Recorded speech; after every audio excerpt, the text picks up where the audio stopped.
And we are live. Let's see if we can get this mic situated.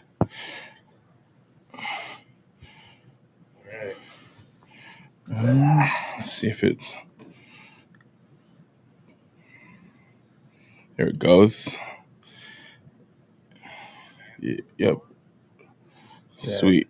I'm not sure exactly what the delay is, but Yeah, I know he said it's a few seconds.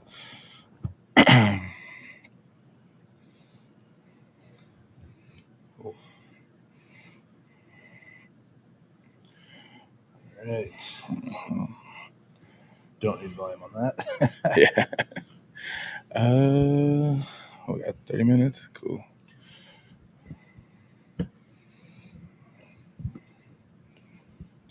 Try to manhandle this thing into position. I wonder if I can do it on mine. All right. Getting everything set up here.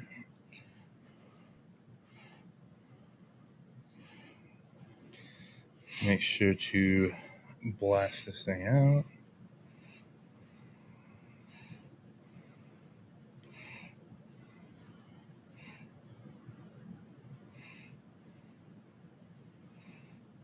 I might be able to try it with my ESPN Plus. I don't have to log into anything crazy for. There goes ESPN Plus. All right. If y'all are tuned in, getting ready for the Monaco Grand Prix.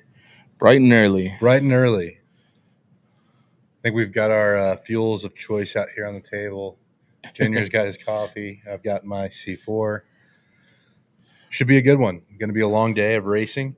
We'll be here for both the Monaco Grand Prix and the Indianapolis 500. I will probably be home live tweeting the Coca-Cola 600 starting at 5 p.m. So it's going to be a bit of a marathon for me. Yeah, you got a long one. I'll probably be at home watching the Coca-Cola 600 myself. So should be a good one. Yeah, we are.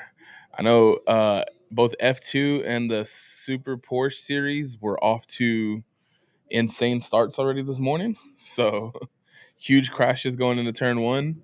So if that's any indicator going into the Grand Prix for F1, we're in for a treat.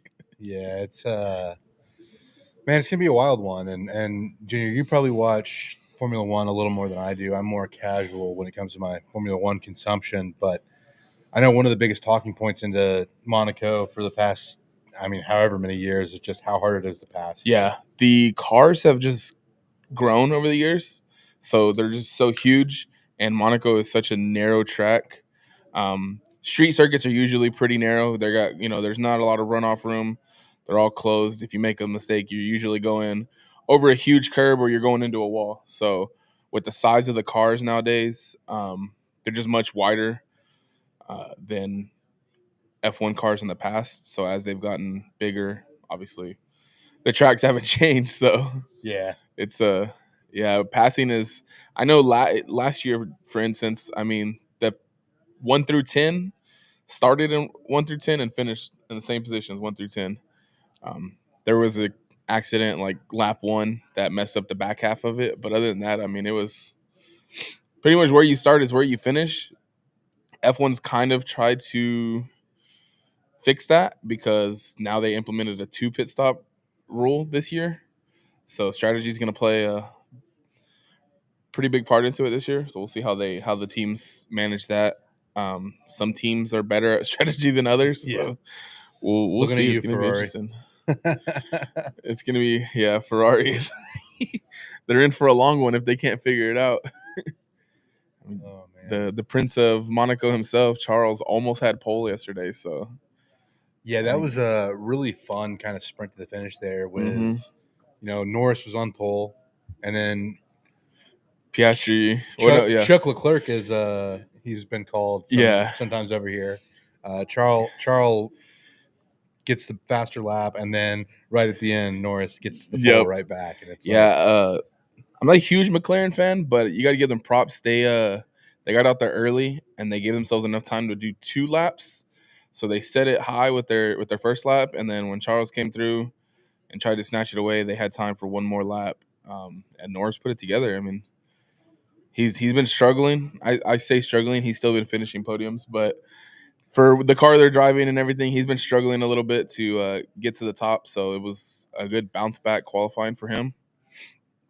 So we'll see how they. I actually predicted him to win on the pod earlier this week. So yeah, we'll see how they do. Yeah, in my Coca-Cola 600 write up, I predicted both the Indianapolis 500 and the Monaco GP as well, and I had Piastri for my winner. So P3 is a little bit challenging just because of you don't have that clear sight line into turn one at the start of this race and the issues that we already mentioned with passing. But, again, it'll be interesting to see how things shake out with the mandatory 2 stops now. With Lewis P5 now. Well, no, he's P7 now because of his penalty that he got during qualifying. But there's still a chance with him and Charles. Maybe they can try to pull off some strategy to kind of undercut.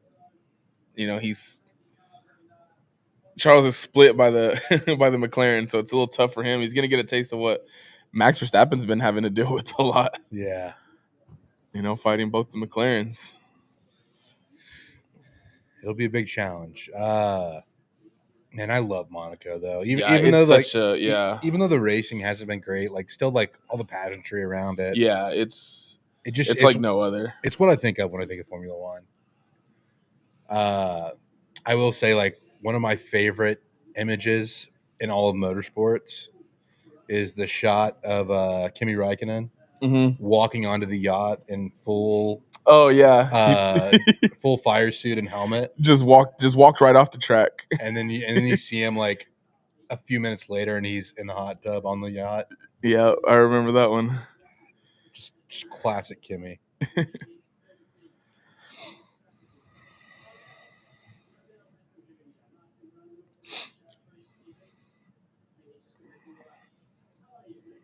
All right.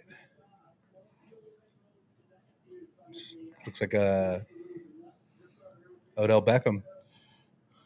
Yeah, the stars are always out at Monaco. If it's, I made a comparison, and actually I got a few comments where some people didn't like the comparison, but I made a comparison with Miami here in the in the States to essentially the Monaco of the United States, because it's got a little bit of Miami, but also a little bit of Vegas with the casinos. Yeah, I mean, there's just so many stars. The celebrities are always out. It's just the build up to the actual race itself is almost more exciting than the race nowadays. Oh,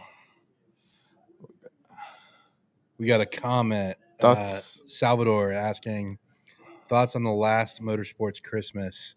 I was so bummed last year just because I was so invested. Obviously, NASCAR guy. Mm-hmm. I was so invested in Kyle Larson running the double. Yeah. And then when Indianapolis got weather delayed, and then you go into the Coke 600, and then that gets shortened because of weather. Yeah. I'm like, dude, just let us have good weather for once. For once.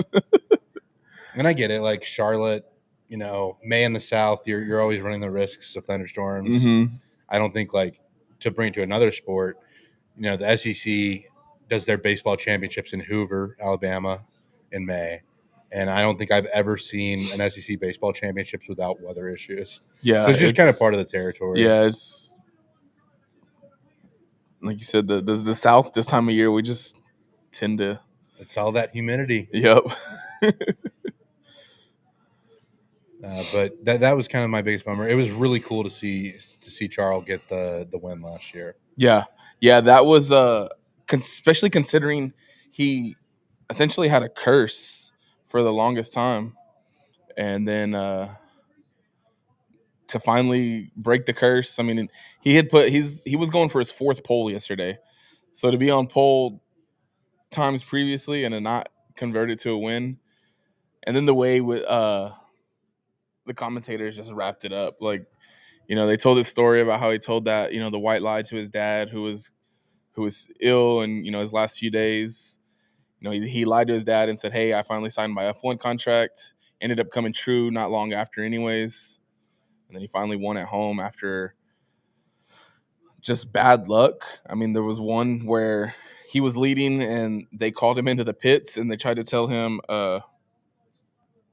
never mind, last second, and they double stacked him on accident. So, I mean, it's just a couple, just bad luck, man. He put it into a wall a couple times. I mean, well, it's so easy to do that yeah, here, right? yeah. I mean, we saw it a few times just in practice and qualifying. I mean, Piastri kind of scraped it there off off the corner to the checkered, and I think it was FP2, or maybe it wasn't. Maybe it was qualifying the second. Yeah, I know they've all kind of either kissed the wall or come very within a sheet of papers width away from it at many times. Yeah, and like you said, it's so narrow here anyway that it's just. I mean, those walls are. It's got to be a little bit claustrophobic almost. Yeah, especially going 150, 200 miles an hour, and you're hitting some of those turns, which is wild to think about. Yeah. I mean, to see how tough it is to turn an F1 car and then to watch the way they whip it through some of those chicanes, it's just. Yeah, I mean, again, like to go back to Piastri, like he was kind of wheeling it out there dirt car style. Yeah. Which was wild to see in this car. But it's just the nature of the beast. These street circuits, especially Monaco, where it's just so narrow. Yeah. I'm excited though. We'll see. It's I'm a big Max guy, so even if he finishes P4, it's a better result than last year. So we'll see how it wraps up. This is one of my favorites. Max is almost like undergone like a face turn. Yeah, like, I feel like he was the villain for so long. Yeah, and now it feels like a lot of people are starting to kind of like enjoy him. There was a meme going around after he won out in Imola last week. The Tifosi, the Ferrari fans out there in Italy. It's almost like a religion out there to them. When he won, he was on the podium and they were chanting his the do do do do Max Verstappen, and there was a he kind of laughed and cheered, raised a fist during it, but it was funny because there was a meme going around saying, "I need new haters. My old ones are cheering for me now," because he had the battle, man. I mean, he started with Lewis and then he dominated in 2023, and his very aggressive style of racing just paints him as a villain a lot of times. Yeah, I mean, he's just the ultimate competitor out on the track, and one of my favorite things about Max Verstappen too is like he runs the iRacing lobbies. I don't know if you've seen this. Yeah, and he'll just run like super speedways and NASCAR like trucks. Yeah, and just go out there and have a blast. He just loves to drive, whether it's in the simulator or in the in an actual track. I mean, a couple weeks ago, their week off, he was out there driving GT3 car for his racing team just to kind of test it out. And I think they said he went out there and set a track record, turned around and called it a day.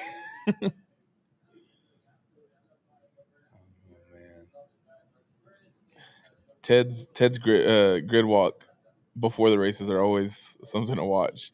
He just finds anybody and everybody. It's almost just controlled chaos. My favorite is when they called Paulo Banchero Patrick Mahomes at the Miami Grand Prix. Just an incredible moment. I would love to see like more normies out there, on the grid walks and like just interviewing them. That's a goal, man. I think one of these years I'm just going to turn up to Circuit of the Americas in jean shorts and boots. Just go for the full Texas redneck experience. Hell yeah.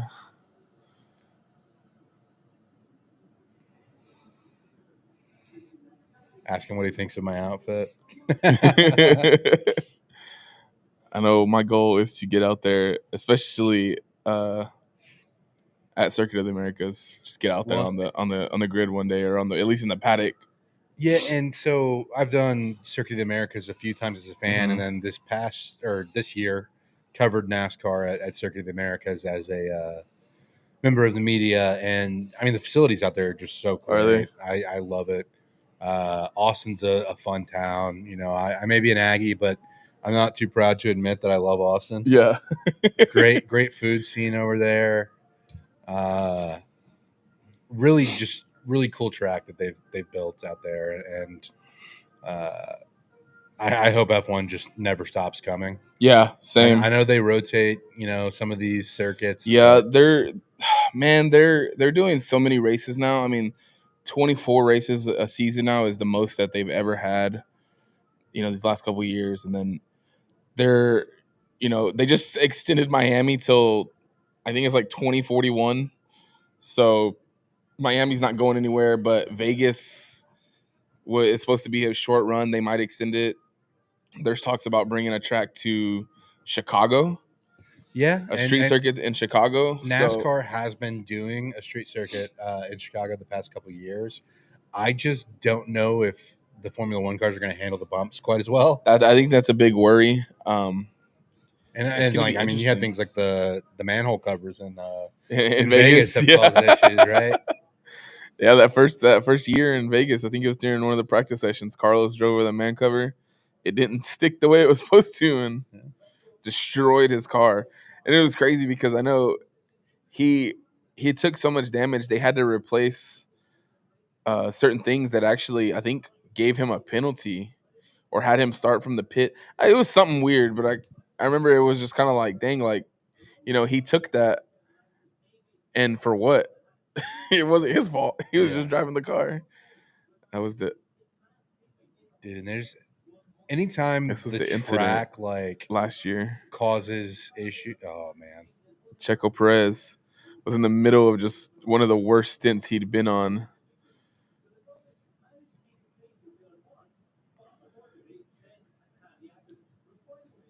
I guess this was this morning. Yeah. Jesus. It's just so narrow. Once one spins off, I mean, that's it. It's just complete gridlock.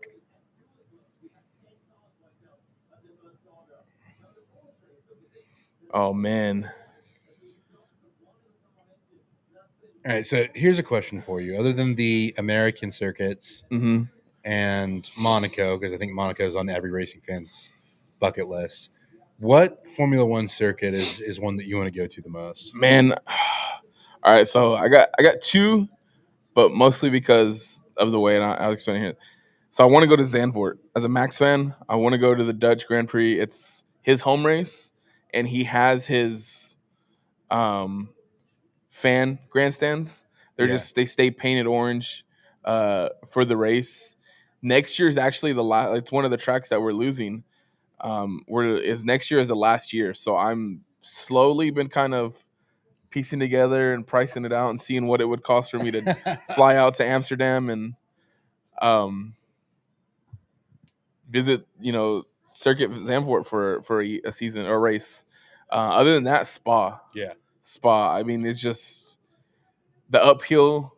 It's a beautiful track in my opinion. Rouge, it's one of the most iconic turns in motorsports. It's one of my favorite to drive on. Like I have the F1 24 game, and so I mean I love racing that track. But I mean even that is every other year now. Yeah, like, we get it this year, and then we won't get it next year. So and that's another place where the weather can always factor in. Yeah, feels like it rains in Belgium quite a bit. Got another comment here. There we go. Kush coming into the studio. Yeah. We'll have to let I saw he texted me. I have to go let him in. He's going to comment on here. I did that once. Yeah. We may have to switch lenses on the camera briefly just to get the wider lens. Yep. Yeah. Oh, man. This should be a fantastic day, though. Long day, like we said earlier when we started. Yeah. Right? Like, this is a marathon. Do you think with modern advances in technology, we talk about the double. Mm-hmm. You think at some point somebody's going to run the triple? Man. Hit Monaco. fly out. I could only imagine the toll that would take, though, on somebody's body. Like, just the flights alone, like, those are some long flights. Dude, the long flight. You can get a nap, though, in. Yeah. What's the longest you've driven in, like, one go? In one go? About 12 hours. Yeah. I was stationed out in San Diego for a while, so I made that drive from here. Usually I would stop. My halfway point from San Diego to Houston was El Paso. El Paso, yeah. So I made that drive a couple times. Usually would make it in 2 days, and that was because you would usually stop in the early evening, 6-7 o'clock in El Paso. I have friends that lived out there for a while, so we would stop and grab dinner, just hit a Chico's hotel, Tacos. and then early up the next morning drive. And then I was stationed out in South Carolina, and I would drive straight from there to here. So Yeah, I think each way they were both about 11 and a half, maybe 12 hours. I think the longest I've gone in one go is 15 hours. And that was from Asheville, North Carolina, all the way through to here to Houston. Yeah, And I mean, that is that's a haul. I've been it's out a to Asheville doozy. once. That was a beautiful place. But Dude, it's gorgeous up there. Still kind of recovering from the hurricane. yeah, for sure. Which that's been tough for Western North Carolina. I think parts of Eastern Tennessee, and some of the photos coming out of there were just Yeah, it was nuts. Had a good friend of mine from that area, so definitely kept an eye on it during that. But just because I knew some of his family, so yeah. So we're doing a test run for this year. I think next year, if the hockey schedule doesn't kind of overlap, yeah, maybe we can get all 3 races. all 3 races in. Yeah, I know they got the Stars are in the middle of a deep playoff run, so Yeah, Stone and third straight Dom year they've gone to the Western Conference Finals. Yeah, I know Stone and Dom are deep into that. Yeah, so if you're a hockey fan, make sure to tune into their coverage, especially if you're a Stars fan. But Texas man, hockey. I love the NHL playoffs. Oh yeah, man, it's Probably one of the best postseason in pro sports. Yeah, it's in my up opinion. there, and I'm not even like a diehard hockey fan, but I mean Stanley's Cup. Yeah, dude, one of the best trophies in sports too. Yeah, absolutely. Some of the stories that you hear about. So like when the Stars won their first cup, I think they had like a party at Pantera, the band's house. Oh no shit! And the Stanley Cup at some point during that ended up in the pool.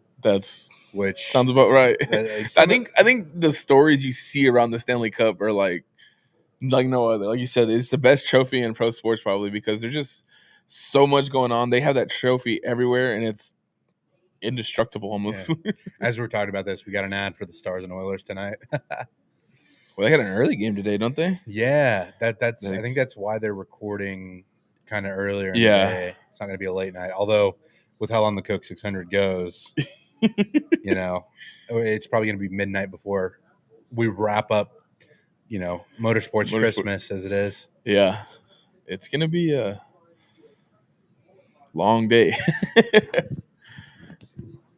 I'm excited though, man. It's like as my motorsports like fandom has kind of grown outside of just F1.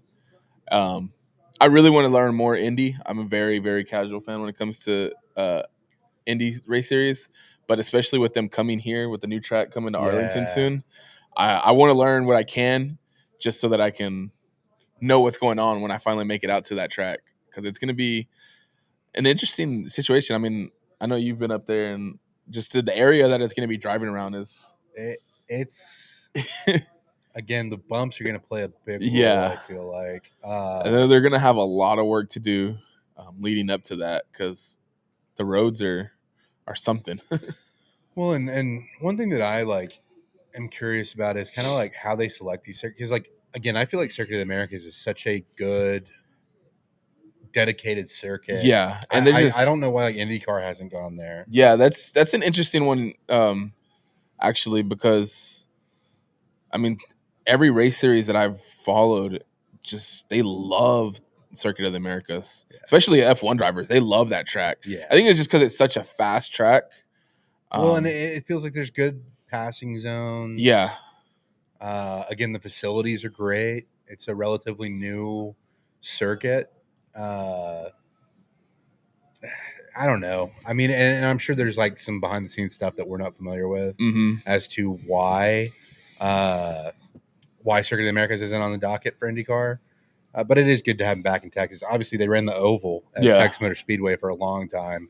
A lot of history at that track in the IndyCar series, but when we had the tragic accident with Dan Weldon at Las Vegas, I think that kind of moved IndyCar away from some of those high banked ovals that they used to run. Yeah. And I really can't blame them for the safety aspect. Yeah, of it. absolutely. You gotta. I think just as motorsports has grown, safety has just been such a. Like it almost felt like the Wild West for the wild way back then. When you just jumped in a car, drove as fast as you could, and hey, let's do it. And now But as it's grown, it's good because like you never want to see somebody have a fatal accident. But it just feels like the strides they've made in recent times to protect drivers across all sports, right? Yeah, like not just Formula One, but NASCAR obviously has had their advancements, things like the safer barrier and the Hans device. You've got IndyCar with the Aero Shield and then the Halo. I mean, there's a lot of things that they've done to try to protect these drivers. Yeah, absolutely. Super grateful for that. I mean, ever since the Halo, people don't really realize it's very, very relatively new in F1 itself. And ever since it's come in, I mean, we've seen multiple incidents where driver could have been severely hurt and the Halo actually saved him. I think back to Lewis Hamilton and Max Verstappen's Yeah. incident. I think it was one of the Italian Grand Prix. I think it was Monza, or it might have been Imola, where Max jumped, like pretty much the car jumped up on top, and he had tire marks on his helmet, Lewis did, which is insane. And again, if the Halo's not there, yeah, it's a lot worse. I mean, I think it was Silverstone, Zhou Guan Yu a couple years ago. Yeah, turned it upside down and skidded on top of the upside down for a good distance before slamming into the barrier. And I mean, if that's not there, who knows? Yeah, it's scary. I mean, even last week during practice qualifying, I can't remember what it was. Yuki Tsunoda, his incident where he went off, hit the barrier, and did like a flip, almost landed upside down. Yeah, it's just safety's been a huge part in motorsports, and as it should be. Absolutely, yeah. Excuse me.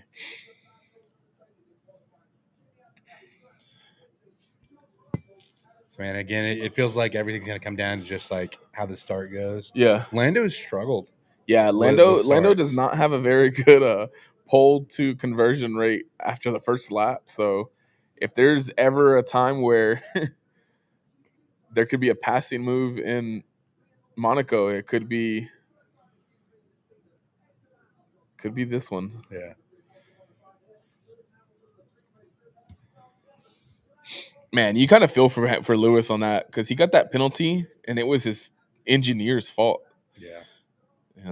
Unfortunately, sometimes the team screws up and the driver pays the price. Well, and we're going to see that when Indianapolis 500 kicks off, because obviously Joseph Newgarden going for his third straight Indy 500 win.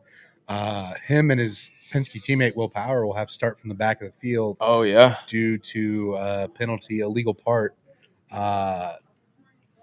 In qualifying and practice, they flagged. So, going to be interesting to see how that shakes out.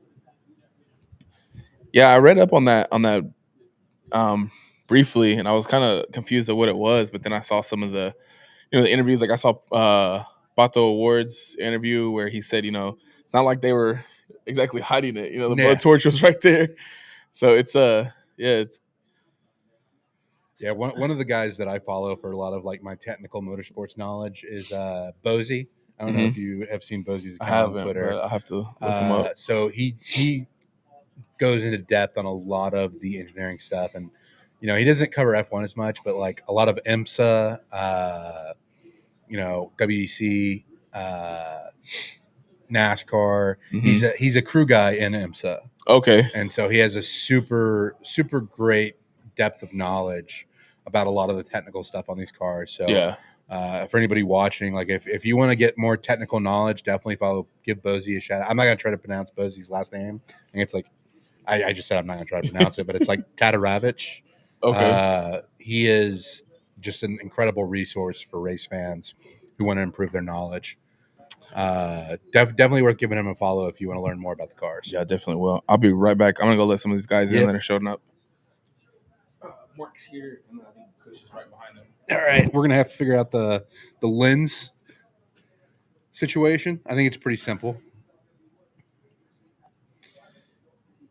All right, folks, stay with us here. We're gonna change out lenses to get a little bit wider lens. That way, you can see more of the crew here as we watch these videos.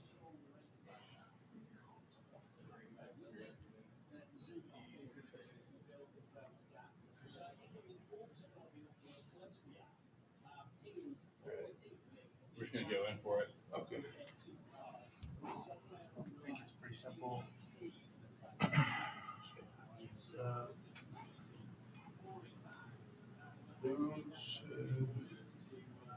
Cool. Lighten up now. There we go. Now it's 3. All right. What's up, man? I just make sure the mic is. Yeah, mic should be on. I'm pretty sure. Josh turned it on. I'm gonna just scoot this just a little bit, make sure we can still see it. Lighting's not great, I guess. Oh, yeah, we'll have to figure that out.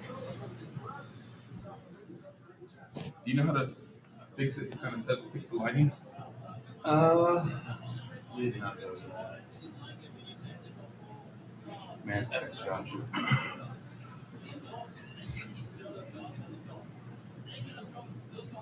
Looks fine up there. What's on the?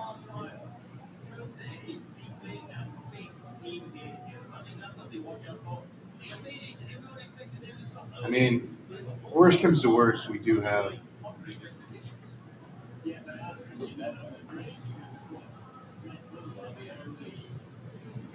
Scoot the camera back a little bit too, just make sure. Yeah.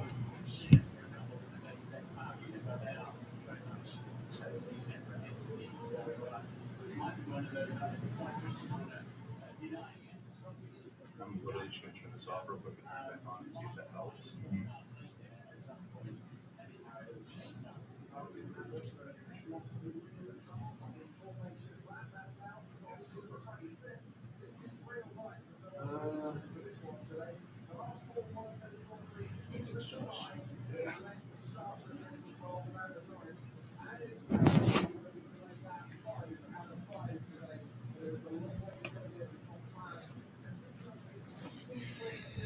This is what happens when you don't have a ton of technical acumen with the cameras. Sorry, folks. So it's going to be a little bit dark here until we get it figured out. But we've at least got everybody on camera now. You can see my hat bright and clear. The good thing about having the red hat, it really pops.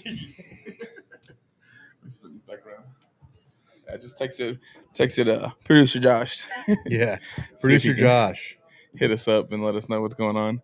But yeah, we're looks like the grid is set. Green flag. Formation lap is done. 1, 2, 3. Lights out and away we go. Woo! I think Charles Max. with him. Oh He no, smoked Lewis. it. I mean, I lose Lando. Wow. Dang, Lando. I don't know how he saved that, but he saved it because that lockup was nasty.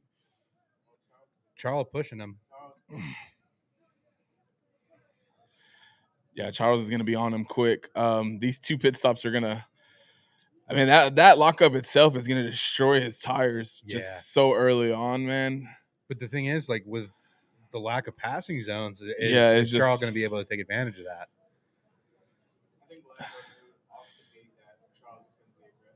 Yeah, absolutely. Yeah. And you have to be super aggressive here. Oh, that's going to be a safety car for sure. Bortoletto. Man, Bortoletto Gabby has not had a. Man, he has been off to a rough start this season. We're in what, race 8? Man. Oh, track cleared. He reversed. I guess he's able to get it out of the Yeah, barrier. he'll be back in the. He hit it square on. It looked like so. Front wing change.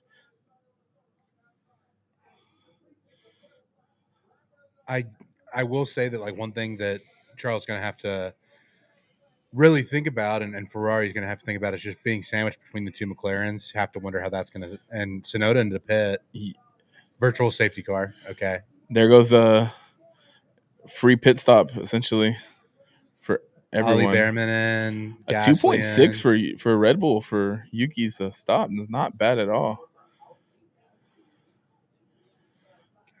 You ever think about like Piastri with the Alpine rumors, and then him ending up at McLaren instead? Yeah, that was I think we actually brought that up a few weeks ago. It's just to see where he's at now and how good of a driver he is. Man, all right, let's see what happens here with Bortoletto. he just got pushed outside by Yeah. who I think was that? I think it may have been Stroll. Oh, was it a Mercedes? May have been Kimi then. Yeah, Antonelli. Yeah, Kimmy said no, thank you. Yep. There's debris there sitting in the barrier, so They definitely have to get that clean it out. See, all right, I'm gonna let Kush in real quick while we're on a safety car. Yeah. We may have to just give him one of the yeah. I don't know if we have one set up. Is there one over there? Cool. I don't know if it's plugged in or not. It'll be pretty funny if he's like talking the whole time, and yeah. It's good timing though for the safety car with Kush getting here.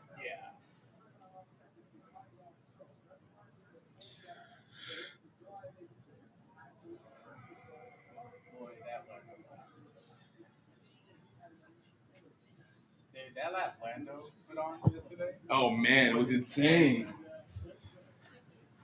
Pull the chair, bro. We'll get you A free fit in mic here somewhere It may be better on the other side. on that right side. Yeah, We may have to like Scoot over that way. chairs a little bit. that's not yours, is it? Yeah, it's probably mine. Yeah, you can You sit it right down there. Yeah, that works. We'll have to figure out the mic situation. Maybe. I think that free mic's there, so we can use that. Cool.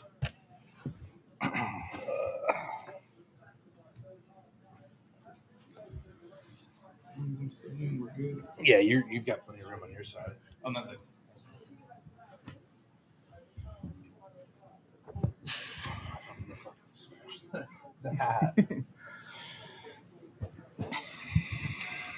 See if Josh texts back.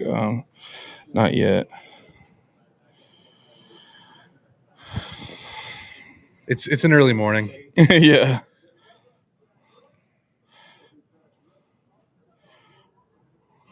Damn. People just saw my fat ass on camera. Fucking double cheeked up on a motorsports Christmas. We'll get him in. Let's see here. We'll make sure. I'll put it up on my phone. Might need to squeeze him in a little more. Yeah.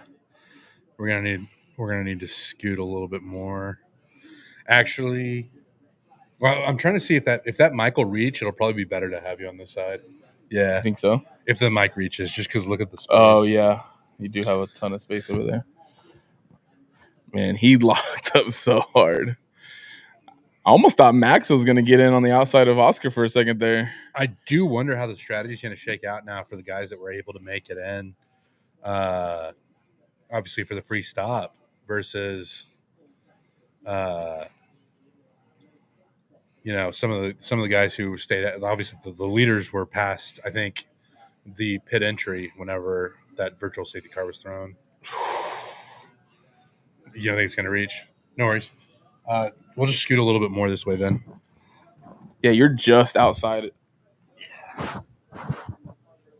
So maybe if we move, yeah. Oh, the free spinning wheel for the giveaways. There we go. Safety car is ending finally.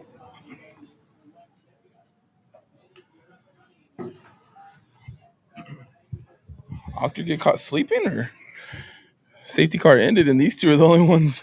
Yeah. There they are. Damn. Now, if we could just figure out the lighting.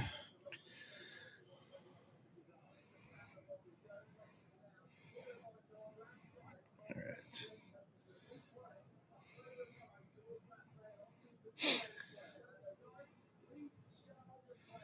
So safety car over. Norris pretty well in control now.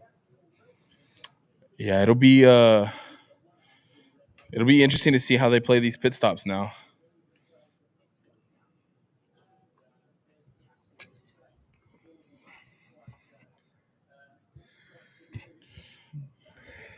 I feel like I should have gone with coffee instead of energy drink. I always try to start my morning off early with a coffee, and then if not, I'll get my morning Red Bull. But Yeah. I think C4 has the creatine in it, so yeah, feeling might get a pump in. Mark, who did you have winning today? Max. yeah. They I think I said it Monday when we recorded that Red Bull just doesn't do well in the low speed corners at all, man. It's Yeah, I know they're still figuring it out, and it's gotten better each week, but the low speed corners are not their friends. Yuki dropped all the way to. Well, he had that. He came on pit road, I think. Oh, that's right. He did pit. Yeah, him, Put the hards Gasly, and on. Behrman. Yeah, all pit. Yuki's on the hard tires as well. Yeah, it's interesting switch there. Well, I know yesterday they were saying during qualifying that the problem that they're having, that Red Bull had, is that they had maybe one set of mediums left for the race. So their last few, I think going into Q3, they were only on softs. And those new softs are, yeah, there's something. I know a lot of the drivers have not been happy with them, but I mean, pretty much last year's softs are this year's mediums. So Pirelli stays keeping them on their toes with that.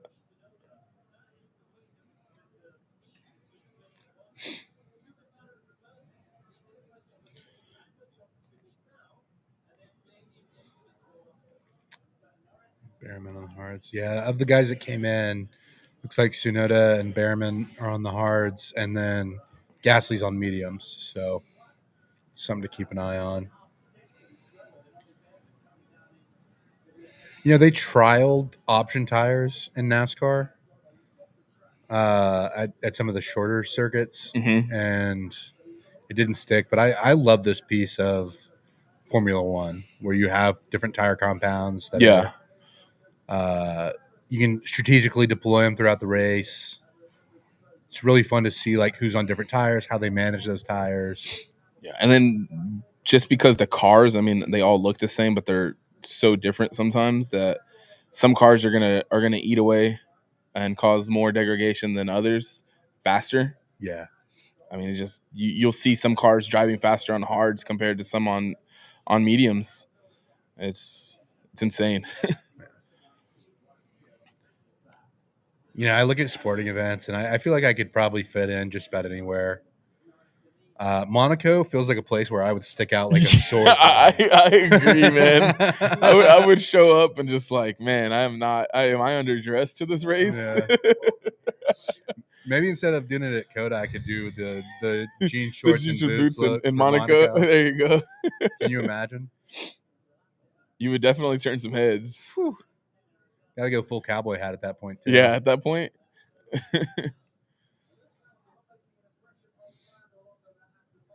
So, Kush, I know I'm trying to get him into motorsports. Yeah, my problem is I can't wait to.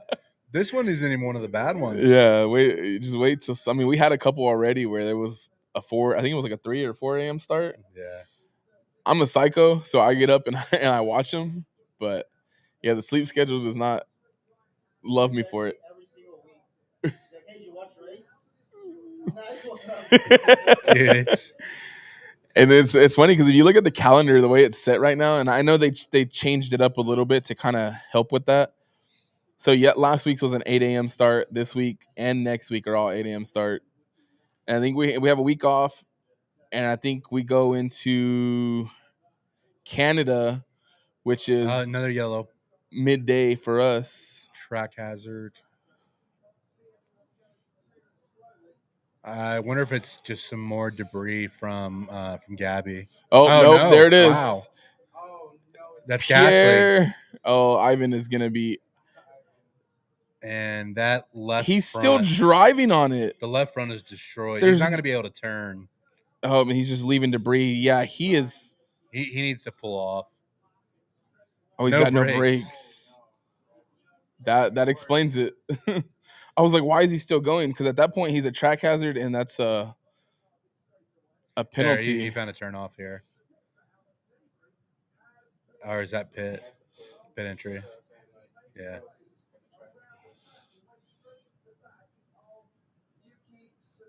Oh, no. Okay. So he ran into Sonoda. Sonoda's probably going to have some damage too. Yeah. And the back Yeah, is such a sensitive area on a. Yeah, you got to make sure those guys. By the way, great qualifying effort for Hajar on. I don't know that we talked about that yet. What's that? Isaac Hajar qualifying up in the top. Oh 6. man, he's been killing it all year.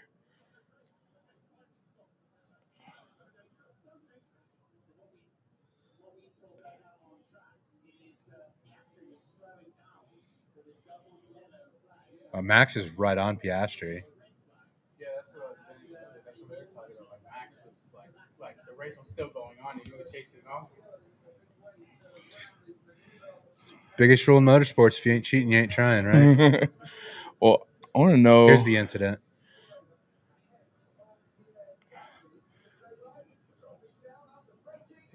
Oh Wow! man, he almost took He out almost his got a teammate. Yeah, wouldn't be the first time we saw two Alpines get I'm together. surprised. Yeah, how did that not damage Yuki's car? Wow! Yeah, Jesus. And it looked like was that one of the Williams that almost ran over that debris? I think it was one of the Mercedes. Yeah, one of Or the the Aston Martin. Aston Martins. Yeah, that was Stroll. Because Stroll is at the back. Stroll at the back? Yeah, Lance Stroll's at the back. He,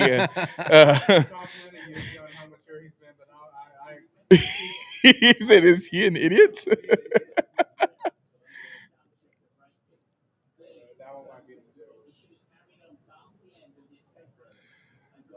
And I saw a joke about the FIA finding drivers for their radio conversations and use of profanity, and then they cut in audio clips from Kurt Busch during his stint with I think it was Finch Racing at the time, where he was just laying F-bombs out there on a almost lap by lap basis. Well, they finally cleared up the stuff with F1 drivers. I mean, they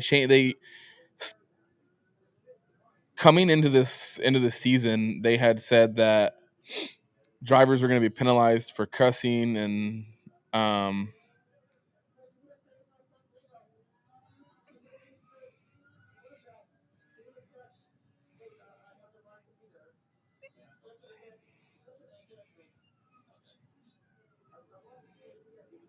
he is and his crash outs. And the engineers is like, okay, mate, like, calm down.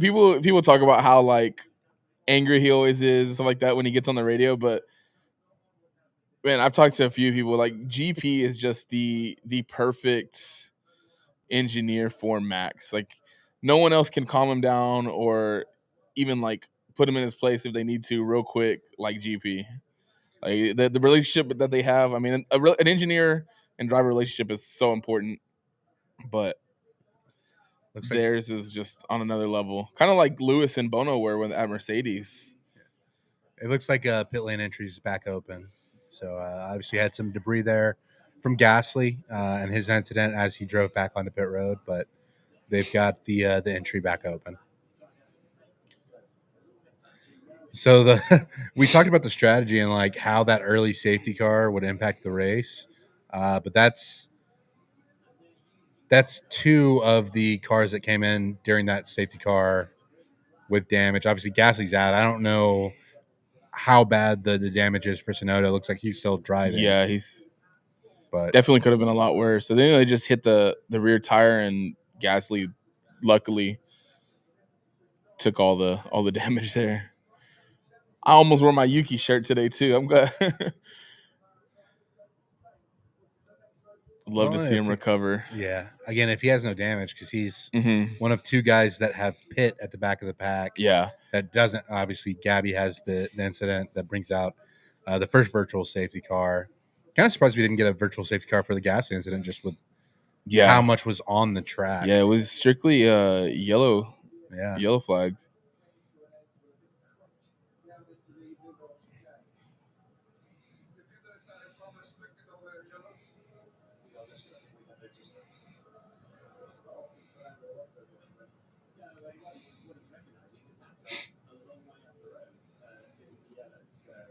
Uh-oh. Nico coming into pit. Hulkenberg.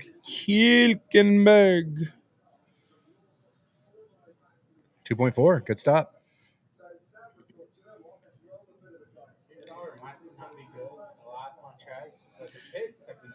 Yeah, their pits, but I mean that kind of goes into what we talked about. Jonathan Wheatley, he was the guy at Red Bull that was in charge of Red Bull's pit stop, and the crew there, and they were putting together 1.9s, and then he's the team principal at Sauber. I mean, you got to assume that a lot of that has carried over, and when they turn into Audi next year, it's going to be interesting to see just how well they do, especially with the new regs. Yeah.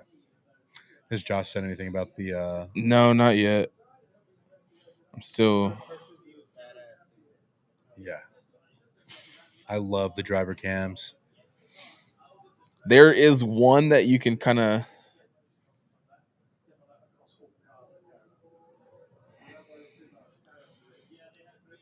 Like it's right next to the driver. There's a camera right next to their helmet, so it's almost like line of sight view.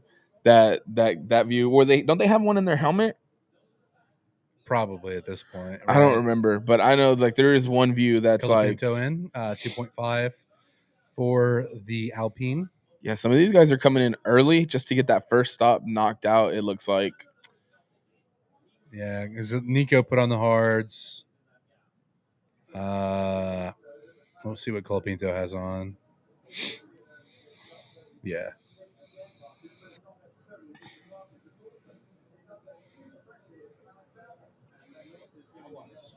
Lawson making it to Q3 is definitely a talking point.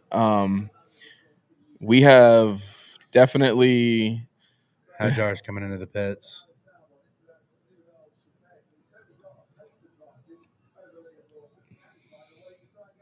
See if the Racing Bulls make it a quick one.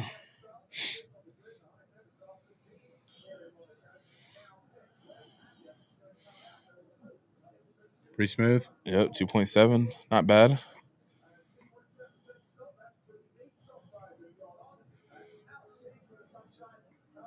Soft tires, huh? Wow. I mean, in a slow track like this, I mean, we say slow, but relatively, yeah, right? relatively slow. It'd be interesting to see how long the softs last. It's going to give them a little, once the tires kick in, it's going to give them a little more speed. Not like there's a lot of overtaking going on, but it'll get him that speed that he needs.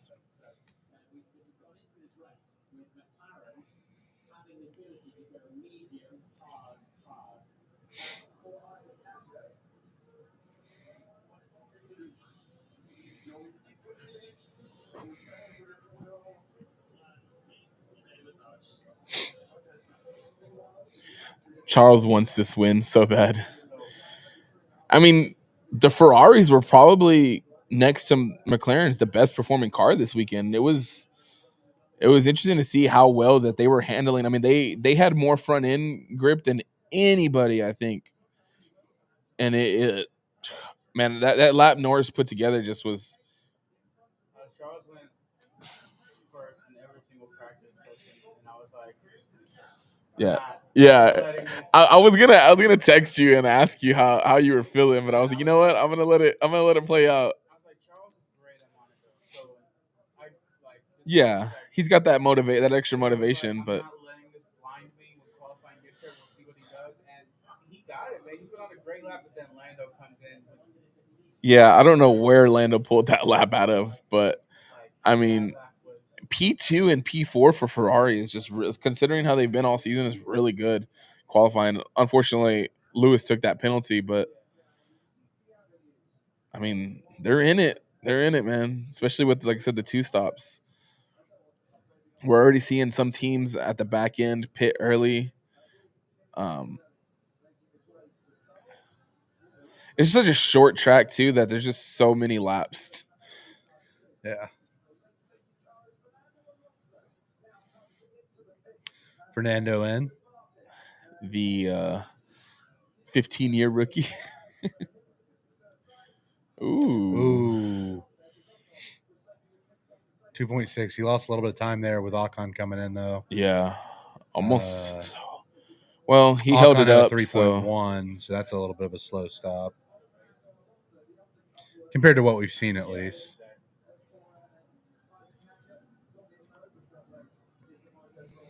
Everybody's been right around 2.5, 2.6. So to have the 3.1 is I know the Ferraris have been super quick with their pits this.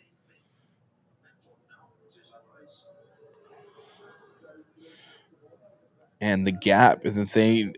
I know what McLaren's doing, but it's just God, it's annoying because there's not much you can do on this track because they have Oscar holding up the rest of the leaders with such a big gap yeah. to hopefully build that window for Norris to pit. That's what it looks like, anyways. I can't imagine Lando and Charles are going that much faster than Oscar.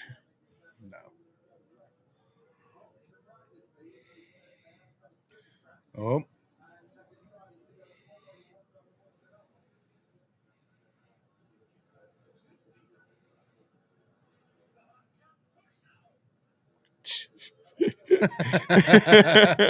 Alonso not happy on the Oh man, they radio. get so angry. George Mercedes was it's not been a good weekend for Mercedes at all.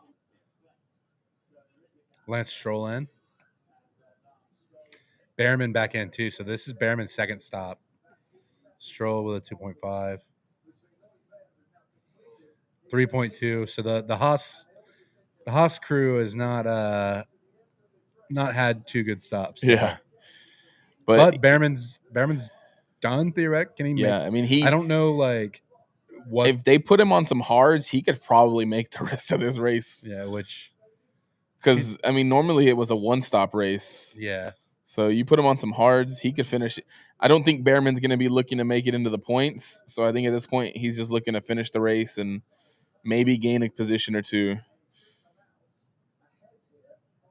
Lewis in 2.1. Wow. 2 point. I told you Ferrari. If there's been anything they've been good at this season, it has been their pit stops, man. And he doesn't lose a position or anything. Yeah. That's He's massive straight for in. Lewis. Yeah, it's gonna be massive for Max too if you think about it, because now there's a big gap between him and Lewis. Max could essentially come in here in the next few laps, get his pit stop, and as long as Red Bull puts together a decent pit stop, he comes right back out in the same spot. All right, McLaren getting ready. Looks like Leclerc's gonna come in. I mean, not Leclerc, Lando. Yeah. Yep, there it is. Box. So Lando in. Stop one of the mandatory two. Charles inherits the lead for now. 2.7 for Norris on pit road. What was it? 2.7. 2.7, yeah. So 0.6 off the fastest we've seen so far with Ferrari and Hamilton.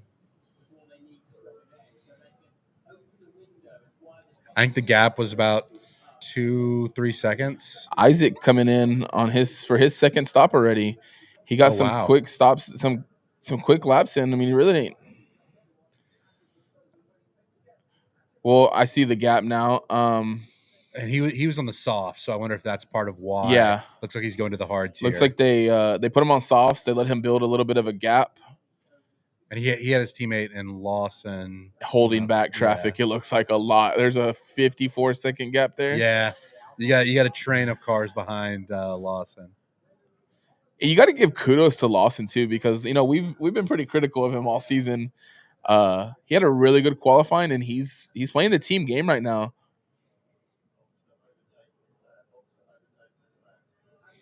Box to overtake Leclerc. They're undercutting him. All right, yeah, Piastri's in. Oof, Charles is gonna be mad. Oh no, slow stop. There it is. 3.8. So McLaren has struggled these last couple weekends. You're about a second off of what most teams have been doing there. That could be huge.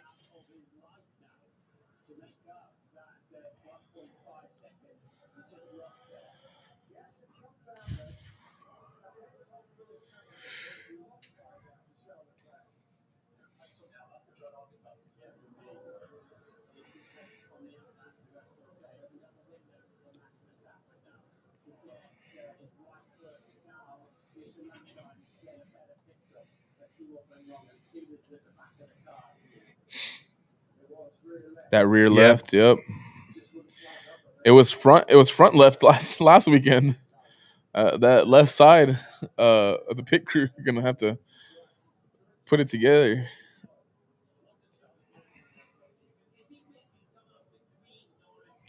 So at this stage of the race, Behrman's the only one who has completed, or no, sorry. Hajar has also completed both of his stops. I'm busted, guys. The missus tuned into the live stream and saw me drinking Starbucks. she's livid, huh? She texted me. She said, "Where's my Starbucks?" I said, "Whoopsie."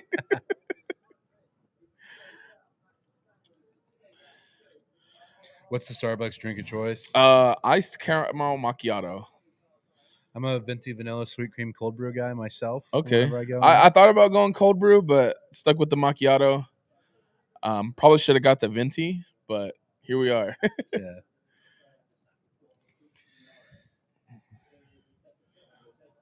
It's our version of racing fuel here in the Apollo offices. Caffeine. Here comes Charles. Finally pitting.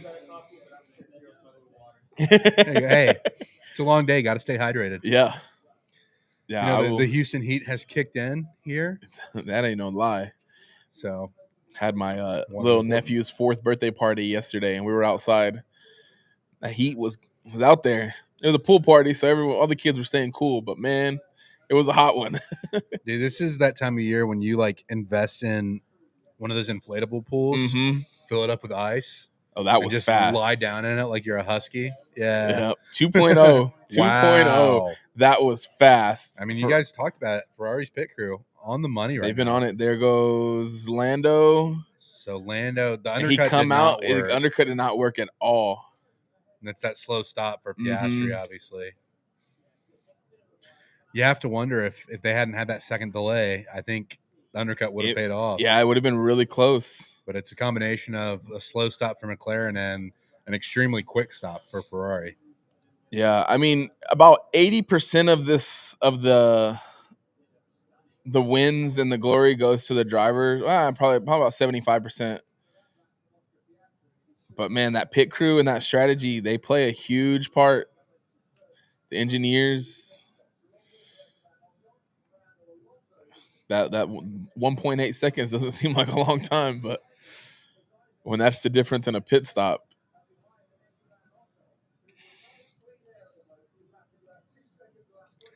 You fellas sticking around for the Indy 500 too? Yeah. Well, we should have a little bit of a gap between Monaco. Josh said there's a ring. Oh, he just texted me back. There's a ringer on the lens. Try spinning that so you can get it as bright as you can. Hit the trash can button at the bottom right of the back camera. Okay, let me see. All right, we're trying to fix the lighting here. He said also turn the camera to the left a little bit. Yeah. Josh is tuned in. We've got producer Josh, virtual producer. Producer Junior trying to fix the camera right Yeah.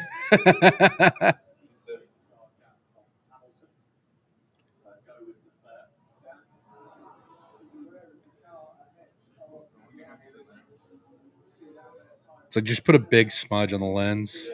There it is.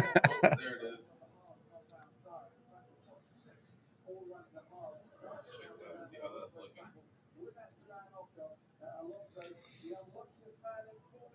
While we're in our production break, if you like my hat, see it, you can go to Home Field, get your own version of this incredible throwback NASCAR Folgers hat. Yeah, promo code WHOOP for 15% off your first purchase. It's WHOOP. Throw in the NATO phonetic alphabet just to make sure people understand. Whiskey, Hotel, Oscar, Oscar, Papa. That's WHOOP for 15% off your first purchase at Home Field.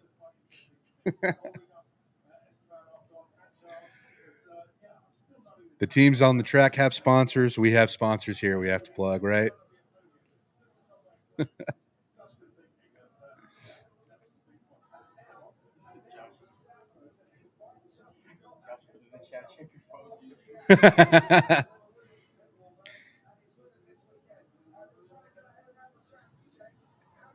Oh, it looks like it got brighter on the screen a little bit. Yeah, there we go.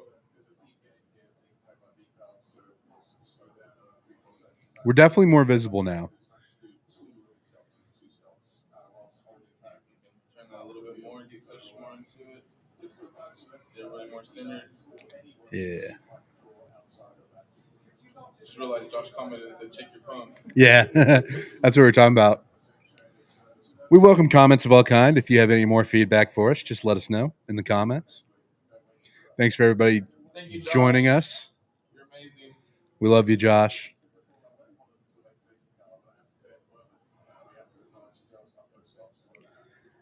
Yeah, I got to flex my thumbnail making skills for this live stream. I think we're good now. They're pretty much non-existent, so Josh had to walk me through a lot of it. For all the around the circuit thumbnails, we got Mark. Mark makes them all. My Photoshop skills are again same. Yeah, very limited. I don't even have Photoshop. I use Canva for it. Free program. All right. Thank you, Josh. We're You're good. amazing. We love you. Pit stop gap is growing for Verstappen. This is for you, Josh. He might have actually pulled that off.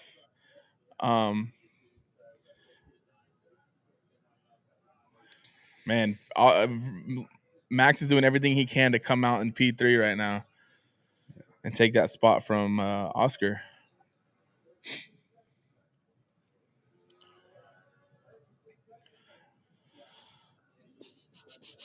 It's also going to be interesting because they have to use different tires. I guess Max goes a little bit further on these. Hopefully he can build that gap and then switches to the last set of mediums he had. And then for his second stop, he'll go back to hards probably. So or maybe even softs if it's enough laps. Looking at the tire age, it looked like Albon had 29 laps on his tires. Is that just from like qualifying? Obviously, we haven't run 29 laps in the race yet. That's interesting. I didn't even pay attention to that. Maybe he had some old tires on. Tires don't look good. Yeah, they're So that's interesting though, because if Max has run 27 laps, obviously Behrman has made both of his stops, and he's on the mediums. Hey, you two say something. Josh wants to check your mics. We might need to turn them up there on the.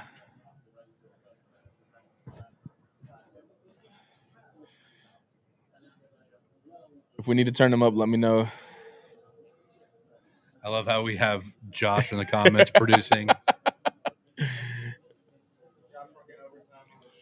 Dude.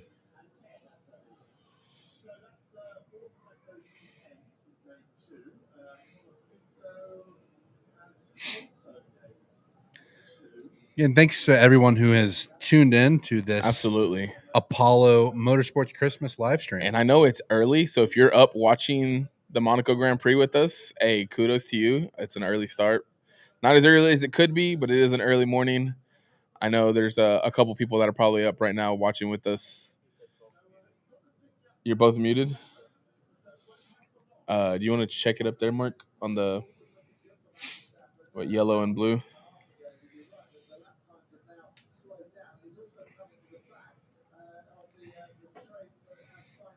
Whew. Gotta love the technical aspects of this. Yeah, absolutely. A lot of this I'm still learning as we go. So It's a process. here comes Max. Max into the pits. Come on, Red Bull, get it together. Make it quick. It was Pretty smooth. Probably about 2.4. Oh, 2.3. Good stop for Red Bull. Not a bad stop at all, Max. So let's see where he comes out. There goes Charles. Ooh, Piastri. It's going to be close. Ooh, he just got out ahead of him. They're in some traffic. Yeah, it looks like just got out ahead of Max. So it didn't work completely, but you give it a shot. You got one more pit stop that they both have to do. Looks like is that Gabby and Colapinto in between? Getting lapped already. Both of those guys have already made 2 stops. Obviously, Gabby had the early incident that brought out the virtual safety car. Josh, are we good? See, there's a mute button on the mixer for each channel. Yeah, I saw. Oh, okay. Pretty sure I pressed the right thing, so we should be back. If not, Kush, you want to test your mic too? Hello. Good morning. Anybody? It's like it's still early. We need to get like a coffee machine installed in the office. Yeah, we need a Keurig, something. Dude, let's just blow the budget on an espresso machine. There you go. Someone text Justin to drop us off from some Celsius, man. Yeah.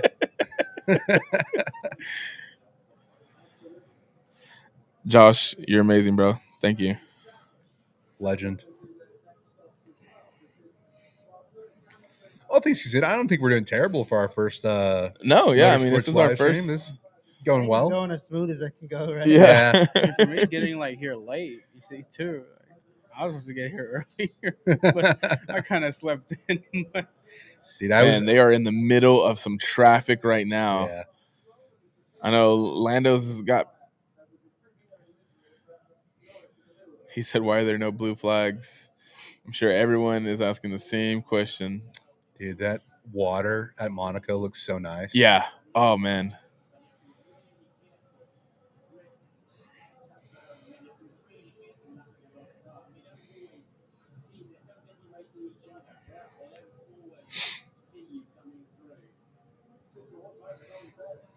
All right, looks like we're all good. The car is going fast. Heck yeah.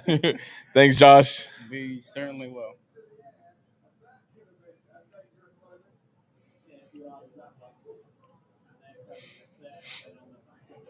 No, we're talking about how early the start time is.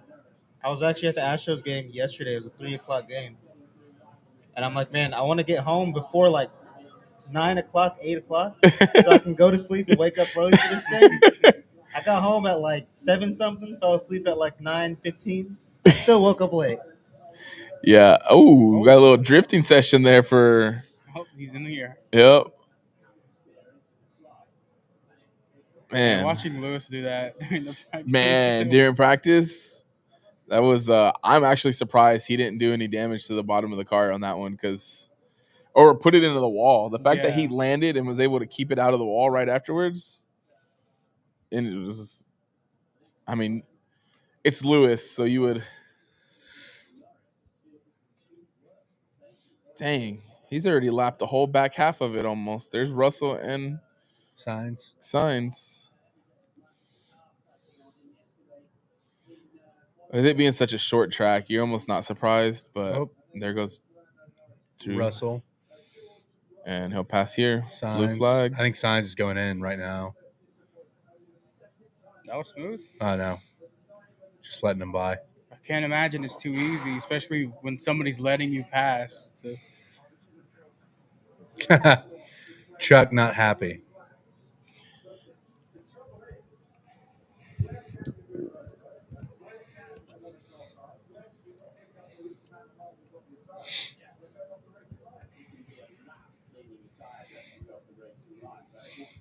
Lando's dad is enjoying this. Oh yeah. Man, all our predictions were I did predict Lando to win. I just did the rest of my I'm pretty podium. sure I put Lando in second. You had I had Lando second and George in third. yeah. Because I thought George was somehow Mer- going to pull out a miraculous lap. Mercedes makes you wonder, man. What changed that these last couple weekends they've just been so much slower than they were at the beginning of the season. Both Mercedes and Williams, neither drivers are fitted. Yeah, and that I think is going to make it even more challenging. There Lawson goes just the other pit. person. What's interesting is Ocon's pitted twice and Hadjar's pitted twice already, and they're in the points and haven't. If they don't stop again, They got Gasly back on back in the pit wall. paddock. Lawson on the Yeah, softs.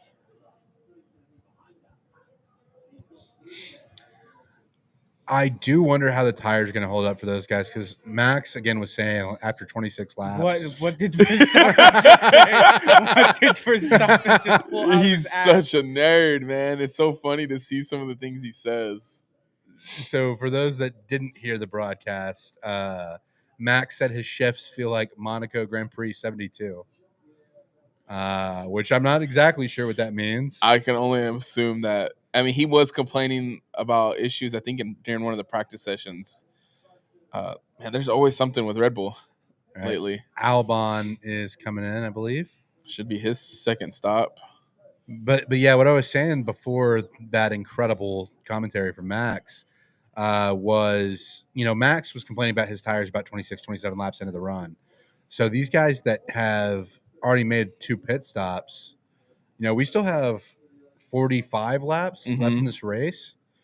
Gotta wonder how that's going to hold up. I think part of that too is that's the last few laps Max was really pushing to try to build that gap to hopefully overtake Piastri. So probably had a lot of heat in the tires. It was probably a lot more deg than someone who's just kind of P10 right in the course. Yeah.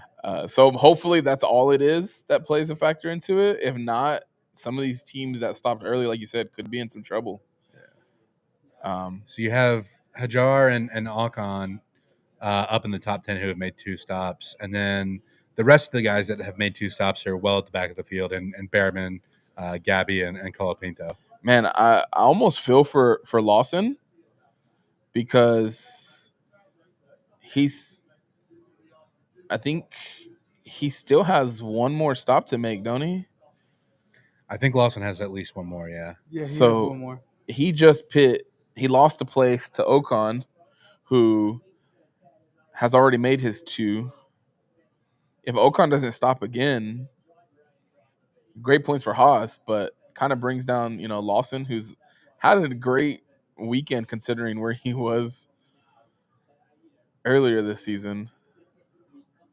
So it looks like, obviously, the big story coming in is just the lack of passing, but it looks like Hamilton is up 2 spots and Hajar is up 2 spots. And Hajar up 2 spots with having already pitted twice. Yeah. Gotta feel good if you're on that team. Yeah.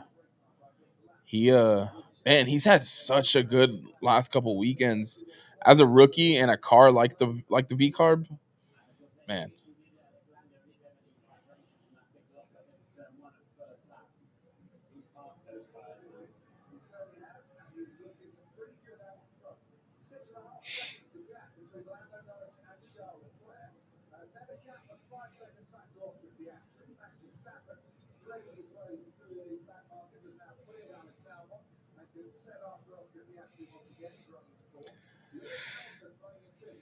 So Lando has about a 6.5 second gap back to Leclerc. Then Piastri is another 5.5 back. And then Max is about 2.5 back from Oscar. Max is on the mediums. The rest of the top 3 are on the hards. But I think they started medium. So Max is pretty much on a reverse strategy from everyone else in the top 10. Yeah. Well, maybe not Lawson, but I do wonder, how long Max is going to go on those mediums too, because again, he'll have to make at least one more stop. Yeah. Mandatory. Man. And his tires are probably what, 8 laps old now?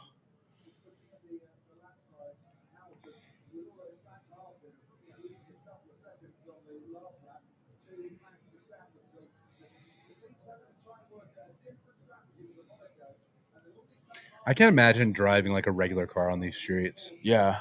I know I've actually watched somebody, I think it was in a car or maybe like on a bike the circuit through Monaco just like on a regular day. And just to see just like the regular traffic going through, it's interesting to see. Might be able to do it on like a Vespa. Yeah. Shook your GoPro up and Yeah. they're doing these laps in well, I think qualifying it was what, a minute and 9 seconds was Lando's? Yeah. Minute and 9. God.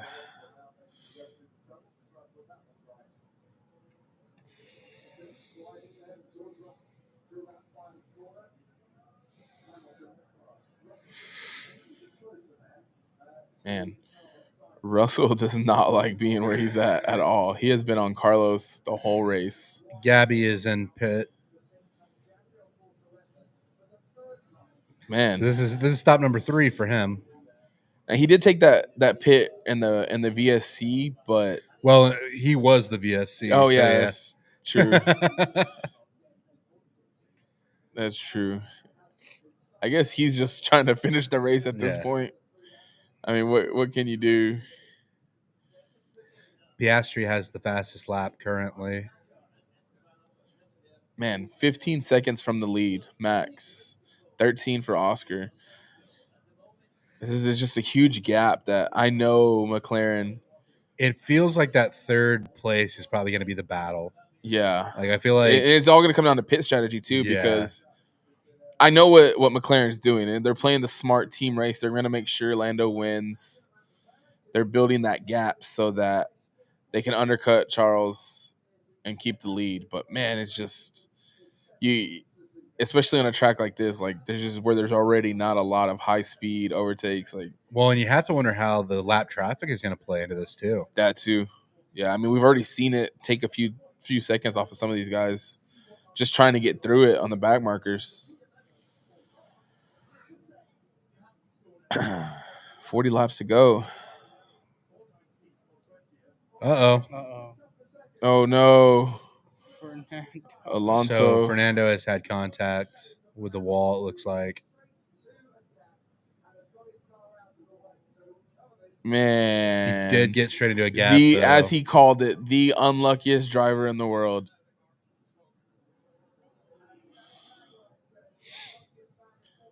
Yeah.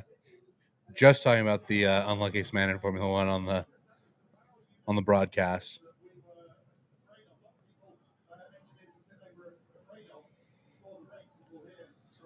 So it sounds like it was like a power unit, not contact with the wall. Just lost his engine. All right. Looks like Ferrari's getting ready on pit road. Looks like Lewis is going to come through. Looks like the time. Now both Williams in the And now they're rolling the tires back. So maybe not this time. I guess they were hoping there was going to be a safety car. Yeah. And they were going to bring him in just in case, but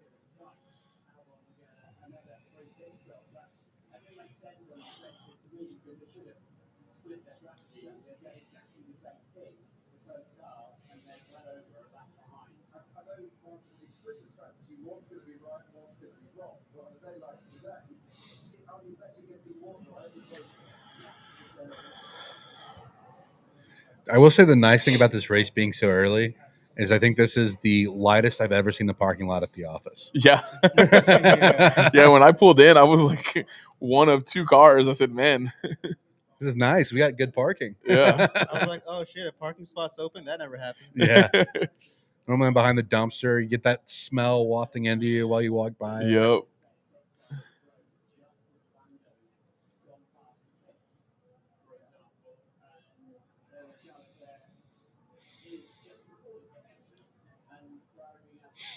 I was like mentally preparing to like park on the side, and I was like, oh shit, parking spot ready to go. So nice.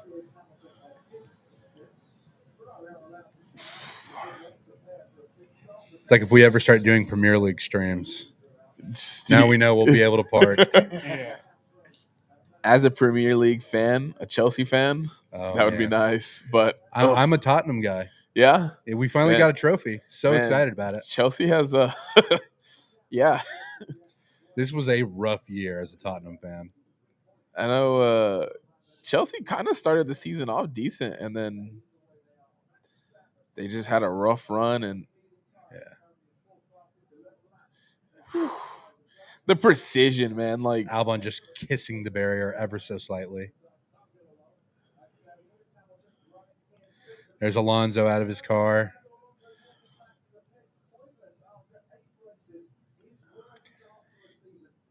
he has had two after like a rough start. He had two really good qualifying sessions and just ran into just terrible luck. That's the way it goes. When it rains, it pours for these guys for sure. Yeah. I mean, we saw it last year with Checo Perez. He just, even when he was out in Baku, his best track, he was looking to get a podium, and him and Carlos put it into the wall together at the last lap. It was just, actually, that incident is a big one, which it actually completely knocked Red Bull out of the Constructors' Championship. Yeah. And if Carlos finishes that race, P3, P4, that could have been the difference in the Constructors' Championship between them and McLaren. Yeah. And now Ferrari is just clinging on to anything this season. I mean, we've heard Martin's Literally crash anything. outs. Literally anything. Podium. Yeah, it feels like McLaren's going to run away with the Constructors' Championship. Yeah, for sure. it'll be over. I think the Constructors' Championship will probably be over by summer break. Really, the exciting thing is going to be the battle between teammates. Yeah, I think for the man, Drivers' Championship. it's them two, and then Max playing spoiler, but this win is going to be huge for Norris to get him. Looks like Liam Lawson's in for his second stop. Albon is in as well. Yeah, they are fighting for position, these two. Ooh. Quick stop.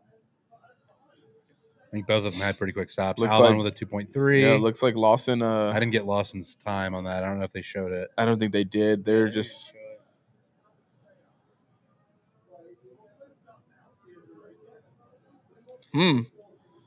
So what did you guys think of Red Bull's decision to move on from Lawson so quickly?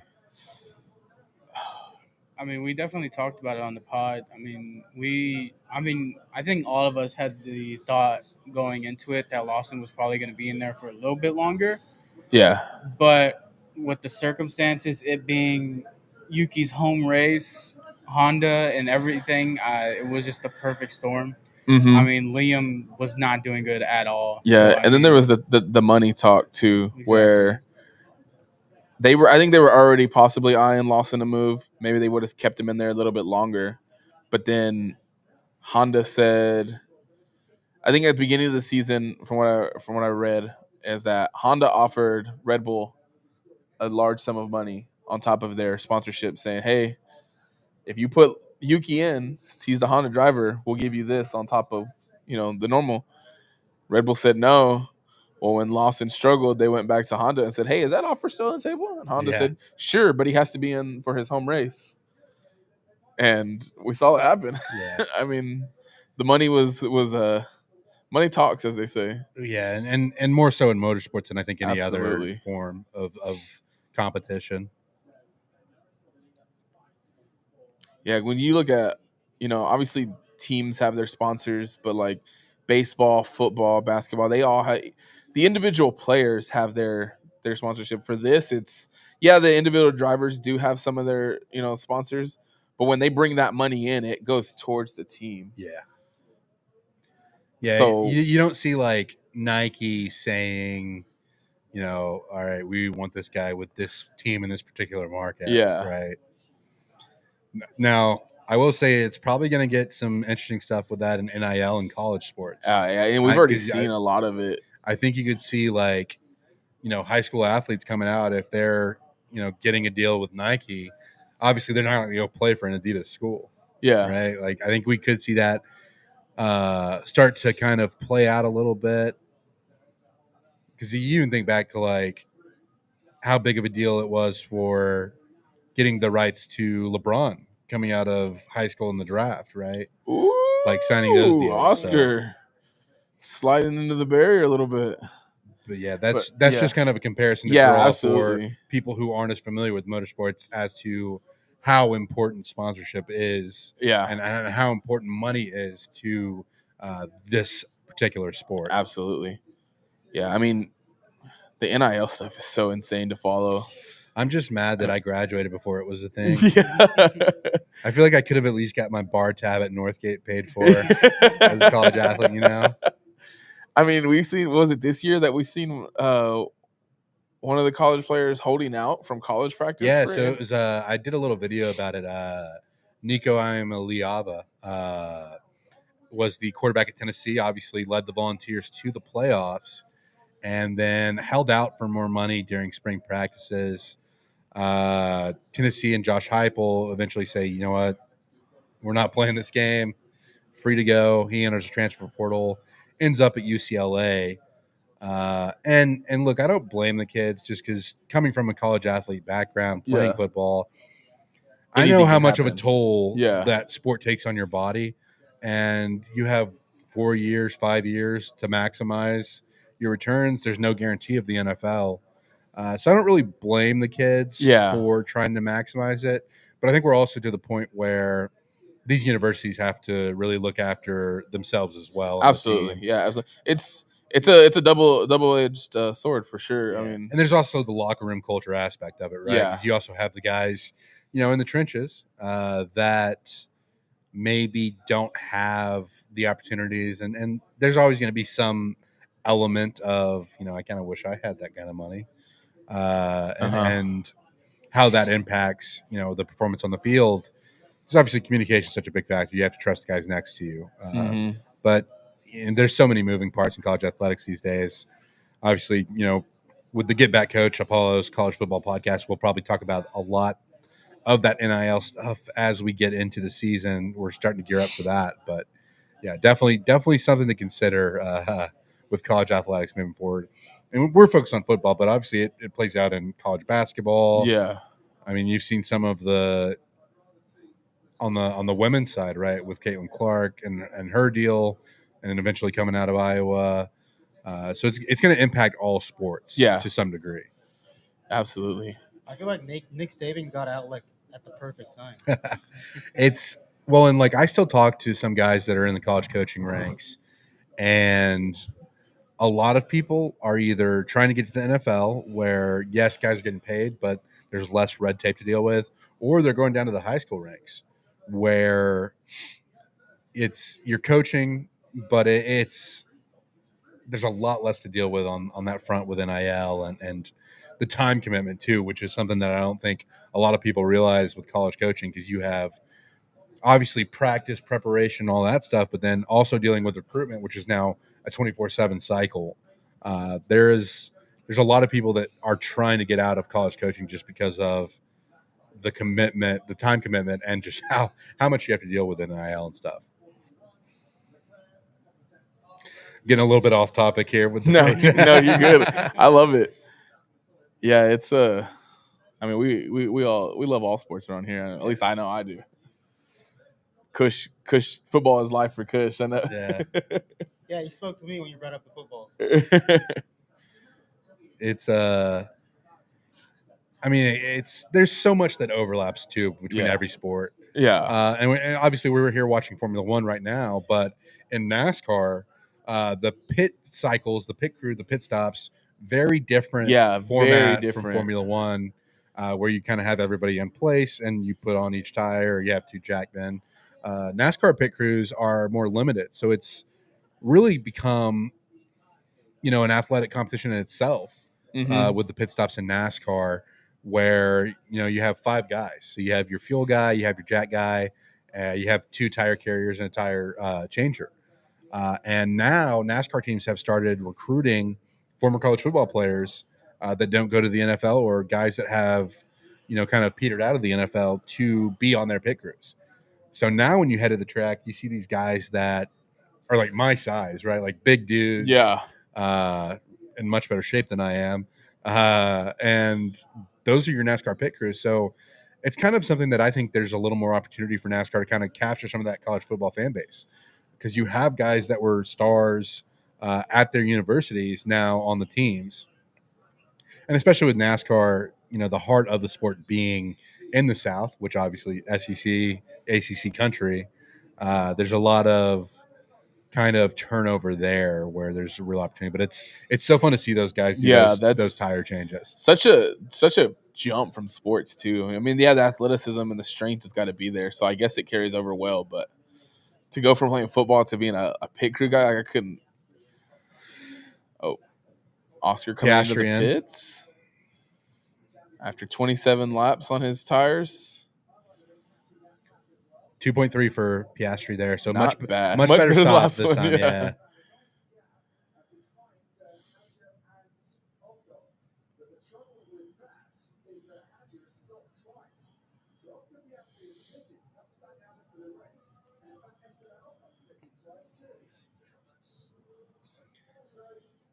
Yep. Yeah, they're talking about it on the broadcast, but again, Piastri comes out Behind Isaac Hadjar, who's already pit twice. And well, maybe not. I Yeah. think it may have been one of the lap cars. oh, okay, yeah. It may have been Lawson, because the leaderboard still has Piastri ahead Yeah. of Hadjar and Ocon.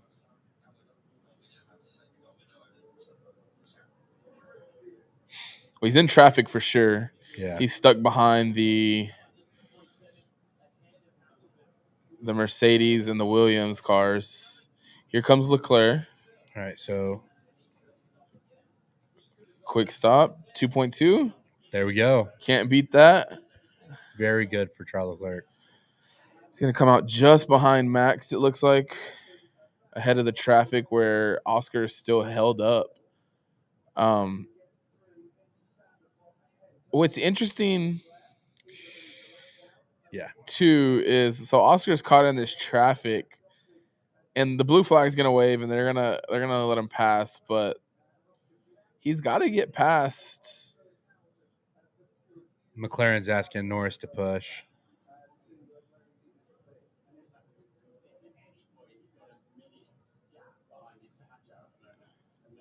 Yes, I think Charles. I think Charles has a bit of a gap in front of him. So is George not going to try to give that back? Here comes Lando. Yeah, Lando's going to be coming in here. Carlos Sainz is in the pits. 3.1 for Sainz. Oof, slow stop for Williams. All right. 2.2 for McLaren. Not a great camera angle. Yeah. Yeah. We needed producer Josh in the pits there. That's good. Yeah, I thought it was going to be a slow one for a second there. So Max is out ahead. So still a gap between Lando and Charles. Man, so George Russell cut through the chicane and gained an advantage on the Williams. Race control noted the incident. Yeah, but they were just noting, if he keeps that position and doesn't give it back, he probably get a 10-second penalty. But with the gap that Williams was holding back traffic, it's almost going to erase that time. It's 5-second penalty. Oh. Yeah, Albon not happy with that decision. Yeah, that's from the stewards. It's smart if that's the case, but because it's intentional and it looks like it is, maybe the stewards note that and give it.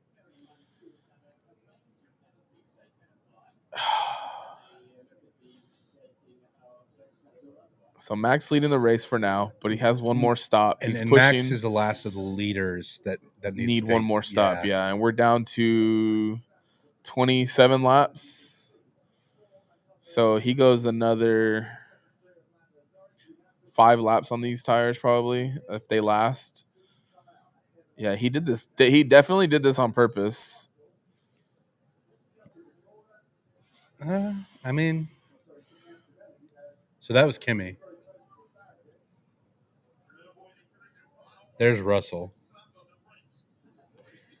I love the overtake award being shown as we get the clip of Russell cutting the corner. Yeah, see, his engineer told him we'll have to give that back, and he said, "I'll take the penalty. He's driving around too slow." I wonder if the stewards note that and make it a little bit of a harsher penalty. I see. Like I would think, like with the radio commentary there, That's something. they That's something would, they yeah. look at, and they're gonna. It's they look at everything. All right, lap 52 of 78. We do have 2 cars out of the race. Alonso with that power unit issue, and then Gasly, who had the contact with Tsunoda, kind of launched himself over the back of the Red Bull there. I believe they showed Valtteri Bottas there on the screen. Enjoying the race from a different point of view. He's the reserve driver for Mercedes and McLaren. I just know that I know for sure Mercedes, but I know they were saying he was kind of filling a couple roles at one point. Let me see. I love his American nickname, Terry Bodass.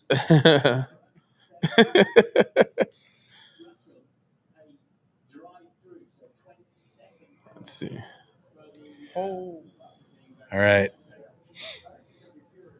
So he gets a he has to get penalty. A drive-through penalty, and that is probably due to what was said on the radio. Yeah, if we're being honest. I get it. Exactly what he was doing. So Kimi Antonelli has done the same thing, and he's gonna have to give that place back because if not, he's gonna have the same. But it makes you wonder too. Like I love Alex Albon, but is he driving that slow and hitting the brakes that hard that he's? Because it's the same exact spot, the same. Yeah, because they let signs pass. It's where Albon could hold up everybody else. Yeah, I think it's where the incident with Tsunoda and Gasly happened. That same chicane.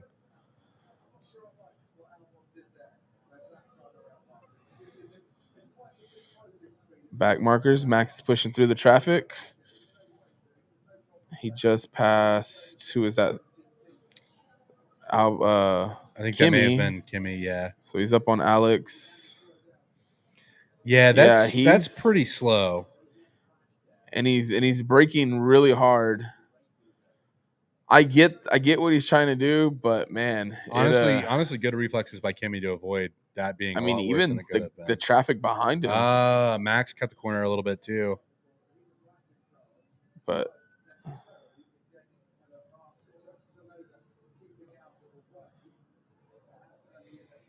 Mercedes still no stops. That's kind of wild that Mercedes hasn't stopped yet. I don't know what the strategy is there. They've just been outside the points this entire race. I mean, Russell is in there right now. But but the problem is Russell has to do the drive-through and then come back and make 2 stops on top of it. Russell will be lucky to not finish behind Behrman at this point. Yeah, he's gonna be pretty far back there. I don't agree with delaying it as long as you can, knowing that you still have to make 2 stops.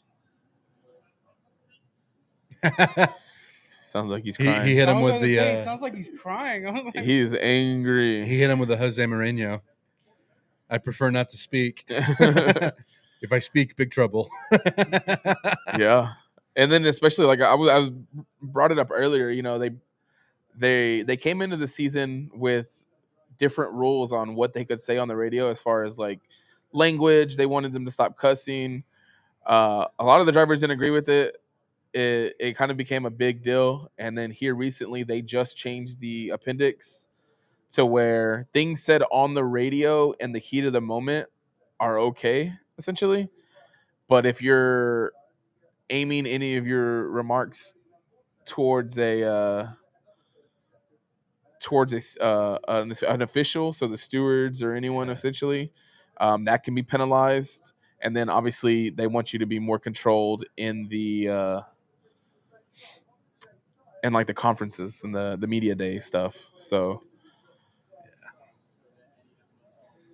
and like heat of the moment stuff, like you mentioned, I can't imagine penalizing somebody Yeah. for Yeah. that. And they make a good point. A lot of the drivers have said, we're driving these rocket ships essentially 200 miles an hour around some of the tightest corners you've ever seen. Adrenaline is pumping, the competition is on. Could you imagine like if we mic'd up football players in the middle of Well, and exactly like the mic'd up, and you still pick up on some of yeah, the and you crazy still do, things. but like could you imagine like say like a offensive tackle Yeah. being mic'd up and penalizing him for like in the heat of the moment what he's saying? Like, and a lot of drivers have made that comparison. If you put a mic on people in the middle of a professional sport, like 9 times out of 10 you're gonna get. I think baseball's the only sport where I've seen people mic'd up where it's not really. And even then, like if you get like a collision at home plate or Yeah. something like that, somebody sliding a little deep into second base, like you're still gonna. I mean, imagine if like, for example, if Jose Batista and Rougned Odor. yeah, were mic'd up when that happened, Yeah, right? yeah. I mean, I guess for instance, the other side of that is when coaches get ejected or players get I was about ejected to say when the when they umpire have makes a their bad run-ins. call, When they have their run-ins with the umps, I mean, you can only imagine what's being said there. Yeah. And we have seen some of those clips where. Yeah. All right, Hamilton coming in.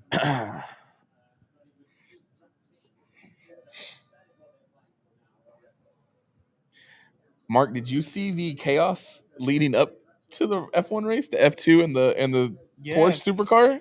I saw that. That was insane. 11 car pile up into turn 1 of the first lap. I was really about to say In this is what's F2. going to happen if Charles sends it in the first turn. A lot of people had a feeling Charles was going to get super aggressive going into that first turn. And Lando smoked the tires going in there. So, Yeah, it almost did. Lewis Hamilton with a 2.5 comes out behind Piastri. Still a really good stop. Maybe slow for Ferrari standards this season, but really good stop. Yeah. Faster than we've seen the majority of stops this race alone. Yeah. So Verstappen still has to pit one more time. But- I know he's building as big as a gap as he can. All of the top 10. I think I can only imagine he's hoping to come out ahead of Piastri again, like he tried the first time. Running into the traffic probably slowed him down a bit, but 20 laps to go. Yeah, and again, the Mercedes, the Mercedes, both of them, neither have pit yet, so that's kind of wild to see. Yeah, George did George do his drive-through he did his penalty? drive-through. Sonoda and Stroll both have one stop left, and then everybody else is on two stops. Besides, as we mentioned, Verstappen out front with one stop down and one to go. So Albon's on hards. He probably goes to the end of the race. 20 laps left.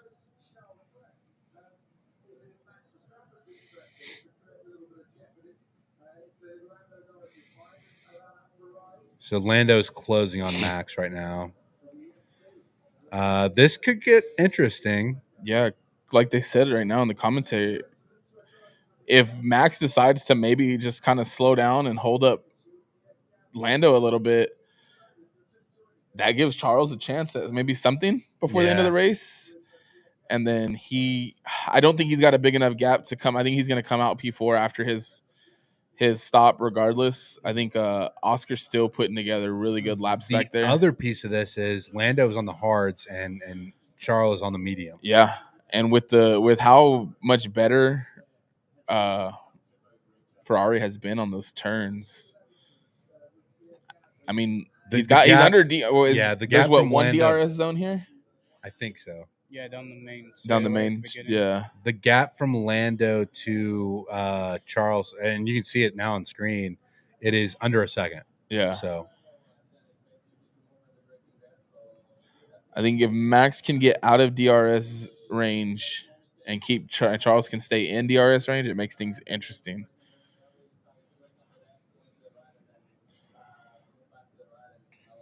These.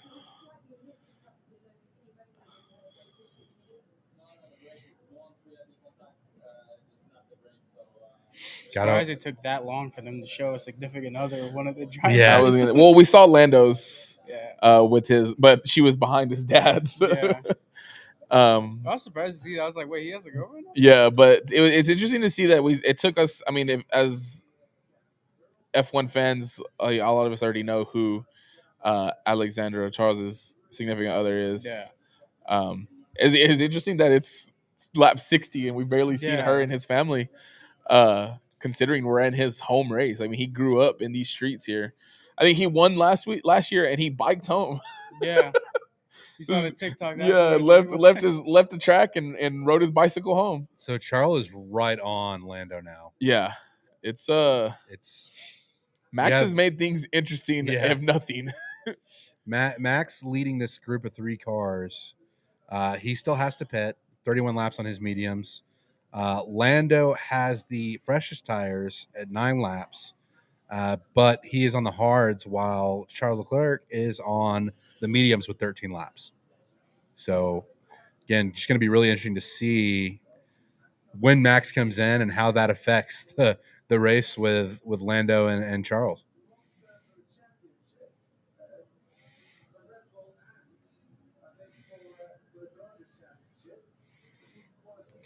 Piastri still has the fastest lap at the moment.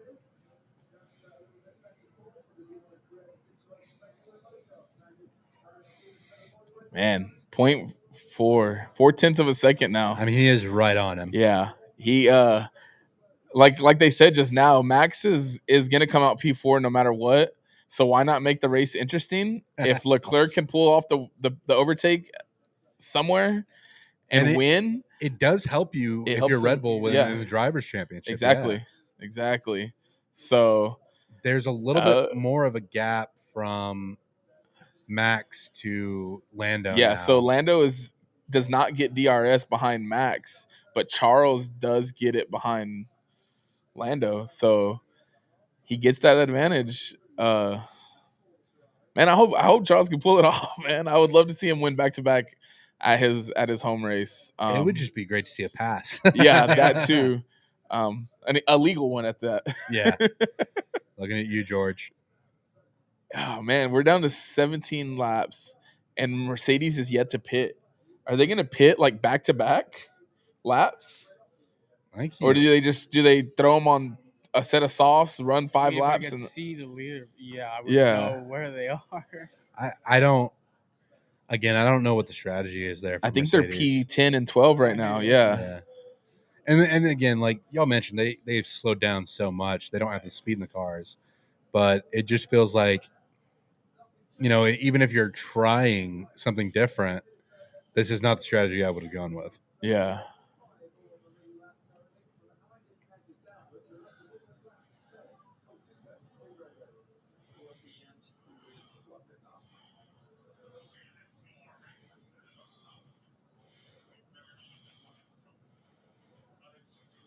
The one thing I love about F1 is there's no freaking commercials. Yeah, Yeah. there's no commercials mid race. That's true. Well, and it's such a quick race. I think that's part of the Yeah. problem with like IndyCar and NASCAR is the races are so long. Yeah. Whereas, I mean, the longest F1 race is 2 hours tops. Even with safety cars, I mean, which is the slowest part of a race if there's an incident. I mean, you're going 2 hours, maybe a little over max. And ESPN is quick to, because ESPN pulls their coverage from Sky Sports. You get the podium ceremony, you get the cool down room, the podium ceremony, and then they're like, all right, well, follow us here if you want to get more coverage. If not, Yeah. that's Later. it. And it's going to be interesting to see what happens with coverage in the United States for us next year, because ESPN is losing F1. So helps F1 TV. I guess I'm going to end up having to pay for that if no one else gets it. But they did just partner with Disney. F1 did. Which you would think would So- keep coverage on ESPN. You would think, but I don't still have know. no idea what that. It's going to be on partnership Disney is. Yeah. Plus instead. Yeah, Disney Plus or dedicated racing channel. Looks like Norris has widened the gap a little bit. You know what we could use is a little bit of rain in Monaco right now. I haven't looked at the broadcast or at the forecast. It's Lando's partner, if I'm I not have- mistaken, correct? I have doubts. I think so. And then his mom. Yeah. I assume. I don't think they'd let a random model up. Yeah. Well, it is. It's just so funny too. Like you see these guys, and you see how like their personalities outside of the track sometimes, different instances, and they're just casually walking around with supermodels, on their next to them. And a lot of these women are very successful models too. So like I guess when you travel the world, you broaden your horizons. And in Formula One is, I think, just such a luxury adjacent sport. I know, They just like kind of make you see the Louis Vuitton. They've called them like the rock stars of motorsports, essentially. Yeah. The Tag Heuer watches that they put on immediately after every race, with the casual little like face touch for their sponsorship, markers. Yeah. I don't know if he pulls it off, but he is very close. Yeah, it's at least making it interesting. Yeah, for sure. All right, Russell's coming in for his first stop. We're finally getting a stop there. 14 laps to go. Could you imagine if he just has a bad lap too?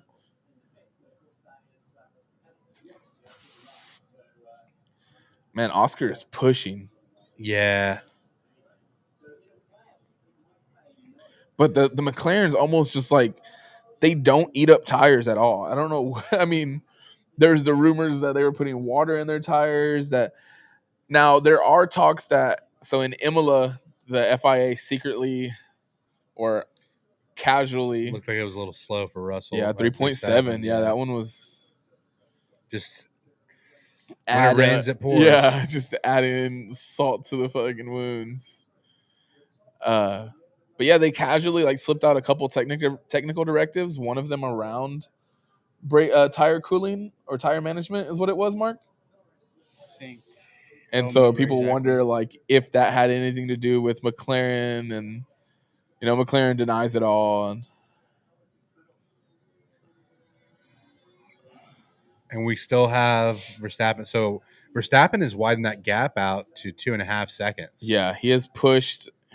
He still has the stop. Yeah, he's doing everything he can to hopefully maybe come out ahead of Oscar. I don't think he does, but he's at least got out of DRS zone range for Lando.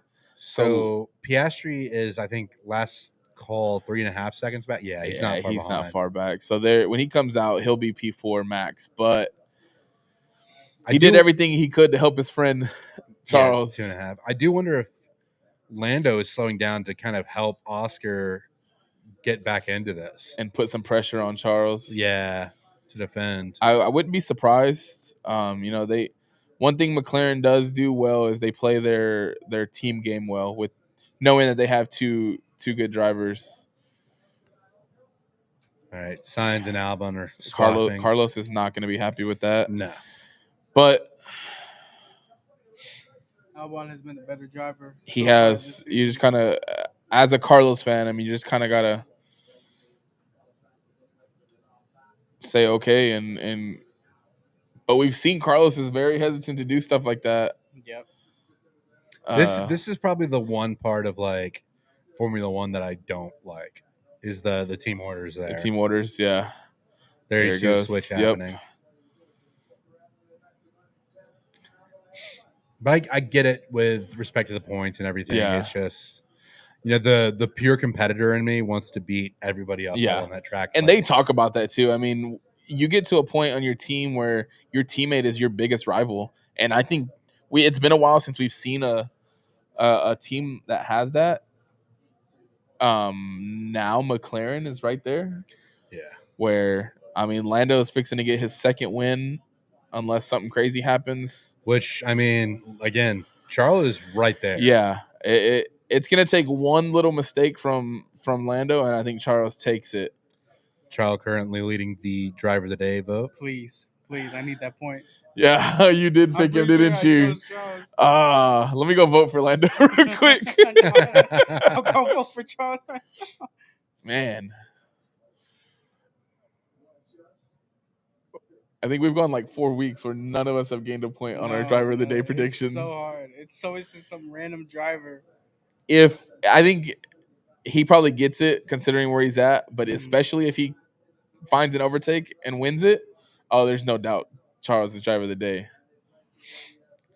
He So it is feels like trying. Piastri closing is kind of plateaued. Yeah, I think you gotta take the tire wear into it.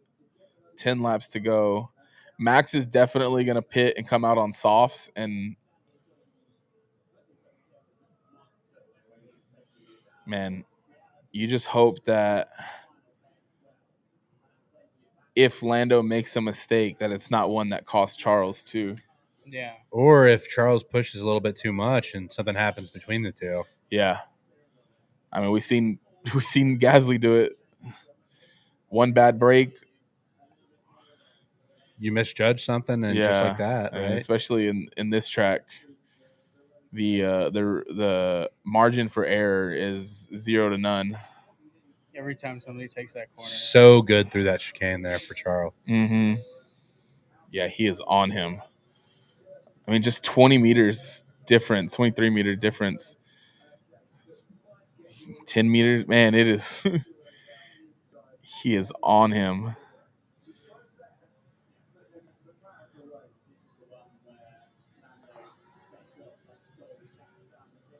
The straight.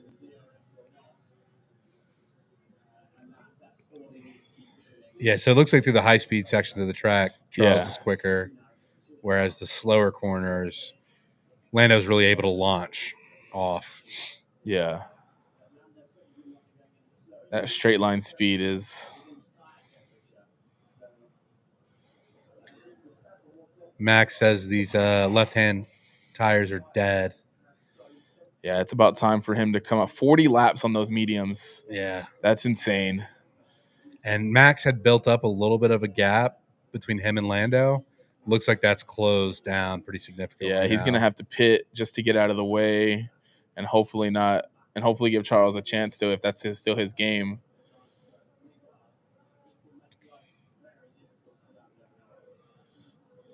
And I think that's his goal, is just to make life as hard as possible on Lando. Yeah. To hopefully cause an incident, cause a mistake, and then help himself in the drivers' championship. I mean, it's a tight battle. I think it was a 24 points separate the top three. Yeah. All right, 70 laps, 70 of 78 now. So again, Max has to pit one more time. You have Norris and Charles right behind him. Very, very tight race between those two right now. Honestly, I think what it seems like is Red Bull's going to try to go to the very last lap just in hopes that there's a mistake. If there's a safety car or something like that before the race ends. Yeah. So that's kind of what we talked about. Lando's talking about Oscar, and Oscar is closing. Yeah, we got a piece of him in that last camera shot. But that just shows you that Lando is feeling the pressure. Yep. Like I said, if there's an incident, some kind of safety car or red flag incident, Max gets a free pit stop and comes out and wins this thing. 8 laps left, and Kimi has still not made a stop. George Russell just posted fastest lap. Yeah, Lando is stressing right now. Yeah, and he sees the game being played, and there's nothing he can do about it, unfortunately. Max is holding him up as much as he can and helping Charles. Oscar's within 2 seconds. There goes Russell on his second stop already. He's coming into the pits. He was on mediums for only, 10 laps? Russell might be able to get back into the points. Only 9 seconds behind Sainz. Well, never mind. He's in the pits now. That's right. I thought he had just come out from his second stop. But yeah, with that second stop, there's no chance.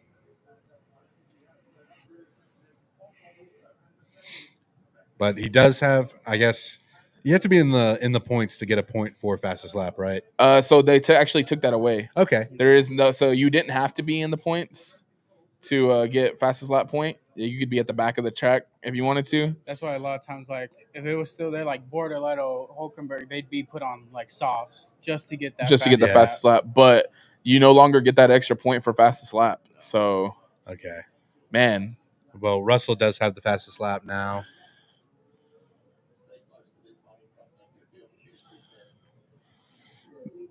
Can you imagine if something happens between Charles and in Lando, Lando and then Piastri scoots through? yeah. I mean, like I said, that would give Max a free pit stop. He comes out P1, Oscar P2, and Hamilton P3. Could you imagine? Oh man, you don't want it to happen, but you kind of do for the excitement. Yeah. The chaos Casual factor. F1 fan looking for entertainment. I want that to happen. Yeah, but here's the thing: like Lando is very, very. I say very. He's known to make a mistake when he's under pressure like this. Yeah. He's holding it together pretty well, but the radio message speak for itself. Well, but now he's feeling Piastri it. is within a second, so he's going to be putting pressure on Charles. Yeah.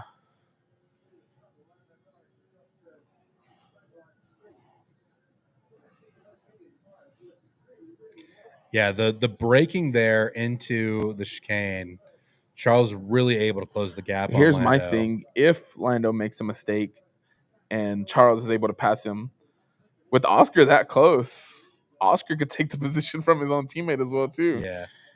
One bad mistake. We got 6 laps to go.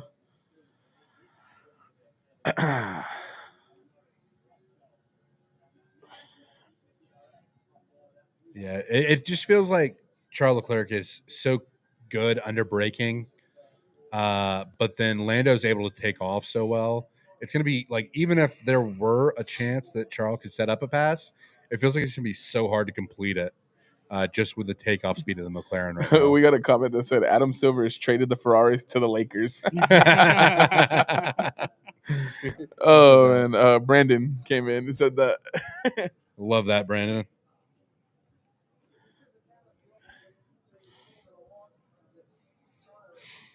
Again, this is only the first of 2 races we have today. The main event for us is going to be the Indianapolis 500 a little bit later on. I believe green flag is set for 11:45 a.m. So we'll have a little bit of a break. We'll have a little bit of a break. We'll try to field some questions. Maybe we'll do like a little AMA style format between. Yeah. Sounds like time to get breakfast for me. Yeah. I may send some money with you if you're if you're going. Hey. Copyright or what? Yeah, dude, that'd be sick.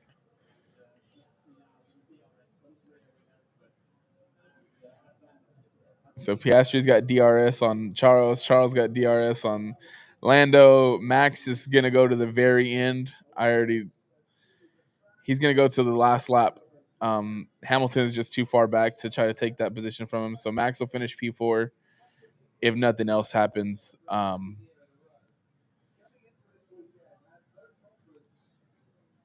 He's doing many mistakes at the moment. Yeah. Yep.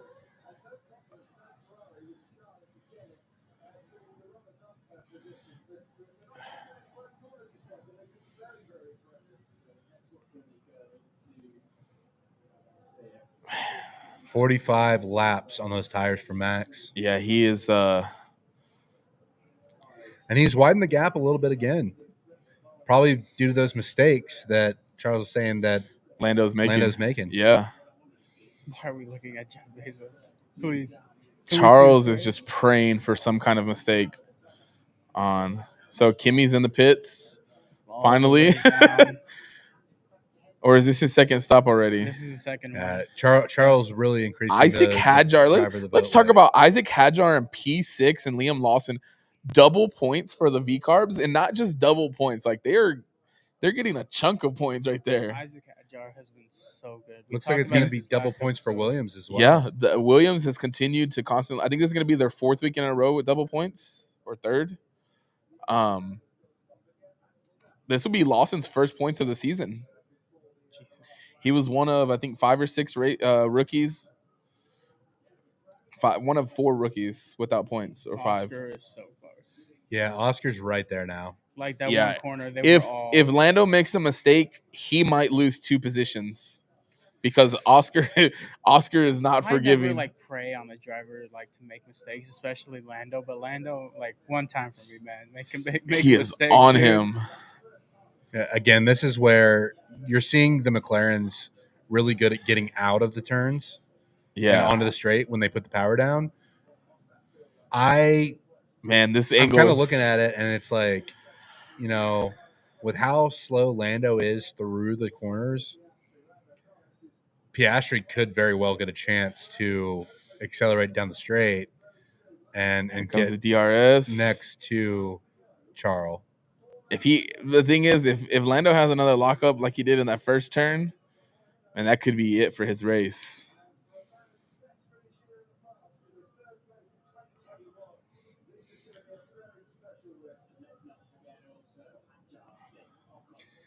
Max still out there. He's literally waiting to the last second.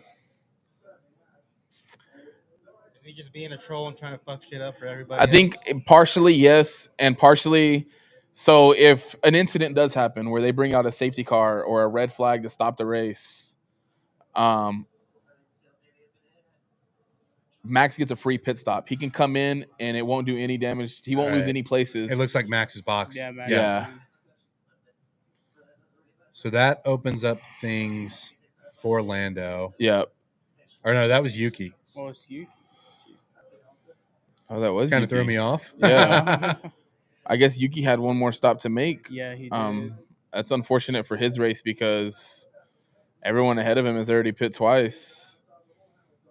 And obviously, I do wonder if the contact with Gasly earlier did affect that car. Yeah, it makes you wonder how much damage he actually took.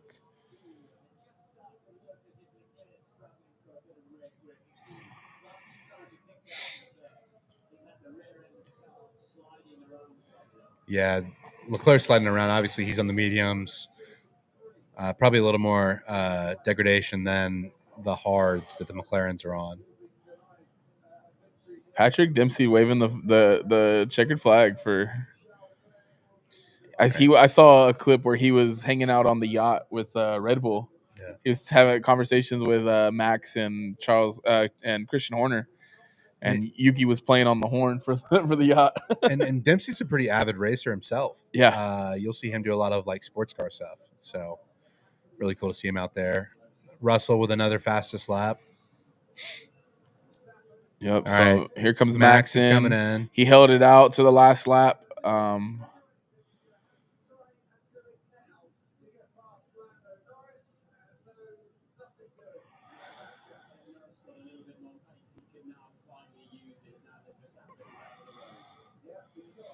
Yep. Well, he did all he could.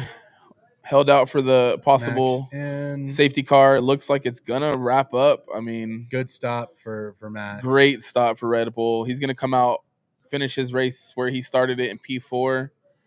Looks like the first 4 are the only non-changes. The pit stops definitely played a part. Yeah, and with Max off track now, Lando's opened up a gap. So yeah. Looks like it's going to be Lando Norris. We said it on the pod when we recorded. This probably was the most important qualifying session of the season. With the track being what it is, qualifying has been so close all year. That magic lap that Lando pulled out yesterday, that was it, man. It looked like that was enough to secure him the win. He held it together. He was under a lot of pressure. Max did what he could to help Charles, to help his own driver's championship fight. Charles did everything he could. It just looks like, Lando held himself together, and you give kudos to Lando because in the seasons past he would have made a mistake. There it is. Lando wins. Lando wins. Charles P2 and Oscar P3 to wrap up the podium. Charles P2 at home. You still got to take that as a win. Well, and especially with the way he was talking coming into this. What is going on with it? Did Max crash? I don't know what happened there with Max. Oh, there it goes. The timing graphics of F1 have been at an all-time. Well, and Lewis, this has Lewis P8. I thought Lewis was P5. Yeah, the graphics are always broken on F1s. Yeah, well, we'll see how it shakes out. Yeah. We do know what the podium is. It's Norris, Leclerc, Piastri. Yep. This is a big win for Norris. Yeah. With everything that's been happening.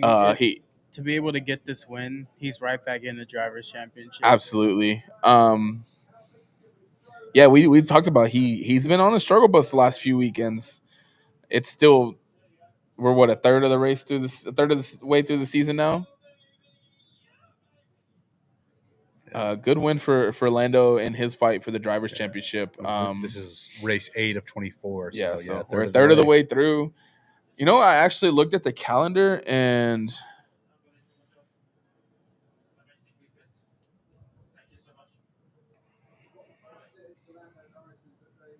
Man.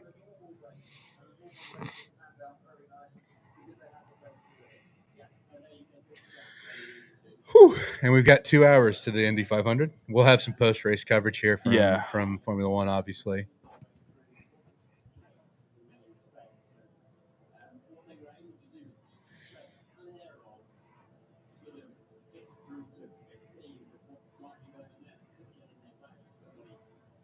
I'm still in Astro Star Wars weekend mode because anytime I think about Lando, I always think of Lando Calrissian. Yeah.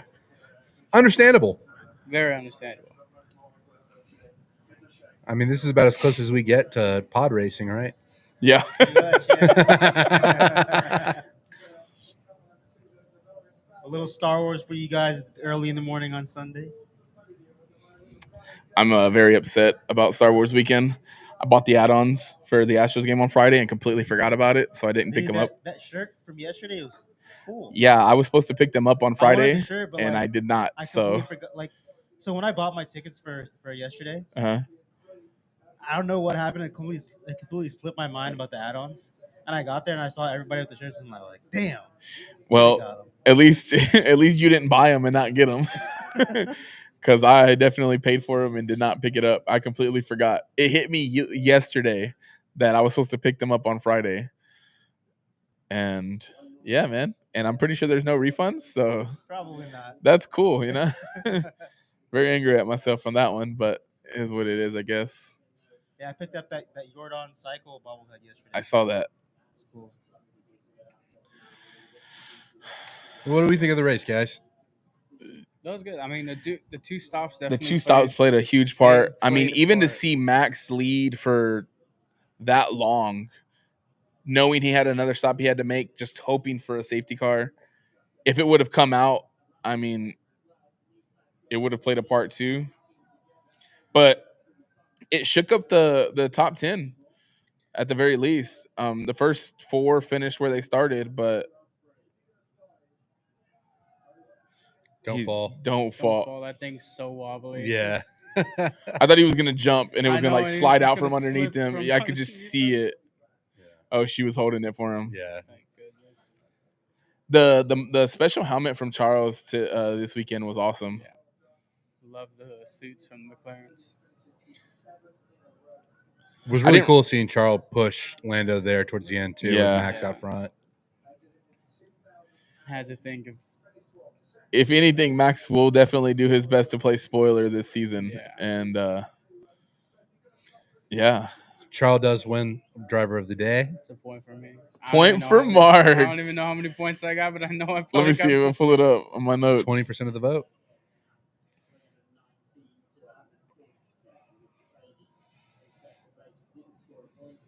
I think that might be 2 for me if I remember correctly.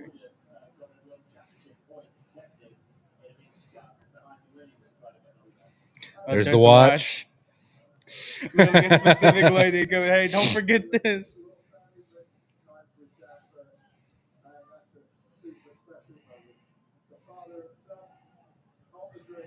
I love the security. Look at the stash on this guy. That's powerful. He's locked in. He's not. Yeah. Oh no, he's breaking. He's breaking. Don't break. Yeah. Don't break. That's so awkward. He's got the World War I French general stash. And his significant other. Yeah. He gave love to his mom, gave love to his dad, his partner, the team. They hold them there until the very last moment, and then they let the fans just run crazy to the podium. I want to ask you guys, what do you guys think about the F1 movie that's coming out? I've already bought my tickets for Wednesday the 25th. I'm gonna go see it in 4DX. I'm so excited. I need to get my tickets. So, tickets went on sale earlier this week. I bought it. I'm gonna be watching it in 4DX. I've never watched a 4DX movie, so Hilarious seeing the drivers show up to the special premiere they had. yeah. Lance wasn't there, and of course Max wasn't there. Max was at home, iRacing on stream. iRacing. I actually went to go see Sinners a couple weeks ago. Yeah. How was it? It was really good. I've heard nothing but great things about Sinners that was movie. probably movie of the year. Yeah. When I Like, first started seeing like the trailer show, I was like, haven't heard anything about that. Then it comes out and like, oh, it's just a everybody's talking raging about it. reviews. Yeah. It's funny because like every time one of these like big movies or shows comes out, I'm always the last one of the friend group to like actually see it. Yeah. I always wait for it to like get out of theaters and like onto streaming platforms. I just like people stress me out in movie theaters. I'm a huge advocate for movie theaters. I love movie theaters. Oh, so yeah. I love the experience of a movie theater. I don't love like there's always people talking during it, and it like I'm like, dude, I just want to lock in on the movie. I went on like a Tuesday at like 2:00 in the afternoon, so like it was maybe like 5 people in there. It was awesome.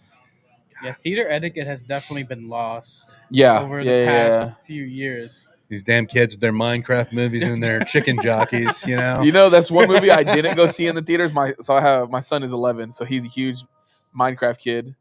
Wanted to watch it in the theaters, and we never went and seen it.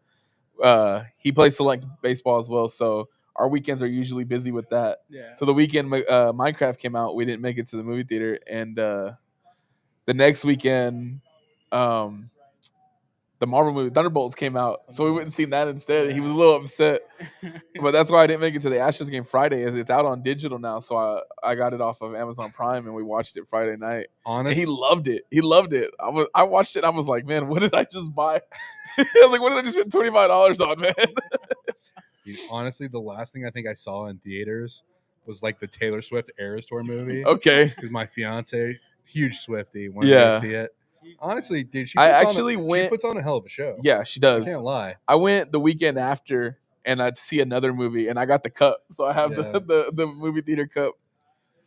I will say, when Oppenheimer came out, oh man, me and my fiance were up in New Mexico, so we had just gone to see like the whole Manhattan Project thing in Los Alamos, and then we went to see the movie theaters like that night, and to see Oppenheimer. That was kind of a wild experience. Yeah, I can imagine. I'm a bit of a history nerd. Oh yeah, me too. It's so something similar, but not exactly on the same aspect. Do you remember that show Waco that came out a while back on Paramount? So me and the missus, we burned through that, right? We watched all of that, and then I was still in the Marine Corps at the time, so I got sent for 2 weeks out to McAllister, Oklahoma for training. There's nothing in McAllister. No. So on the weekend, I had a rental car, so I drove out to OKC, and I actually went and walked through the museum for the OKC bombing, and to see how that tied into the Waco show and all that, the history there. I was like, man, this is actually insane that I'm here right now after watching that show. Yeah, David Koresh. Waco, famous for 2 shootouts. Mm-hmm. The Branch Davidians, the Waco cult, I guess, is what we would call that. And then the Twin Peaks biker shootout in Waco. Another famous shootout that happened there. Waco, man. You got those, and then you got like Chip and Joanna and the shiplap stuff for the home restoration. Yeah. Oh man.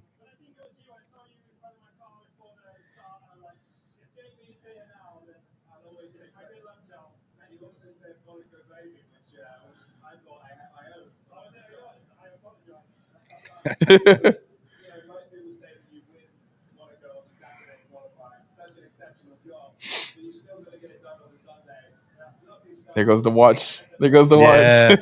The casual face touch that you mentioned. Right on. There it is. Right on cue.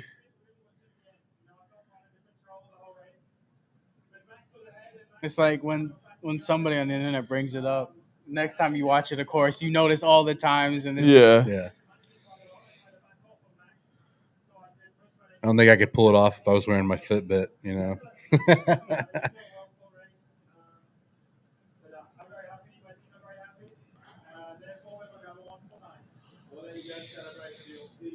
Probably gonna enjoy some of that Jack Daniel's sponsorship. Probably not actually. They're gonna have like some nice champagne or something there to enjoy the win. There we go. They mentioned the Indy 500. McLaren obviously has the IndyCar team as well. That's who Kyle Larson is driving for in his attempt to run the double 1,100 miles between the Indianapolis 500 and the Coca-Cola 600. Big day for him, obviously. Yeah. Weather permitting. Again, we hope we don't get a repeat of last year. I don't root for McLaren, but I would love to see Pato finally get his win in Indy. Pato getting a win would be awesome. Double win day for McLaren would be huge, I guess. And again, with Joseph Newgarden and Will Power headed to the back, Penske headed to the back, that really kind of opens things up front. Yeah. So it kind of feels like this is anybody's race. Man, a cool down room without Max just always hurts my soul.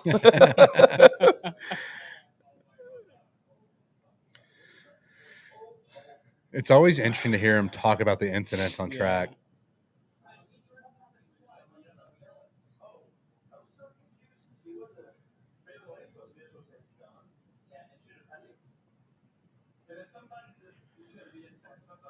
Yeah, they're talking about the gasoline incident. It should have been a virtual safety car. Still pretty shocked it wasn't. Yeah. Woo.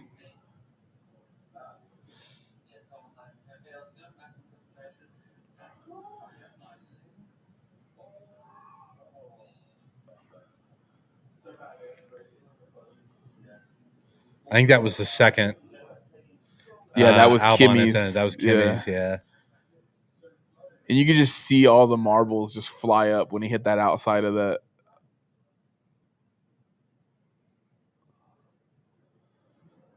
And they always mute him. Yeah.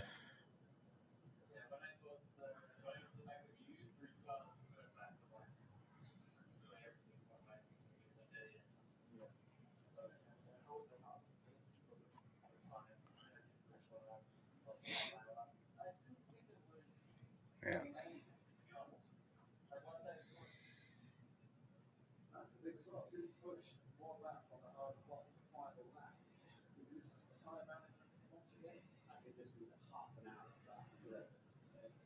I love the cool down rim.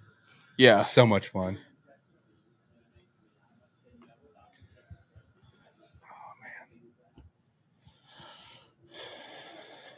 Double points for the V Carbs, man. What a huge weekend for them. Let's see what the official top 10 standings were.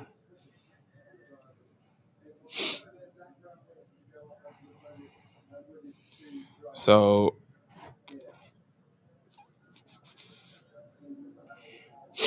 obviously we know our podium, Max P4 and Lewis P5.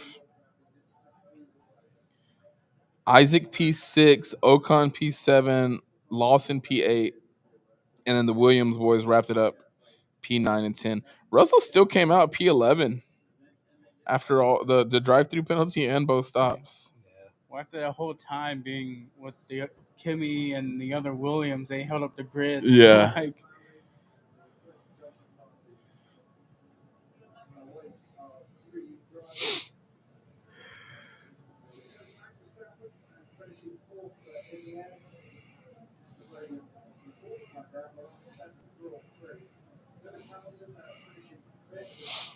Man, I might have just lost in fantasy baseball Bregman for the season, unfortunately. That's unfortunate.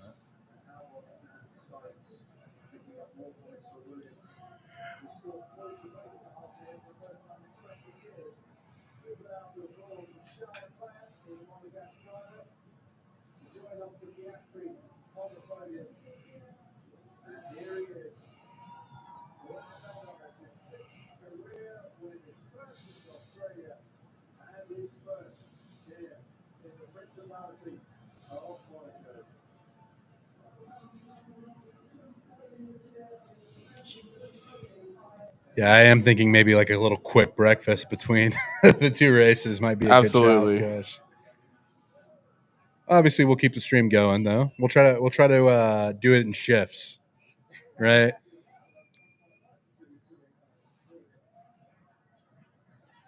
There's the trophy race.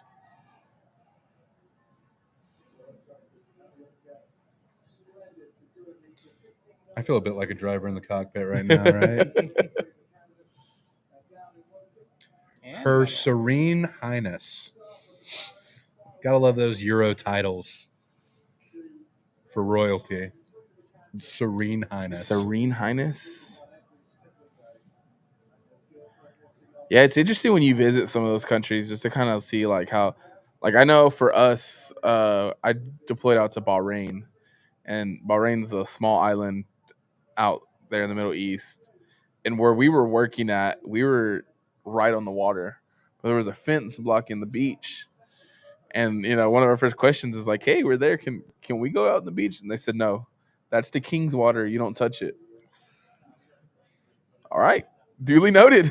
Well, Don't touch the king's water. Yeah, they said that's the king's water. You don't touch it.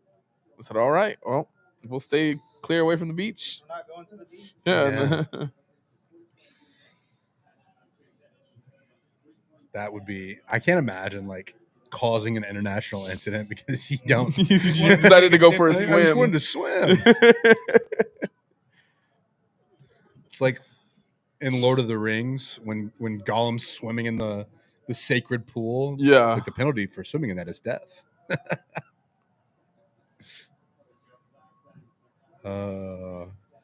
That's the king's water. I like how Zach still has the orange on, so he just sticks out like a sore thumb on the podium.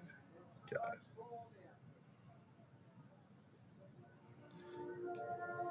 I think we should switch Zach Brown's for one weekend.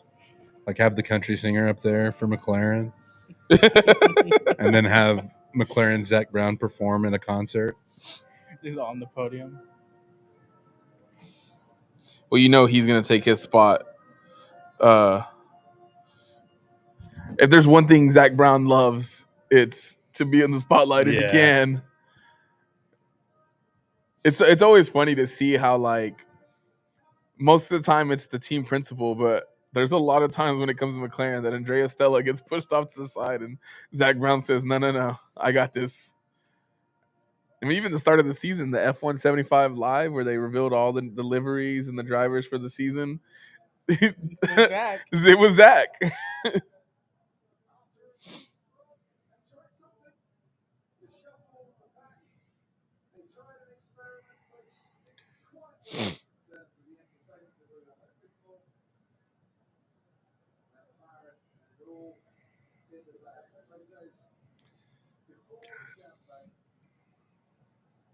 What circuit's up next for Formula One? It is Barcelona. We will be in Spain next weekend to wrap up the triple header, and then we'll have a weekend off, and I believe they go to Canada.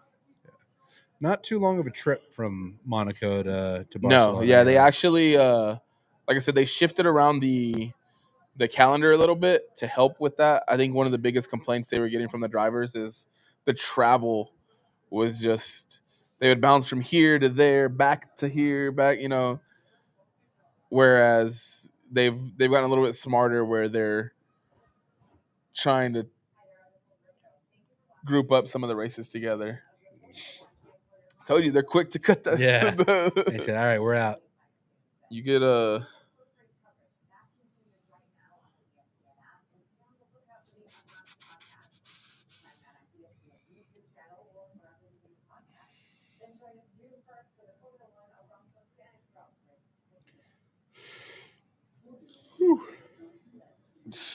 friend of mine is a huge Charles fan, and she was texting me right now, just hoping, same thing we were talking about, just hoping for an incident to give or helping Lando would mess it up and give Charles the win.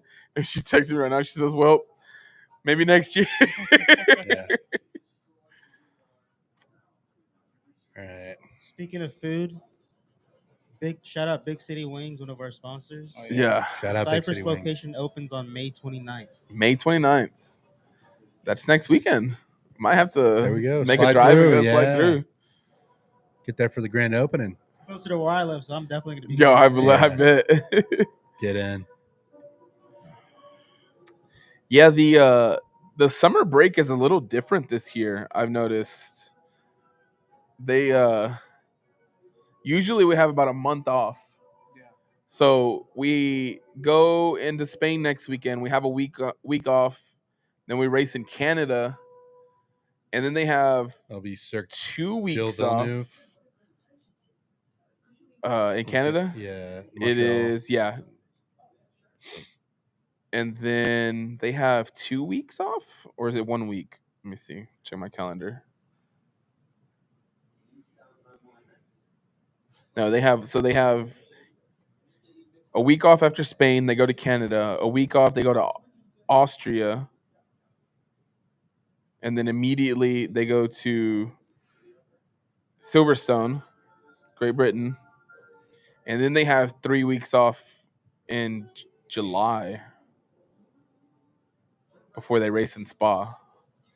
So the summer break seems like it's a little bit later this year. Yeah. It's a little bit. There's a few more breaks in between leading up to it, so it's not a full month. I kind of like that though. I like not having to wait a full month. Yeah.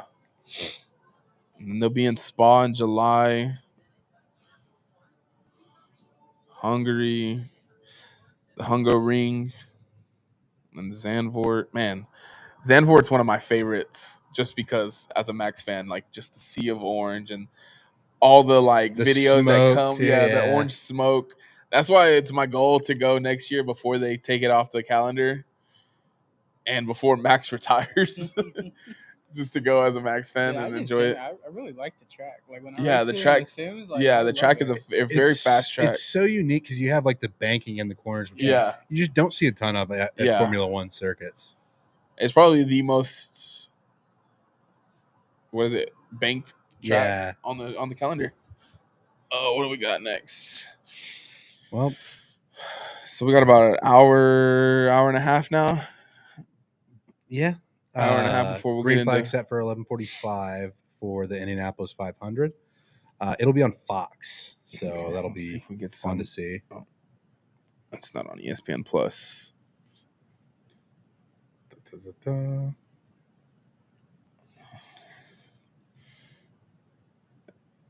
Nope. You're gonna need a cable provider for that. Gotta love it. Yeah, So many, That's so one many thing- things to keep track of. yeah. these That's one days. thing on ESPN I notice is that, man, like if you're not,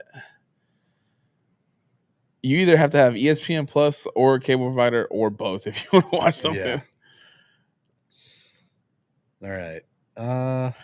So we have a little bit of break. Anybody in the chat wants to ask anything Yeah, let's and motorsports related or really just anything, but yeah, motorsports would probably be what we would prefer to talk about, absolutely. given what we're doing today. Also, now that the Grand Prix is over, if you haven't followed the Around the Circuit podcast, follow it. Me and Mark host it with Ivan, and we talk pretty much everything Formula One related. We wrap up and cover all the races. We'll be recording tomorrow to talk about Monaco, and give our predictions for Barcelona, which at this point it's a guessing game. Who knows what's going to happen from week to week?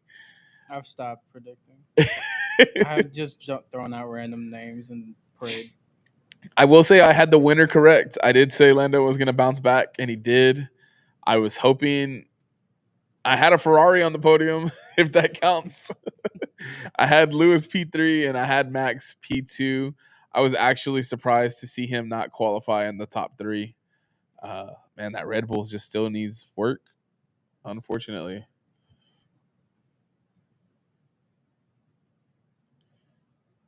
No, I don't want to watch the trailer for the last rodeo. I guess it would be. Got Fubo. Yeah, I think Josh. I think they'll have some pre-race coverage going for Indy already.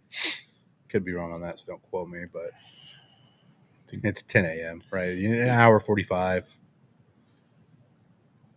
Worst comes to worst, I can hook up my YouTube TV. I know Josh has his Fubo. There you go. logged in Indianapolis 500 pre-race. already. Let's go. Do we want to jump into that, or do we want to see if the post-race coverage for? We can jump into Indy 500. Either way. Go watch Mrs. Doubtfire. Mrs. Doubtfire pre-race. Yeah, it's maybe. There we go. Did y'all see the Weenie 500? The Yeah, Weenie dude, the 500 Weenie is 500. content, brother. That was elite It was amazing content. because they were going like 60 miles an hour, but they looked so much slower because they're on that big track. Have you seen like the maps that like show what can fit inside of the Indianapolis 500 or Indianapolis Motor Speedway? Mm-mm. It's Pretty like sure, yeah, I've seen that.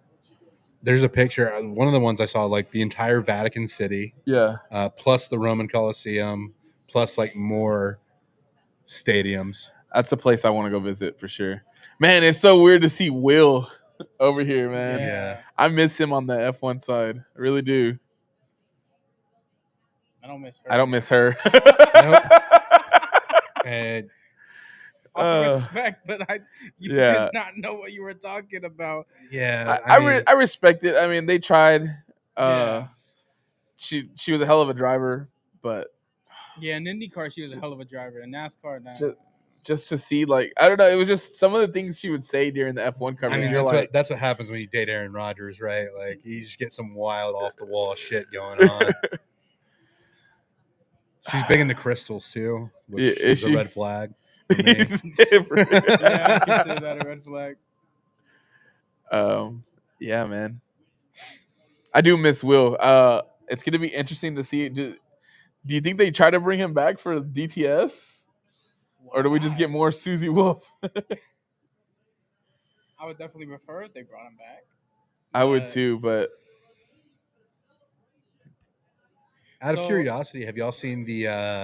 It's not really quite a full answer to Drive to Survive, but NASCAR's Netflix documentary. so I seen that there's a second season coming out or just dropped, and I do want to watch it. And I know there's an Indy one too, isn't there? I think so. Yeah, I've been wanting to watch the NASCAR one, but I didn't know there was Yeah. an Indy one. I think there is an Indy one. Let me see if I can pull it I up. think the 'cause- NASCAR one's called. I did a little write up Because blog like I on mentioned, it. I've been trying to get more and more into IndyCar this year. Yeah, Yeah. same.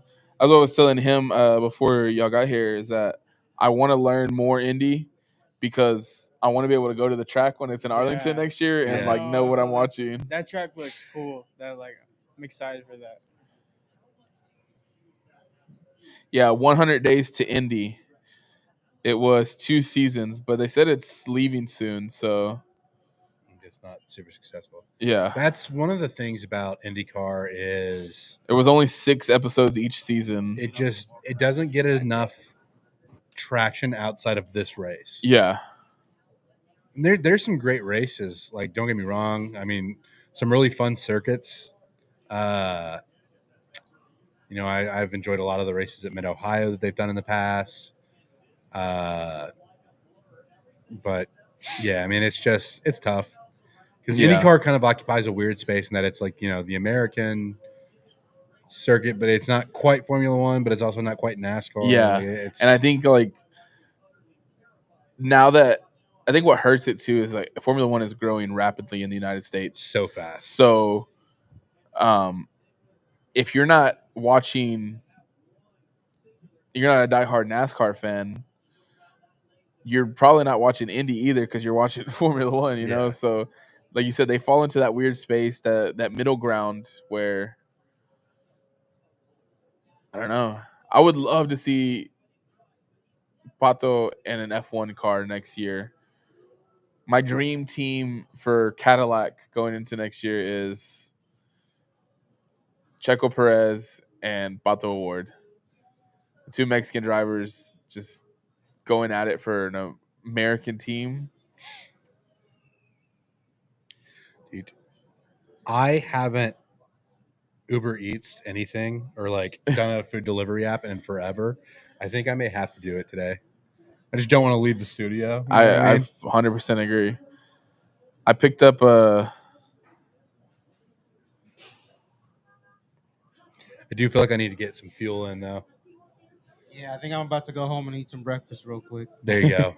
Have some coffee, kind of recharge a little bit. I support it fully.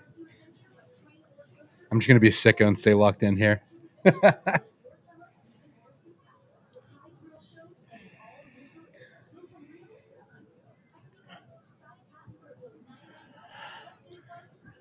Yeah, I picked up the Starbucks on the way and had me a little breakfast sandwich. So I've been held over for now. But here in about an hour, it's gonna be because I ate so early. It's gonna be lunchtime. Almost lunchtime. Yeah.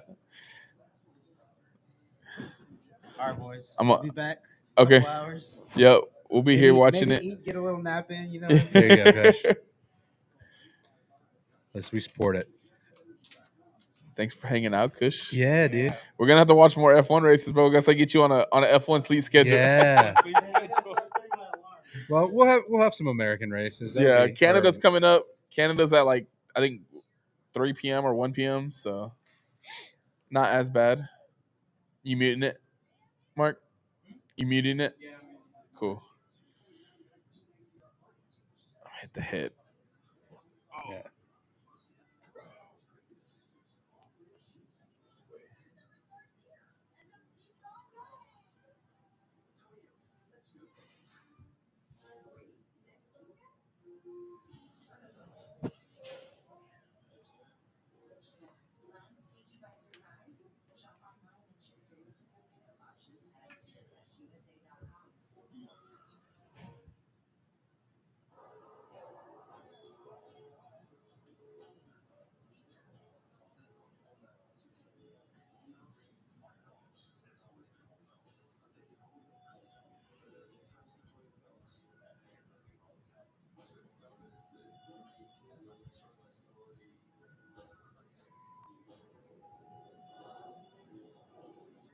Damn, dude. Looking at these deliveries, and it's like earliest delivery 48 minutes. That's kind of wild. That is wild.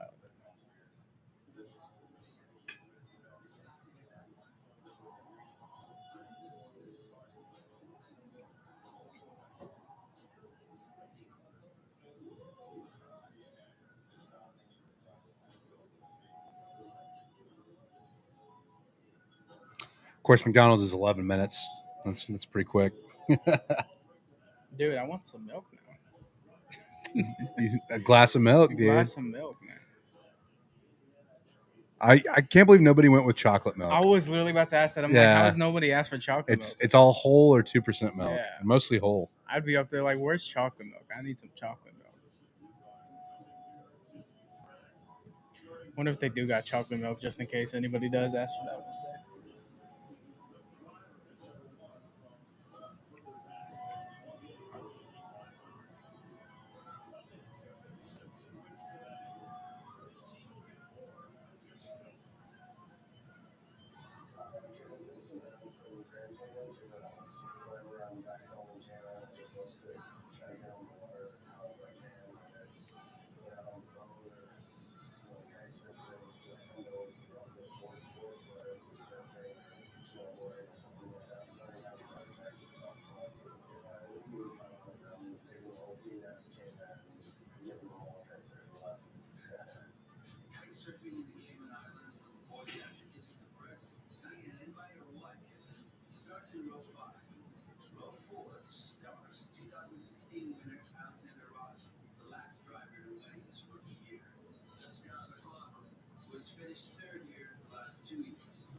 Pato Award.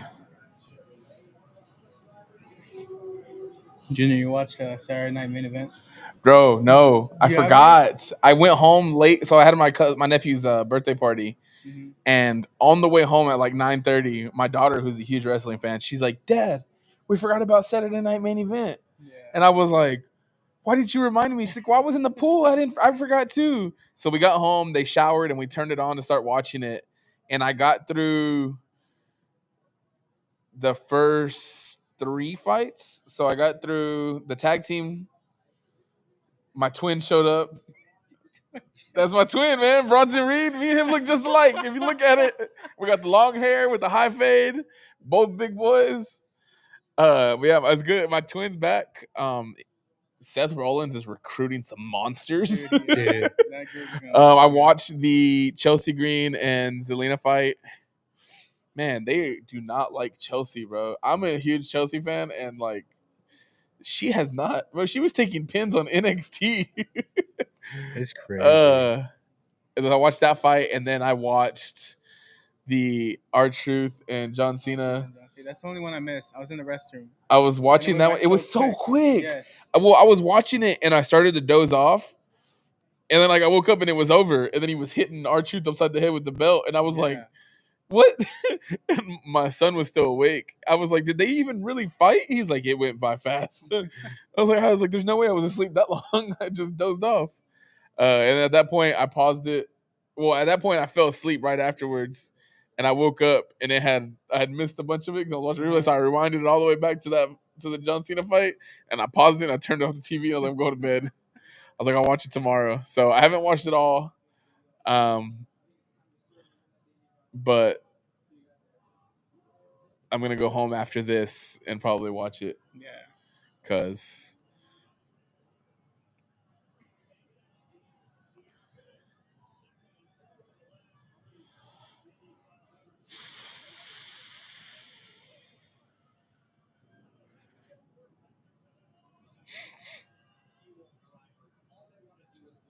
there are some Celsius in the fridge. Hell yeah. So Let me get one of those. we got more fuel. We got to get the food in, though. Yeah, for sure. Gonna order some big city wings for lunch. Dude. Problem is, it's still 10, Yeah, 22. still Yeah. 10:20.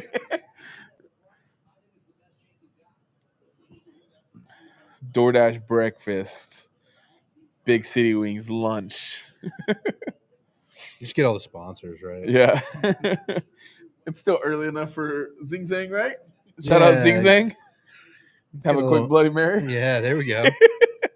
Just Really, in really- honor of the tailgate at Indianapolis. Yeah, 500, really obviously. kick off the fuel of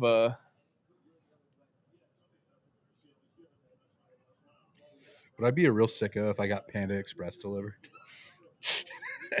at 10:30? 10:30.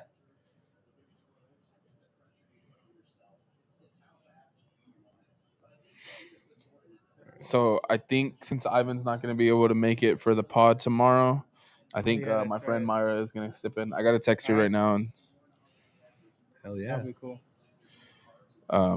she's one of the people that got me into F1, helped me learn the sport as quick as I did. Home podium for Charles, man. He's got to feel good. I know he wanted to win, but considering the struggles they've had this season, a podium at home, you take that as a dub. Absolutely. Tom Brady.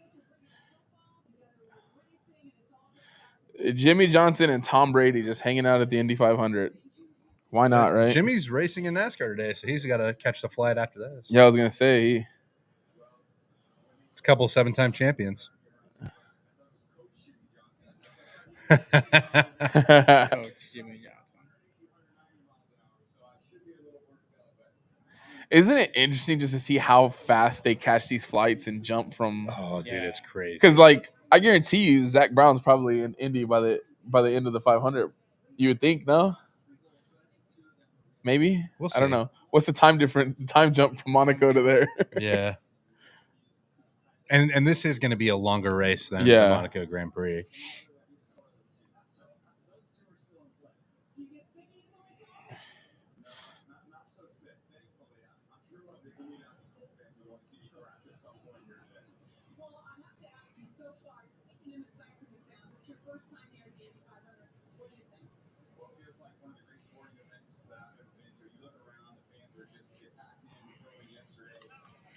trying to see.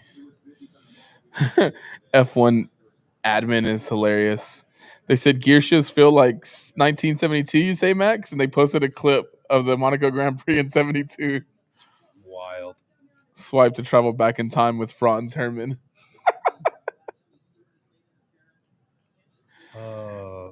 We can probably change the camera angle up a little bit with Kush.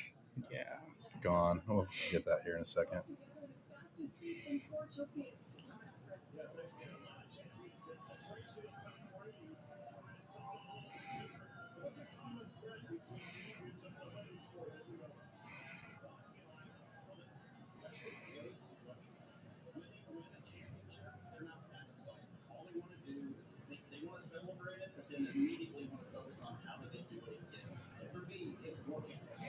Someone said Max's goal was to get to Spain within 25 points of the championship lead. The gap after Monaco, 25 points. Woo. Man, either McLaren is super downplaying it or Red Bull is overly confident that those technical directives that are going to take place in Barcelona are going to make a dramatic effect. Because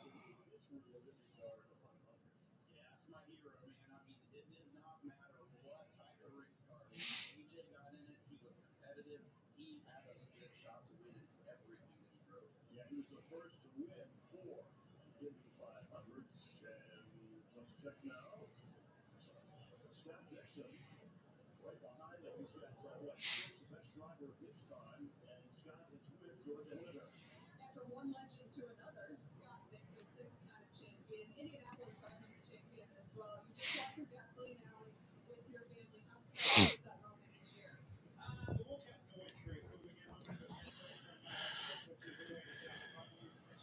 each year? New Zealand. Yeah, Scott Dixon, really a legend of IndyCar. He's been around for a long time. These guys race for a very long time in their career, huh? Yeah, and I mean, it just kind of depends. Racing does have, I feel like, a longer shelf life than a lot of sports. Absolutely, yeah. And you'll see, like, I mean, you know, Formula One probably doesn't have as many elder statesmen, but you got guys like Fernando, for example. Fernando and Lewis are the two old guys of the track right now. Yeah. Somebody saw the camera. Yeah. Always fun. Yeah, I'll definitely have to make it. Oh, shoot. As I learn the sport, I'm sure Indy 500 would be something to go to. But definitely have to make it out to Arlington when they come racing here in Texas. What are prices like when it comes to Indy 500? Have you looked at I haven't tickets? looked at the 500. No. Or Indy races in general? Are they usually similar to like a? It'll be cheaper than Formula One. Yeah, for sure. I'm not exactly sure though. Man, Formula One is. And it also depends on the circuit. Yeah. And like the Indy 500 is going to be definitely more expensive than your average like IndyCar race. Yeah. It's Tony Stewart. I know. I've been pricing tickets for COTA this year, and main grandstand seats for all 3 days is going to cost you about $1,200. That's insane. I went last year and just got general admin, and I paid $350 for $350, just over $350 for all 3 days. For well, Indy 500 tickets aren't terrible, honestly. $67 for the Indy 500. Yeah, we're close to race time, so I wonder if there's people all dumping. Right yeah, now. It is a sellout though, so you have a huge crowd there. I think the number that I saw is 1 in every 1,100 people in the United States will be at Indianapolis 500. That's insane. Which is a crazy attendance number. Yeah, that's huge. And are there like general admin spots to like sit on like on the grass and watch too, or is it all in seats? I'm pretty sure there's some standing room only spots. Okay. So Jeff Gordon. That makes me feel so old. Just like seeing, because he was my guy for the longest time. Yeah. And seeing him like gray hair, basically running Hendrick Motorsports now on the NASCAR side, makes me feel very old.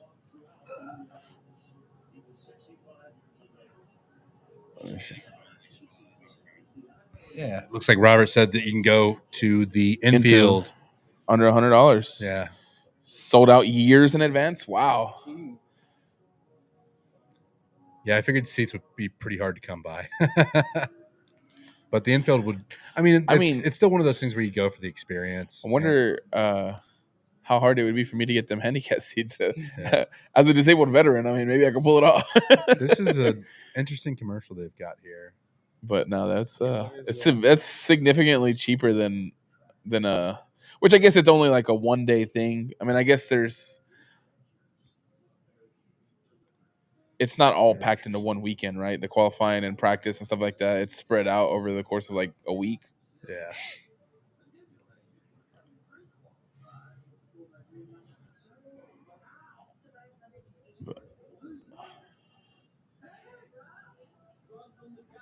That's crazy. People leave the best seats to their relatives. It's like you inherit Indianapolis 500 seats. Yeah. That's crazy. I think that's one thing that we don't talk about enough, though, is just like the family aspect of motorsports. Yeah. It is such a like tradition.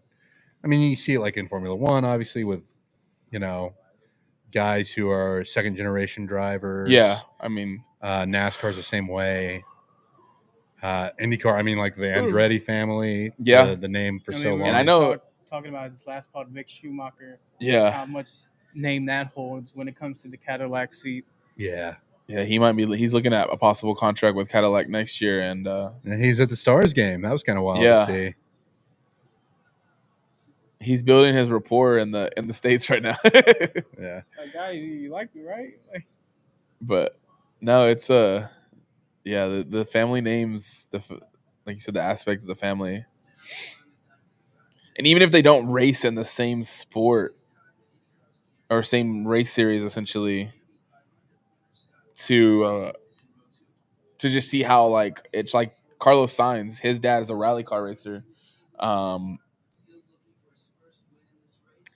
Felix Rosenquist will have Texas A&M on the helmet today. Nice. As a partial sponsor. Row 1. Takuma Sato has 2 Indianapolis 500 wins previously. Really an expert at this track. Robert Schwartzman, rookie on the pole. Really, really big story coming into I did read about that. 500. It does look, though, for race trim, doesn't look like that car's going to have the speed. So that can make things very interesting to start.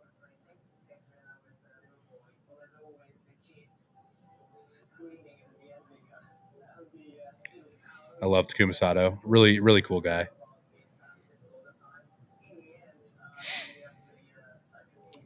Appreciate it, Robert. Thank you.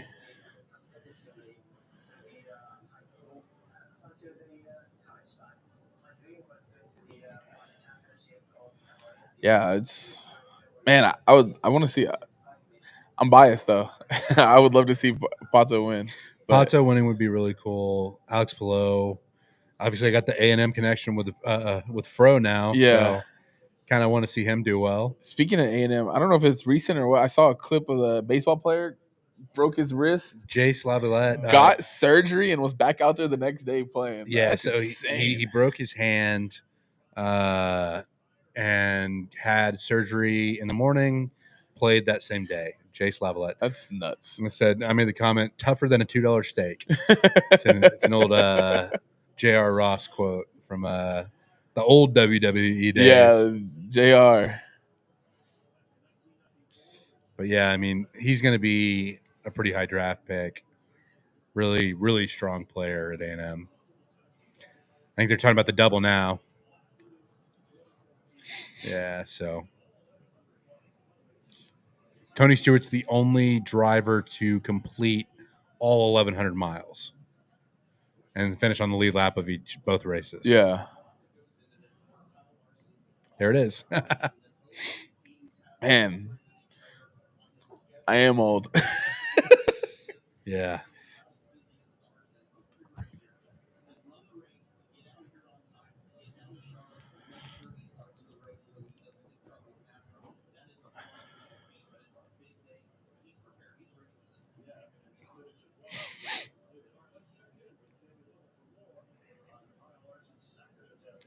So here we go, talking to Larson. There's McLaren Orange, the papaya. The papaya.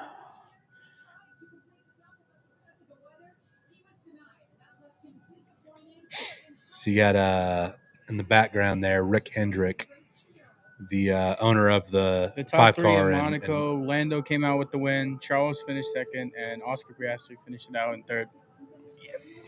Yep, double podium for McLaren, and then the hometown kid, he got a podium. Great bounce back weekend for Ferrari with Hamilton in P5.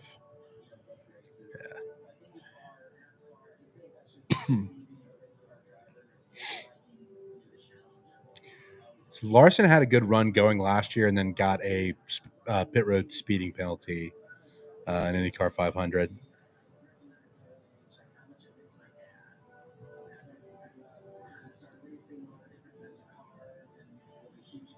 So a lot of F1 fans that don't like him. For his Max Verstappen comments? Yeah. Yeah.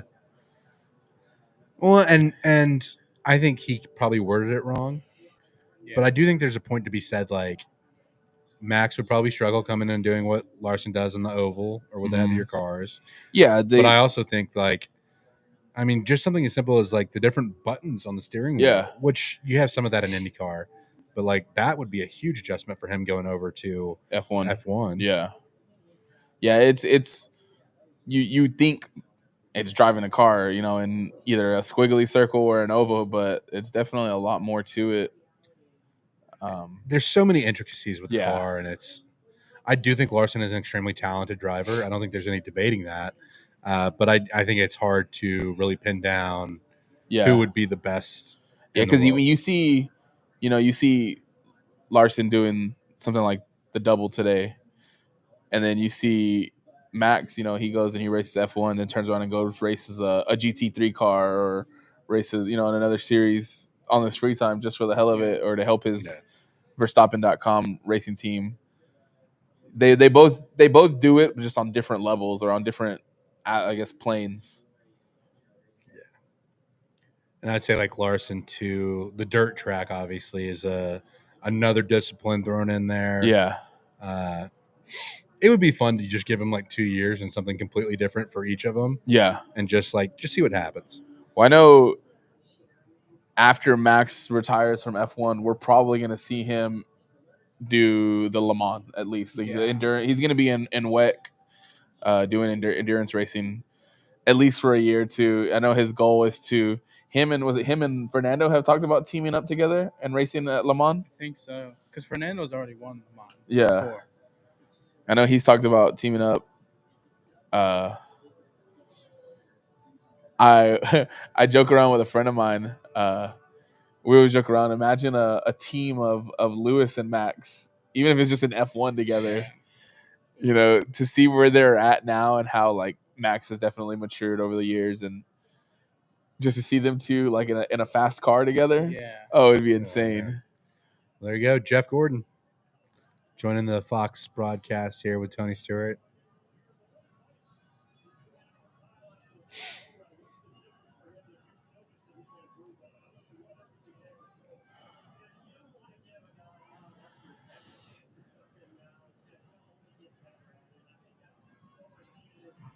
Yeah, dude, the gray makes me just feel old as hell. Yeah.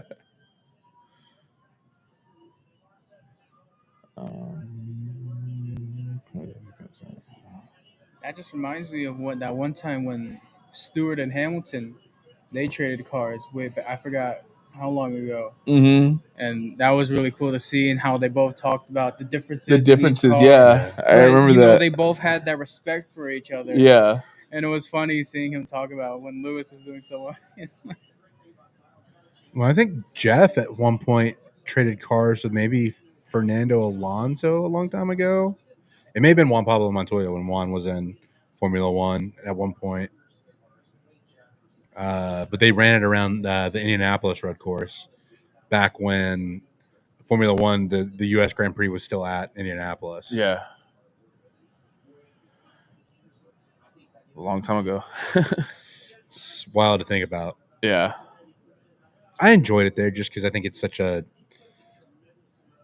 cool place. Like it's Mhm. certain circuits just have aura. You know what I mean? And I think Indy's one of those places. Yeah, definitely. Ray Kendrick. Yeah, I'm hoping to. I know we've talked with like Stone, and then we're hoping to get media credentials at Coda this year, or at least give it a shot and see what for the U.S. Grand Prix, Yeah, just to get a different aspect, different view into it. You know, I know you said you talked about the facilities over there. You went earlier this season, right? yeah. It was for For the the NASCAR race NASCAR? back in March. Yeah. And I think Formula One's just like, because it's an international sport, Yeah, it's just so much harder to get yeah. That's what we for. talked about. I've kept an eye on it. Like they haven't opened it up yet for the U.S. Grand Prix at Coda, but Yeah. Hey, shoot or shoot, right? hey, and if not this year, we'll get there one day. We'll get there one day. Exactly.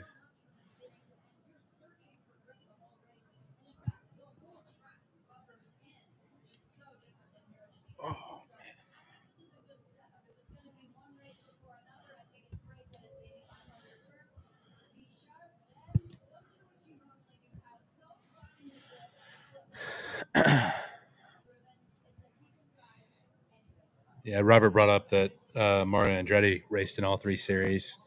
I think Juan Pablo Montoya raced in all three series. I think Juan Pablo Montoya was in Yeah. Formula One at one point. Trying to think who else here. I think maybe Jacques Villeneuve ran IndyCar at some point. I think he did. And I know he ran NASCAR for a little bit. Obviously, wasn't very successful there, but then was a Formula One guy. Who else do we have that has run in all three series? Kimi Räikkönen has run in NASCAR and Formula One, but I don't think Kimi ever raced in IndyCar. I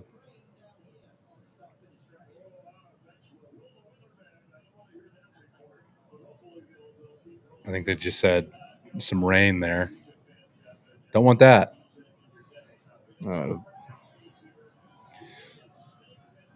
Rob Gronkowski is apparently DJing at the Indianapolis 500.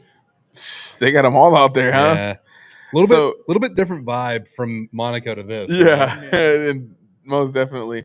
So, will they? How does There he it? is. There he is. How does it? The weather play into Indy? Will they still run in the rain a little bit? No, they'll so not on the oval. Yeah, They'll completely shut it down until the rain clears up. they'll shut it down till the rain clears out. It's just the style of racing, because like the IndyCar will run on rain on road courses, but with oval and just like the rate of speed plus of just how it races, it's just not conducive to safe conditions. Yeah. When it rains on these ovals.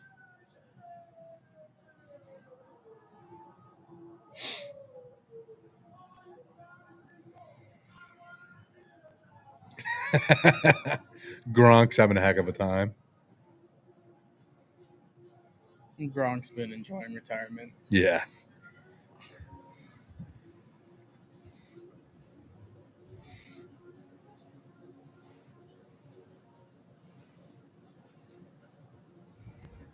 Yeah, Robert bringing up the jet engines that they have on the trucks to dry the track out.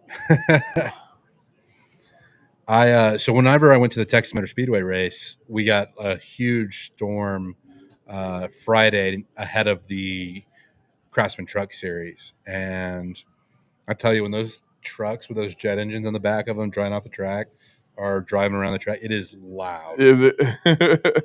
Not that you'd be surprised to see that jet engines are loud, but having worked around jet engines, yeah. I was gonna say, like, I always show up to the races and then remember that I forgot my hearing protection. So inevitably, I ended up spending like $5 on the little rubber earplugs that you put in.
Oh man! All right, I'm gonna take a second to get up and move around a little Yep, bit. I don't blame you.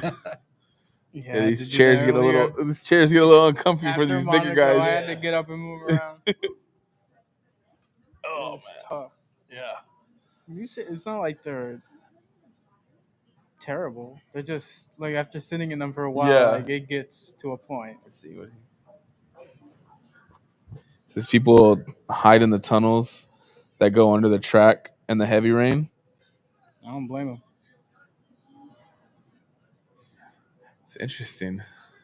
Definitely a different feel from F1 because I mean we saw what Brazil last year was insane. Who else? What other race did we have that dealt with rain recently? The Finnish flag. Finnish flag. Shout out Stars. Game 3 Yep. tonight. I'm sure Stone is somewhere disappointed with George, but I'm pretty sure he's more locked in with the Stars. Yeah. Man, I want. It makes me wonder what happened to Mercedes this last couple weeks. It really, because I was like, man, it's been they had a rough weekend last week, but I was like, man, coming into Monaco, I mean, I thought they were going to do Yeah. way better. I guess we'll see if they do any better in Barcelona. If not, they might. Mercedes might have had some changes. What was that? I'm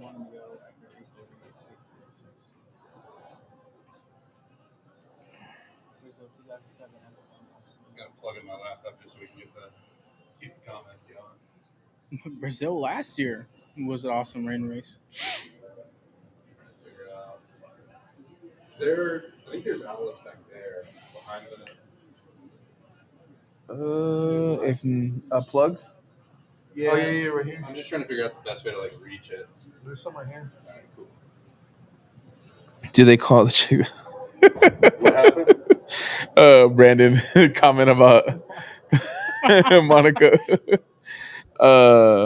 How long to go? I heard 8:30. It's 8:46. We got another hour still, no? Yeah, so I don't know what time zone you're on, but Central Time it's 11:45. For green flag, so I guess about an hour. I'm again Just under an hour. I would have to do the math on it. I don't know where Robert is. But.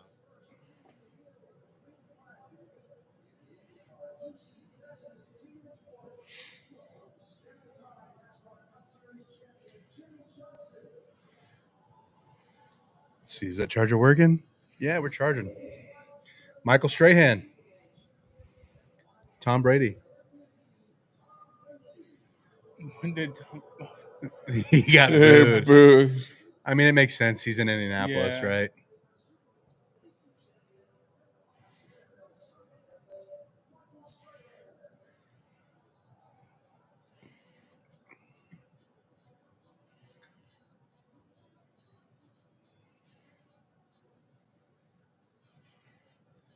All right. So there you got the tail end of the field.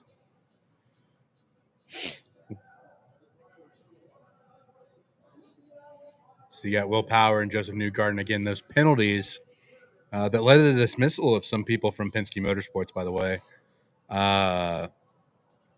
Tim Cindric, father of Austin Cindric, who's a driver in the NASCAR series. Tim Cindric was, I think, a competition director for Penske, and he was let go after those penalties. Oh wow! So really big deal. Somebody was telling me, or it was Ivan was saying that people had went to the museum where the cars from last year were, and found that the cars apparently had the same thing done to them. They just didn't get caught.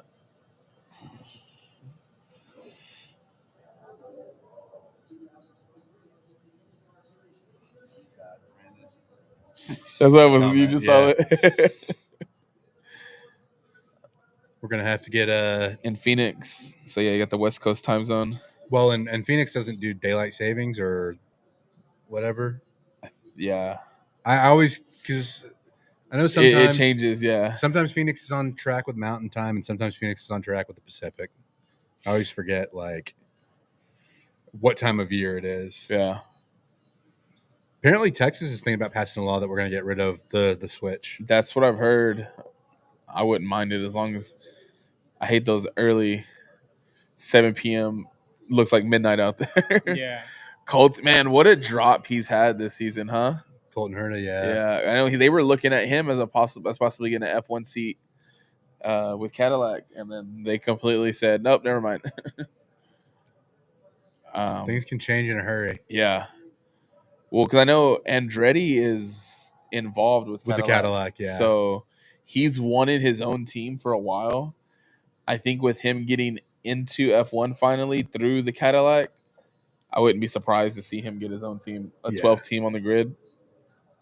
I can just imagine how crowded the There's Helio Castroneves. He is a multi-time Indy 500 winner. Kirkwood.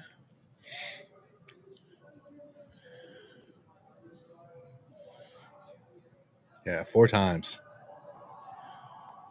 He's the one that invented the fence climbing celebration. Really, really cool thing. So the other guy was a rookie, huh? Yeah. How young do they get into Indy? They're pretty young. There you go. There's another rookie. And there's Larson. Every Max Verstappen fan's favorite driver in this race.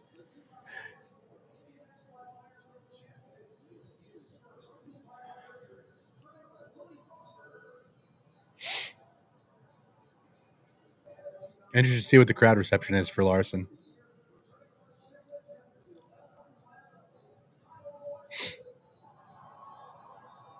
Sounds like it was mixed. Yeah, it it was a was solid mix definitely there. mixed.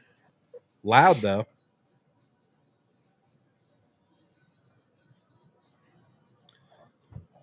He's got an AirPod in.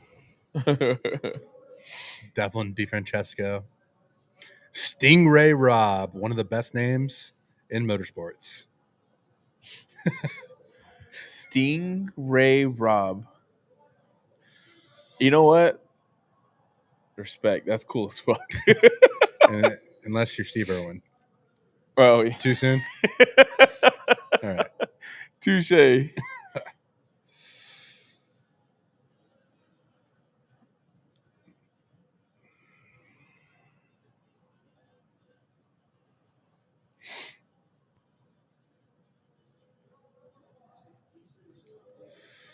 All right. Santino Ferrucci. I love that Ed Carpenter's looks so much older than the guys he's around. He's up there with.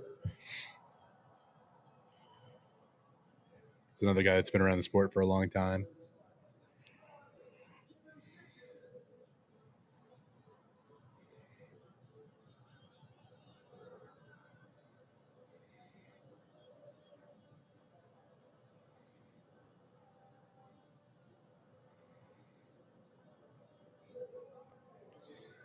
There's Connor Daly. Connor usually runs well here.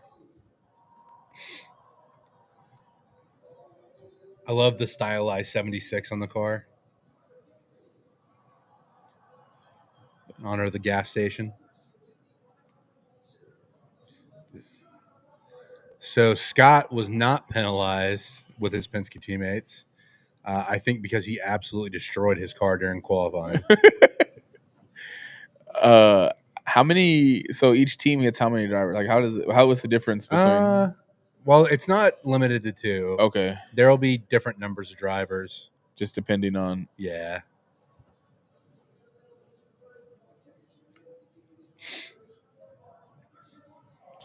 Brandon's asking who's coming to Austin.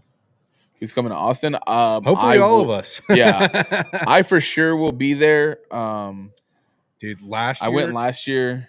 So did you stay in a hotel or did you have people? I stayed in a hotel. How much was it? So I got lucky here. Well, I thought I was lucky. Let me start off saying that I had through Expedia, got me a cheap hotel about 20-30 minutes from the track for about, it cost me like $300-$400 for the whole weekend. There's Fro with the A&M logo on his pants. Sorry to interrupt you. No, Had you to point good. that out. I showed up late that day, There it is. Gig 'em. got there, and they had canceled my reservation without letting me know. Oh man. So it was about 1:00 in the morning, and I'm calling hotels everywhere Yeah. looking. Ended up costing me about $900 for a Yeah. weekend. Because not only was it Formula One, but you also had the Georgia Texas Yes. game, which was just So that Saturday, we actually were sitting in the main grandstands, and after the sprint race and qualifying for Sunday's race, they put the football game on the TVs across from the main grandstands, and we were sitting there watching it for a little bit. I think we watched like the first quarter. It made me so happy to see them lose, as it does. So there you go, the front row. Robert Schwartzman. Oh, he said WEC is coming to Austin. They rotated them. Didn't know they were altered.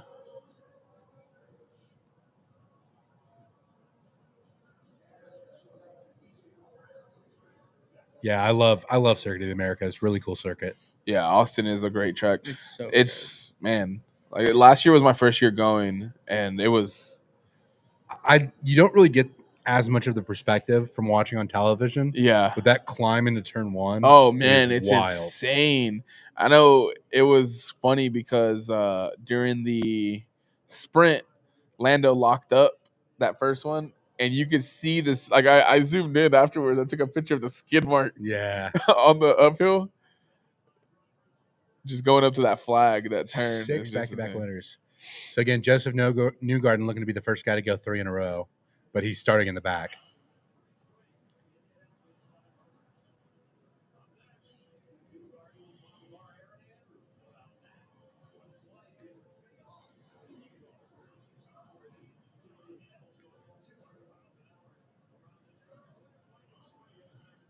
Michael Strahan driving the pace car. I wanted to be a NASCAR driver when I was little. This is the first sport I ever fell in love with. I found out pretty quickly, though, that most of these drivers are not big guys. Yeah. That's why, I look at it like F1 cars. I'm like, man, I would love to sit in an F1 car. And I'm like, bro, I don't even know if I'd fit in one right now.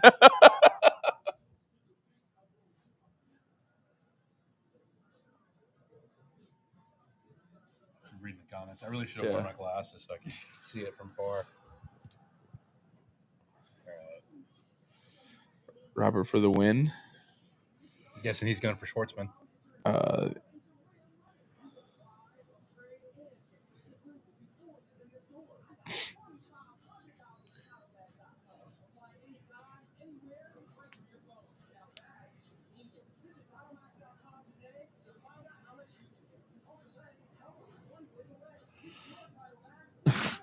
Max is not a fan of Monaco at all, man.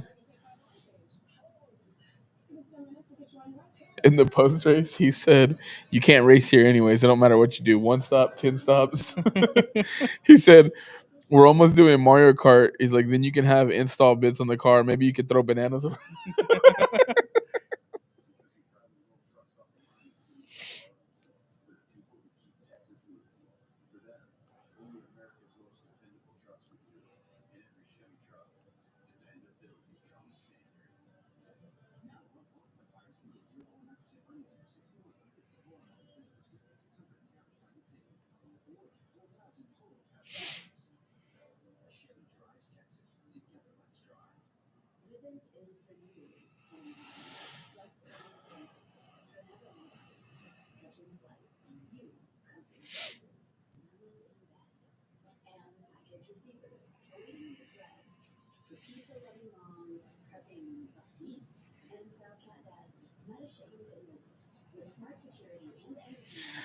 I think I had something like 50 seconds on Hamilton Question mark.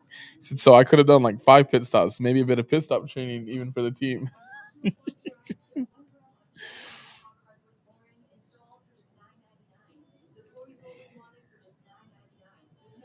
He's just not the biggest fan of, which I don't blame him. I mean, like I said, the cars of, you don't want to take the race away because it's Monaco, but I don't know.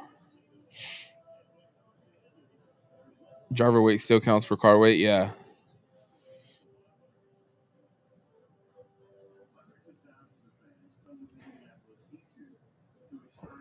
Somebody here? Sounds like it. Whoever it is, they got a key, so.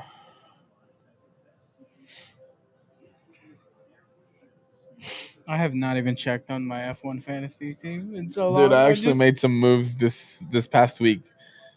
And then plus, every time I go, I can't like look at mine for some reason. I want to see what the standings look like after today. So Oscar's at 161. Lando's 3 points behind at 158. And then Max at 136. George is still P4 with 99 points. But Charles is right behind him at 79. Lewis at 63.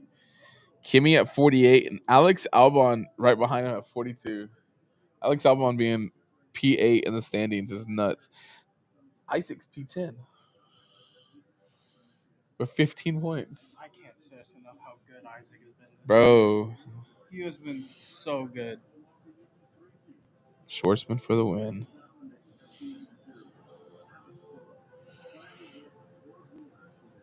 Man, all this talk about food, it got me hungry now. Yeah, I'm ordering food. I'm getting pot belly. Let's see, what do we got? Uber Eats.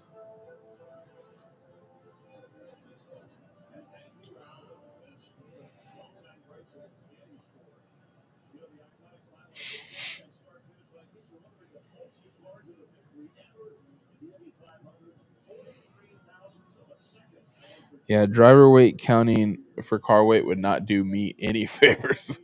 Brother, look at us. None of us are built for racing something that cars. takes driver weight into account. Let's go to Andretti's and jump in them go-karts, though. We'll make it. We'll have to do that for like a competition one day for Apollo. Just That'd be Yeah. good content. Yeah. I was texting Junior. F125 comes out this upcoming week, and I was like, dude, like, Yeah. I know you got a setup. I gotta, man.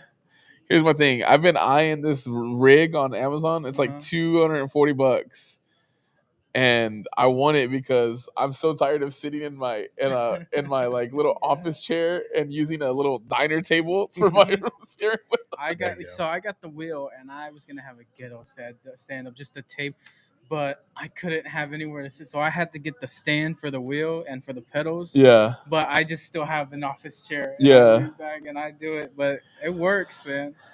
Yeah. I have a. You know the little like dinner tables, the little folding round ones? Yeah. That's what I have my wheel set up on. There it is.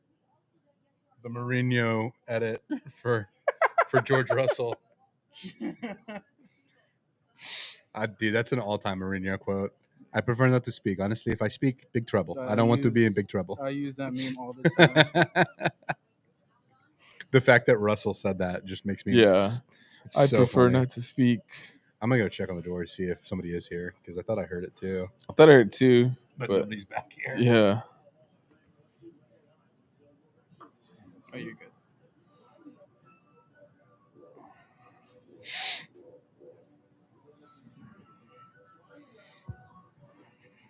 Are they really using AI? It was, right?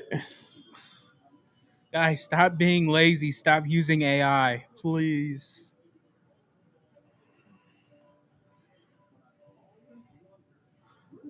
It looks so ugly.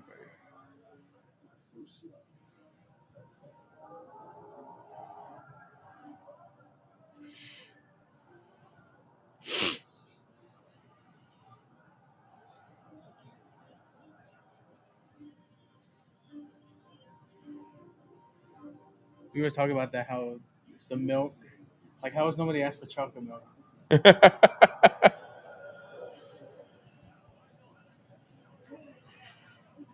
Like, dude, if I win that thing, I'm like, bro, give me some chocolate milk.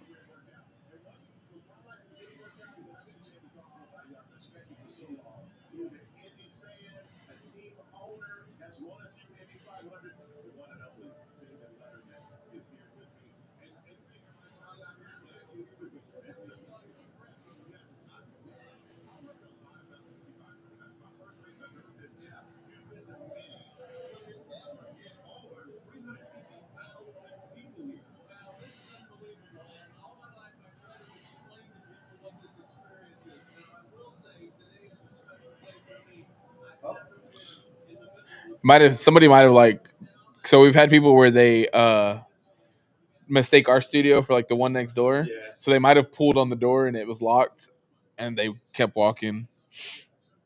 There was one day I was here.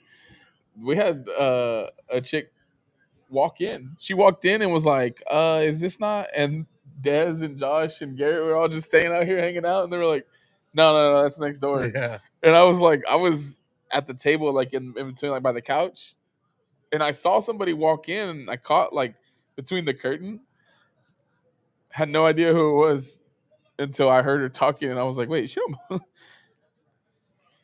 She was like, oh, my bad. All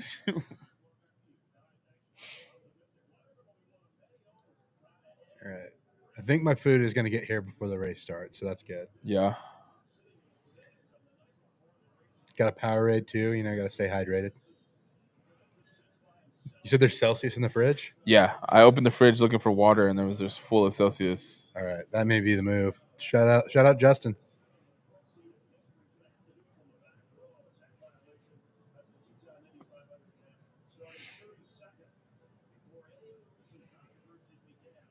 Once again, we appreciate everybody that is tuning in to our Monaco Grand Prix and Indianapolis 500 live stream, Motorsports Christmas. We will not be here for the Coca-Cola 600 tonight, but stay tuned for more content from Apollo NASCAR. Again, Apollo is your hub for motorsports coverage from the Bayou City. Shout out to the fellows from around the circuit for joining us here. Yes, sir. Junior and Mark, great to have y'all here for this fantastic day of motorsports. Yeah, man, it's a big day. Like I said, I'm trying to broaden my motorsports horizon a little bit, try to get more than just F1. Obviously, F1 is my go-to, but I do want to learn more Indy. I do want to learn NASCAR. Only thing I knew about NASCAR growing up was how's the saying go? If you ain't first, you're last. Well, there's that. But no, it was I want to go fast. yeah. No, there was another one. I can't remember off the top of my car, head. Yeah, but I mean, handled watching real nice. I knew obviously about the Dale accident, and then obviously I knew who Jeff Gordon was. That was about the extent of my NASCAR knowledge. So yeah, hoping to learn more. Raise than just hell, F1. praise Dale. There you go. That's what it was. Raise hell, praise Dale. I was trying to cycle through all I was my like NASCAR in my head. I sayings. was like, man, I knew it was something about Dale, but I can't remember how it went. Yeah, raise hell, praise Dale. But yeah, man, it's a good day for motorsports. Long weekend, so enjoying the time just to relax, hang out, and watch cars go vroom. And it's especially nice to be indoors in the Apollo studio during this Houston heat. Yeah, we got the fan going. You know, the office is cool, so we're enjoying it. Now we just need a little bit of food, and we'll be set. Yeah.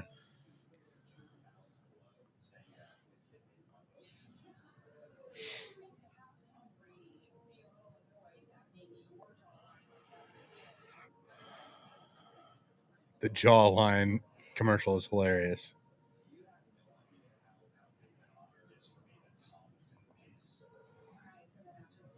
Aaron Andrews, some racing coverage. Always nice to see Aaron. Always. Where is...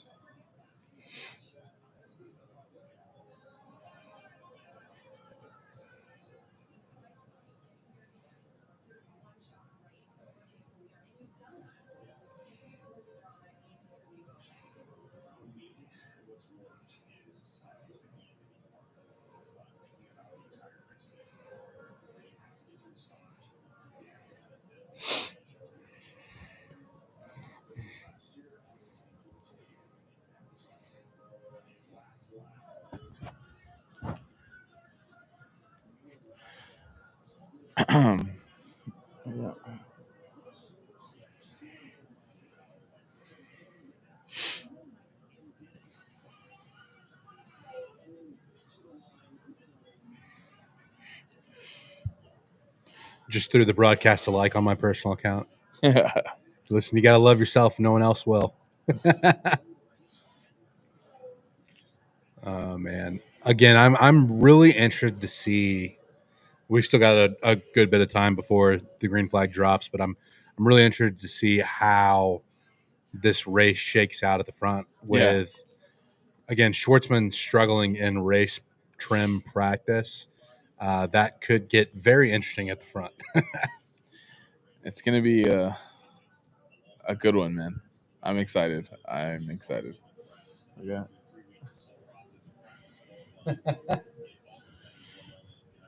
Somebody commented battery dying using the wife's tablet.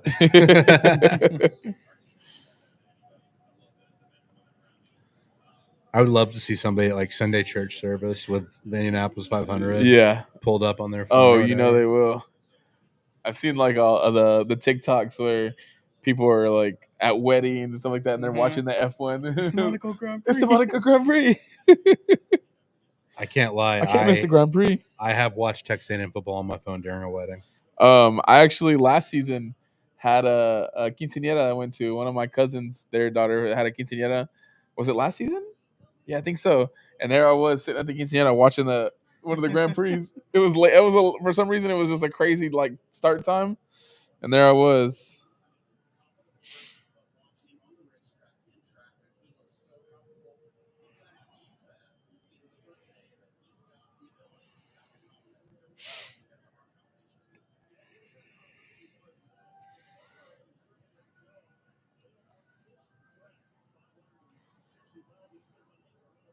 Oh, man.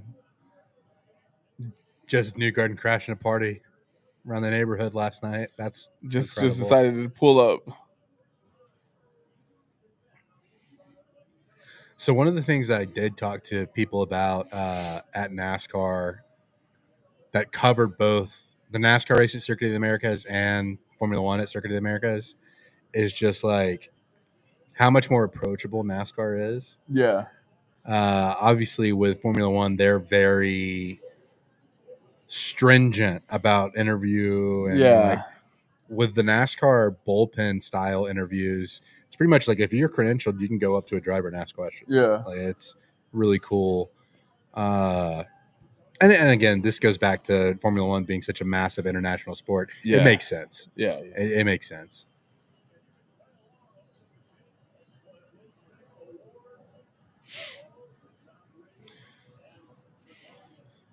There we go. Hinchcliffe with his trifecta. Pato Award, Alex Palou, Scott McLaughlin.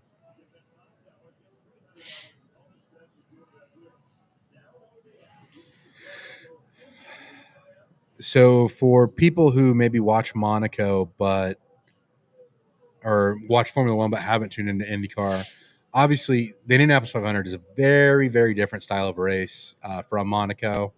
Monaco is kind of the slower, winding, twisting turns. Indianapolis is an oval circuit. You will get extremely high rates of speed. I think in qualifying they were around 236 miles per hour. And it will get fast out there on the track. It's also like almost a state of constant DRS. Yeah. You have guys in the slipstream really trying to set up passes into the turns. And the way you'll see it is guys will be flying down the front stretch or the back stretch, and you'll have guys kind of using that slipstream to get that run, setting up that going into the turn. But running side by side in the turns themselves at Indy can be very treacherous, and that's when you'll see things kind of kick off. I know we saw, was it in one of the practice sessions, that bad crash? Yeah, there was a few. Yeah.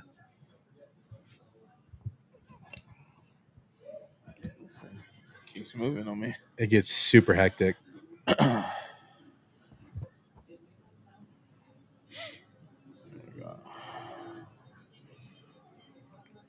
probably going to get me a Celsius whenever the food gets here. Yeah. Make sure I don't go into food coma. Yeah. Eating my Counter sandwich. that. Yeah. There are parties everywhere night before Indy. Locals let you pay to park on their lawn.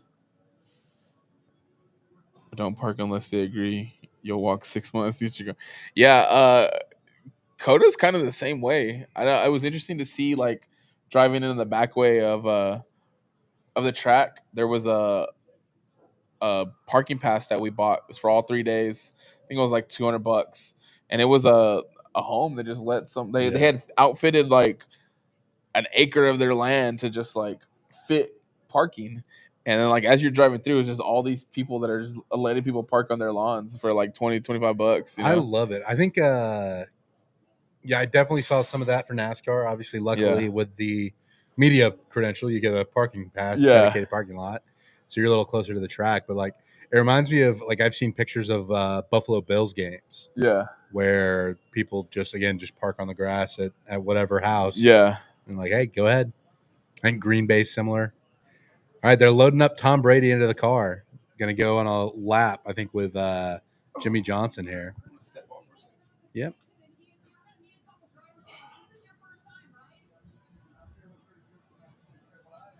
Yeah, we got the comment that every crash is a bad crash in Indy, and that's again due to the high rate of speed and just kind of how things shake out at this place.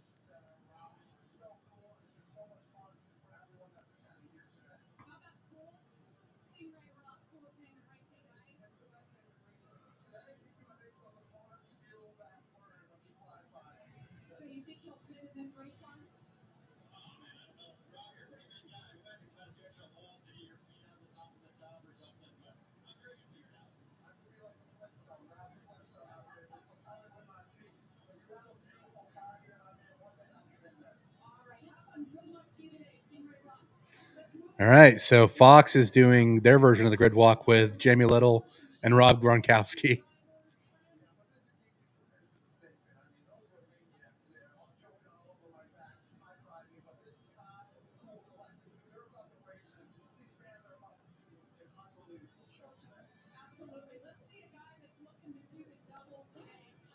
All right, they're talking to Larson now.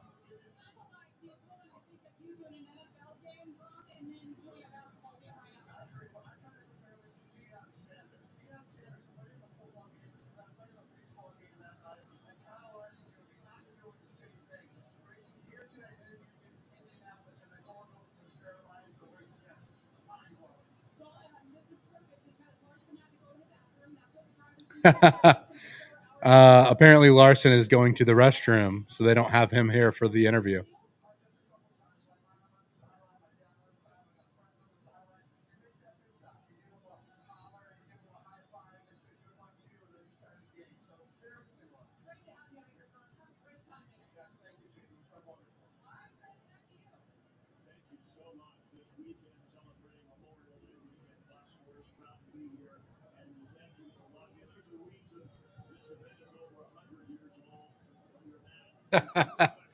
They promised Gronk an open bar at the end of the track walk. Would not be surprised. Just if there are any Lego statues of the cars at the track, keep Gronk away from them. We saw what he did to Steve Perry's Lego bust on the New Year's celebration. Going for the Celsius early. There you go. I got Tom all loaded. Tom's all loaded. They're about to do the present the colors and do the national anthem, I think, here before Tom gets his hot lap in.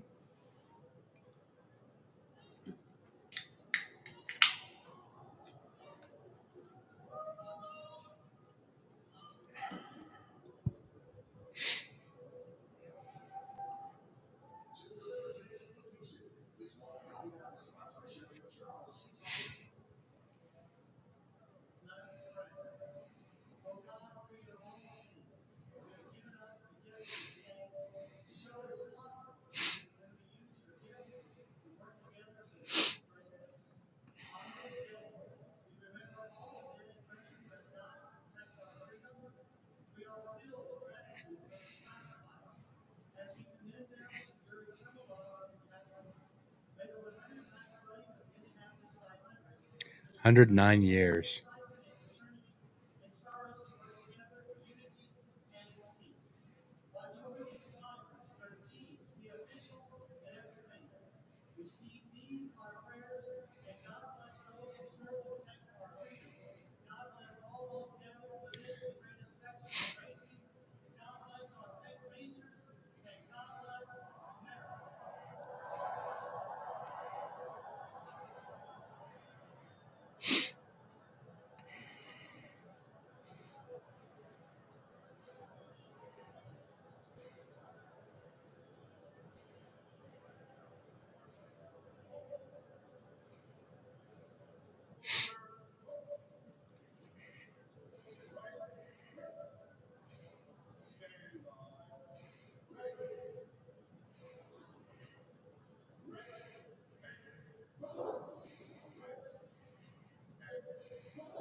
they promised Gronk an open bar at the end of the track Yeah. clock. I laughed about that comment earlier. That's a great one.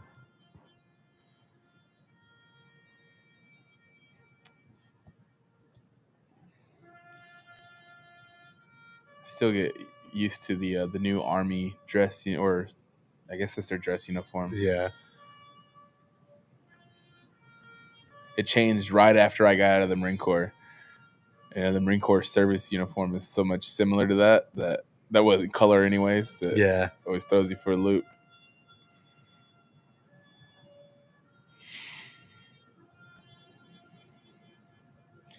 Obviously, a big part of this motorsports weekend on the stateside races is the Memorial Day being tomorrow. So you'll see a lot of military tribute at both the Indianapolis 500 and the Coca-Cola 600. Yeah. One of the things they do for the Coca-Cola 600 is instead of having the driver names on the cars, they'll do service members' names on the cars at the Coca-Cola 600. Looks like we got the Purdue band out there.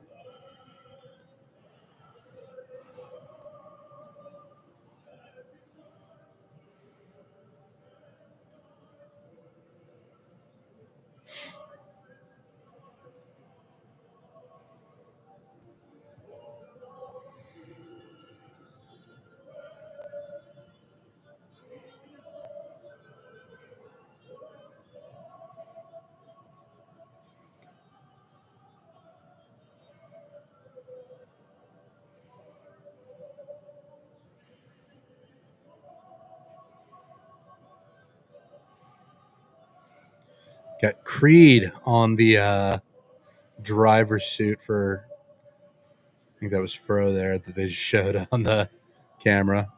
Creed the band. Hell yeah. Gotta love it. Hell yeah. The contrast in this versus Monaco is just hilarious to see. One thing you'll see on screen is the wind is really whipping those flags. That can play a big role with the cars going through the turns. Yeah. Just in how they handle. So it's going to be something to definitely keep an eye on when we get going racing.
Yeah, one of the things that I brought up with Josh is at some point, maybe hosting some watch parties for some Indy car or Formula One or NASCAR events. I know we kind of mixed in the Miami Grand Prix with the Astros and kind of had like a Sunday fun day thing at Cobos, and did a watch party that weekend. I didn't make it out into that day until right before the Rockets game, because the Rockets game was also the same day, playoffs. But yeah, it was with F1. Obviously, it's a lot harder because they race. There's only certain races that we can host like a decent watch time. But yeah, definitely something I wanted to get into as well.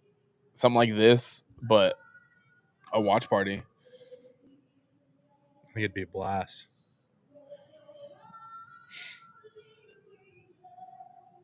And I know I've talked to Sam before. He said he's always down to do something at Big City Wings if we get with them as well. So Yeah. hopefully more motorsports watch parties coming soon. Yeah. For sure. And again, like our goal is to grow motorsports in Houston. I Absolutely. think that's both what, like with around the circuit, what y'all are doing, and on the Apollo NASCAR side as well.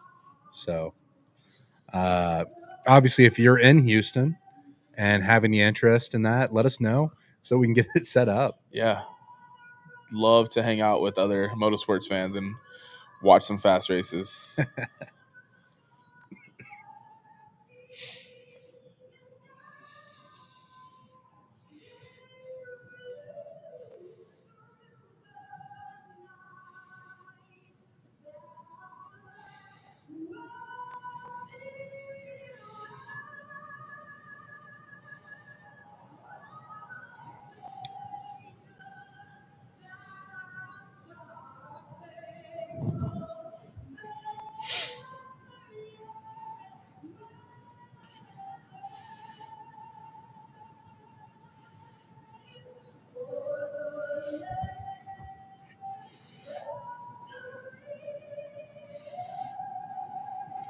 Hit that.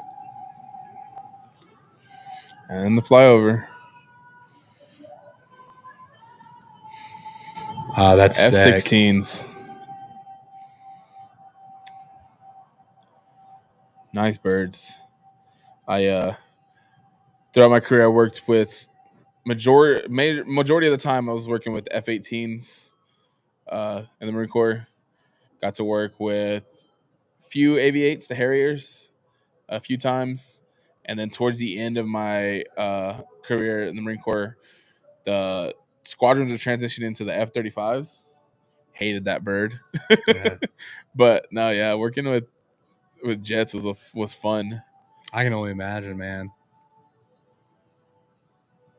You see some interesting things out there on the flight line sometimes.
Just watching the food slowly get here. Yeah.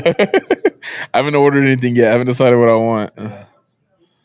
I wanted to try to get something before the race started. Just I feel you.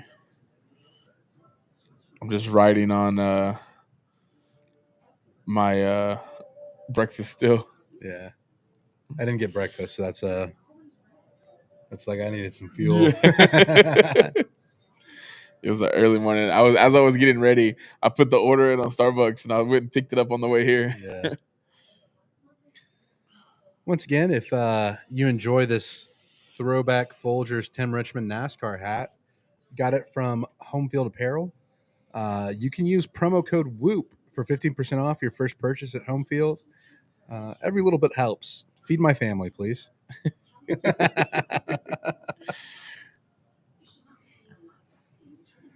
Man, but we're getting close to race time.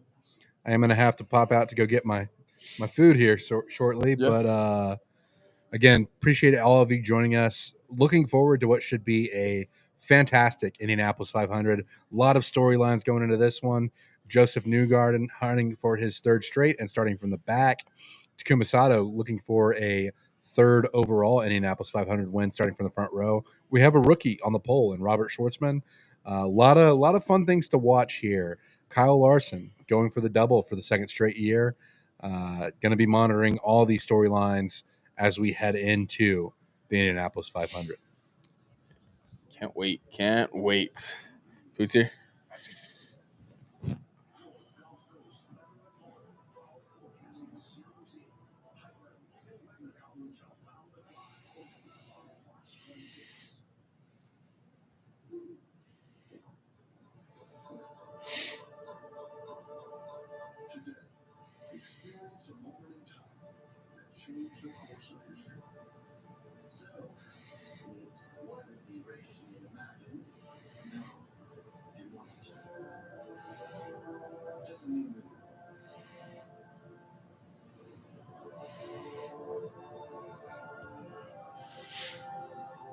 Let's see what we got.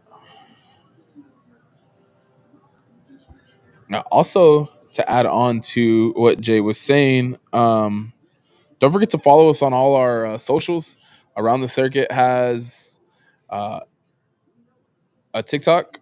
We're on Twitter and or X now, and Instagram as well. And I know Apollo NASCAR is on Instagram, and I don't know if he has one for Twitter, but I know Jay does have his account on um, Twitter or X, whichever you prefer to call it nowadays. So don't forget to follow us on all the socials. Follow Apollo HOU on all our socials as well. If you haven't already subscribed to the YouTube channel, subscribe to the YouTube channel. Drop us a like, drop some comments. Check out the clips and episodes as well. Yeah, check out all our content. We got, I know Jay does a lot of writing for the NASCAR and does episodes.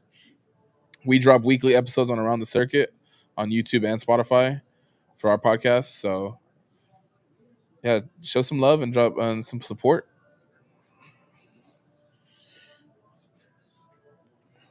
With these new engines, I think everyone is a rookie this year.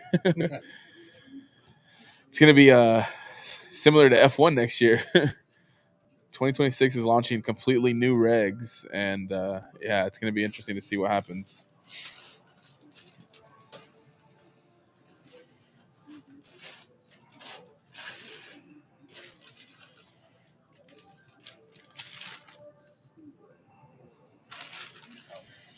Smell it.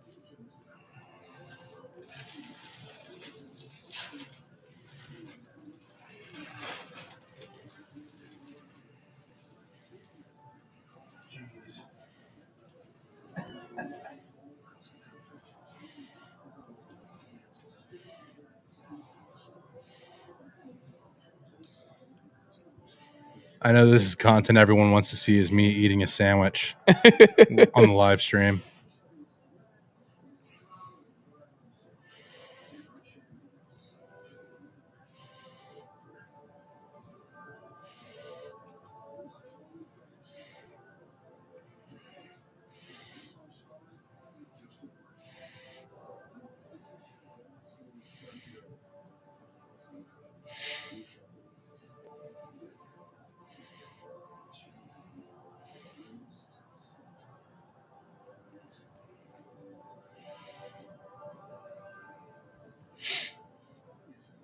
I should have got myself a bib. Kind of loaded this sandwich up, and it's might become a little bit of a mess. We didn't bring any milk, man. That's where we messed up.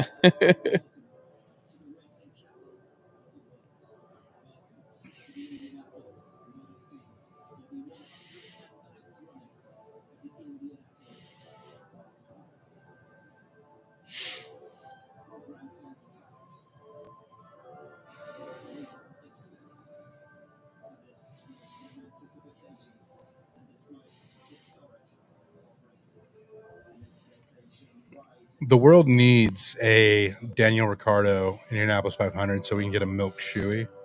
Man, I feel like, and I might be wrong, but I feel like he took the losing his seat like very hard, because I have not seen him even be interested in what are these guys doing here. Boo! Sorry, we got Alex Rodriguez and Derek Jeter giving the order for drivers to their cars. So that's interesting.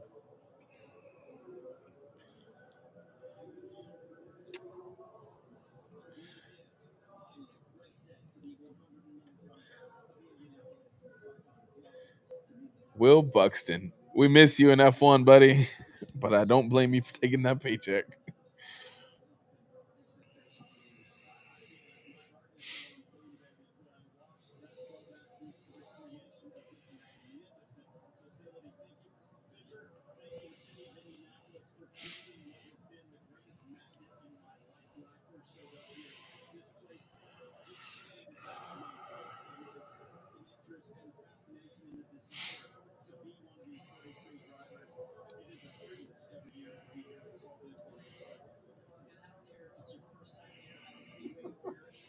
He's making a mess. Gotta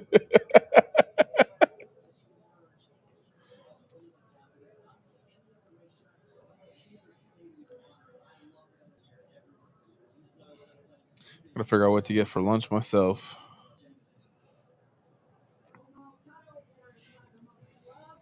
Yeah, sorry, Junior. I know this is probably making you super hungry now. Yeah. The food. I know Mark said he was ordering Taco Bell. Man,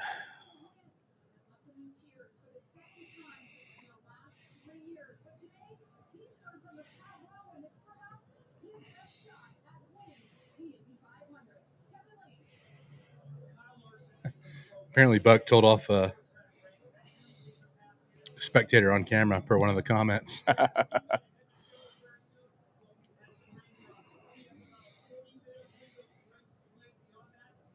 Oh, man. oh no.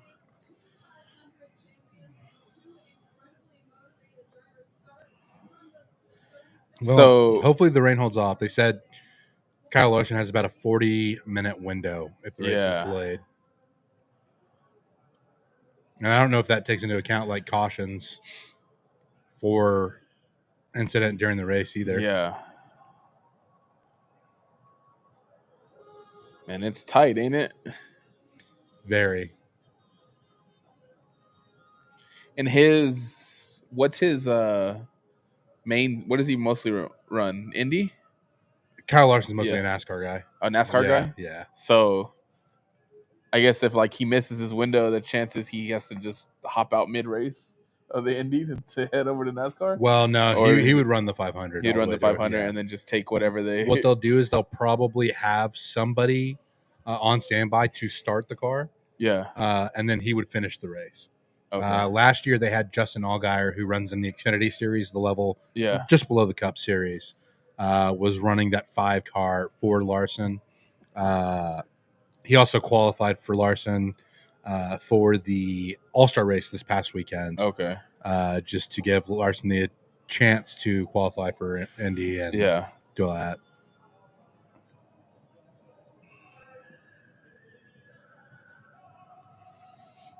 Another flyover.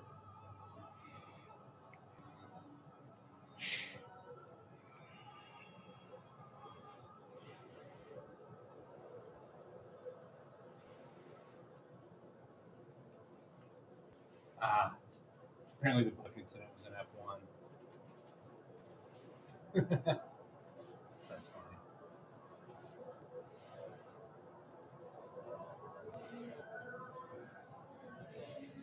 Gotta have the vegetables on the sandwich to convince myself that it's healthy. Yeah, there you go. You got all the food groups.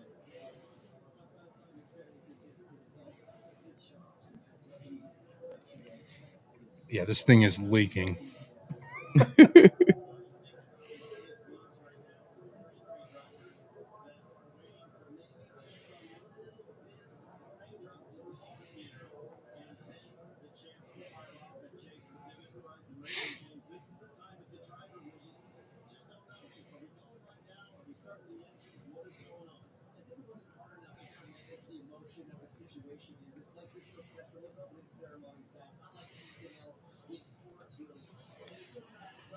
All right. Here you go. Yeah. I was getting it all over the turf in here. Try to minimize the chewing noise.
That shit took way too long.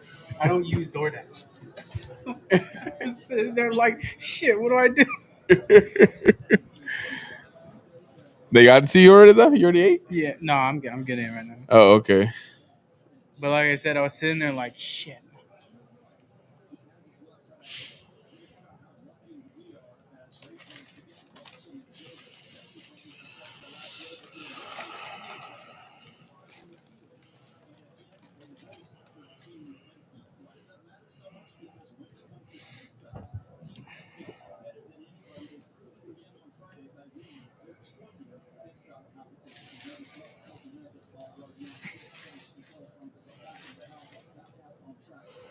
You didn't miss me making an absolute mess in here.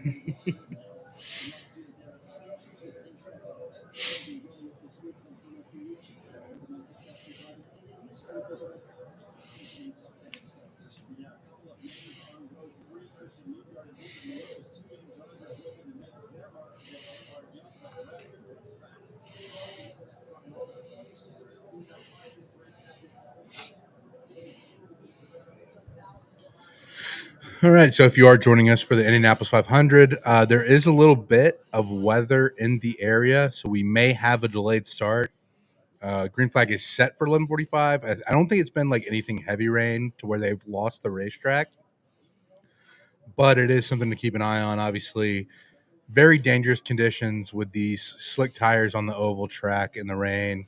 Definitely don't want to up the danger that's already present with this race. So that would be why they don't run Indianapolis in the rain. Again, just the oval style track, not conducive to racing in the wet.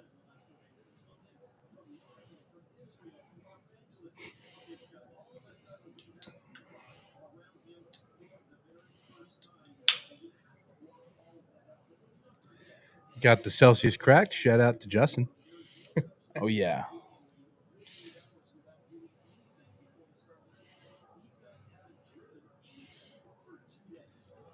Yeah, that was kind of a wild piece of the Indianapolis 500 for me this year. Is they had race practice on Friday. Obviously, qualifying is its own event a week out. So these guys have not been in the cars for 48 hours. We'll see how that kind of affects guys, but just another kind of thing to factor into this.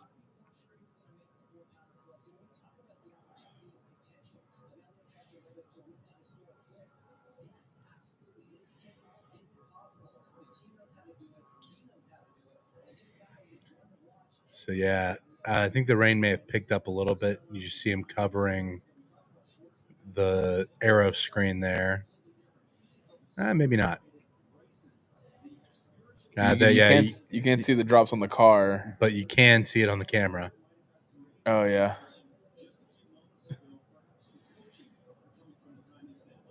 Again, these little drops at least will keep us from losing the track. But if we get to the point where there's a downpour, it'll take some time to get the track dry enough to where it's safe to race on.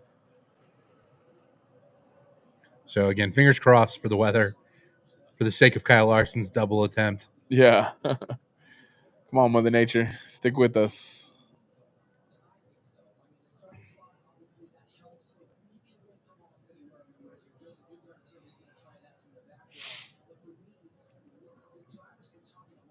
Yeah. The water is very clear on Pato's car there. You can definitely see the droplets.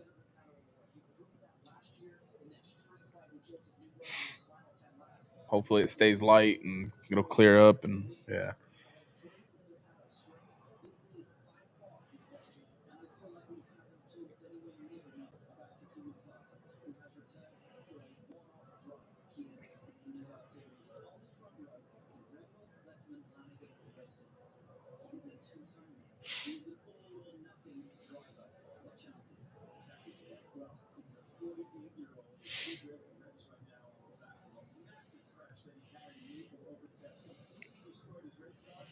Wow. And so they're talking about Takuma Sato right now. Had a crash during the April testing session and broke both of his wrists. man,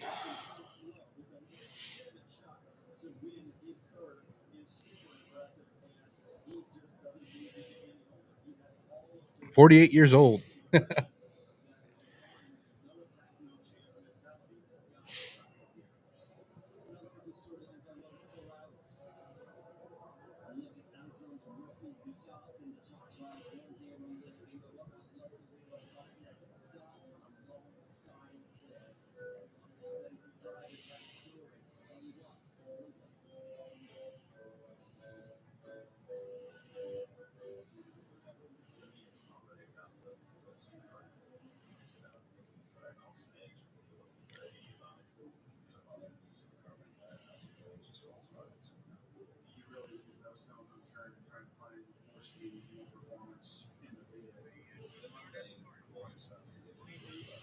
you been following sailing with Yeah, Phoenix? dude. That dude Oliver. He made it. He made it yesterday.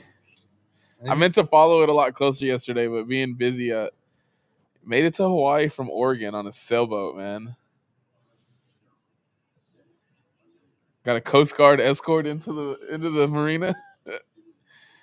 That's awesome, man. The Puddle Pirates. I had a buddy that was in the Coast Guard, went to the Coast Guard Academy, and I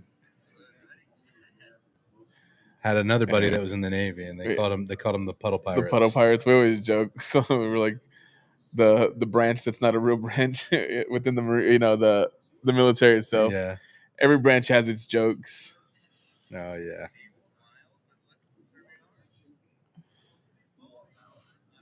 I'm sure there's nothing quite like military humor. Oh man. Yeah. we won't get into that on the we're stream. definitely not, but it's out there. Definitely something you adjust to when you get out. Going from military life to just a regular civilian lifestyle is an adjustment. Yeah. Maybe not to the same extent, but definitely going from like college football locker rooms. Oh yeah, I can imagine.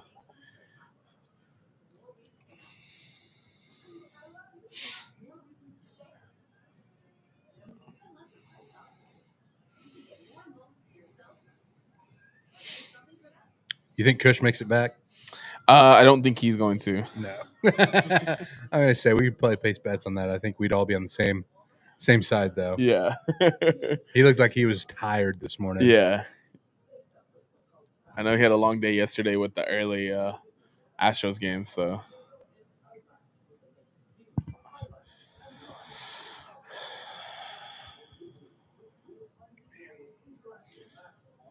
Does I guess not, but I know at least last year Romain Grosjean was racing in Indy for. Yeah, I don't think he's in the series this year. Or if he is, he's not running Indy. Yeah.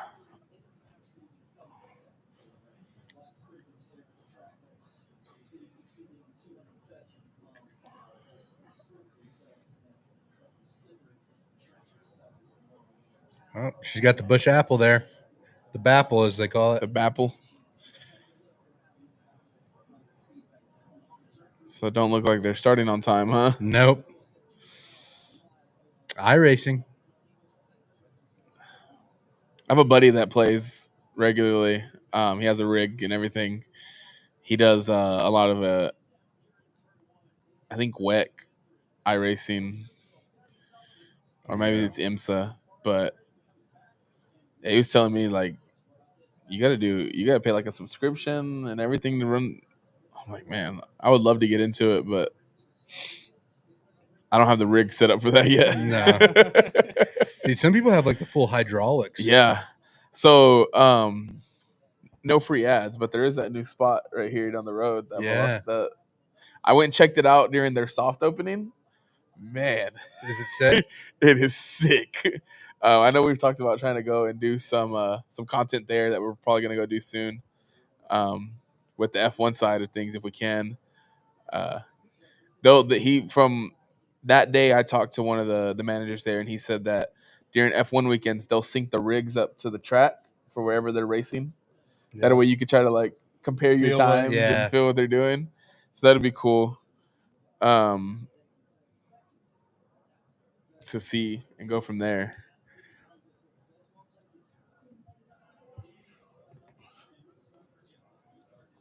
Yeah, the other piece of this is hopefully we get through this race before 5 so that the hockey guys aren't Yeah. scrambling. Yeah, I know they're gonna come into I think they said film after the game, so to get their immediate thoughts. I think it is because the game starts at what, 3 our time? I think Or so. 2? 2. Jesus, that's an early game. Well, I'm going to pull up the old radar, see what we're working with in Indianapolis. Again, it looks like it's just light rain right now. Mm-hmm. So hopefully this is just like a quick little pop-up. We'll get through it quickly. Hey, Mark, how early can you come in to record tomorrow? Tomorrow? Yeah. It just depends with Dom too. I don't know when he gets off. Is he working tomorrow? Oh yeah, It's holiday. yeah. Forget. I don't know. I have to ask with him. Just because she said she can come in the morning. I mean, if we can come in to record early, I can get it edited and scheduled to drop Tuesday with. That way I don't have to come in 2 days. Yeah. Mario Andretti.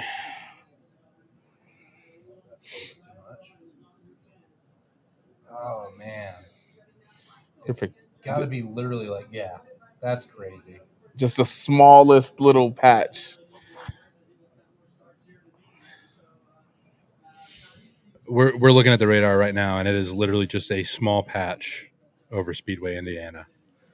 But there is a bigger storm to the southwest to keep an eye on for sure.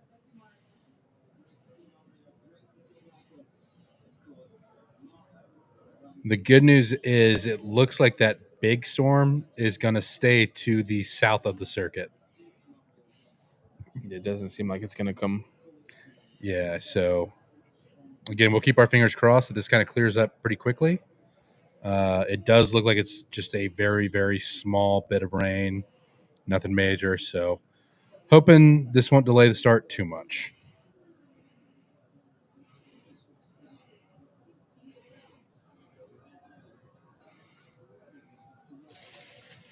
I'll take this opportunity to throw away my mess.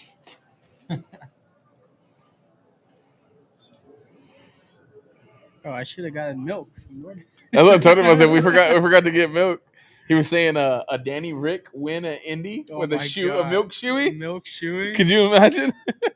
Dude, that would go. That'd be amazing.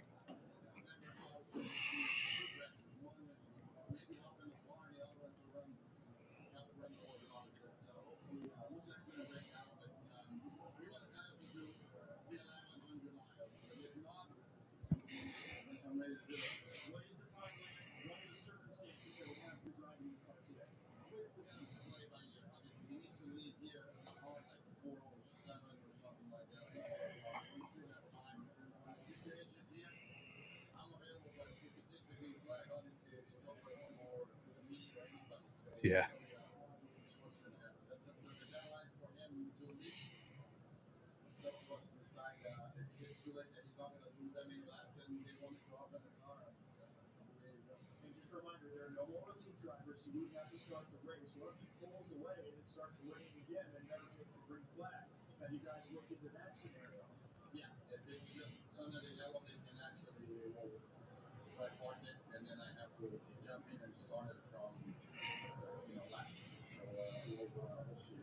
So Tony Kanaan on standby in case the rain prevents Kyle Larson from starting this race.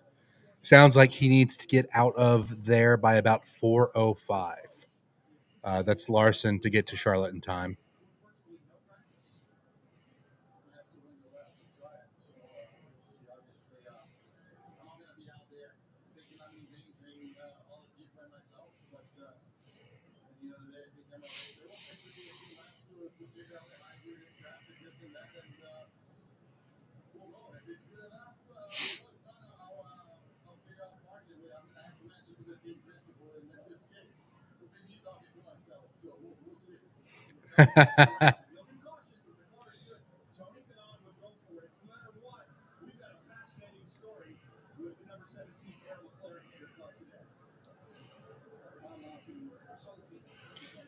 It would be such a bummer to have him get his Indianapolis 500, Coca-Cola 600 double ruined by weather 2 years in a row. Yeah.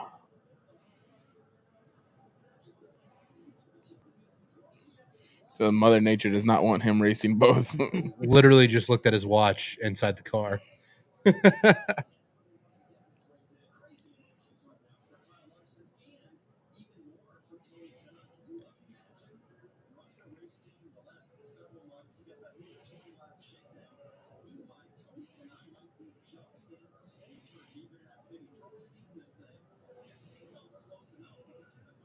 They've got the wave going at the Indianapolis 500. I will say it is great to see these packed stands. You love seeing a crowd like this at the racetrack.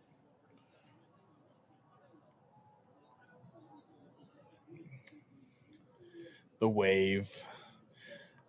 I guess it's not as big of a deal in Indy car racing. In Yeah. IndyCar, I don't mind. Baseball, you better stop doing the wave. I, God damn it. I am a huge ban the wave advocate when it comes to baseball. Especially in baseball.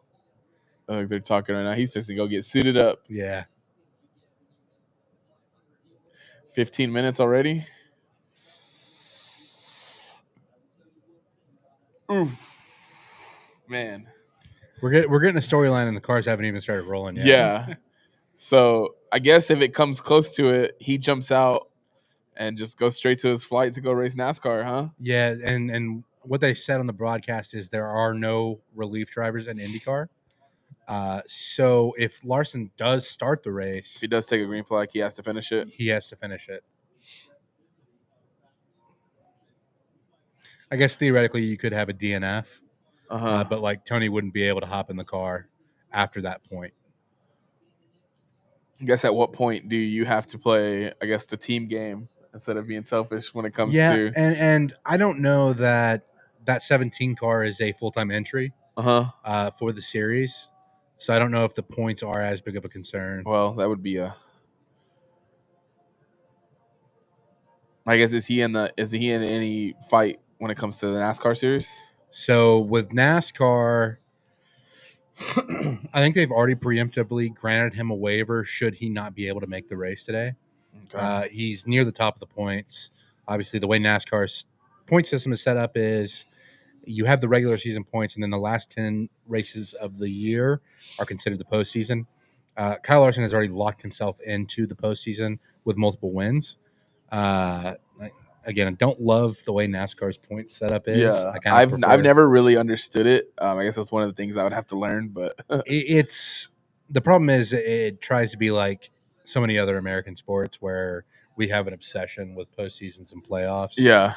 Kind of similar to what like MLS has done, right? Where, you have a model that has worked so well overseas with the points adding up over the year, but in the MLS they have the postseason too.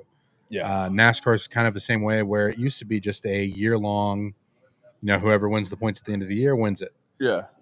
But they added this postseason in 2004 with the chase for the cup, they called it, and just kind of tried to basically keep it from being a runaway champion at the end of the season. And then now they've taken it a step further where there's rounds in the playoffs instead of having a 10 race points. There's rounds of the playoffs. So there's 3 sets of 3 races. And then the final race is the top 4. And whoever finishes highest in that race wins the championship. Again, I think it's just a little bit too manufactured. Yeah, it seems like it's a lot. Yeah. And that's just not racing, right? Like, motorsports has its own set of characteristics that I feel like it should be kind of honoring. And I think that the playoffs have kind of changed that. There's also the win and you're in aspect of it, which kind of prevents people who, maybe had a really good points here but didn't get a win. Well, if somebody finishes 30th in points but has a win, they're in the playoffs. Yeah. The other piece of it is it has really lent itself to hyper aggressive racing, to the point where last year there was a race where Austin Dillon, very far below the cut line for the playoffs in points, essentially wrecks 2 different guys to win a race. And NASCAR had to go back and be like, all right, this is beyond the pale. We can't have that. Yeah. And so while the win still counted, it did not go towards his playoffs. So Austin Dillon did not make the playoffs courtesy of that win, which I agree with that decision. But again, it's a symptom of a bigger problem. Yeah.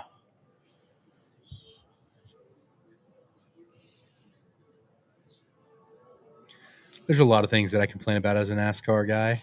But, it is what I think it is. motorsports fans in general, we all have something that we like that we can complain about, or and I'm sure it goes beyond sports. College football and NIL, a lot of people complain about that. Yeah. NFL rule changes. Targeting was the big thing in college football for a long time. And baseball with the pitch clock, there's people that have mixed feelings about that. So anytime there's changes, people are going to not necessarily be happy about it.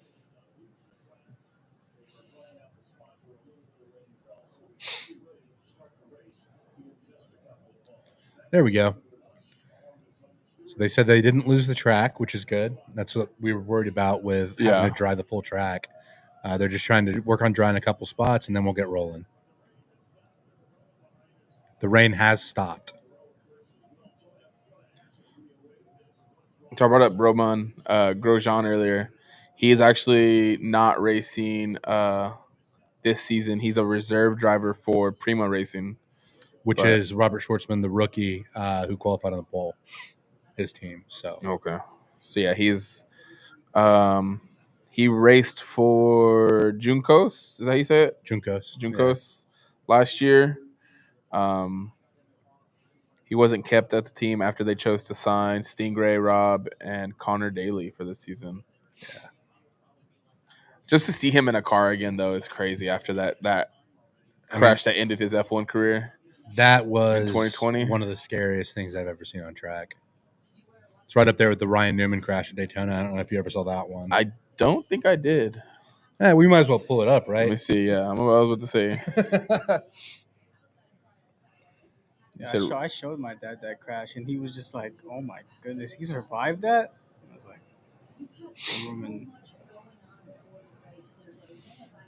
wrong. An F1 car like that nowadays. Yeah, just seeing it. So, Mark, you probably want to see this too if you haven't already. I might have seen it before. I just don't. The Daytona. So this is the final lap of the Daytona 500. Ryan Newman leading the race, and he's essentially attempting to block Ryan Blaney to get his win, and just the blocks kind of go go a little bit sideways. And you'll see it on there. But the way he hit and just everything beyond that happened, I legitimately thought we witnessed the first death on a NASCAR track in a while. But thankfully, he was able to recover. I think he missed a couple of races, but he's still with us. So that's Yeah. it's like it's a testament to how safe these cars are. But yeah, you'll see it here shortly. So you'll see him in the 6 car try to block this run by the 12. And the rule is you get 1 block, you don't get 2 blocks. And he tries to block him a second time. Oh man. But it's the car hitting him. Yeah, right by the driver's side window as he's upside down. And that's just not how those cars are designed to take those hits. So they had to help him from the car. He wasn't conscious, I think. But yeah, they'll show the when was this? slow-mo. This was, You said 2020. I think, 2020. Yeah, 5 years ago. Yeah, they'll show the slow-mo replay of it.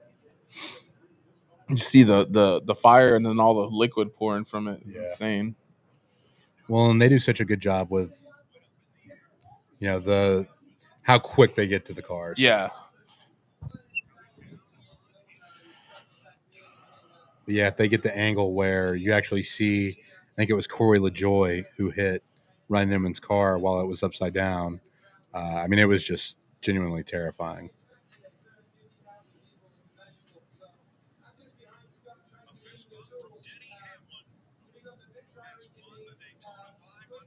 And obviously, the Daytona 500 is one of the crown jewels of motorsports. It ranks up there with the Indianapolis 500, the Monaco GP, and the 24 Hours of Le Mans.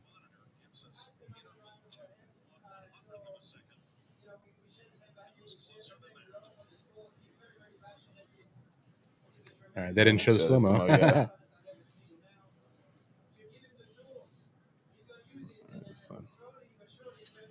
Gotta love it. Simon Pageantry, 2019 Indianapolis 500 winner, talking to the cameras here at Indy.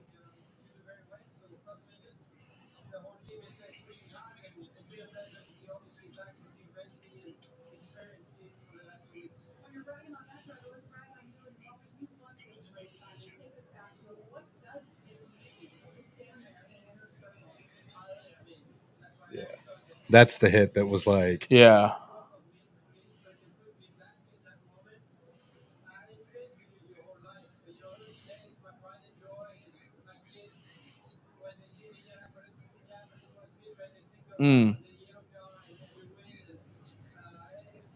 It's just like the angle and the fact that like that's not... Yeah. The cars aren't designed to take hits from those angles. Yeah, at all. As a football guy, there's a lot of talk around like the safety of football, the head injuries, the helmets. Do they like?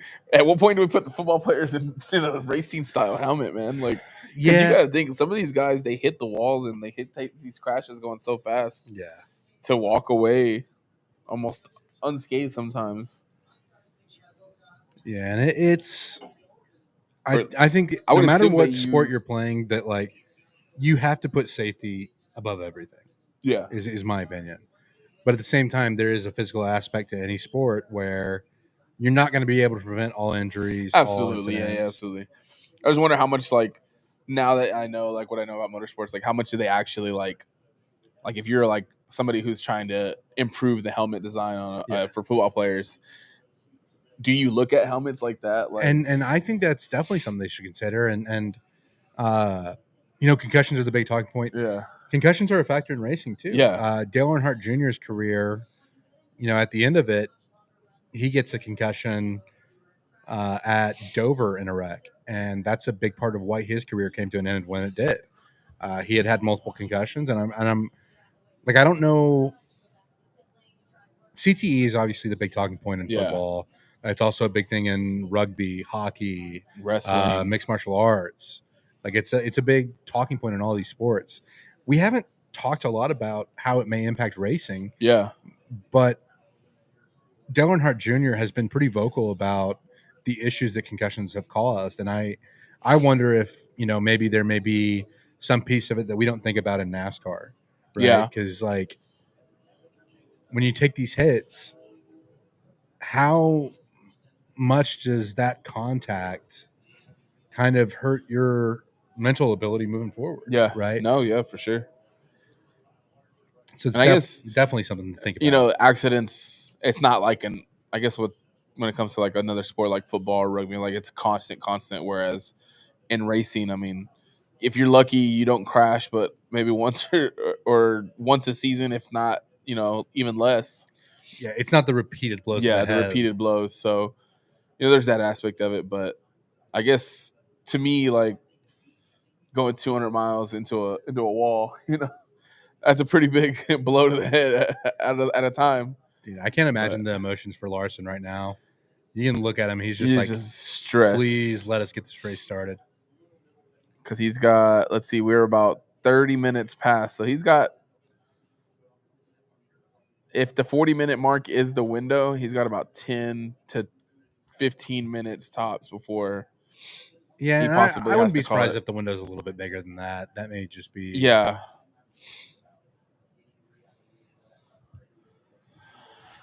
Starting 19th.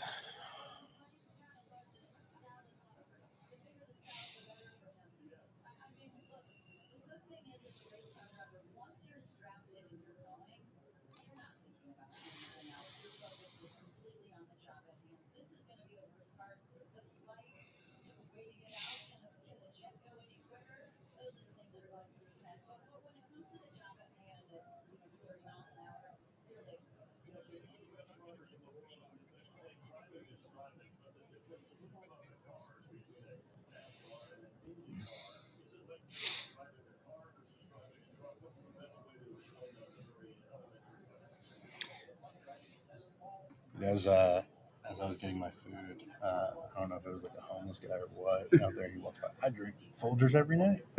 All right. Well,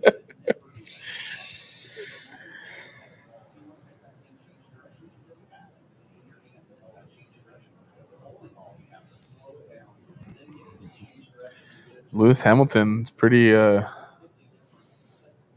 vocal about his dislike for Monaco as well right about now. Said the race was miserable. The races here are unless you're in the lead. He's like, even when you're in the lead, it's not that fun. Just a nice reward at the end. But other than that, anything with first is kind of empty. Finished P5, and that's what he said. I mean, at some point you have to think do they get away from how wide the cars are and try to make them smaller? Because you can't fix the circuit. I think that's part of the goal. Yeah, the circuit won't change. I think that's part of the goal with going into the new regs. I want to say they're going to be smaller, but I might be wrong.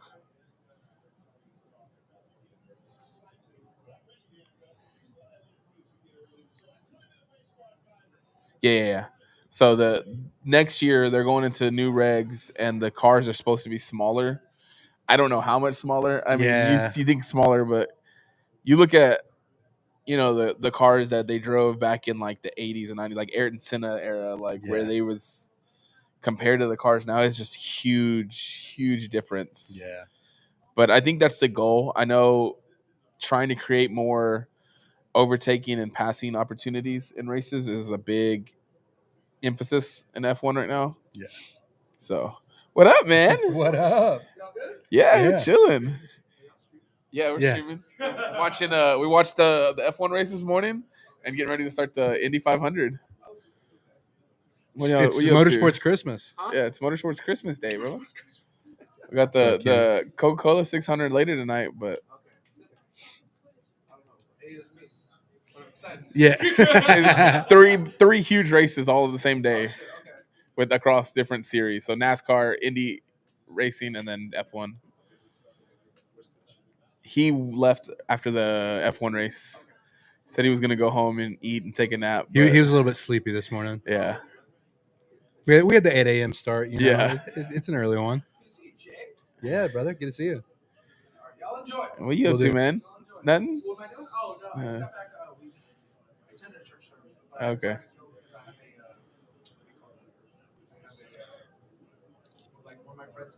Y- Okay. So just I don't blame you. Yeah, man. I this don't blame not great content talking somebody off screen, but Kenny's in here. you. Yeah. Shout out, Kenny. If you- Shout out, Kenny. Listen, the wrestling content that the guys do, Get in here. the Rockets content. I mean, they just do some incredible work. Kenny Uh, is the man. If you've ever What's up, been guys? to one of our wrestling watch parties, Just 2 Either- seconds. I'm not gonna take his chair. if you've been to any of our wrestling watch parties at Big City Wings or Yep. at Pitch, Pitch 25. at Pitch 25, The man knows how to throw a party. just incredible. Man knows how to throw a party. Like there is no better place to watch a live wrestling event than with Kenny and Justin and the Apollo Wrestling guys. Yeah, I appreciate it. Yeah, so if you're a fan of, obviously you're a fan of racing, you're here. But if you're also a fan of wrestling, I'm the creative director for Apollo Wrestling. That's all the WWE events that we host. We got Money in the Bank coming in 2 weeks, so we have a watch party for that. Location to be announced, and we already announced SummerSlam at not Big City, yeah, at Pitch 25, Both nights, August 2nd and 3rd. Yeah, we already got that. I haven't dropped the announcement officially, but we already locked in that deal with them. And We then, got you a teaser on Apollo yeah, there Motorsports. you go. And then I'm also the creative director for basketball content for Houston Rockets.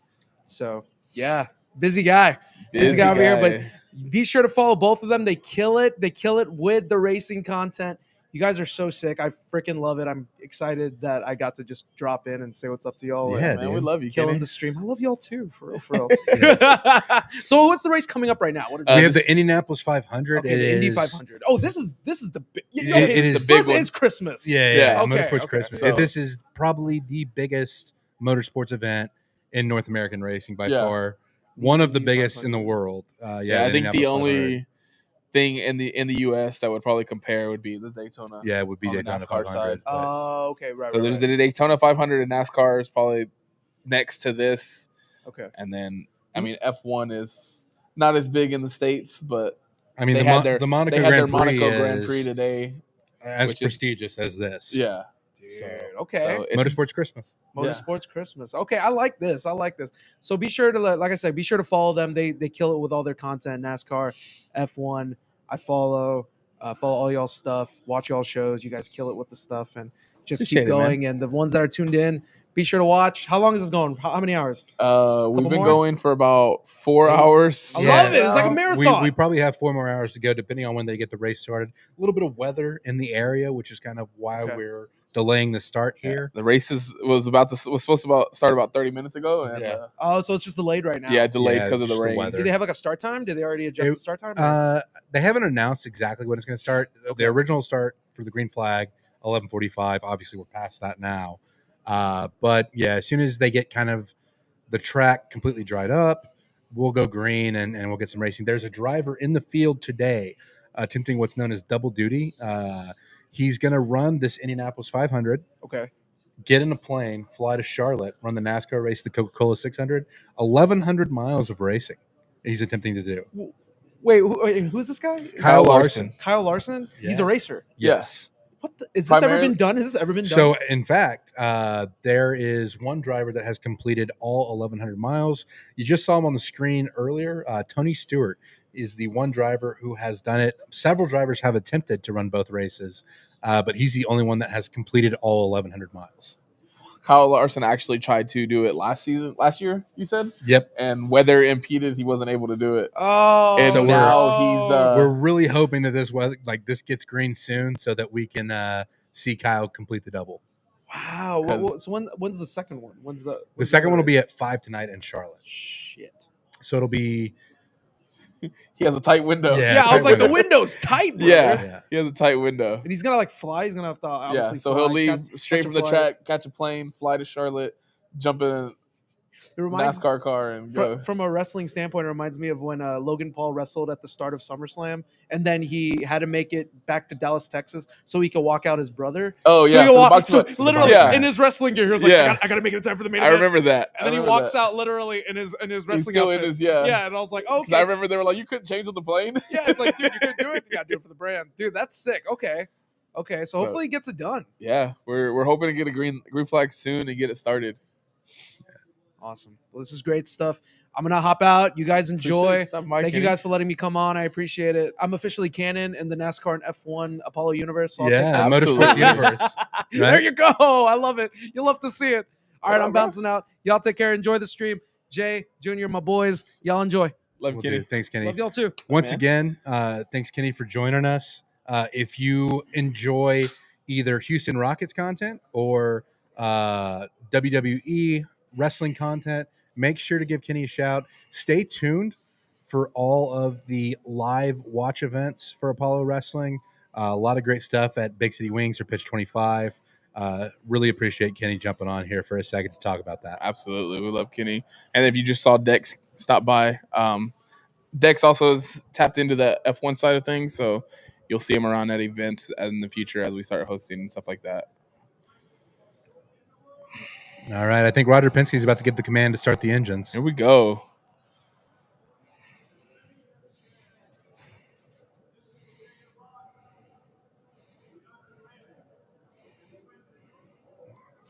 Kind of want him to hurry up this speech so we can. Yeah. Let's go, Roger. All right. We're on a time schedule here. There we go. There we The go. command has been given. Engines are being fired at Indianapolis Motor Speedway.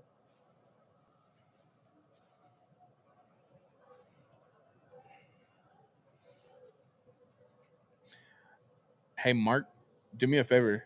Shoot Dom a text and see what the earliest he could do tomorrow. That way we could just get a time frame. I don't know if he has plans, obviously, with it being Memorial Day and all. So There you go, Tom Brady. if we need to adjust, we can. Tom Brady having the time of his life flying around the circuit at Indianapolis. Man.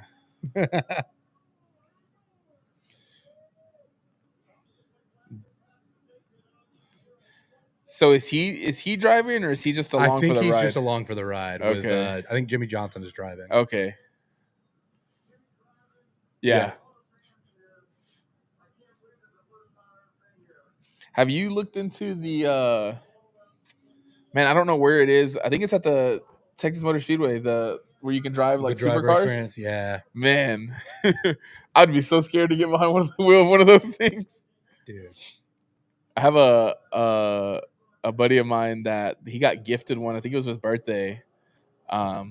He got to drive one of the cars. I don't know what it was that he got to drive.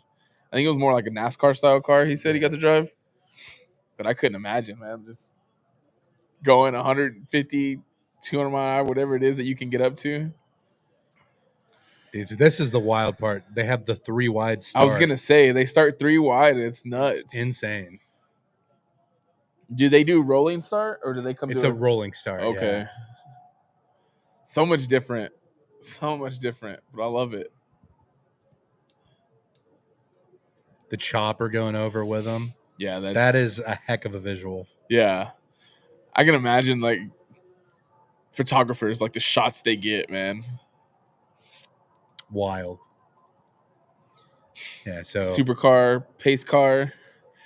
Jimmy Johnson driving along with Tom Brady. He'll actually be making the flight to Charlotte as well. Yeah. He is in the race, the Coca-Cola 600 Charlotte Motor Speedway. So he has a little more time to work with than Kyle Larson does. Yeah, I would imagine so. 109th Indianapolis 500.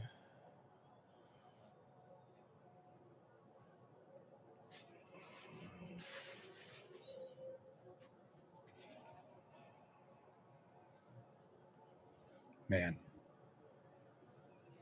So have you watched an Indianapolis 500 before? No.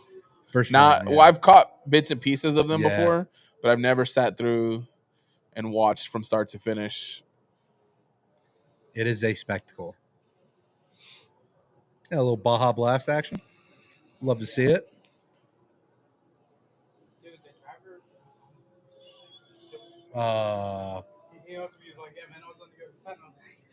You are good. It happens.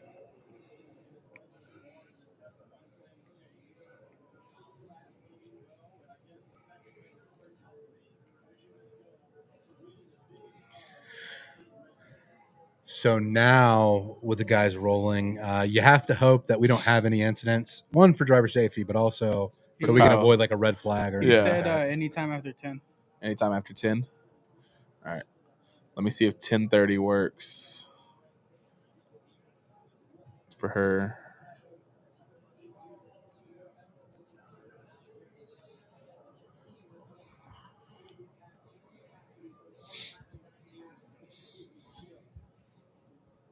Oh, he's actually driving. Michael Stray is actually driving. He's got the pace car.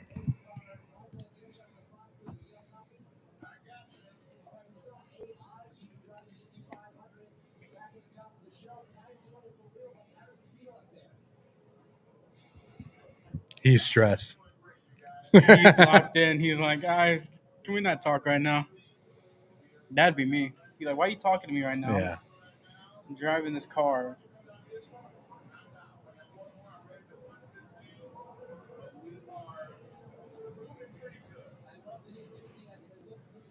That's literally me when I'm driving. You can see the guy next to him trying to give him advice on like, what do you need? See him swerving, trying to get the tires warmed up. Like, just don't crash. So do they go back to 3 wide, or do they usually start like that? In a line. I'm pretty sure they go back to 3 wide, but I forget.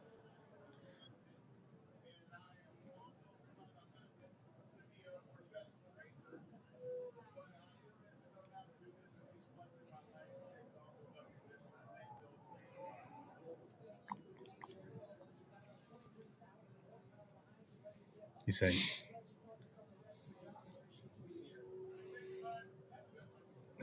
He's telling him to slow down a little bit. Yeah, packed stands for the 500.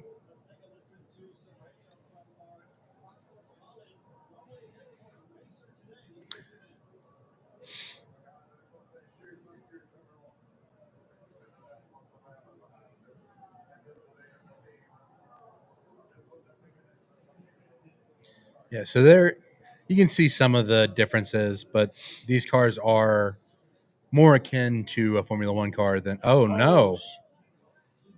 A crash So- already. Wow. So Scott McLaughlin is done before the race has started. Wow. I don't know what happened. I know they just cut him in the grass. Some damage as well for 9. Scott Dixon.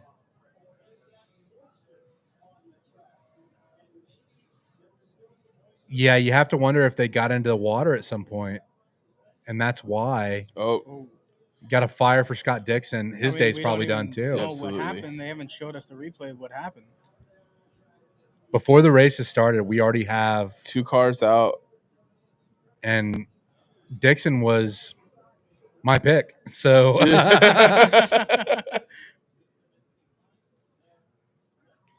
that's not ideal.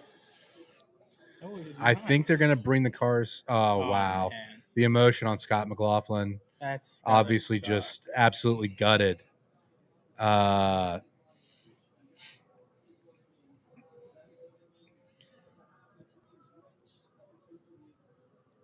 Just completely heartbroken before this race has started. Wow. Well, I'm sure we'll get a replay at some point, but yeah, you have to wonder if there was some moisture on the track, and that's part of why. Because I can't imagine something happening like this before the race has started. Yeah.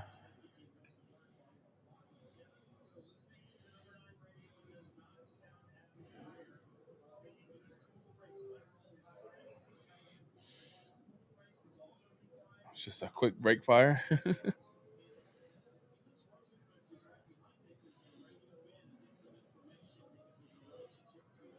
All right, here we go. We're on board with Scott McLaughlin, who had the issue. I wonder if he just. Oh wow, Oh, he just lost it. Ooh. Just Warming his tires and Man. lost it.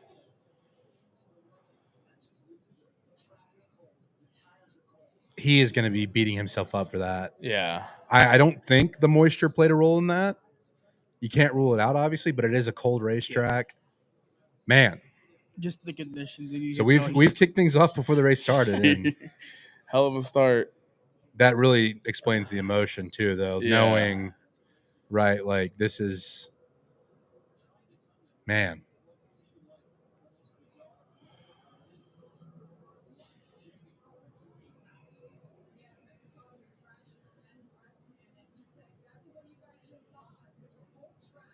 So not the moisture. He was just trying to warm his tires and lost it. Wow. This is, again, also not an ideal scenario for Kyle Larson, who there you see the fire on Dixon's car. Sounded like it was brakes. You don't use a ton of brake here at Indianapolis Motor Speedway. Yeah. Mostly getting into the pits. Imagine just casting a line out there while watching the race. It'd be crazy, wouldn't it? That's what they talk about, the American dream right there. Yeah. So there you see the 3 car of McLaughlin being carried behind the wall. Again, a heartbreaking start for a guy that was expected to compete for a win here. Penske Yeah. always runs strong, and man, that's tough. Looks like Dixon's gonna stay in, huh? Looks like Dixon's which again, selfishly as my race winner pick, You're okay with. I'm okay with. Yeah, we're going to go commercial. I mean, wow. I don't think I could have predicted this start. Yeah, it's a heck of a start. I mean, I guess, can you even call it a start considering we haven't even technically started the race? Yeah, man.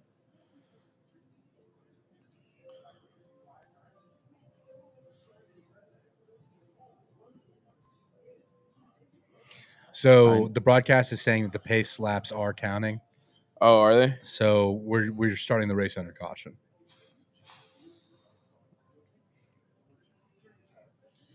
Better.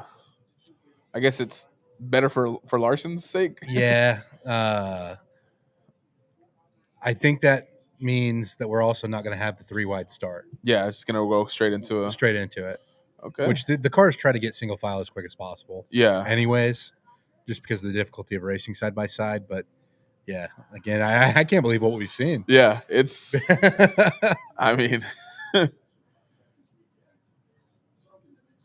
But it also shows you just how on edge these cars are. Yeah. Right? Like, and people will laugh about that and be like, he wrecked under caution trying to warm up his tires. Like, Yeah, the memes will be there for sure, but you got to understand, like, it is hard to control these beasts of cars. yeah, Whether that's IndyCar, Formula One, or NASCAR, right? Yeah. Like, I mean, yeah, we think about the first race of the season for F1, Hadjar formation lap. He loses it. and granted, weather played a little bit Yeah. of more of a factor into that, but still, like you. Yeah. I'm just saying that with the emotions as well. Yeah, His absolutely. first race, and obviously this with the Indy 500, and you don't even get to start Yeah, when you thought you had a chance. It's terrible. I feel bad for the guy. it just shows you can't, like there's no time to lose concentration at all. yeah, Not saying that he lost concentration. There's a lot of different things, but it shows you how on top of it you have to be at all times. I mean, you think about it. You're driving, 200 miles an hour, 150 mile an hour, whatever it is.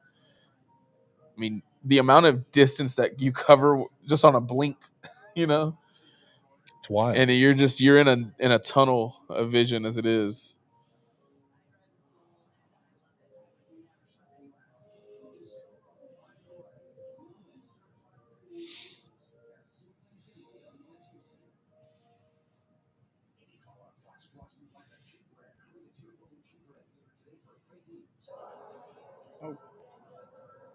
I guess they are going to go the 3 wide start.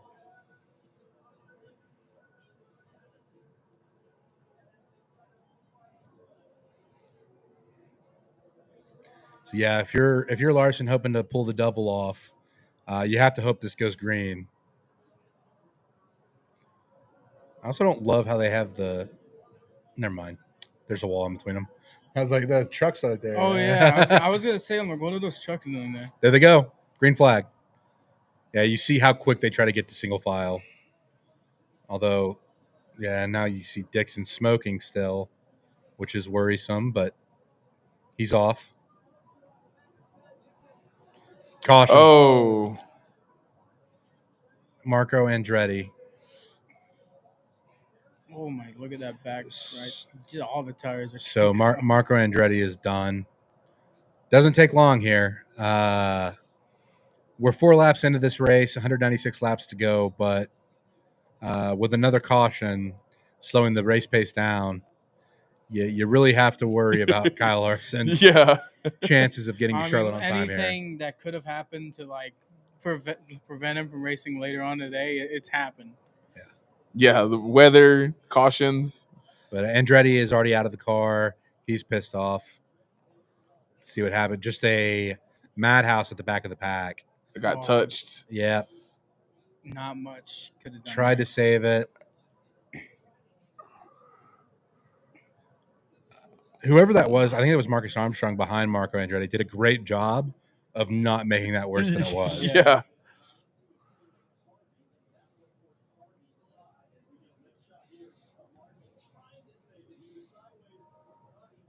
Might have some front wing damage, but here we go. That is a heck of a view as you're diving off into turn 1.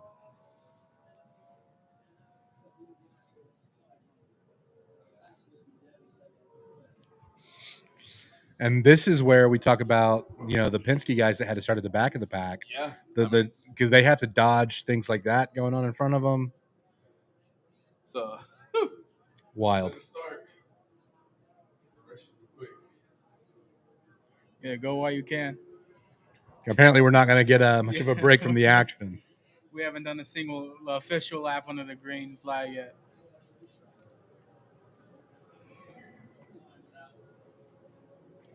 There you see Marco. Waving to the fans.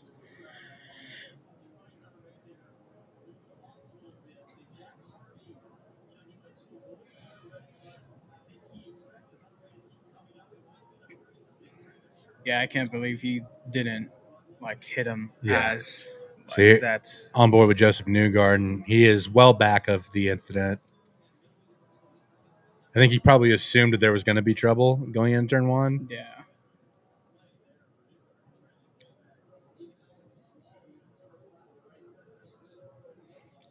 Yeah. You can see the safer barriers there around the corners at Indianapolis just to try to lessen the impact on the drivers. It's one of those safety innovations that we talk about. The differences between F1 and this, I mean, you wreck here, I mean, you're going way faster, and it's not like F1 where the walls are like most of the tracks here are it's concrete. Like if you hit, you're gonna get hit hard. Yeah, which is why that safer barrier was such a big innovation. Scotty McLaughlin about to talk to the media.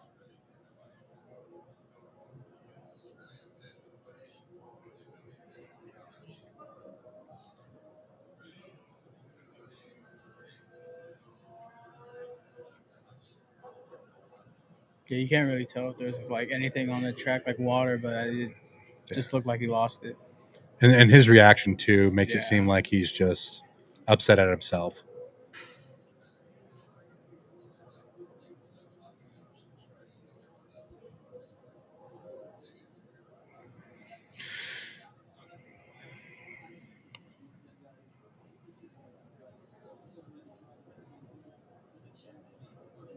Got people going into the pits already.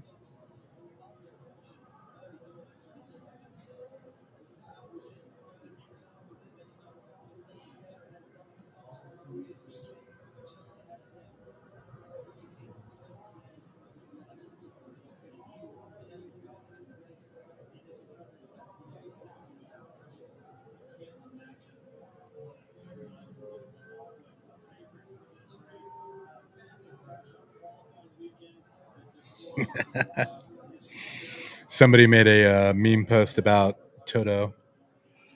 Said, yeah, bad race for us. We completely forgot that we had to make 2 stops today. Dude, it looked like it's like towards the end of the race, they're like, "Oh wait, we got to do 2 stops," and they're like, "This is a bad strategy for Mercedes." Uh, Obviously, the car hasn't been looking good for the past couple of weekends. Yeah. I put George to be in third in Monaco. I thought maybe they bounce back, and George has good pace. I thought maybe he get a better lap up in qualifying. This didn't happen. Like we said, our predictions have been all over the place. I've been naming random drivers. You got the driver of the day, though. Yeah, I got the driver today. Last weekend, I forget who I picked. I went with Kimi because it was his home race, and I thought, okay, that he'll be a shoe-in for driver of the day, and it didn't happen. Yeah. He got DNF'd, so he didn't get driver of the day. This week, picked Charles for his home race. Luckily, it went my way this time. So one thing about this race and something that could have contributed to McLaughlin's incident, normally Indianapolis Motor Speedway at this time of year is a lot warmer. It's about 63 degrees Fahrenheit out at the track today. And you have to think those cooler temperatures definitely could have affected, maybe he's expecting a little more grip there with a heated track. Yeah. Just, again, really, really gutted for that team and for the driver. We can't hammer it home enough. Saw the raw emotion from him as he realizes his dream of winning this race come to an end. All right, back to green.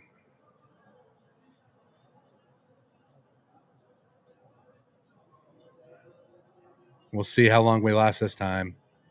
Schwartzman has already surrendered the lead to Pato Award. Let's go, Pato.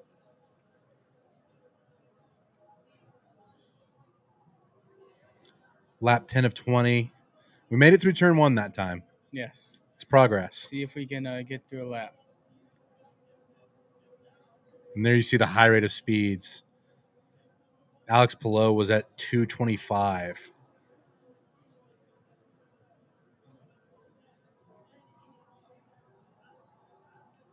So Schwartzman's already fallen back to third. Takuma Sato up to second. Schwartzman trying to block. He's going to surrender another place. And this is what we talked about, right? Schwartzman, great qualifying effort. They didn't seem like they had the speed and the race trim as Felix Rosenquist goes by him into third.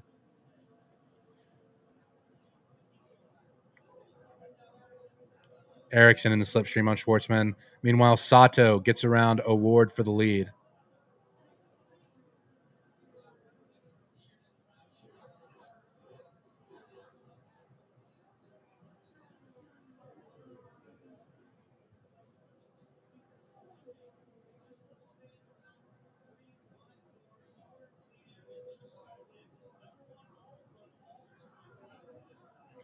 Again, if you're just joining us, 2 cars are already out. Scott McLaughlin had an incident on the warm-up laps, catches the inside wall, and then once we got to green flag conditions, a crash in turn 1 for Marco Andretti.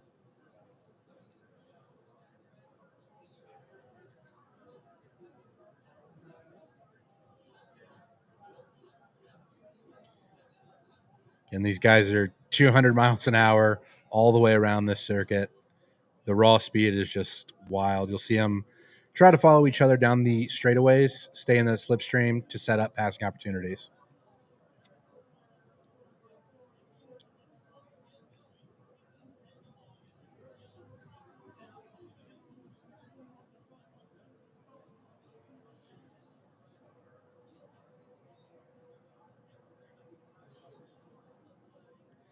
Seems like Schwartzman has kind of settled in now in fourth after losing 3 positions early on in green flag conditions. I mean, as soon as it got started, you could tell that he just did not have the pace going. And so Pato Sato immediately.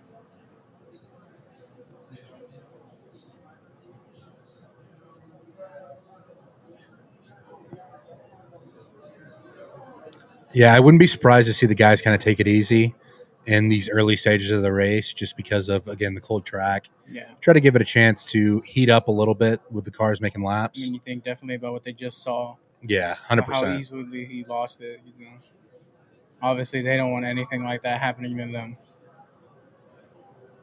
And again, this is a long race, 200 laps around this 2.5 mile circuit. A lot to think about for sure.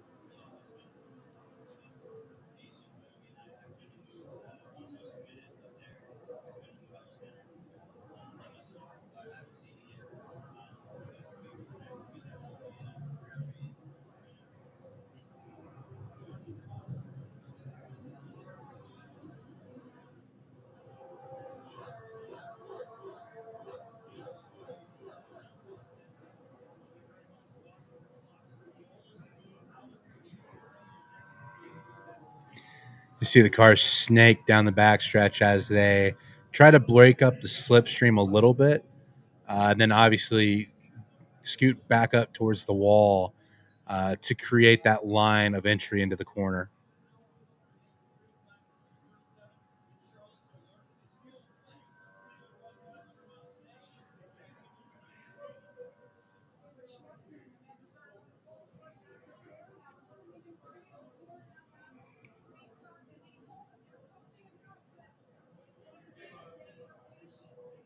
It is wild to see him swing off that turn to try to break up that slipstream.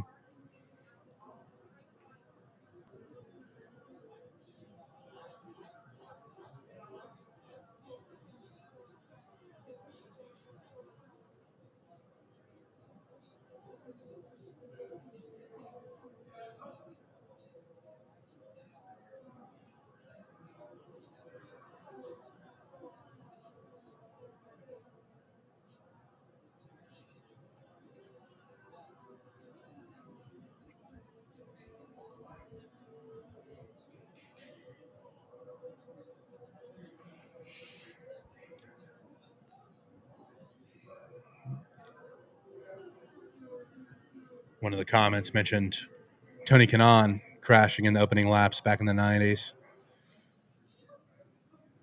Again, I don't think the average person realizes how on edge these cars are. Yeah. Especially with how fast they're going. Like, it's compared to Formula One, they're going absolutely more fast. It's just the constant rate of speed, right? Like, Formula One cars can obviously reach these speeds. Yeah. It's just at Indy, in the IndyCar series, you're constantly at that high rate of speed.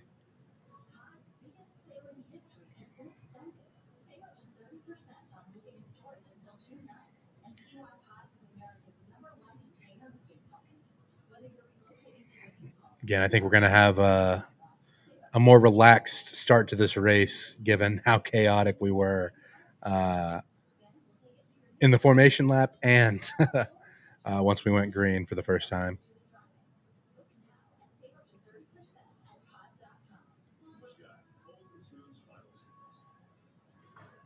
If you're on the double watch, Kyle Larson still back where he started in P19, and we do have another caution. Not sure what this one is. I don't see anything out on the track as far as an incident. Yeah. My guess would be this is either a caution for debris or for rain. We're going to hope that it's just debris. Yeah. So before, when they were showing one of the onboard cameras earlier, it did look a little like maybe it could have been wet, but I was hoping that's just my eyes playing tricks on me. Yeah.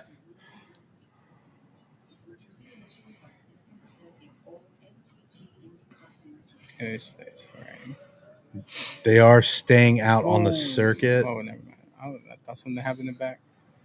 Got a small screen I can't see, man. Yeah. Come on, put it back. It's like wrestling. The picture in picture. This is another piece where Formula One, with no commercial breaks, is so nice.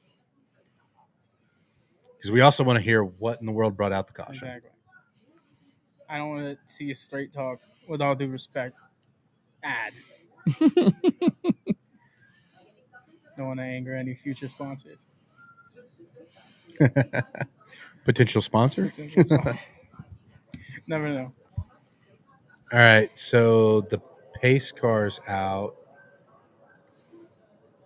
I don't think Strahan will be driving it anymore. No.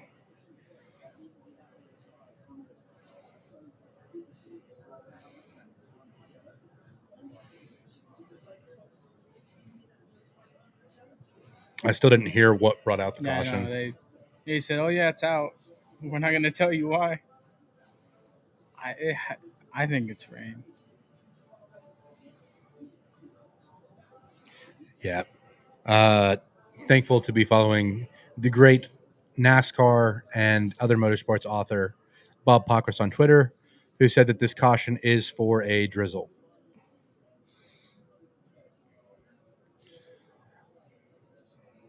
Yeah, and they're talking about it now in the broadcast.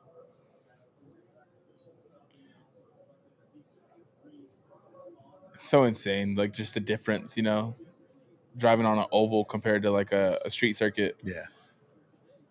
that it can play, and you don't even realize it. You just think your average fan, casual fan, is probably just like, oh, they're just driving in a circle. Why is it such a difference? But I want the casual fan who doesn't know why they can't drive in the wet to take a look at these tires that they have on, yeah, and that'll give you some idea. your worst possible tire is not doesn't even compare to their best tire. And again, IndyCar will run in the wet on street circuits and road courses, but ovals are a little bit different.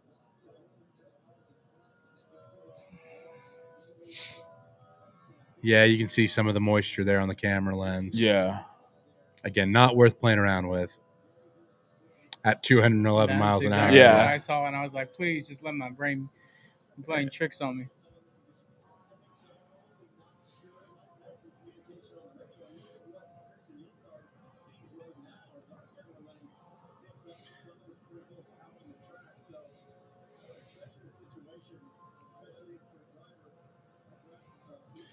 Not great for Larson. Nope, not great for Larson at all. Yeah, I think it'll be time for Larson to just accept that it's not looking good. No.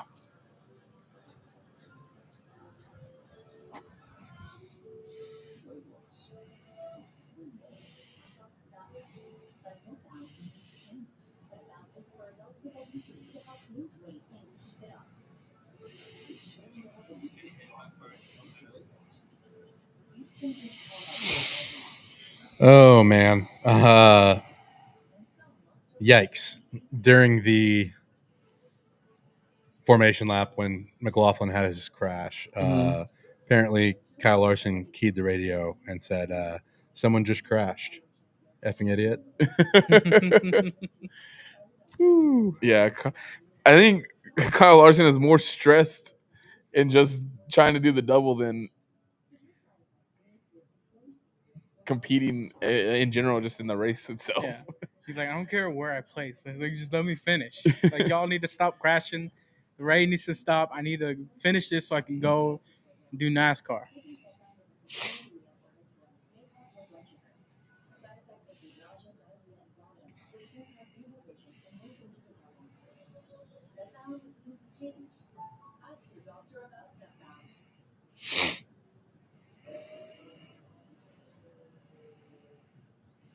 Hajar has now more points than Yuki and Liam combined this year. That's crazy. I really think if Yuki decides to leave, since seeing as how he's a Honda driver, it has to be. It's gonna be Isaac. But like, also, is that like, we've talked about it a lot on the F1 side. Is that the fastest we've seen a F2 driver move up to the parent Red Bull team since Max? It might be. I mean, maybe Liam, but Liam didn't last. Yeah. Well, even Liam had a couple years. Yeah. I guess you'd probably have to look at like Alex or Pierre. Yeah. Those are the only ones I can think of. It's up there, man. It's crazy. Look, speaking of Andretti's, There you go. Dude, they have a lot there. They do. That place is huge. Have you seen the one up in Yes. Katy? It's in Katy, right? Yeah, I went there one time for my friend's birthday, and I was just like, wow, because I only like drove by it before. I never went inside. We need to make that happen soon. Like maybe during summer break. Yeah. I think we're gonna aim for like 10:30 tomorrow morning, if that's All cool. 10:30, 11. I'll text him. If that's cool.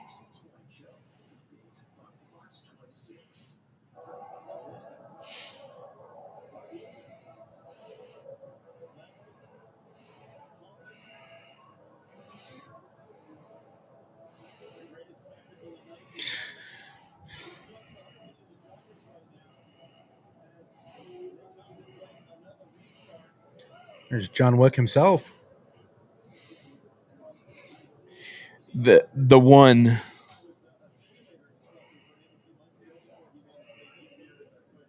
Oh yeah, he raced there. I forgot what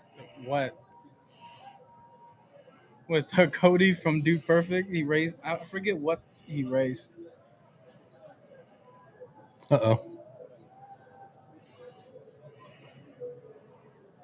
Standing on the tire. Like they won't need this.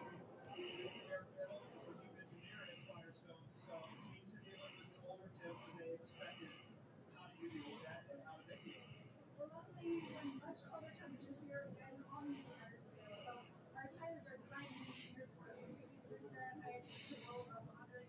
This group has done a phenomenal job and really putting sustainability in the forefront as well. So we're proud of our team. And it's really changed the way you make the tires, keeping an eye on sustainability. Yeah, it has to put that sustainability forefront and make sure that we're doing sustainability without sacrificing. It's interesting to see the different tire manufacturers for the various series. Mm-hmm. Like, is Formula One Michelin? It's Pirelli. Pirelli. So Formula One's Pirelli. You have Firestone for IndyCar. Goodyear for NASCAR.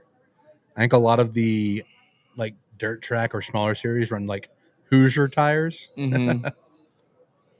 Oh man. Ooh. Oh. Some Pit road gets a little bit hectic in the I was gonna IndyCar say series. some pit road traffic there, huh? A little bit different than the Formula One pit stops. Yeah, because that there are a couple incidents there. And looks like Larson has an issue on pit road.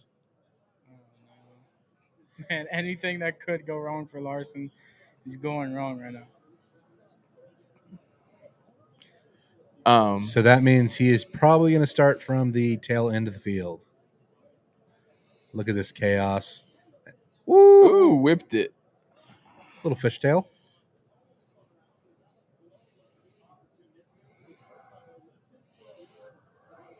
There it is. Pato. Don't do that to me, Pato. Hey, man, we want you to win the race. Not We need you to win, man. He was in the lead for like unsafe release. Yeah. Yeah, there have been a handful of penalties handed out. FIA would have had a field there. Looks like the 9 dropped off the jack there on that pit stop.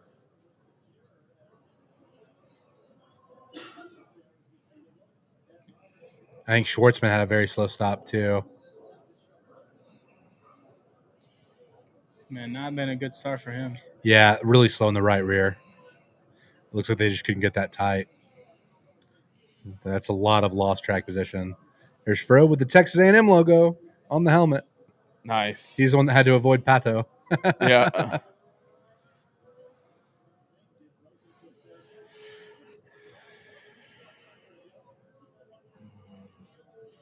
Dom said that's good. Okay, cool.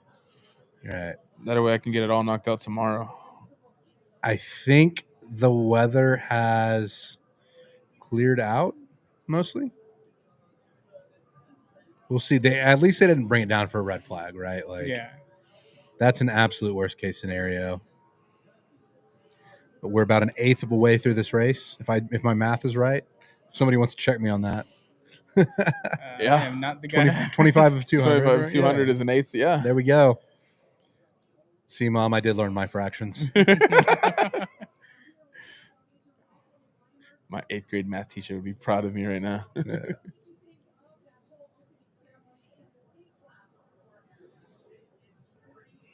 What's that? 12.5% of the race.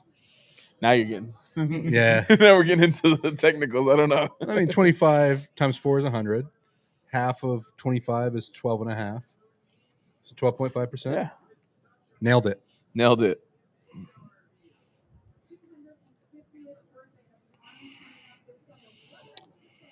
Let's just say I was a marketing major in business because it was the business degree with the least math.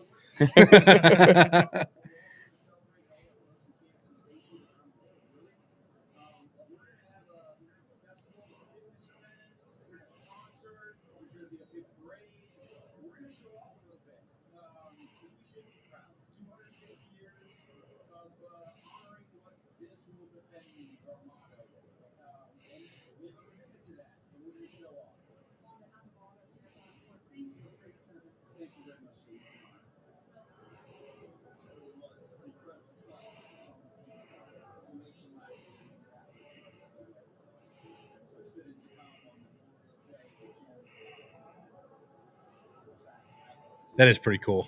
Yeah. Yeah, that's. Look at all the cameras. Can't blame them. I'd be doing the same thing. Yeah, if I you was gotta. there. And that's the thing. I hate when people like say that when you're at a sporting event and people have their phones out and people say, just enjoy the moment. I'm like, no, I want to save this moment forever with my phone. Look, man, Dude, that's I am a big advocate for taking pictures and videos wherever you're at.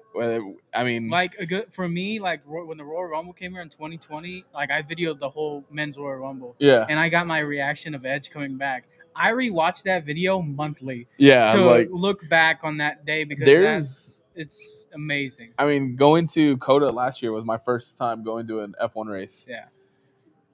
But I go back and look at those pictures and Yes. videos all the time. Like watching like Max cross Yeah. the finish line to win the sprint race was.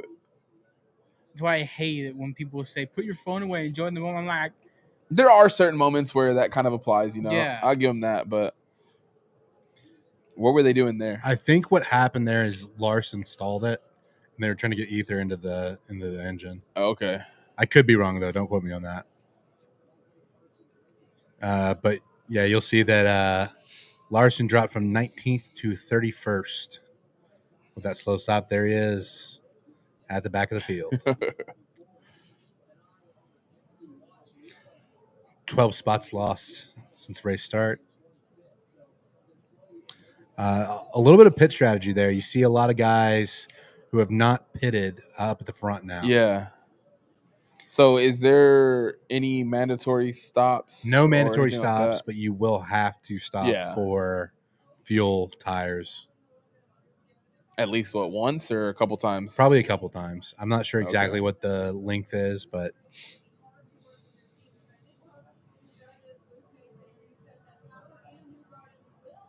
Looks like almost everybody pitted at lap 25, minus the few at the top that didn't pit yet. yeah. You got Alexander Rossi, Rasmussen, Ed Carpenter, DiFrancesco, and Harvey. Harvey part of that incident with Mark Andretti on the first green flag, I guess, quarter lap that we had. Yeah.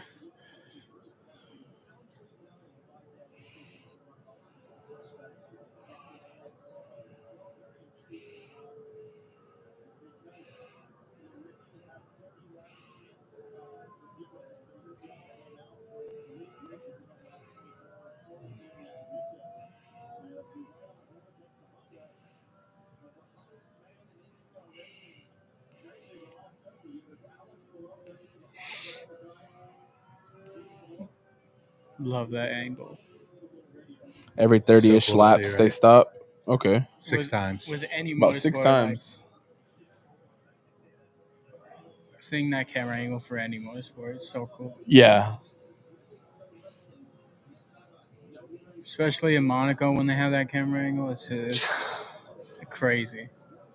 When we were talking about it earlier, one of my favorite tracks and seeing that angle is Spa. When you come up, Yes. Well, there's my boy Scott Dixon on pit road. I have to imagine they're dealing with whatever that issue was on the car. On the Yeah, brakes. working on that left rear.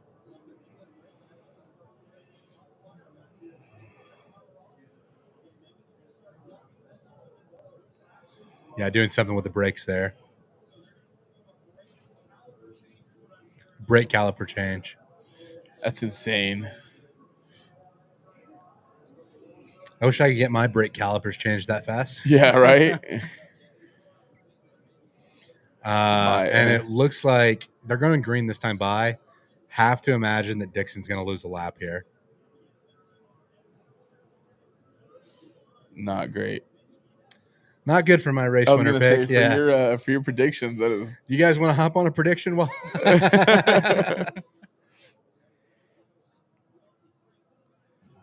all right, here we go. Back to green. Alexander Rossi out front after the pit strategy.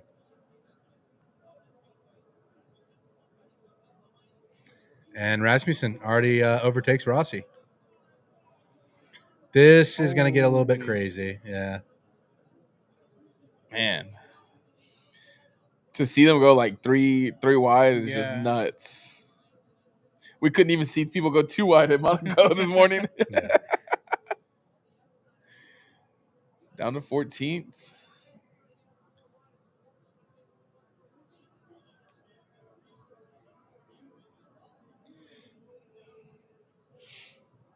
Looks like Takuma is already up to 6th.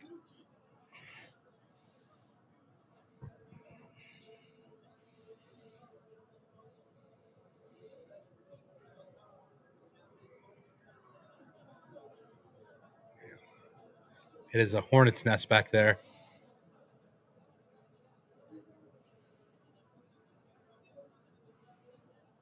Ooh.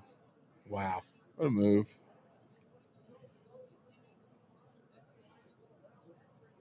The snake. Yeah. Yeah. Let's talk about that with Mark earlier. They're trying to stay in the slipstream, and the guy at the front's trying to break it up, and so Yeah, they it just leads all to follows. Yeah. So it looks like Ray Hall is just kind of dropping like a rock, really holding everybody up right now.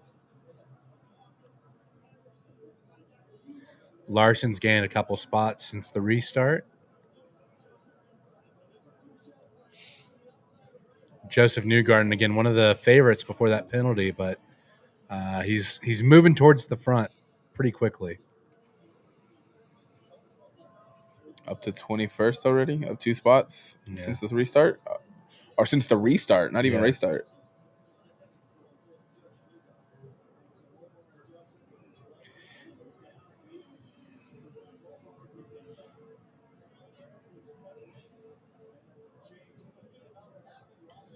Rossi back by Rasmussen.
Yeah, Connor Daly tends to run well here at Indianapolis Motor Speedway. Looks like he's gained a couple of spots since the restart in that 76.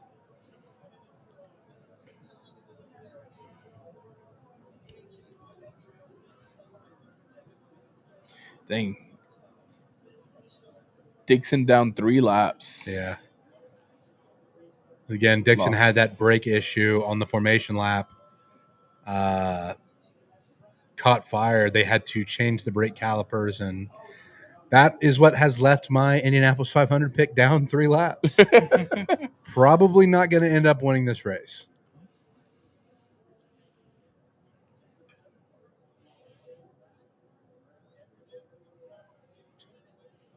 And you'll see Rossi and Rasmussen trading spots here. They mentioned that trading off that lead can be beneficial when you're racing a teammate, just to save tires, save fuel, try to prevent from using up your equipment too quickly.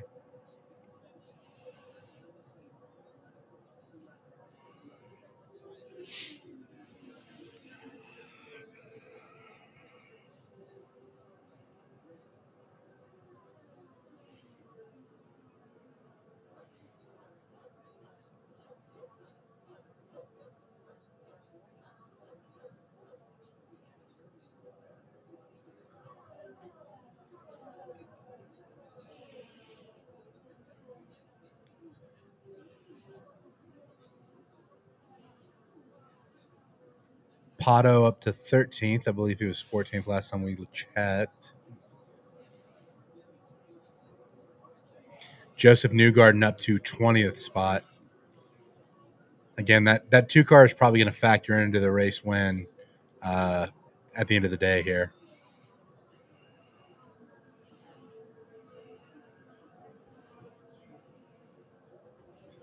Appreciate the comment there. Said great commentary. Love that. So we're just out here trying to enjoy motorsports together. Oh yeah. Anything we can do to grow the sports. Yeah.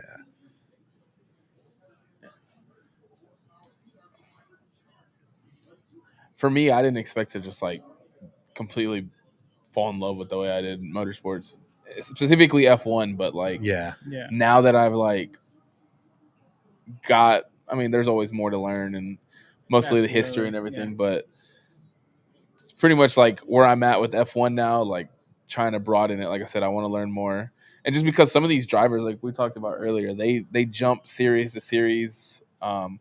We've seen F1 drivers bounce back and forth from, or come either drop down to, or move to Indy, or move from Indy to F1.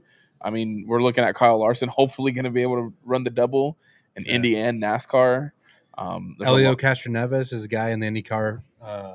Obviously, has won 4 Indianapolis 500s, ran the Daytona 500 earlier this year. So it's, as you follow a lot of these like superstars and these like elite drivers, I mean, you see them across racing series. So it's fun to follow. And then you just learn like the different. I mean, pit stops alone are just completely different. Yeah, and these drivers, they love to compete. Yeah, and ultimate competitors. You'll see guys, they run their series. A lot of them will also spend time in other series, just whether that's endurance car racing. You'll see a lot of like guys that are in IndyCar also run the 24 Hours at Daytona. Yeah, or Le Mans, or or whatever may be on the docket. But yeah, it's just, it really gives you an appreciation to see all the different disciplines and how many little nuances are different across absolutely each series. That's the biggest thing for me, is just, you think, oh, they're driving 200 miles an hour in a circle, but then you start looking into like just the intricacies of each different race series in the sport. And that's not even us getting into like the technical aspects of it, exactly. Right? Like all the engineering that goes into it, tire strategy, fuel strategy, the team differences with points, how the cars handle. Like there is, I mean, we've already talked about it a couple times. Just the difference in racing in the weather. Like you said, though, Indy alone will race street tracks or circuits in the weather, but on the oval it's completely different. And then, I mean, obviously F1, they don't run ovals, so they're out there no matter what, as long as the track isn't flooded. Yeah. They throw on some intermediate tires or some full wets and they go at it. Or they throw on intermediates when it's literally pouring rain out there. Classic Ferrari, man.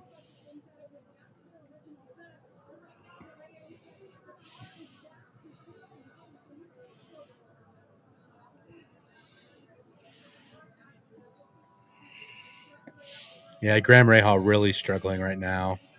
That car dropped like a rock through the field. Looks like he's losing the pack. Some guys on pit road now. So that'll be Rossi and Rasmussen from the lead. As trying to see who else came down with them. Oh, looks like Eddie Carpenter stayed out.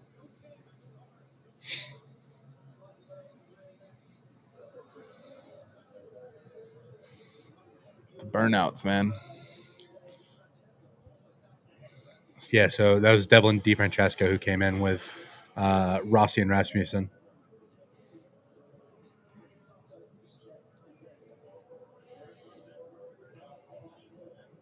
And so Ed Carpenter's now pit for the lead.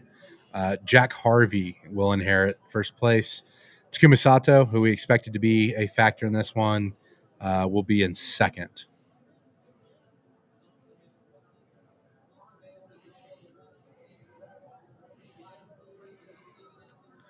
Renus VK running third, Daly in fourth, Malukas in fifth.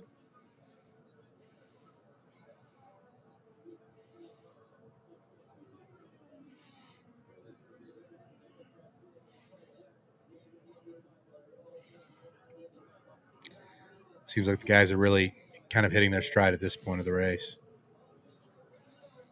Renus VK. Oh.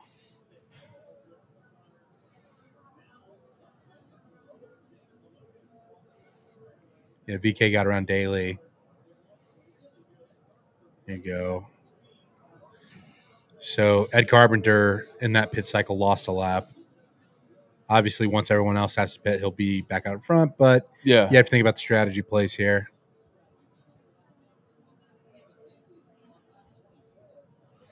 Yeah, comments mentioning that this is an incredible sport for kids all ages. Again, I mentioned this a lot with my love of NASCAR is NASCAR was like the first thing that I sat down and watched as a child. Yeah. And like really just kind of locked into the TV. It's such a great experience, especially going out to the track. And, you know, even if you don't have like, let's say a NASCAR track or an IndyCar track or a Formula One race close, there's still lots of local racing series you can always check out. Absolutely. Whether that's something like drag racing, dirt tracks, local short track circuits, karting. Like, yeah, I remember going as a kid a couple times out to Baytown whenever they had the drag races out there before they closed down the racetrack. But I mean, like you said, at a young age, you can get into motorsports so easy. Just I mean, thinking literally, about it's like, all could you over, just like, dreaming, media. imagine like going for? Could you imagine being in a car driving 200 miles an hour? Yeah. You know what I mean? Like, I mean, even me being younger, Cars, Fast and Furious, Yeah. watching all those movies. Yeah, we came up in That's that where my era love where- of cars really came from. Same. And being Jack younger, Harvey going comes down pit go-karting. road. And it wasn't until recently that I discovered all of this in F1, and I really I was like, man, where has this been? Like, how have I not seen this earlier? So Takuma Sato out front now. Ed Carpenter's behind him, but again, He's Carpenter a lap is a lap down right now. Connor Daly in second place now.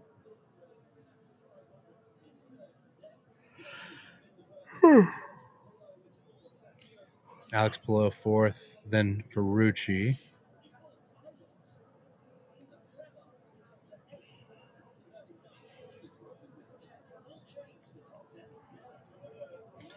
And as the different pit cycles play out, you'll see a lot of different changes in this race, just in kind of where people are on track. Yeah.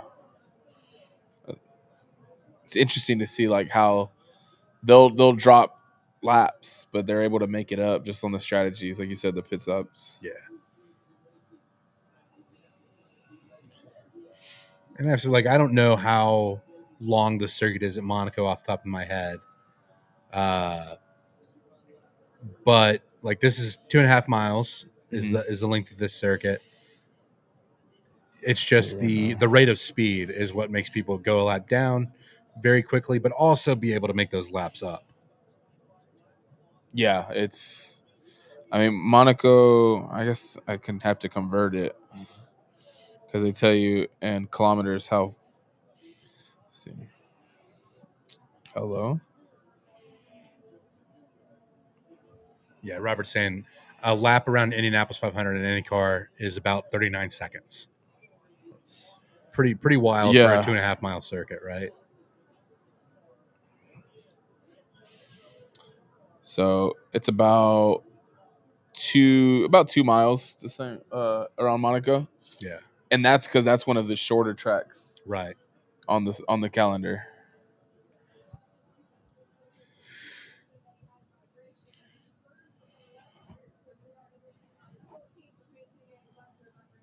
Okay. So they're saying Newgarden has a left rear vibration, something to monitor in that car. Any number of factors could play a role in that. Yeah. You know, you obviously have to worry about air with the tire, but definitely something we're going to have to keep an eye on here. Joseph Newgarden has gained 18 places since starting on the final row That's crazy. this race. Fourth of the way through. 50 of 200. Again, Newgarden and Will Power are both Penske. Their teammate, Scott McLaughlin, out before the official start of the race due to an incident in the formation laps.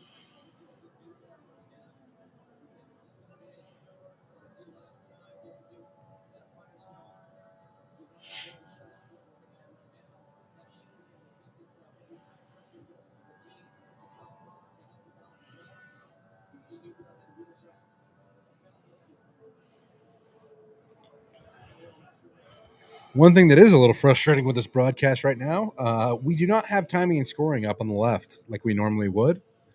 Makes it a little bit harder to keep track of who is leading this race, but it is Takuma Sato out front. We'll keep an eye on pit stops as they cycle through.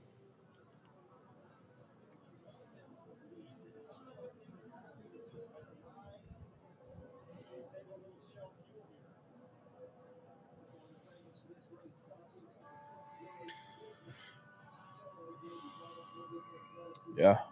40 laps. 40 seconds is down a lot. Yeah. When you're running the 39-second lap, man, Yeah. it's quick.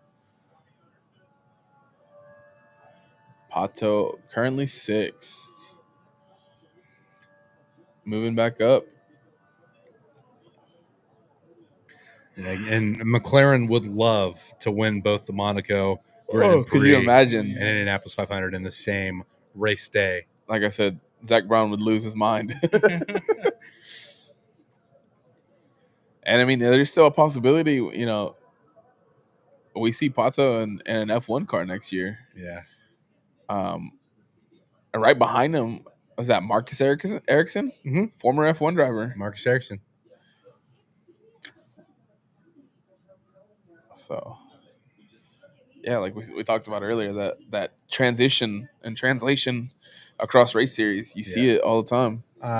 Who were the Haas drivers last year? Kevin Magnussen. Yeah, Magnussen. He's now in the endurance championship. Magnussen has also run an Indy car in the past. Mm-hmm. And then Nico Hülkenberg, right? Hülkenberg. We seen, like we mentioned earlier, Romain Grosjean. He had that terrible accident in F1 back in 2020, which essentially ended his F1 career. And then a couple years later, he was racing in Indy, and he's a reserve driver for one of the teams now. Yeah. So, Robert, we appreciate you tuning in. Thanks for enjoying the commentary as we go through this. I appreciate it, man. There is, just as a heads up, probably a little bit of a delay in the stream. We're probably going to be a couple laps behind, showing lap 51 right now. But the scoring is back up. So we got Sato in the lead. Connor Daly, Malukas, Alex Palou, Santino Ferrucci are currently your top 5. Pato just outside the top 5 in P6, 4.5 seconds back. That's another piece, right, that is a little bit different from Formula One. How close the drivers are on track. Yeah, absolutely.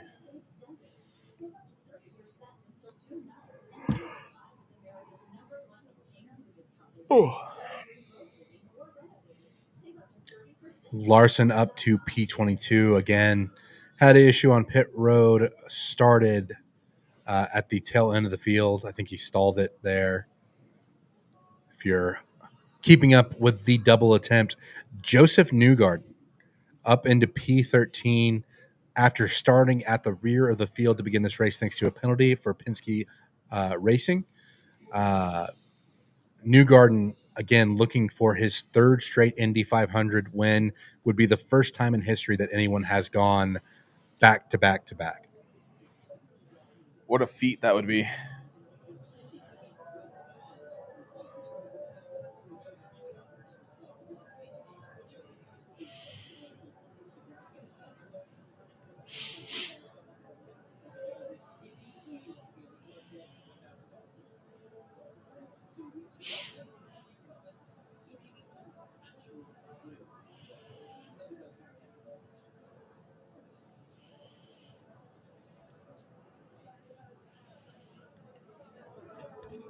Yeah, if we can keep this green, I do feel a little bit better about Larson's chances of getting to Charlotte on time.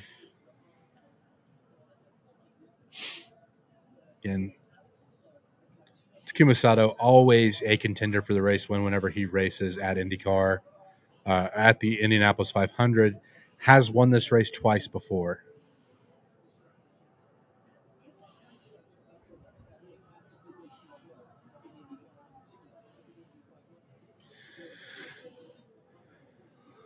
We're on lap 60 of 200. Looks like somebody's coming down pit road here. Didn't catch who it was.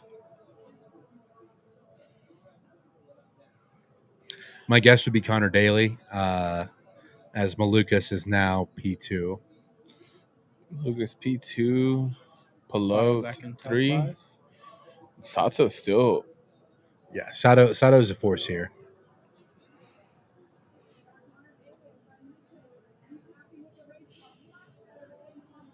Yeah, Connor Daly on pit road. Clean stopping out.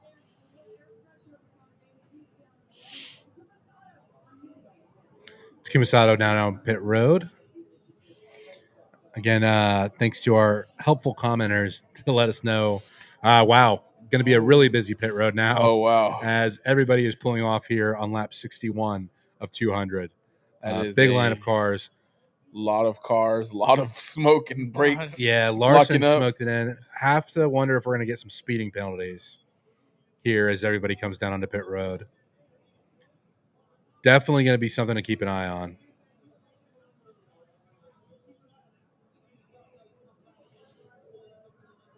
There's Newgarden coming out of his stop. Kyle Kirkwood now listed as the leader.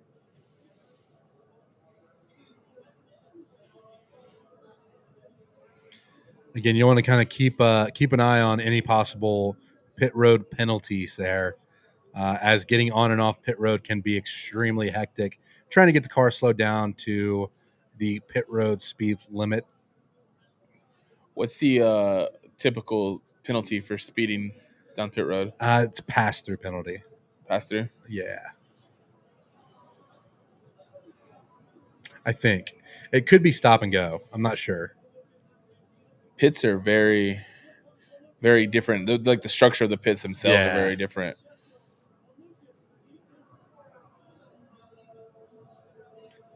All right, so Sato back to the lead after the pit cycle shakes out. Malukas behind him in P2. Devlin DiFrancesco in third. Alex Pelot fourth. Alexander Rossi fifth. And that's already switched. So they're starting to pick up the pace a little bit here. Definitely going to be seeing a lot of passes.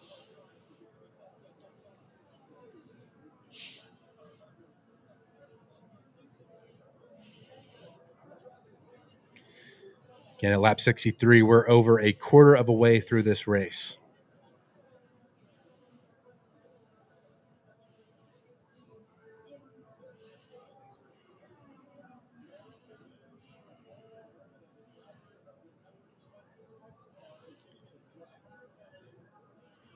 And there we just talked about it. Colton Herta with a drive-through penalty for a pit speed violation.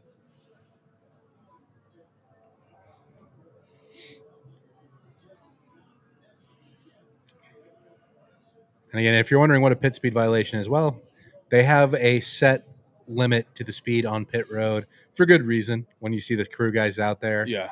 really just a safety thing. You have to get those cars slowed down to a manageable pace with all of the action that goes on pit road.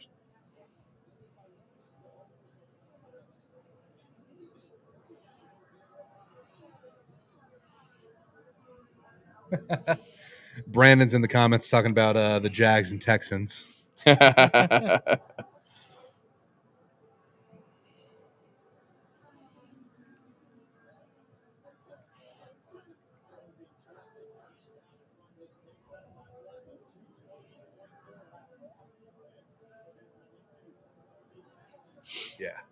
Yeah, I think if you on with Apollo, Kush, who was here earlier, actually does the Play Action Takes podcast, and he just dropped an episode a couple days ago. Kind of, he's picking the one team. I think he's going the one team from each division that kind of is the one to watch. And obviously, we have our Texans guys that cover Texans strictly. He's more NFL wide. He went over the schedule of the Jaguars and how that could play effects on not only like with the Texans, but how they're going to compete against the rest of the NFL. I think he had them at 10 wins and a wild card team. So, yeah, if you like NFL, obviously tune into our guys that cover Texans. Was it Off the Gridiron? I think so. It's Garrett and Noah, and then Kush with Play Action Takes for a bit more broad view of NFL. And if you're more of a college football guy, you can always tune into the Get Back Coach podcast. That's me and Jake covering college football for Apollo. I am, of course, a Texas A&M grad. Jake played sprint football at Mansfield and is also a lifelong Penn State fan. So we get a good little variety there with SEC and Big Ten coverage. I'm a U of H grad. I did not play any college sports, but Was it I do Go love Cougs, right? Yeah, I do love the sport of football. Go Cougs! Hopefully their football program can get back to some kind of. Hey, listen, I'm a big Willie Fritz fan. Yeah, What he did at I'm Tulane hoping- was super impressive. I'm hoping he what he did last year, you could see changes. Hopefully in a year or two, it'll be back up there and competing in the Big 12, something big. But we got college basketball always at U of H. Yeah. Great program there.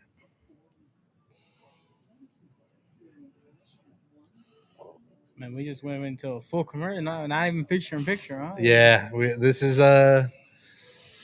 is broadcast television in America, Think I'm right? gonna Like, go- we have to go to those full commercials. Gonna go Whataburger. There you go. Do I want a shake to go with it?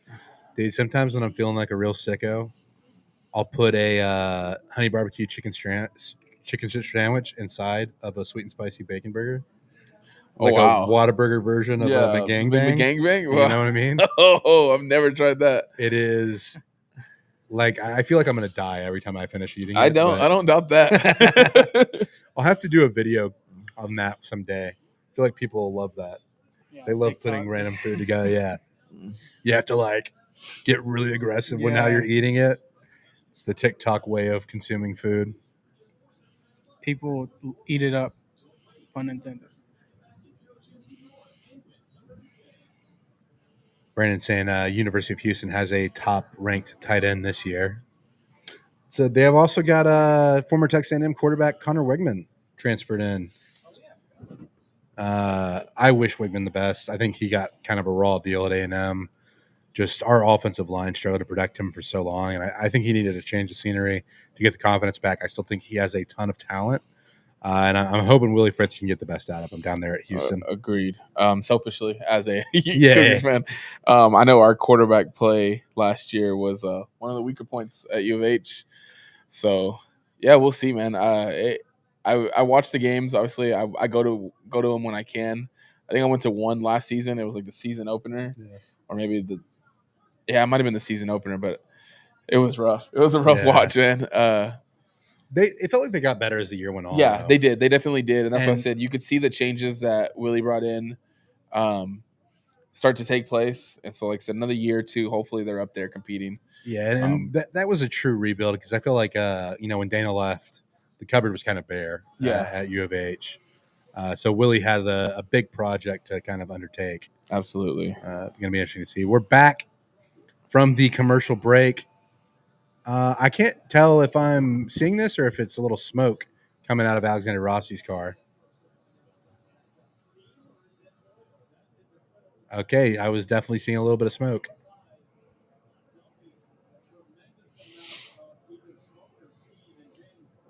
If it's steam, you worry about that engine overheating. Smoke could be any number of things from like an oil line. Yeah, he's slowing down. Rossi could be in trouble here.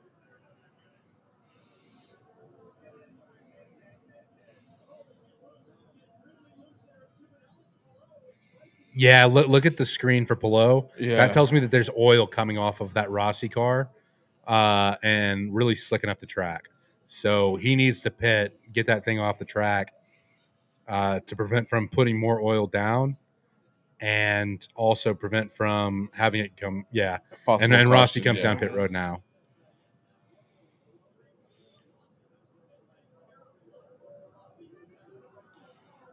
That is a heartbreak for Rossi, who was looking pretty competitive out there.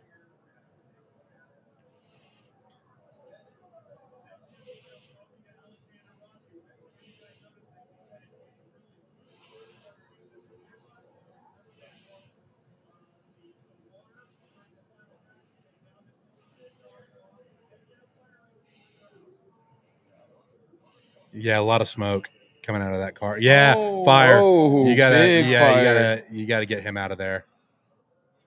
That is scary. Yeah, he's climbing out of the car now.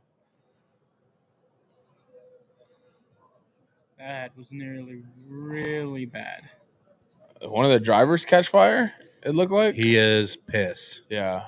I mean, not the drivers, the it was guys. one of the crew guys. Yeah, they're really spraying him down. Yeah, I seen the fire off to the side. Hopefully he's all right. Yeah.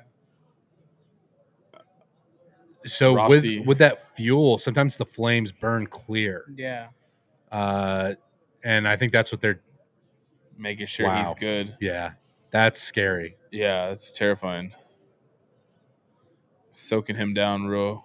Yeah. Make sure that they get it. They'll get him to the infield care center as this car of Alexander Rossi. Yeah, that's good. Like you're saying with that type of fire, and like you can't, like it's hard to see. Yeah. Like, you can't see it at all. Wow, that's a scary moment there on pit road for Alexander Rossi and his team. He's glad. From what we see, it looks like everything. Yeah, and that's what Robert commented there is fire in Indy is invisible. Again, you saw some of the visible fire, but there's obviously more flames that are not visible to the camera. And that's why they had to spray him where it looked like it may not have been anything on him. Mm-hmm. The fire is not always visible to the camera. And he's still kind of recovering there down on pit road. Looks like he's getting some fluid in him. Obviously, they're going to monitor that situation. Yeah. But that 20 of Alexander Rossi is done for the day. Scary moment. Yeah.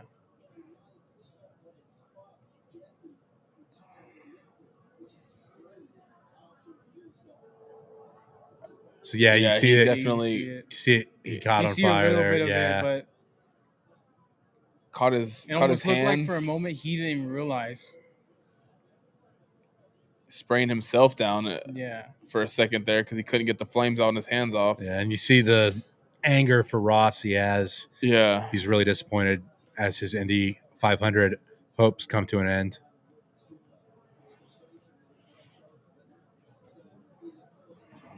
Yeah, and you can see the fuel catching fire on the other side of the wall as well. Woo! That was a little bit of a sketchy rejoin there. I think that was Rasmussen.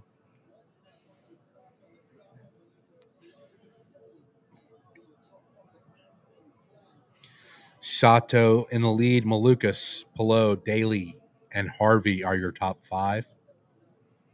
Looks like Harvey just pulled off on a pit road. Ferrucci inherits P5.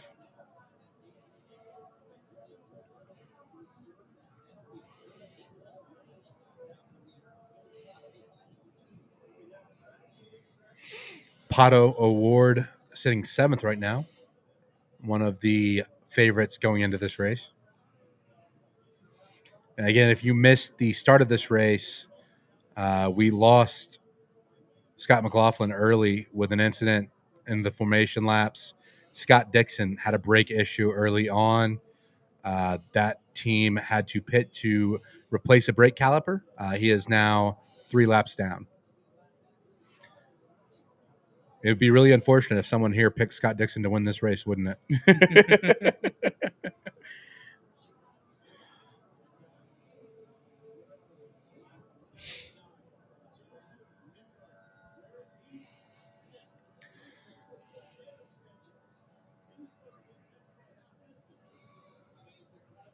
For those keeping track of the double attempt, Kyle Larson in P17, which means he's made up quite a bit of ground since he stalled his car on pit road on a yellow flag pit stop.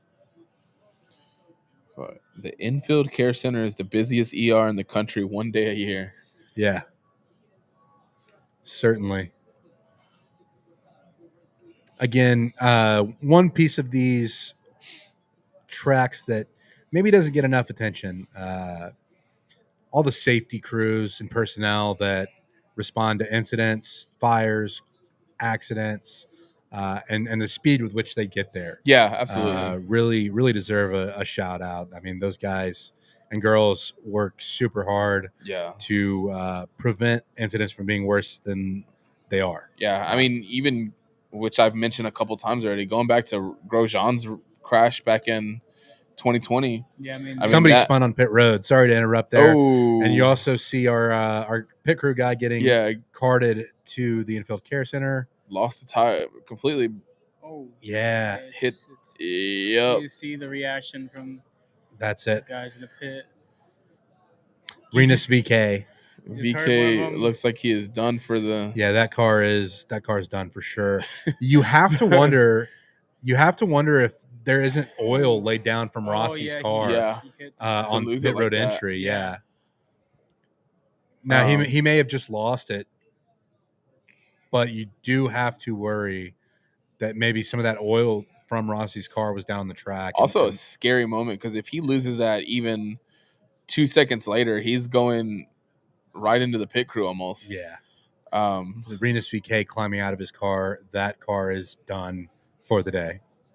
The on the lighter note of the things, when he pulled in the right rear pit crew member, he just put his hand on his helmet like, oh no, the surrender cobra. Yep. He turned, looked at the wheel in it, and it was like, oh, it's worse than we thought.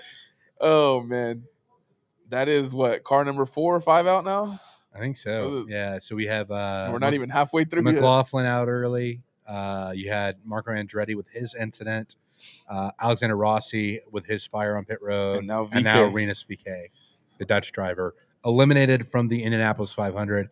He has climbed out of his car after hitting the wall on pit road entry.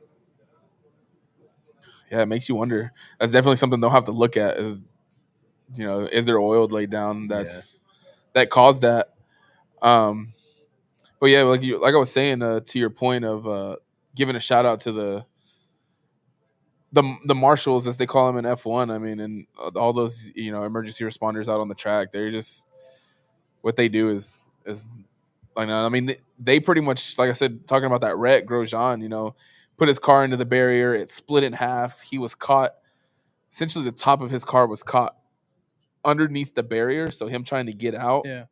And when he hit and the car split in half, it just exploded. Flames everywhere. Exactly. So he was caught in that burning car and stuck. And the marshal, as soon as they seen signs from him trying to climb out, Marshall ran into the fire, essentially, reached into it and pulled him out so that he could see where he was going and minimize, the personal damage that Grosjean took.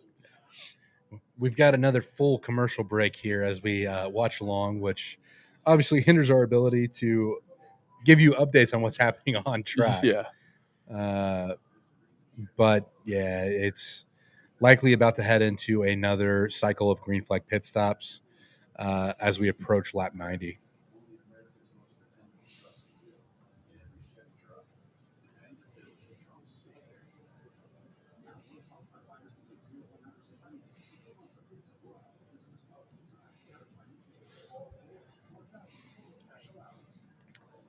What do you guys think of my commentary voice? Bro, your commentary voice is like no other. I'm taking notes. This to, is my audition attempt. There you go. In case somebody wants to hire me to call high school football games or any local motorsports events, feel free to reach out. I'm gonna take notes, and when Crofty and Brundle time is up, I'm gonna go apply for F1 Yeah. with my own. But no, it's Me, Junior, and Mark are going to be calling F1 races for the American broadcast team. there you go. Catch us at Coda.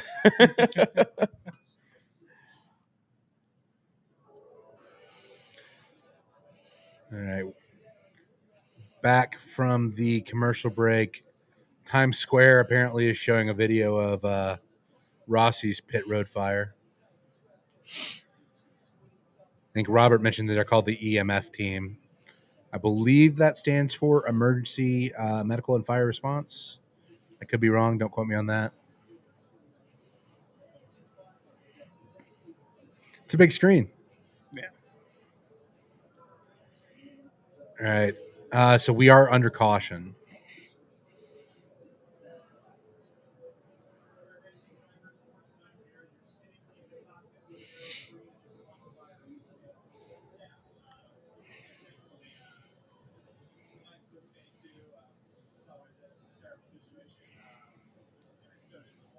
So Rossi's giving the update that the crew member that caught fire is okay.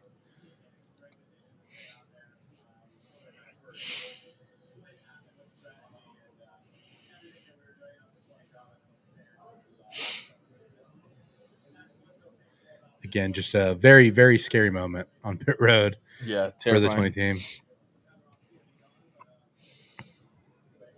Yeah, again, and to see how close that fire was to the fuel hose too. Yeah. I mean that.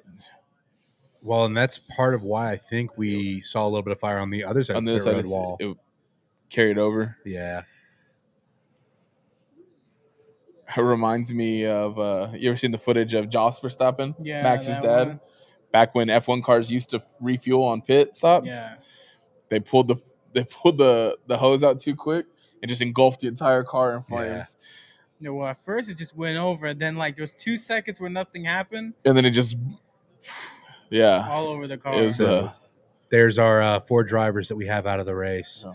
Again, I have to wonder if, Alexander Rossi coming down pit road left some oil or something that made it slick when Rinus VeeKay came in and was hitting the brakes, and that's part could of be. I why was he gonna say had it could be. yeah. Could be why we got a caution too, just to see, give them a second to kind of.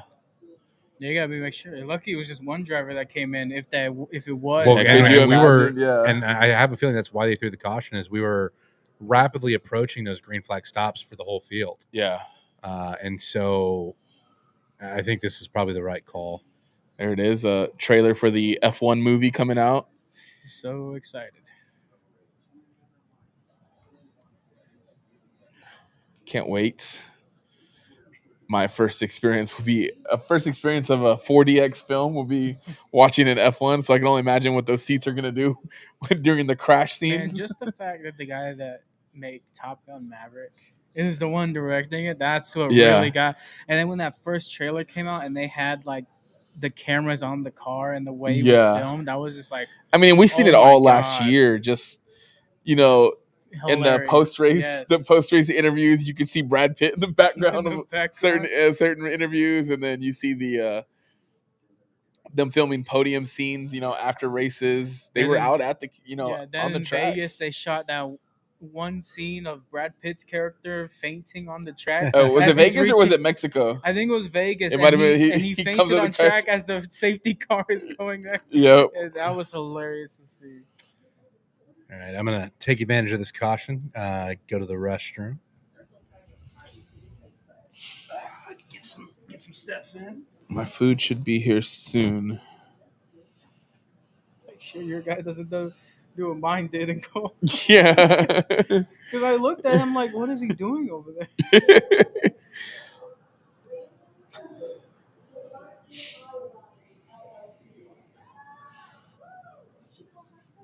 Got a mosquito. Back up.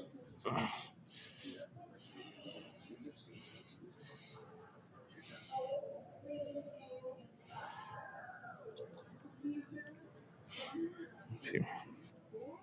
Auto intent. Oh, There are street sweepers running around the track on the onboard. I saw that. He missed his pit. He Who's- went ahead a little too much. They had to Ha- push the car back. Had to put it in reverse. I don't know. I looked up and they started pushing the car back. Put it in reverse, Terry. Reverse, Terry. So did everyone come in under the caution? I think so. Yeah, we come back from commercial and Yeah, there's a.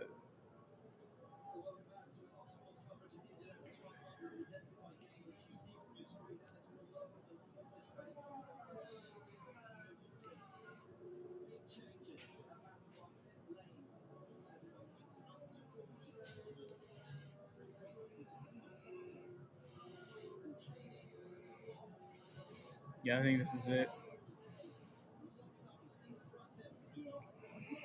All of them racing. Oh, the no. back.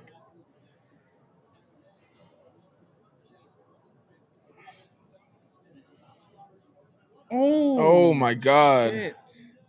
Schwartzman.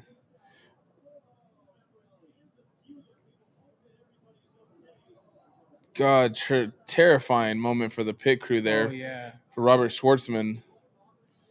Took out About 3 of them. 3 of them, Oh, and man. they're having to The replace wing. front wing. Schwartzman essentially. Man, drama coming into the pits under this caution. Race leaders are. They're all switching camera. Yeah, a lot of people came into the pits and a lot of stuff is happening. Schwartzman came in. I don't know if he lost it or what, but put it into the wall and took out half his pit crew. They had to recover. Now they're replacing the front wing and tires, but obviously at a very slow pace. The fuelman and the 2 left side tire guys got wiped out. Luckily, it looks like they're okay. Who was that? The race leader? Man, you missed the drama in the pit lane. Oh no! Schwartzman took out his pit crew. No kidding. Yeah, came in and wiped out the whole inside of his pit crew. And then what did Newgarden do?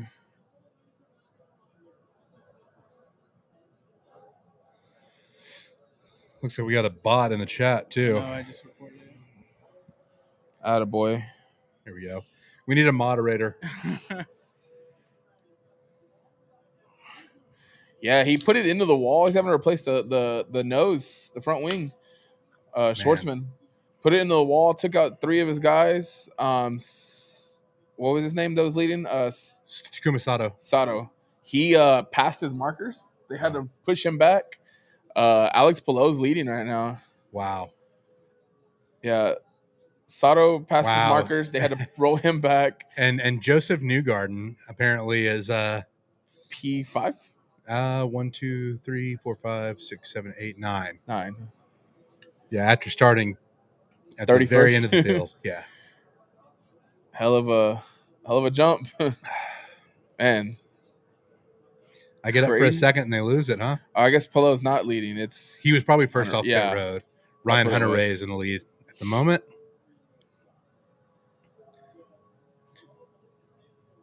Yeah, we'll see if they show that again. But that Schwartzman thing was Yeah. scary. Did they give an update on the crew?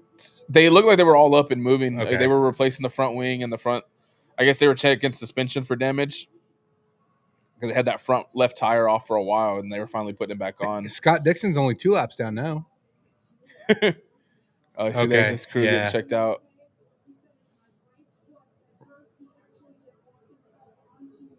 Right foot. Yeah, I wouldn't be surprised to see if he's got some kind of broken. Again, All right, that's I'm gonna go. I think my get your food's food. almost here. Yeah. Yep. That is, again, a big part of the appreciation for these pit crew guys. Yeah. And, really put their bodies on the line, trying to make these stops as quick as possible.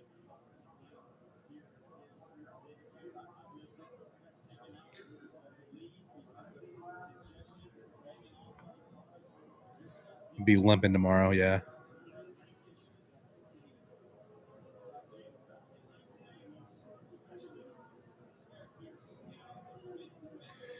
We're almost to the halfway point of this race. I guess if we have bots in our stream, maybe that's a sign we made it. Maybe.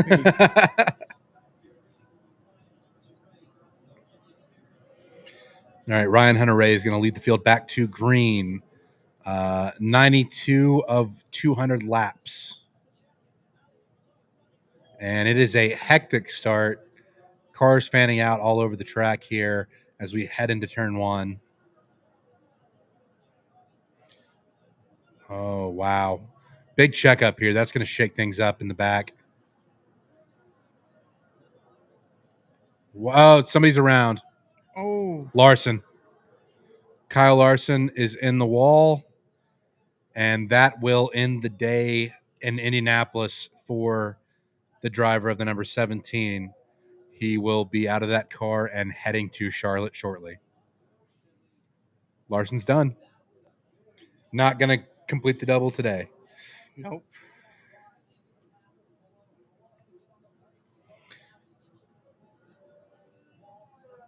Looks like Simpson's in the wall as well for Ganassi.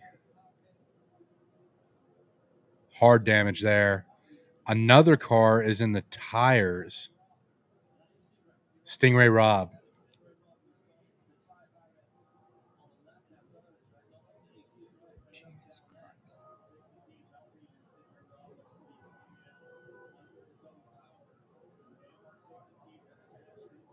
Well, there's a saying in NASCAR that cautions breed cautions. And I think that's a good example of that here. Anytime you bunch all the cars back up, chaos. Stingray Rob raises his hands as he gets out of his car. Good to see him climb out after that incident.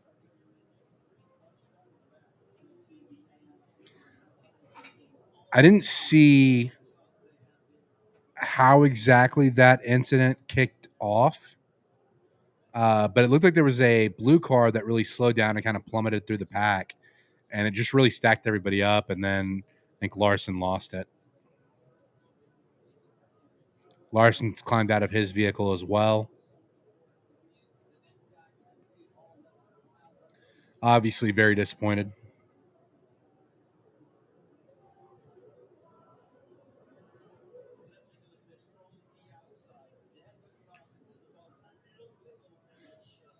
Nah, Larson just lost it. I don't think it had anything to do with what happened up ahead. I mean, he just kind of got onto the apron and lost control.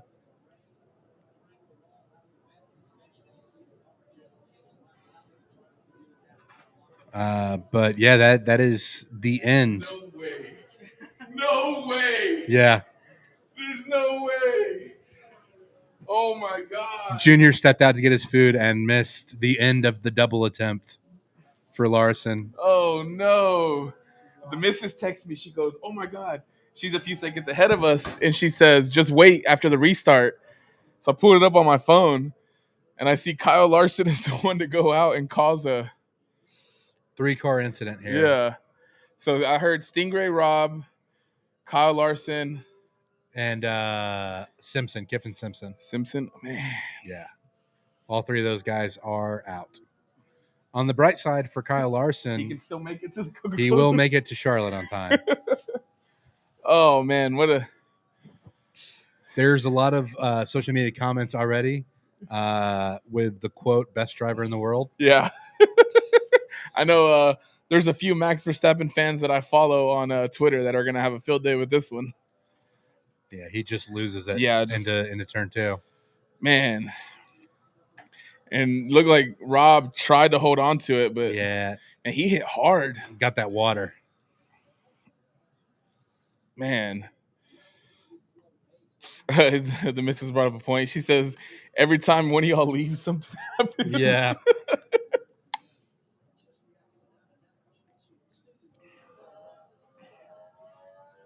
Stingray Rob got drenched by the tire. Yeah. barrier. Man.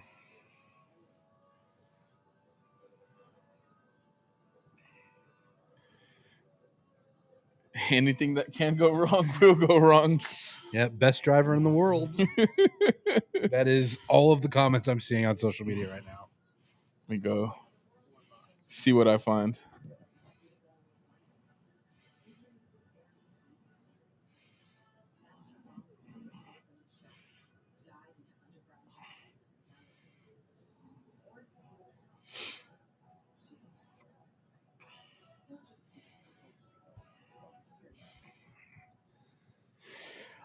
Holy cow. McLaren hasn't won at Monaco since Lewis won in 2008.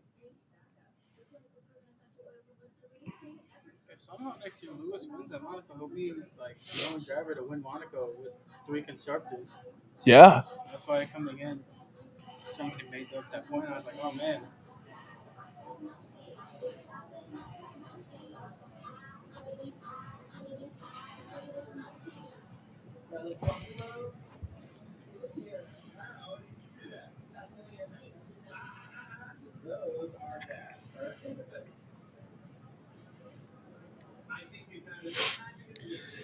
I think the next driver that attempts to double needs to be an IndyCar going to NASCAR instead of NASCAR going to Indy.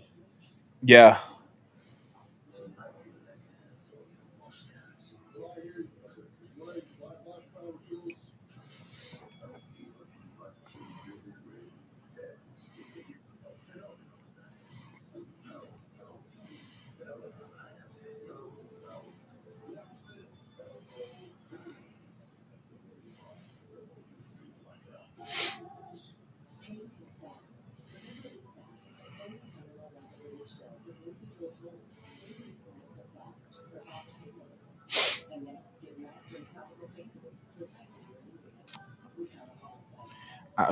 Astros game is going on. They're losing. And Stars game is getting ready for puck drop. We should be able to wrap up the yeah. Indy 500 before the Stars 100 days to Indy. finish. There it is. It looks like there's only 2 seasons of that, and the NASCAR one has 2 seasons as well. Yeah, full speed. So for the NASCAR one, they don't do the full season. They just cover the. Yeah, I saw it was only like 5 races. It's the playoffs. Okay. 5 episodes. Or 5 I think episodes, they sorry, cover multiple races of the playoffs, but that's something that drivers brought up is they'd like to see NASCAR cover like that More. Netflix series. Yeah. Covered more of the season, just because like when it get to the postseason, those guys are so locked in. Yeah, they don't want to be interrupted by any of that. Yeah. I'm gonna push the mic away. Hopefully, not chewing y'all's ear too much.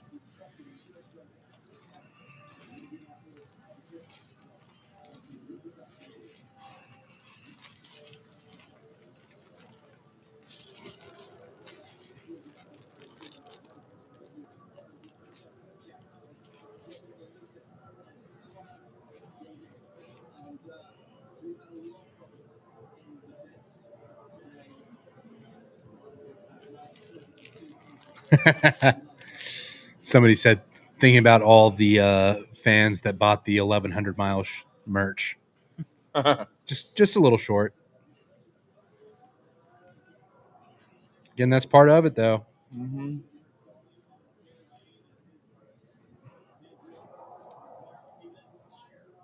Got me another Celsius to get through this marathon of a race day.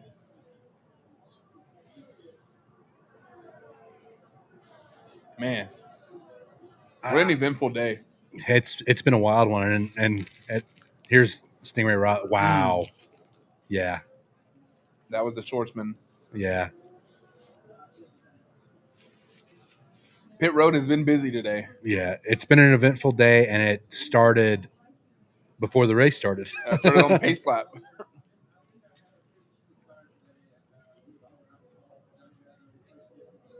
Oh, he's out? Yeah.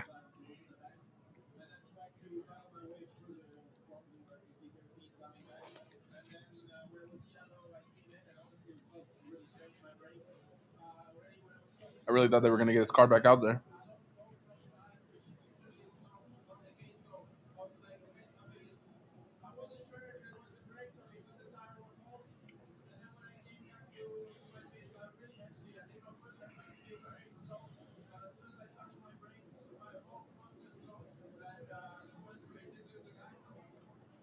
I have a buddy at the race who took a picture of Kyle Larson's car after the wreck, and his comment was Larson stalled.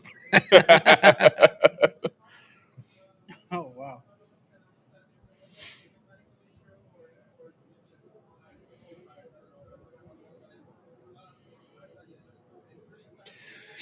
Kyle Larson is a very talented race driver, but the big criticism of his is kind of similar to Lando, has a tendency to make some critical errors and mistakes.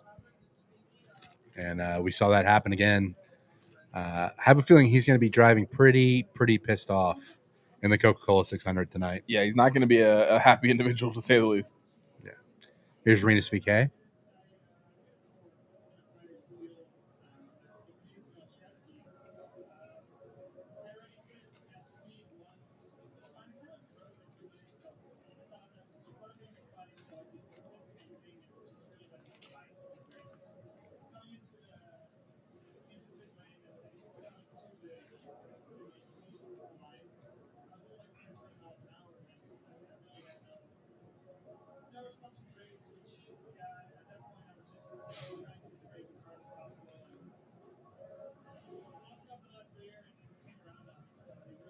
Yeah, so VK was saying he had some trouble with the brakes getting onto pit road and then really tried to brake harder.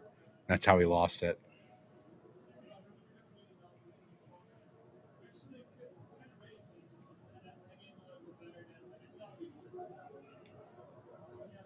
Yeah, Schwartzman is out after his pit road incident.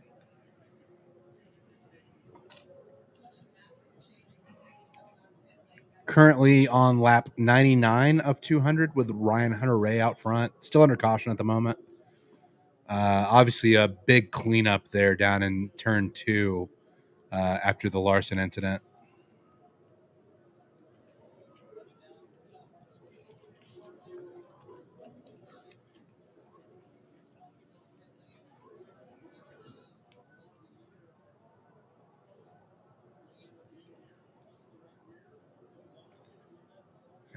Slow stop on the right rear there.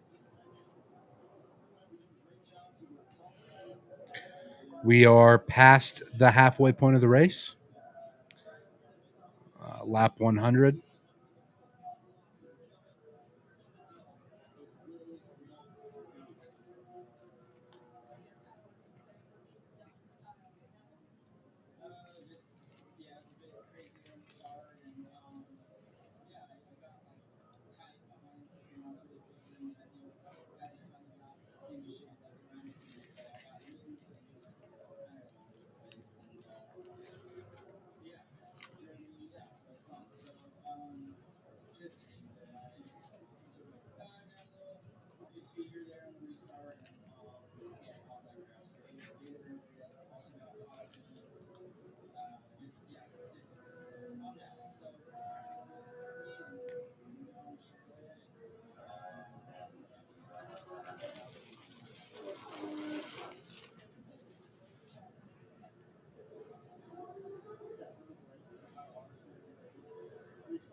Hard hit. Yeah.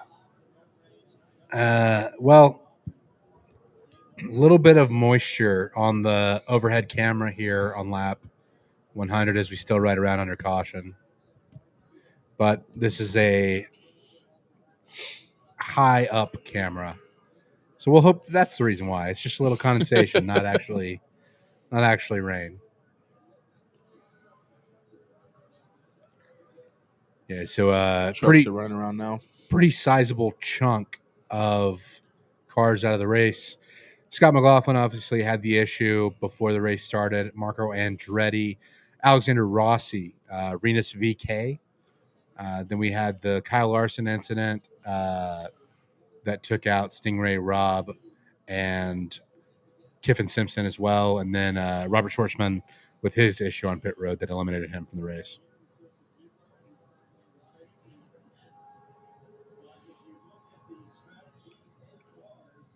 Joseph Newgarden all the way up to P10, which is crazy from where he started. Man, real good shot at the triple now. So Pato down to 12.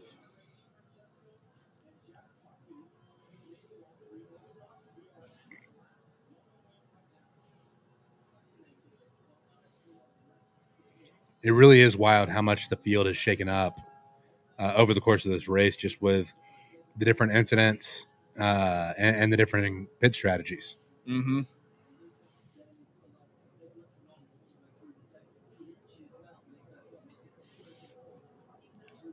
Sato down to P. Was that 16? Yeah, after driving through his pit stop, missing his marks.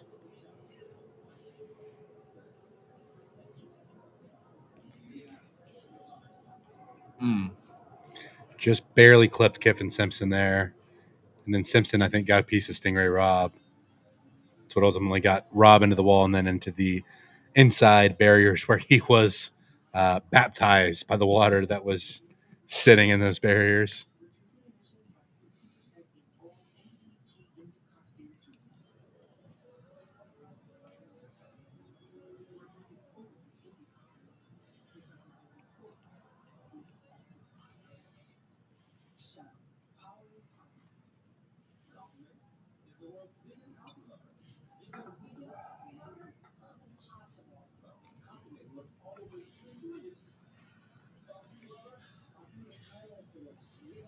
Get the other piece of The fuel. fuel equation. It's caffeine, nicotine, creatine. What is that? It's little nicotine pouches. It's like Okay. sand, but different.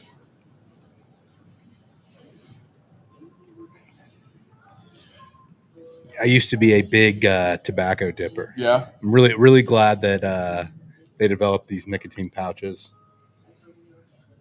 Tobacco, not good for you. Yeah. Like I said, growing up in the Marine Corps, man, that was like go-to for so many people.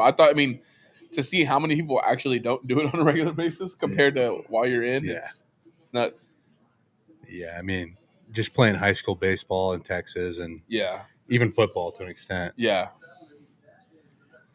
A lot of smokeless tobacco use. I had a roommate that I would give a ride to work every day when we lived in the barracks. We'd get in the car. We had to be at the shop for formation by either between 7 and 7:30 usually on a normal day. We'd get in the car and first thing he would do, he'd pop his dip in. Yeah. I'm like, man, it's not even 7 a.m. We'd be like right at 7 a.m. Dude, that's I'd have a pinch in every film session in the morning. But again, very, very glad that we have like just the nicotine pouches now instead of tobacco. Still not great, but definitely better for you than tobacco is. Yeah, dude. The other piece too is you don't have to spit, so you don't have like old water bottles. Yeah, just filled with You don't have to worry about somebody accidentally taking a sip of what they think is Coca-Cola. I've seen a few of those puke sessions. Yep. Never pretty.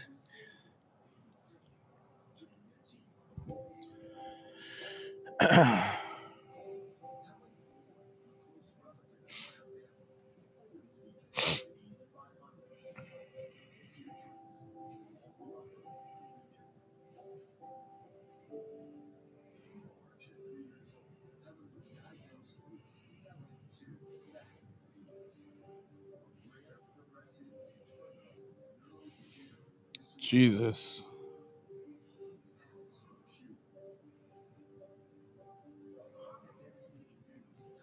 On the baseball side of things, O'Neal Cruz hit a home run. The exit velo on that ball was 122.9 miles per hour. Jesus Christ. That's the fastest ball in the StatCast era with a home run. 123 miles an hour, bro. I think Robert's giving an ew to the dip spit conversation that we were having. Oh earlier. yeah. Yeah, Robert, it's not a fun sight to witness.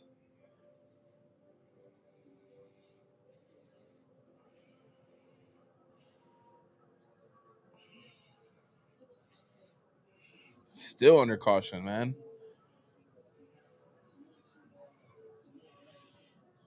Oh, for moisture. Looks like it wasn't just a high up cam. Yeah. That was kind of a hopeful comment on my end. There's that beautiful Texas A&M logo on Felix Rosenquist's helmet.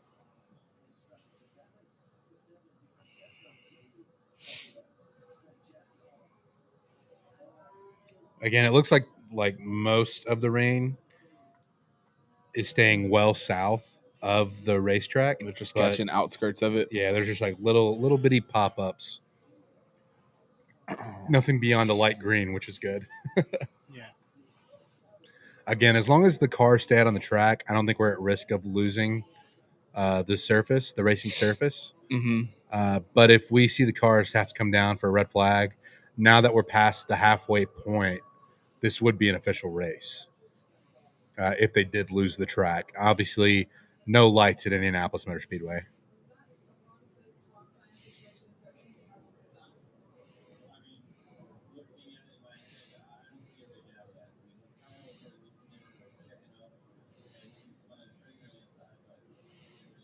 He looks like a stingray, Rob. Yeah, he does.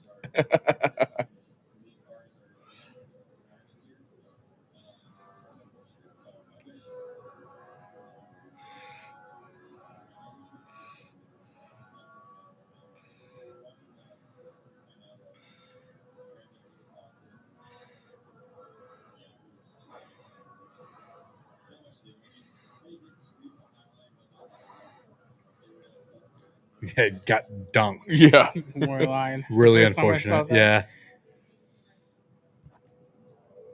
Yeah. He's bummed. All right. One more lap under caution back to green. That's good. We've had 64 green flag laps and 41 under caution. Yeah. That's the way it goes.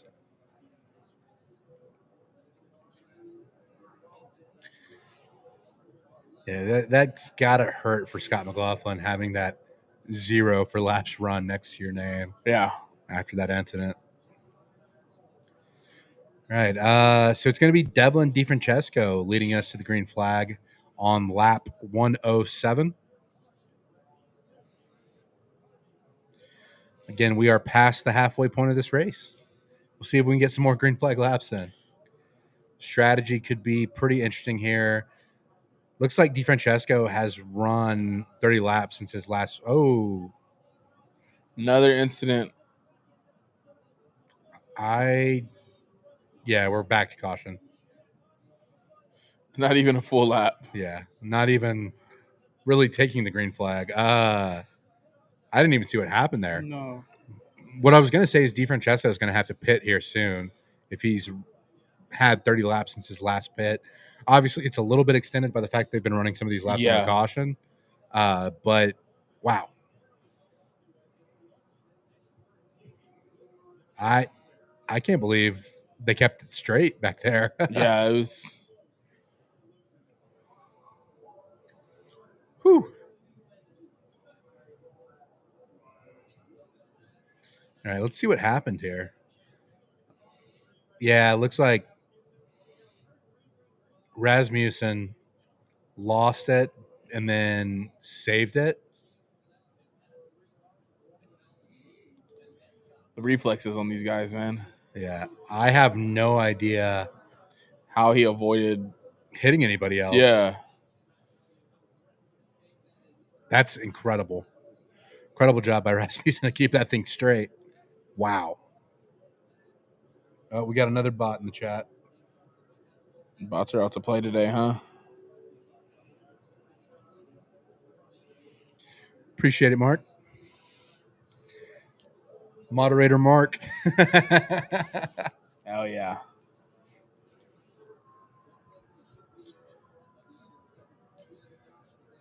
Well, that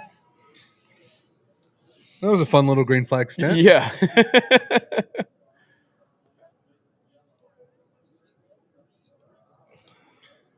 So we're on lap 108 as we rapidly catch the amount of green flag laps run with caution flag laps run.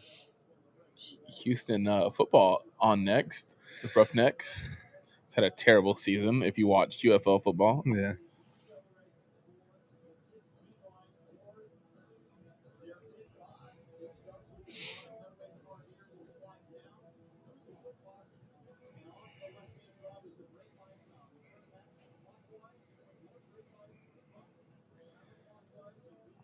Talking about the brake bias there.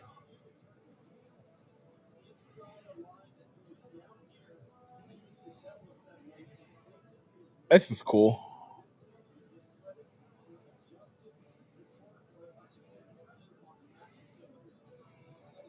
Wow.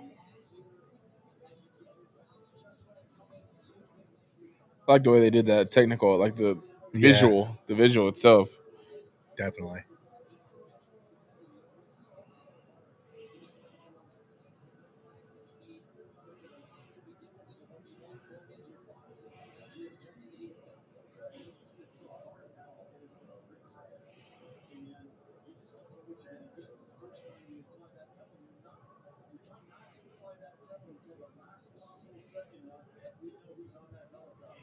Once again, we want to give a big thank you to everyone who has tuned in to this live stream of the Monaco Grand Prix and the Indianapolis 500. Really appreciate all your support as we look to grow motorsports in the Bayou City. Absolutely. As always, support is greatly appreciated.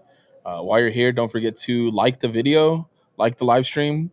If you're not subscribed to Apollo HOU, make sure you hit that subscribe button, and then follow us on all our socials. Around the Circuit has Instagram, Twitter, and TikTok. I know, Jay, you got the Yeah, NASCAR side of things. we got the Apollo NASCAR Instagram. It's just at Apollo NASCAR. Make sure to check out the website as well, whether you want to get NASCAR updates in the form of blogs or check out the Apollo store. Get some of the really awesome Houston gear that we have on the site as we're about to go back to green with 110 laps to go in this race. Or sorry, on lap 110 of this race, 90 laps 90 to go. laps to go. Let's see if we can get more under green Hopefully. than half the lap we got just last time. All right. Devlin DiFrancesco takes us to the green flag. Lap 110. You'll see the cars fan out as they look to get a good line into turn one. It's 4 wide going down the front stretch with Connor Daly making a big move.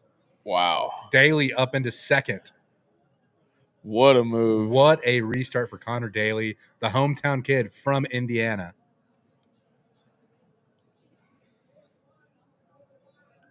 Four wide is nuts. And Harvey is dropping like a rock right now. Obviously, that 24 car of Harvey did not get a good start. Joseph Newgarden making a big move around the outside to pass for position.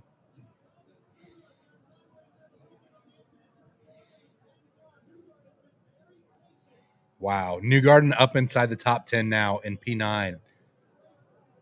Pato Award looking to make a pass around Felix Rosenquist for P10. Not able to complete that going into turn one. Yeah, we're on lap 111. Really exciting restart there. Absolutely.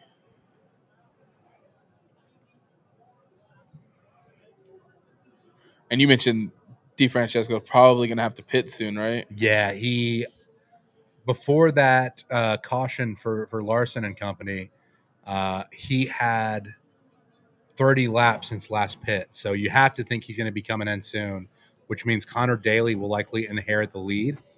Malukas right behind Daly in third.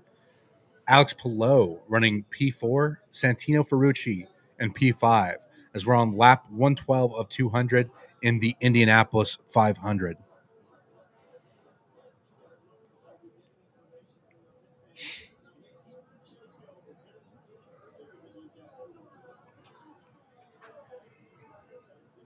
A lot of positions gained since the restart. Like you said, Harvey dropped, lost 6 places. Yeah.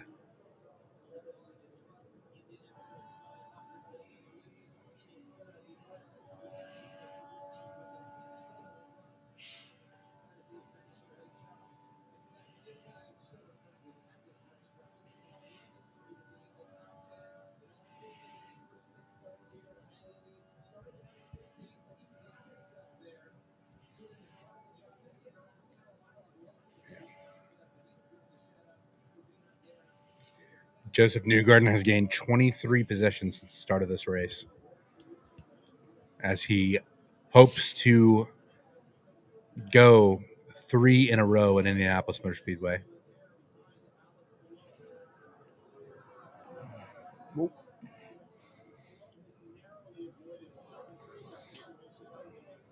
So it's safe to say we probably got at least one, if not two more pit stops. I think for we'll have 2 more pit stops. each driver. Yeah, at least. DeFrancesco, no, he'll be able to make it on 2.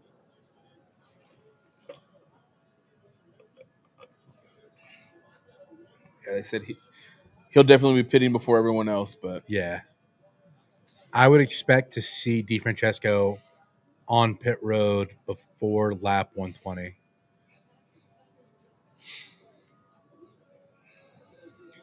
If the information we had was accurate there with the amount of laps he's run since his last pit. yeah. Lap 115 at the moment.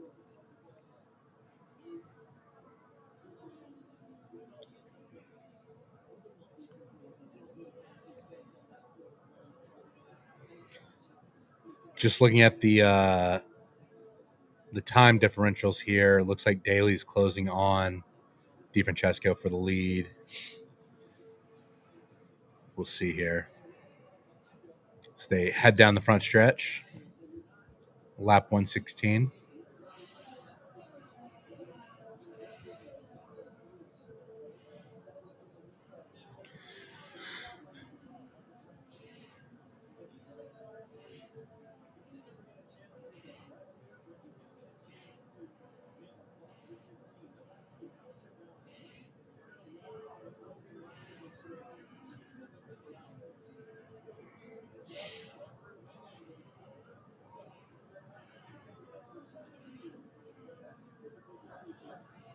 Yeah, these last few pit stops are going to be really, really crucial for how this race shakes out. Yeah. You see there, DeFrancesco last pit on lap 76. Daly and Malukas, Pillow, Ferrucci, Calamilot all pitted on lap 88.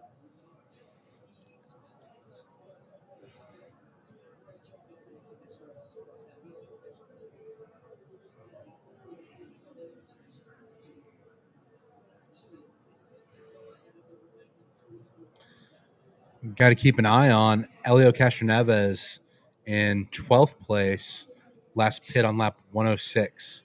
So he's got fresher tires than just about everybody in front of him.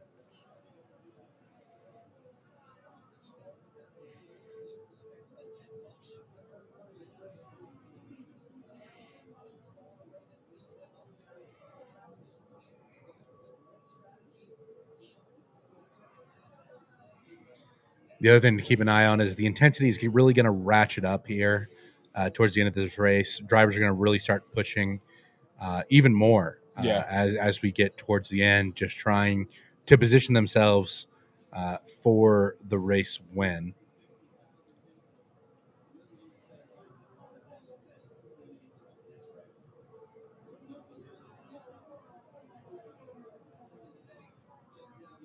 Yeah, I'd expect DeFrancesco to be in pit road pretty soon. Lap 118 of 200. Again, these cars can run about 30 laps under green before they need to hit pit road.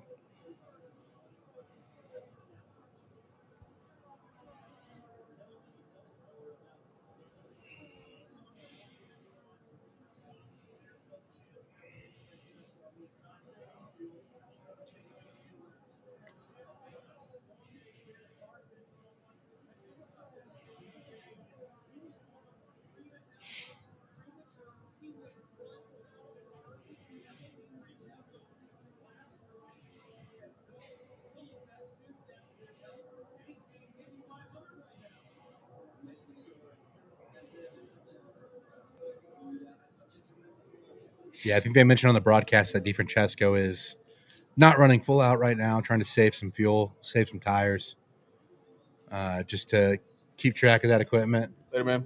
You see it. And DeFrancesco has hit pit road. So there it is. Dang, right on cue. Connor Daly now in the lead. The hometown kid out front at Indianapolis Motor Speedway. I dare you to question Jay's motorsports knowledge. This man knows Will. Hey, lap 120. This man knows Will. I watch a little bit of racing.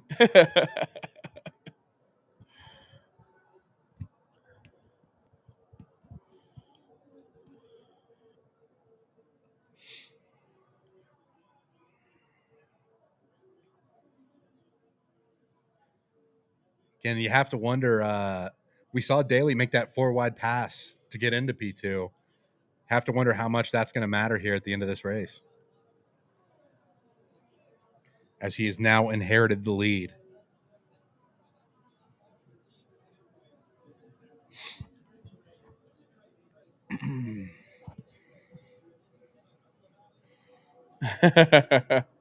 They're showing Daly dancing on screen prior to the race. Obviously, this would be massive for Connor as a guy who grew up in the shadow of Indianapolis Motor Speedway, Noblesville, Indiana. Looks like another car has peeled off onto pit road. I didn't catch who that was on lap 123. Ed Carpenter, I think.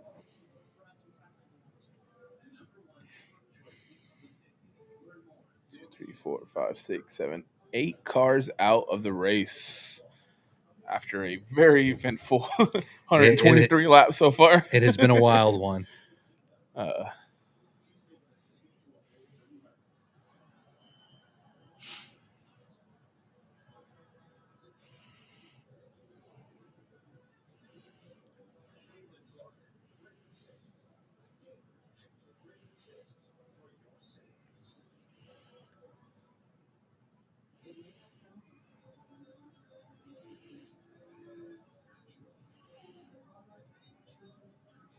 Ed Carpenter coming out of the pits. He's going to be a lap down after that stop on pit road.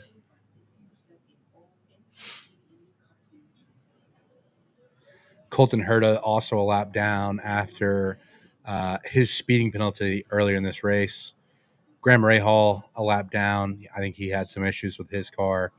And then you have Scott Dixon 3 laps down after his brake issue prior to the start of this race. Can't win them all. Yeah.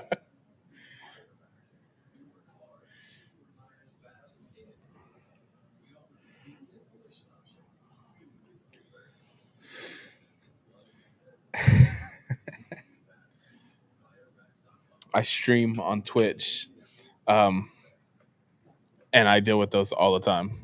Yeah. Those live stream bots. Yeah. Have you seen the guy? I've never actually watched the streams that this happens on, but that guy that just shows up with a random Dr. Pepper. Mm-mm. He just stream snipes and shows up on their streams and hands them a Dr. Pepper. I have not seen that. Yeah, Japan, New York. And he just shows up with Dr. Pepper. I'm like, man, that'd be great right now. Exactly. The guy just walks in with a Dr. Pepper. How did you get into the office? Yeah. Refill my cup for me, man. Yeah. Yeah.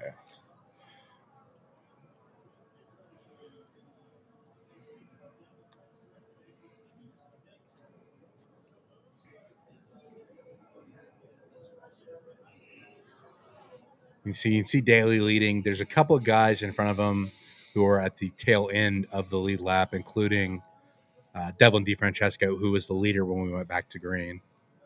Obviously, DeFrancesco's made his stop. He'll have to make at least one more, if not 2. But definitely going to be interesting to see when everybody peels off to come down pit road to get those cars gassed back up. Newgarden sitting in P7.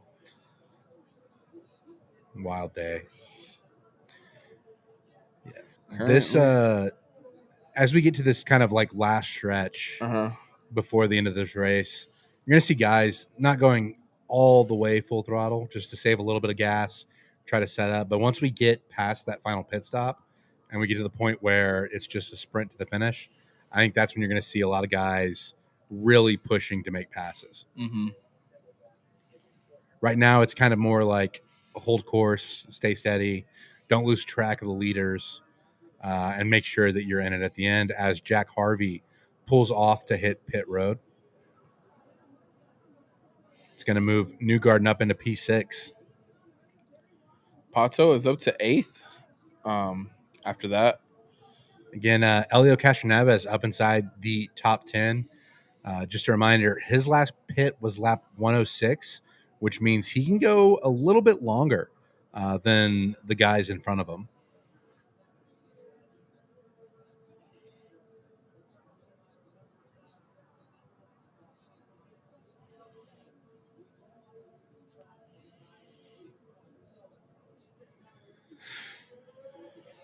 There's a blue flag signal lap cars in front of Connor Daly that the leader is closing in.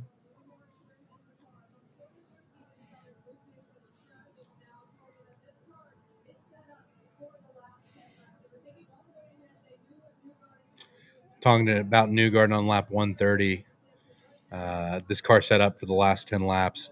Definitely going to be an exciting finish when we get there. Have to be very smooth on and off pit road. Cannot afford a pass-through penalty at this stage of the race for speeding. Streambots. yeah, Streambots always get you.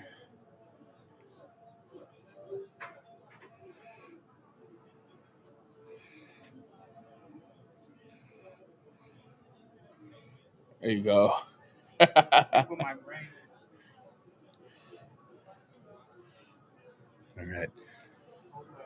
70 laps to go. Connor Daly continues to lead.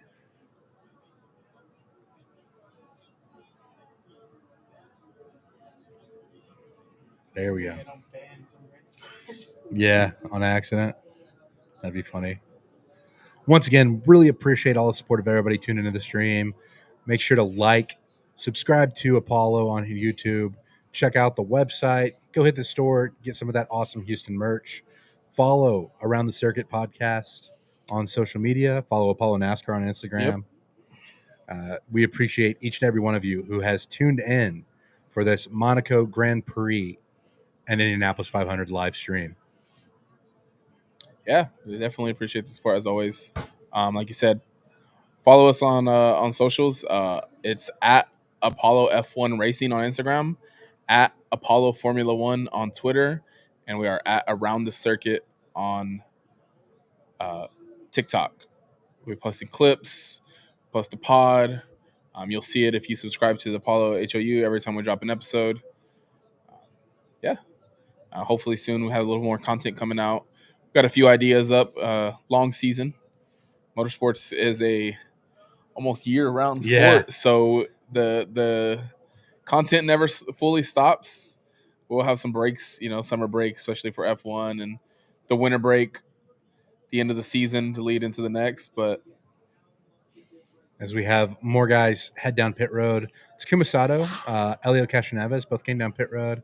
So I guess with Elio, he just wasn't trying to push as far. Joseph Newgarden on pit road with 67 laps to go.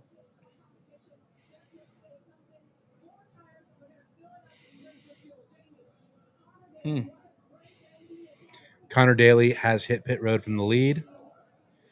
Great day for that 76 team. Making sure to get those cars full of fuel. Alex Palou on pit road.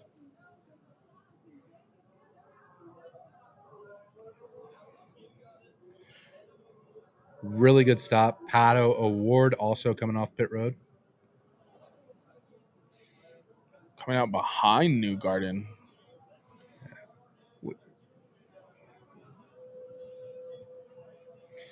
Ryan Hunter-Ray in the lead now. 31 laps since last pit, so I don't think he'll be out there too much longer. Santino Ferrucci on pit road with 66 laps to go. David Maluk is also on pit road. Good stop there for the 4 team.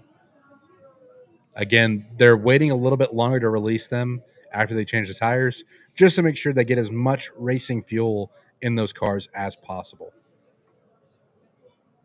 Really busy pit road right now. And Newgarden is back on pit road. Oh no. Fuel pressure problem for the two. And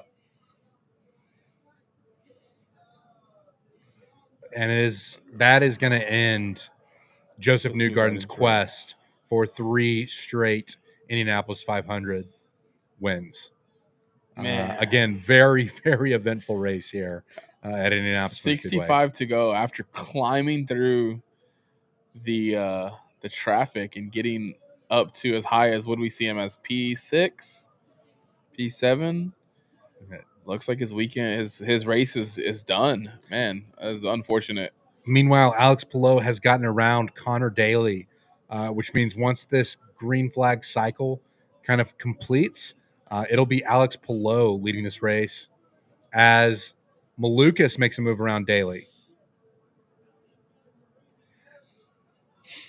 Daly looks like he's having a hard time getting grip on those new tires, huh? Well, I think what it is they're trying to save a little bit of fuel. They hit pit road on the early end of this cycle. And so now you have to kind of try to save fuel to make sure that you can make it all the way on just one more stop. Yeah. 64 laps to go.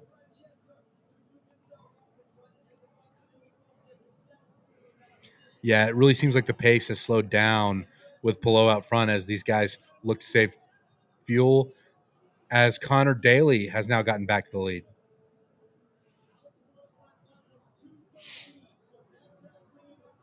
Joseph Newgarden still on pit road. Again, heartbreak for the driver looking to win his 3rd straight Indianapolis 500.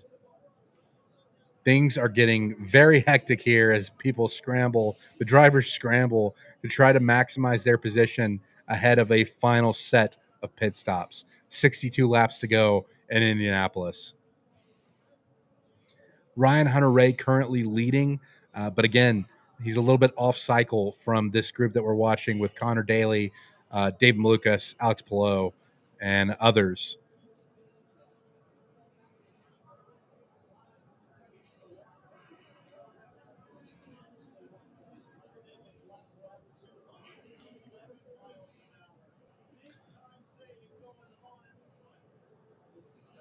Yeah, the pace has slowed down quite a bit as the guys look to save fuel to make sure that they can make it all the way to the end of this race. Sorry, not all the way to the end, but so that they can make it with just one more stop. Yeah. And Newgarden's race is pretty much done. He's certainly not going to be competing for the win. Even if he gets started again. Pato, man, his starting on the front row, his race kind of fell away from him, huh? Yeah. Not a great day for McLaren.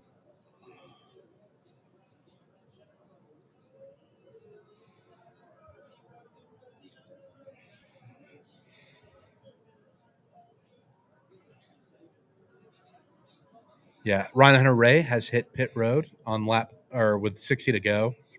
That pretty much cuts it in half to where he'll make one more stop on lap or with 30 laps to go.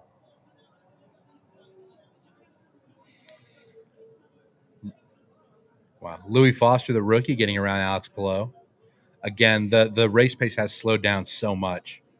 I think they said that Connor Daly's last lap was 2:08, which again very fast still, but yeah, 2:07 that time for Connor Daly as we have 59 laps to go in the Indianapolis 500. Joseph Newgarden has climbed out of his car, so this race is over.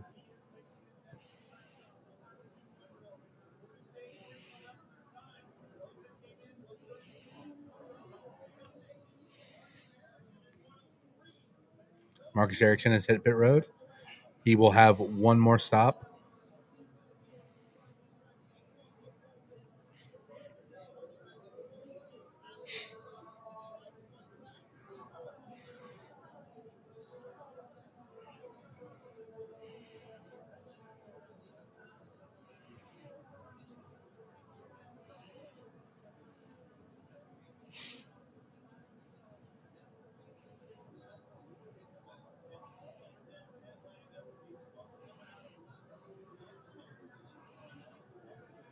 Yeah, this strategy play is going to get very interesting now as we talk about the fuel savings.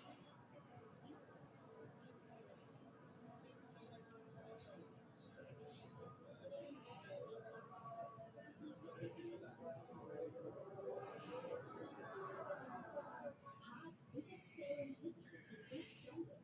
Save up to 30% on moving and storage until June 9th. And see why Pods is America's #1 container moving company. Whether you're relocating to a new home or renovating your current one, save up to 30%. Pods brings a container to you, and you can pack at your own pace. Then we'll take it to your new home. 58 laps to go. A bit of a scramble as some cars are coming out of pit road back onto the racing surface.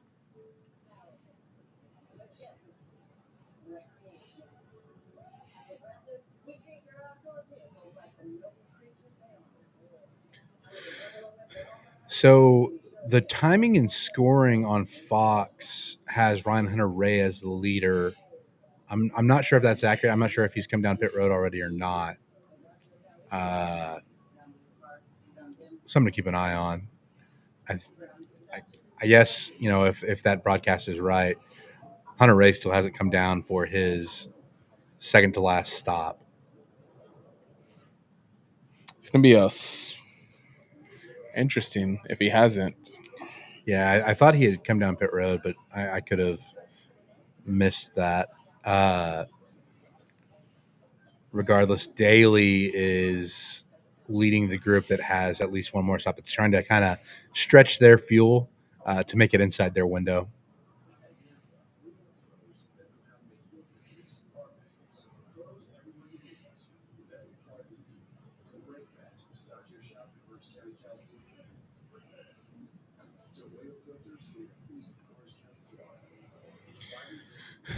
$56 laps to go.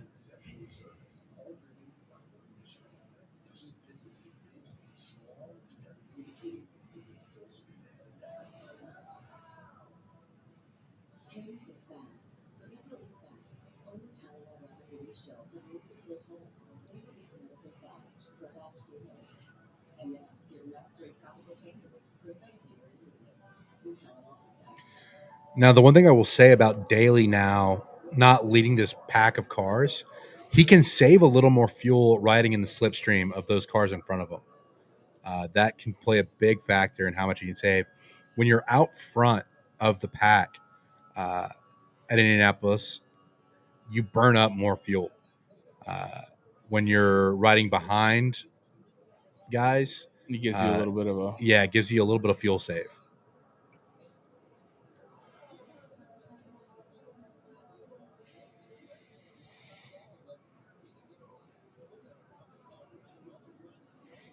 The other thing that could shake things up in a hurry is if there's a caution at any point here in this last stretch.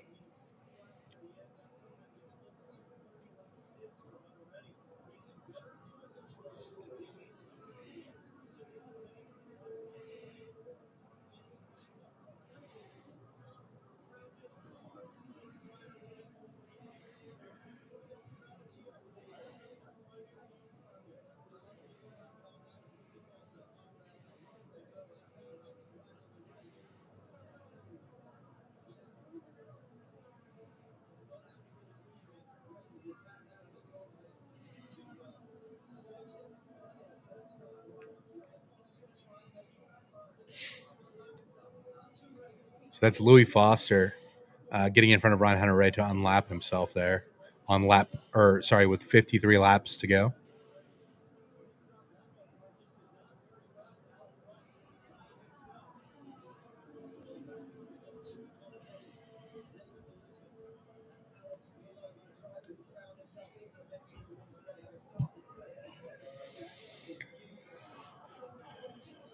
Yeah, they're pushing Joseph Newgarden's car behind the wall. He's already climbed out of that number 2 car.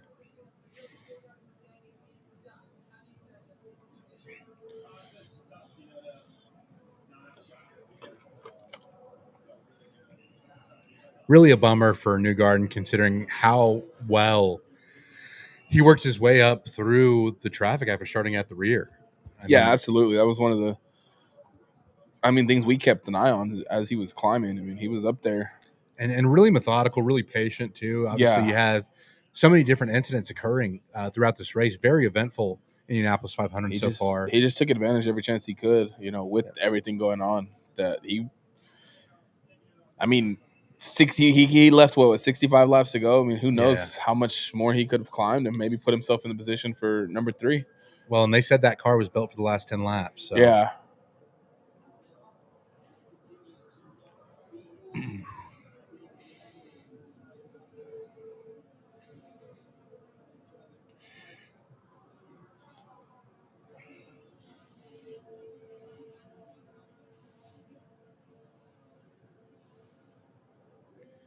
We are 50 laps to go, 3/4 of the way through the Indianapolis 500. Ryan Hunter-Reay is in the lead. From the broadcast, it sounds like he's in a little bit better field position than Connor Daly, Dave Malukas, Alex Below, and the rest of the drivers behind him. Again, we're going to close in as we get to a limited number of laps. One more pit stop at least for the guys who are out there on track right now. Before we get to the end of this, I'm going to throw my trash away. Good job.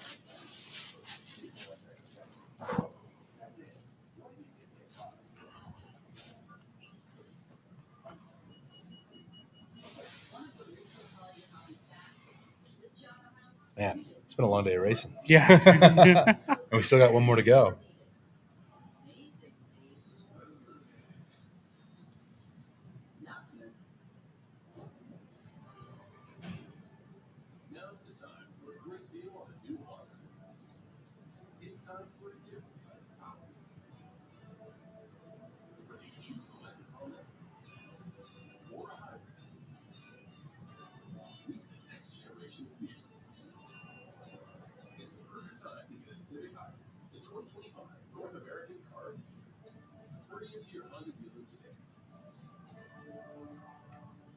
Pod's biggest sale in history has been extended.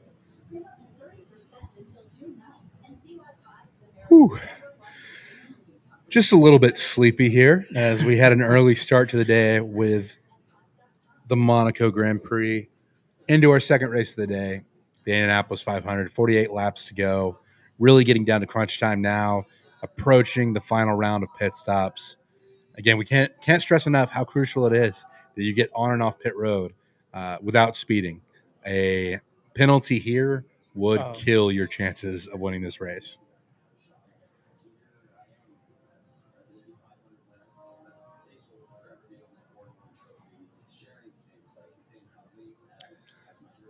I love the Borg Warner Trophy. The winning drivers of the Indianapolis 500 get their face engraved onto that trophy. I would just now at the beginning when we started watching, I realized that's what was on that, and I was like, oh. Really cool trophy. Yeah. Ranks up there with the Stanley Cup for me as far as just great trophies in sports.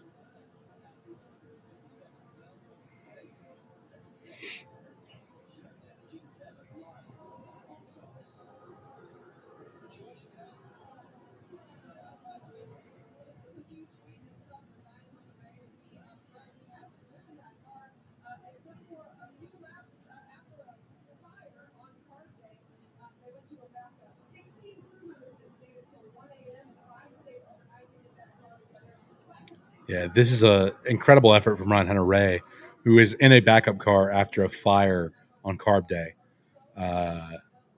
Just crazy that he's able to run this well. 46 laps to go, and he is out front at the Indianapolis 500.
feel like we just got back-to-back split-screen commercials. Yeah, we were back full screen for like 1 minute. One lap, max. Wow. They're really trying to get all those ads out.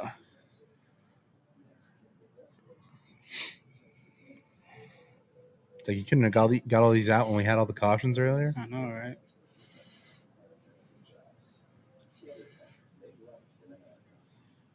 Pretty much holding serve with Ryan Hunter-Reay out front, 43 laps to go.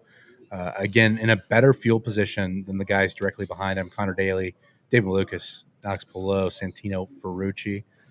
There are some other guys on Ryan Hunter-Reay's same strategy where they won't have to stretch to make it on just one more pit stop, led by Marcus Ericsson.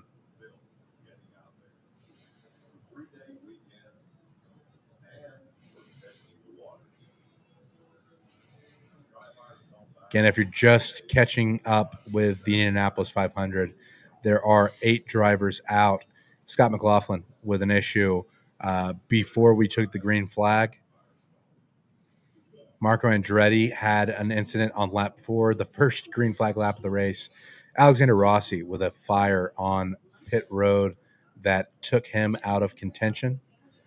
We had Rinus VK spinning onto pit road shortly after that Alexander Rossi fire.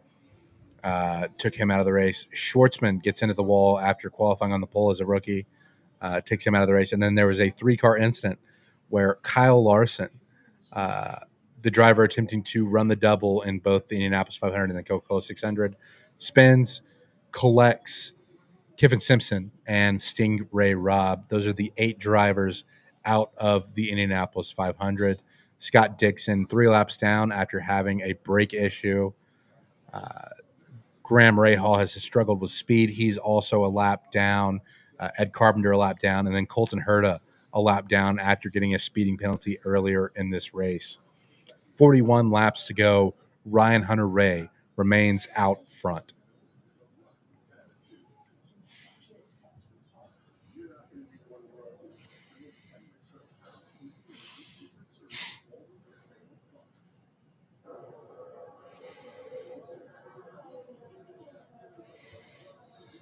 Robert, no need to apologize for taking over the chat. We appreciate you getting in here and leaving comments. Thanks for joining us for this Monaco Grand Prix and Indianapolis 500 watch along. Really appreciate your support. Yeah, absolutely. Oh, yeah. The more comments, the better. Even if you completely take it over, we appreciate the support. We appreciate hanging out with you. The more motorsports fans, the better. But we're always down to watch with whoever is into what we watch. I mean, and you know what the best form of advertising is? That's word of mouth. Yeah. So if you enjoy the content, make sure to spread the word.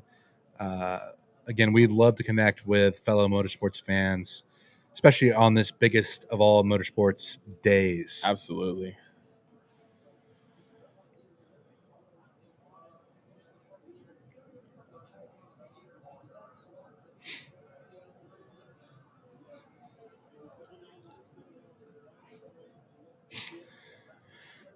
So definitely a bit of a gap developing between Connor Daly, who's attempting to save fuel, versus Ryan Hunter-Reay, who is good to get to his pit fuel window.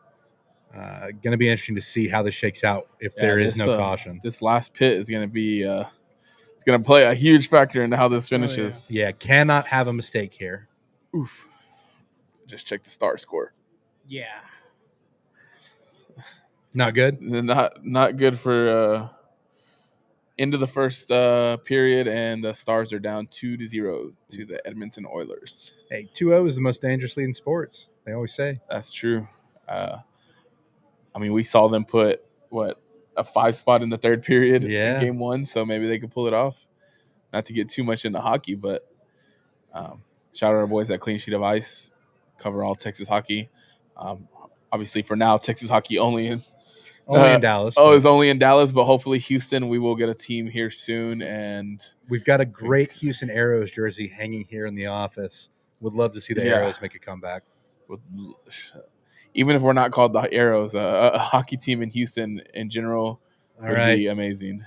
David Malukas passes Connor Daly for P2. Yeah, it looks like Daly is. Have to wonder if he's coming into pit road here.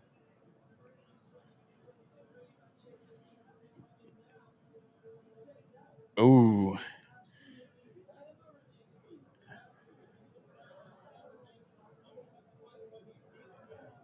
Sounds like he's got a lot of trouble with his tires at the moment. Yeah. Really trying to limp that thing around, Connor Daly, with 36 laps to go, but trying to stretch it to the fuel window.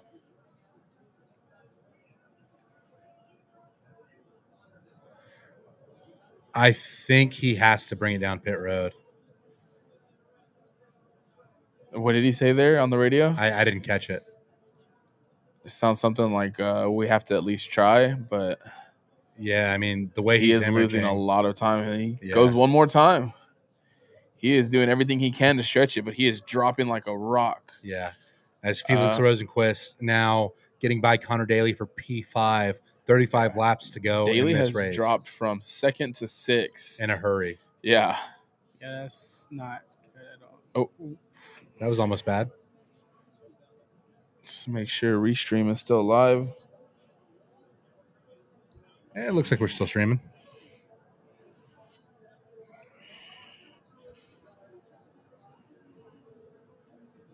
A little bit of a delay here. We may have some technical difficulties. We'll keep monitoring that. Daly coming down pit road now. I think Oh, no.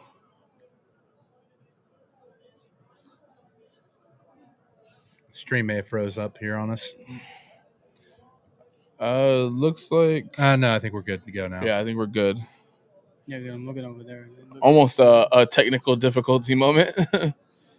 I thought Daly completely zeroed out there for a second. Listen, we talked about how the Indianapolis 500 can be brutal. One mistake can put you out. The same thing here in the streaming world. Yeah. Occasionally, the internet can cause issues, not of our own making, but it sounds like we're still rolling.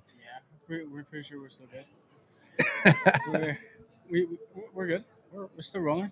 All good. 33 laps to go. Ryan Hunter-Reay in the Is lead. Still leading. Again, crazy effort from him in a Yeah. backup car. Yeah, he's gonna. I mean, I guess you got what 3 laps before he's really within that window, and he's cruising right now, man. Yeah. Again, he's in a little bit better fuel shape than the guys behind him. Absolutely. As gonna be- Alex Below comes down pit road, 32 laps to go. I was just about to say it's going to be interesting to see how everybody below takes this Santino next. Ferrucci also on pit road. Again, cannot Pato afford a O'Ward speeding penalty at this stage of the Also race. in pit. So 3 out of your top 10 are all in pit road right now. Have to imagine a lot of guys behind him are coming down pit road as well.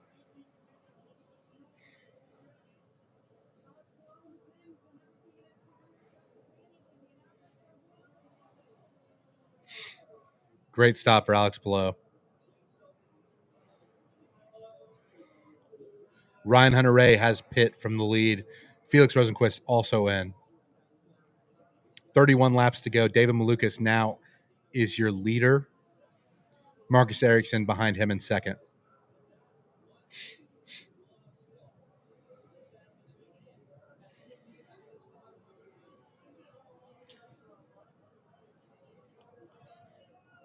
And Ryan Hunter-Reay has stalled his car on pit road. Heartbreak for the number 23 team that had led so much in the late stages of this race. Wow. Still on pit road. That is going to end Ryan Hunter-Reay's chances of winning this race. Absolutely. David Malukas pits from the for lead. him. It's just unbelievable. We talked about it. Cannot have any mistakes, any issues here in this last stretch of pit stops. It will absolutely take you out of contention, and that is unfortunately the case for Ryan Hunter-Reay.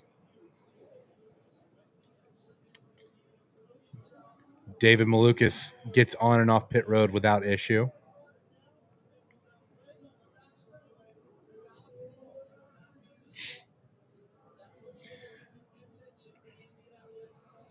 Going to be looking at where he blends out on track with Alex Palou coming around. This could very well be the race for the win. Malukas is in front of Palou, but Palou obviously has more speed. We're going to get a heck of a battle here. Malukas will maintain the lead as we head into turn 3. 29 laps to go. Alex Palou just behind Malukas. Marcus Ericsson, Rasmussen, Lundgaard still yet to pit.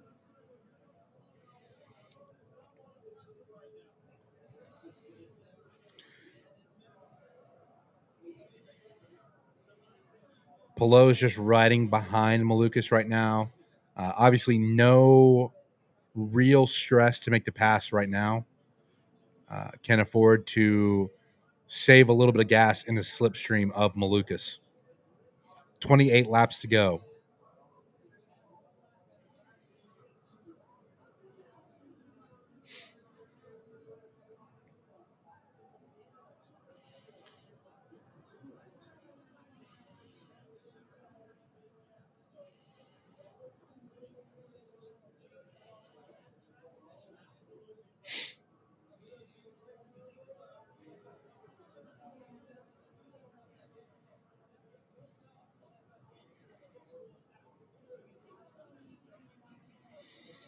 Lundgaard has come into pit road from P3.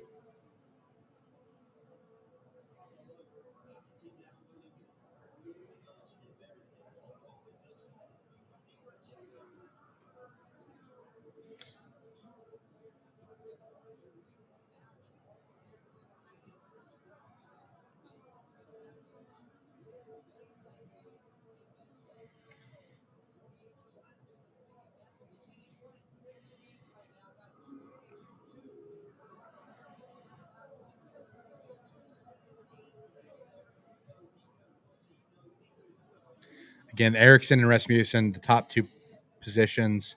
Both of those guys will have to come down pit road before the end of this race. 26 laps to go. When this cycles through, it'll be David Malukas out front. Massive move by Felix Rosenqvist to get by, or sorry, that was Pato O'Ward. Pato O'Ward gets by Devlin DiFrancesco. Maybe coming alive at the end of this race. Yeah. Yeah, he's gone from 8th to 5th. He's at 5th, but effectively will be third once Ericsson and Rasmussen pit. Yeah. Man, he could be back in it. Listen, McLaren has a real shot here. Rasmussen has hit pit road.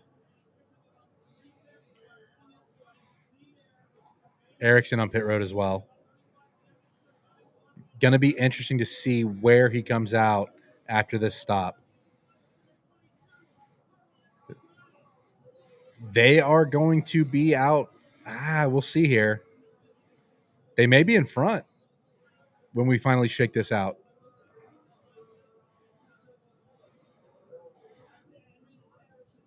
There's Ericsson. And they have Alex Palou in the yellow and red car coming up.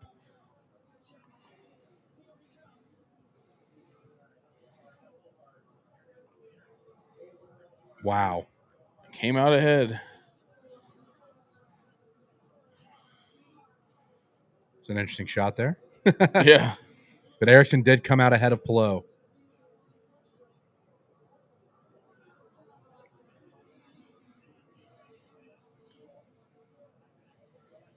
Got one lap car ahead of Ericsson, who is your leader and has completed his final stop. So with 24 laps to go, Ericsson leads, Palou in second, Malukas in third, Pato O'Ward fourth, Felix Rosenqvist fifth.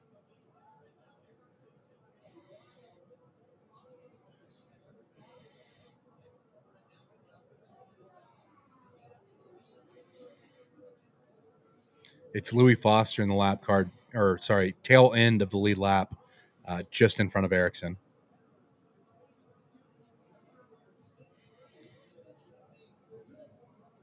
This is going to get exciting as we get close to the end here.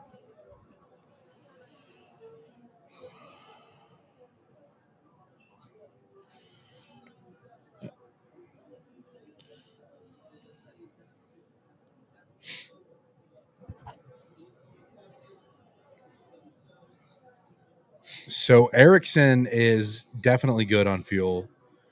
Pillow, Malukas, Award, Rosenquist, I think are going to have to save just a little bit.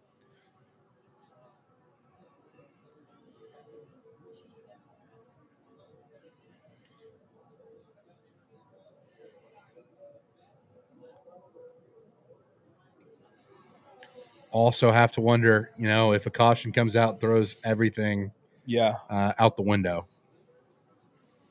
You just make this a whole lot more interesting.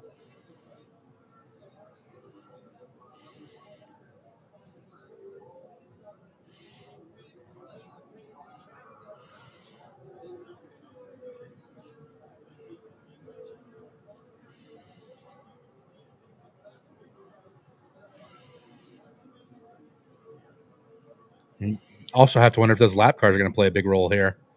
You have DeFrancesco and Louis Foster there in front of Ericsson.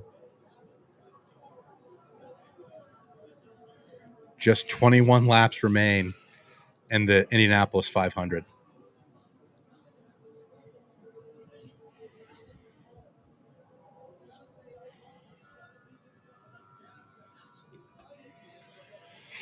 It's crazy to see how much the fuel like plays a Yeah.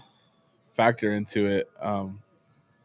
Not something you get in Formula One. Yeah, I mean it plays a factor into the weight, but usually the cars are fueled with enough to last the whole race. And as the race goes on, obviously as they burn the fuel, they get faster.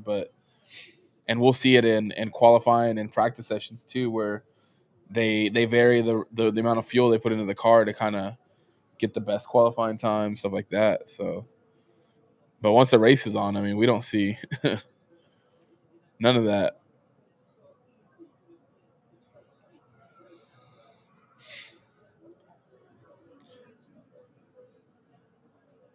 Ericsson remains out front.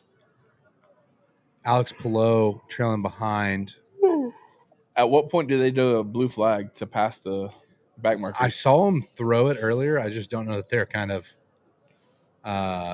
adhering to it necessarily.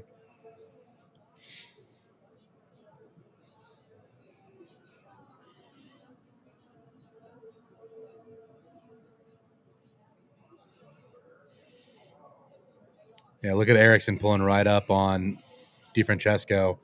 Looks to the outside, not making the pass there. Have to be really smart about how you complete that pass. Yeah.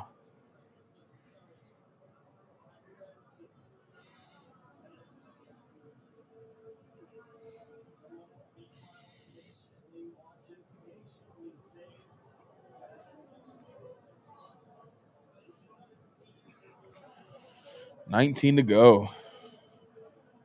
Man. These lap cars are making things interesting. Yeah.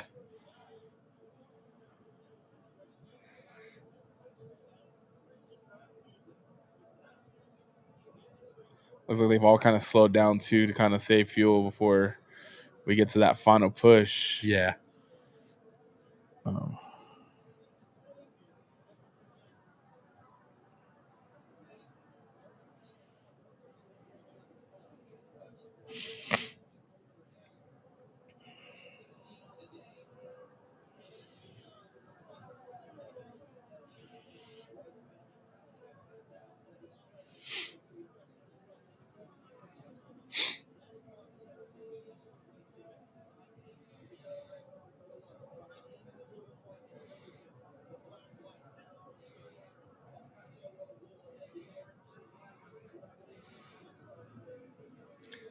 Man, this is high drama as we get to the end of this race.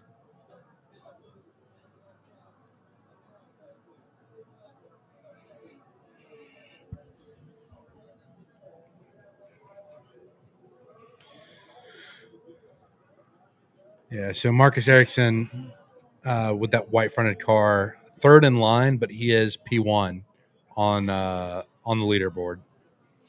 You have two cars in front of Ericsson, Devlin DeFrancesco, Louis Foster, both back markers. Then you have Ericsson, Palou, who are lead lap cars. Malukas, their fifth car in line, third in the running order.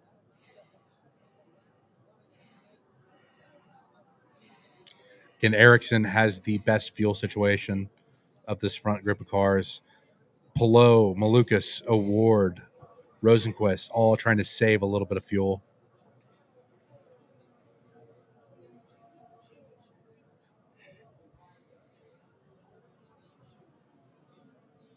$15 laps left in this race. Felt like we'd never get here. No kidding.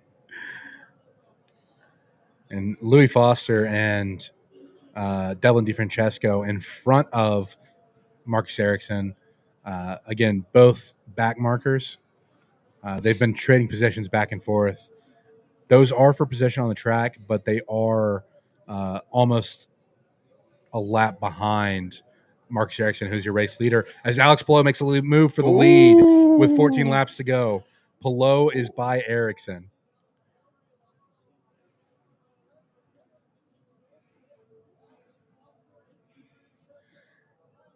The strategy here for Pelot may be to get in the slipstream of the two back markers to save fuel. Pelot is your race leader.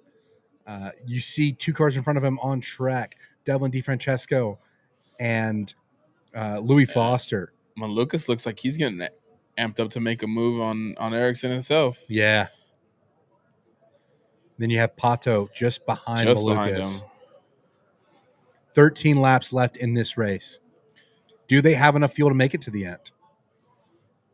How many times have we ever seen an IndyCar run out of fuel on the track? There's been a few. Has there? Yeah. Man.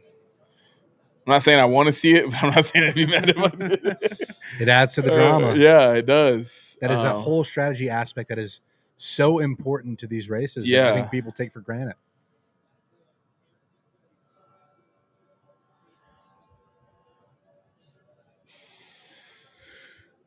Robert, you're a little bit ahead of us in the comments. Don't spoil it.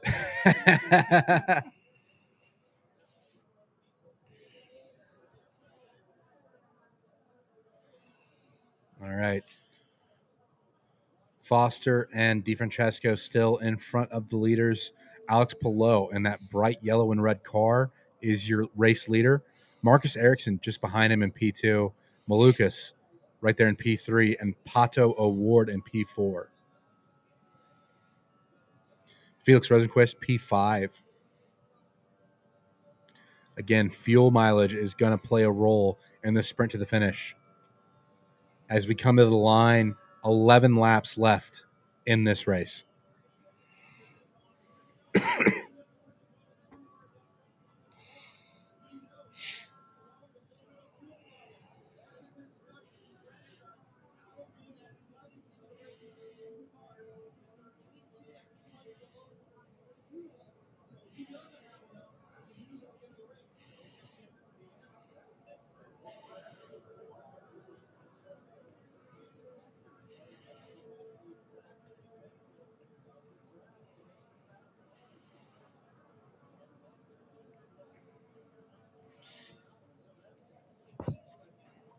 The other piece that could throw a wrench into this is a caution. Yeah. Definitely something to keep an eye out for. As they start pushing. Yeah, 10 laps left in this race now. Alex Pelot in the lead. Marcus Ericsson second. David Malukas third. Pato Award in fourth. And then Felix Rosenquist in fifth.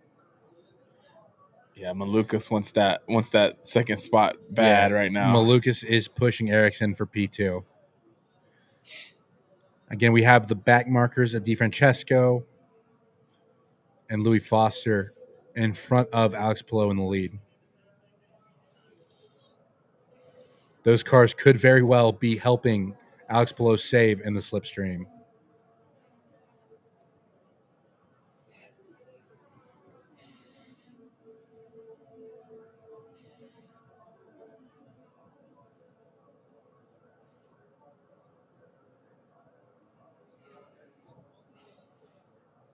Nine laps remain in this race. We are in crunch time. Coming to the line now, there will be 8 laps left in the 2025 Indianapolis 500.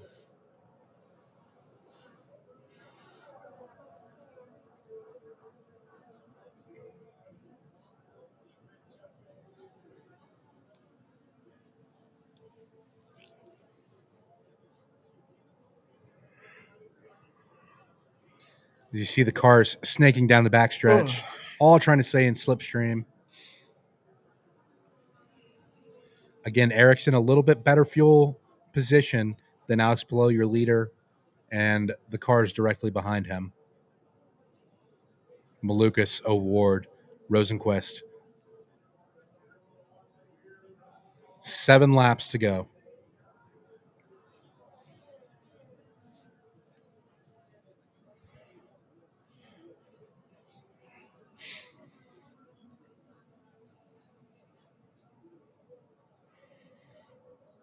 It is wild to see these back markers play this big of a role here at the end of this race.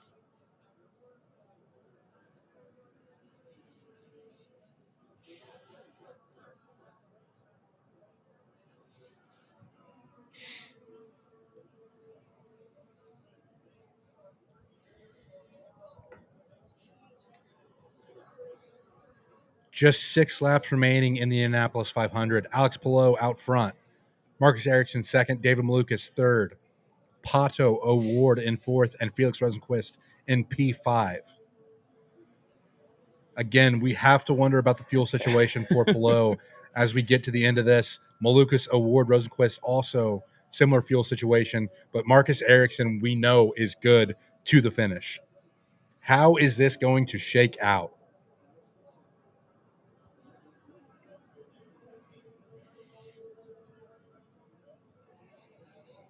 Got me on the edge of my seat. I know, right?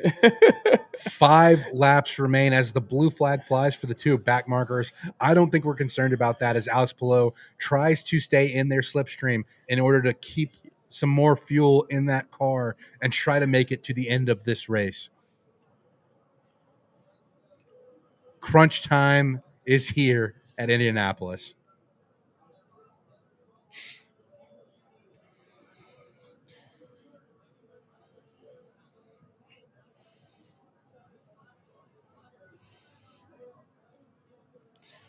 Coming up to the line, 4 laps. Whew. The back markers are still Here we go. swapping places. 4 laps to go.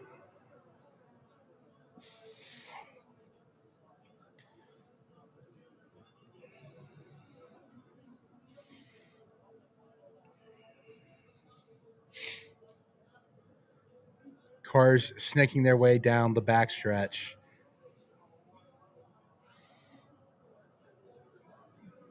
Again, Palou behind these 2 back markers of Foster and DeFrancesco.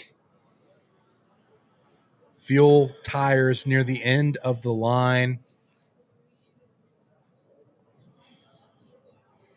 3 laps remain in the Indianapolis 500.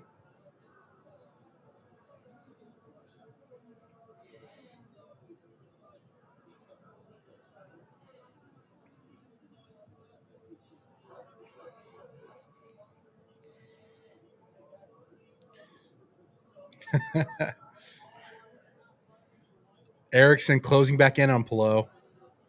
3 laps to go. We're in turn 3, heading into turn 4.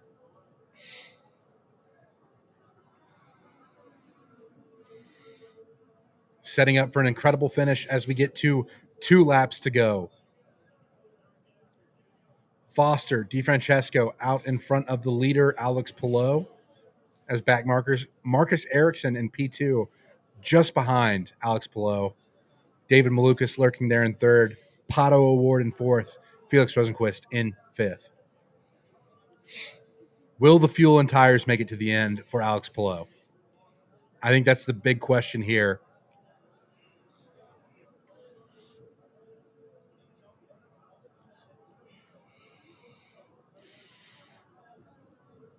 We're coming out of turn 4 to the white flag.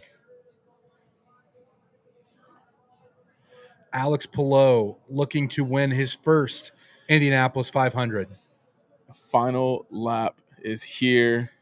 And Marcus Ericsson is pushing now. Ooh. Through turn 1. Really swinging it down low to Oh. try to break the slipstream as Alex Palou hopes to make it to the checkered flag and win the Indianapolis 500. Marcus Ericsson pushing. Ericsson with a wiggle off turn 3. Alex Palou has a Pulling good away. gap now. Caution is out. Alex Palou is going to be your winner at the Oh Indianapolis my God! 500. Caution on the last lap. Oh, Alex Palou has won the Indy 500. What a win for a driver who has time and time again proved himself in this series. He gets the Indianapolis 500, the biggest win of his career. You know he is going to celebrate like crazy as we have a caution on the last lap. We'll have to see what happens there. But Alex Palou is your Indianapolis 500 winner. The raw emotion pouring out of the pit crew, out of the family. What a run for Alex Palou. Didn't know if he was going to have enough fuel to make it to the end, but he does.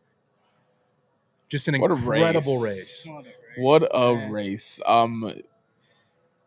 Anything eventful.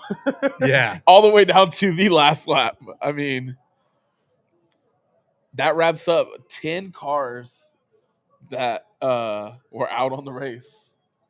I mean, just an incredible conclusion. Oh, fellas. That's massive. Yeah, that's like we've said, we've talked about it all day. Motorsports Christmas, the Indy 500 is one of, if not the biggest race in the States, one of the biggest races in motorsports.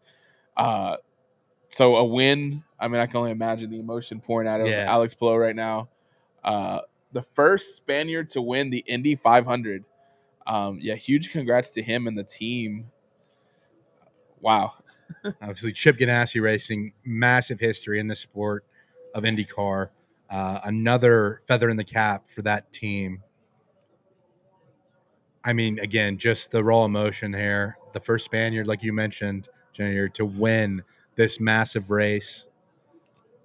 And he's a guy that has dominated this series the past 2 years, been the champion, to now go out and win the crown jewel of IndyCar in the Indianapolis 500. As a casual Indy, enjoyer, Alex Palou is a name I know. So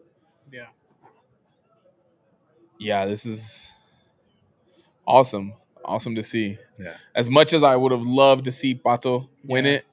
He made a run there in the end, but ultimately it just wasn't enough. A fourth place finish isn't terrible for Pato, but huge congrats to Alex Palou. Don't slip there, buddy. Yeah, be careful. Yeah. That's awesome. You can just see how excited he's running down the front stretch right now, just throwing off his gloves. His gear. Just stripping out of every single He threw his. I think that was his steering wheel at first. Threw his gloves, neck braces his team's off, coming to him. and Yeah, helmet. don't make him run all the way to you. Come on, fellas. And a big hug for the team. What a moment. Seeing him celebrate, you know what I don't think we got to see? And I'm sure if it happened, we're out there. One of the big things to celebrate a Monaco win is taking a dip in the water. We didn't see I don't know if Lando did that today. No, or he not. didn't. I have to look at social media. Heartbreak for Marcus Ericsson. Obviously, so close to getting that Indianapolis 500 win. From the thrill of victory to the agony of defeat, just the stark contrast in emotions here. Absolutely. Man. Great to see.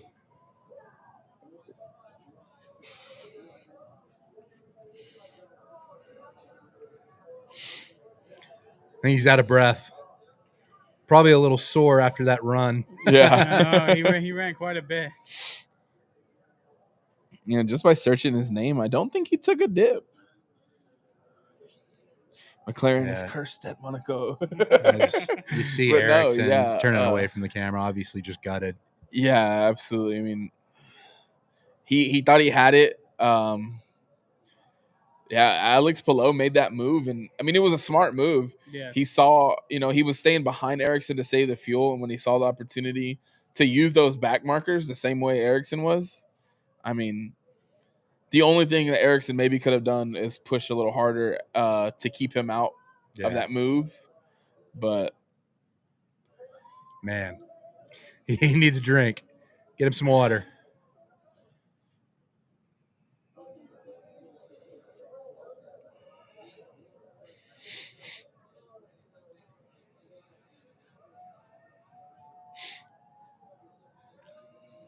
In 500 miles at Indianapolis 500 will absolutely drain you. Yeah. It is great to see Alex Palou celebrating, though. There you go. You got the Gatorade in. Get a drink. Celebrate that win, Got bud. the Firestone hat. What a win. What a win. What a race. We still don't know what caused the incident, Yeah. the incident on the last lap. Feel like there's a car somewhere getting Always that one frame of it in the wall at the end. Yeah. And then we moved on to below celebrating.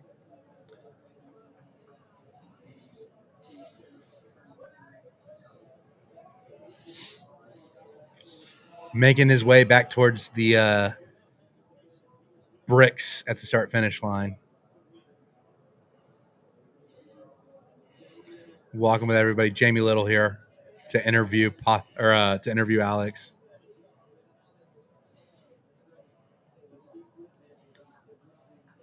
Scott Dixon comes up, gives him a hug.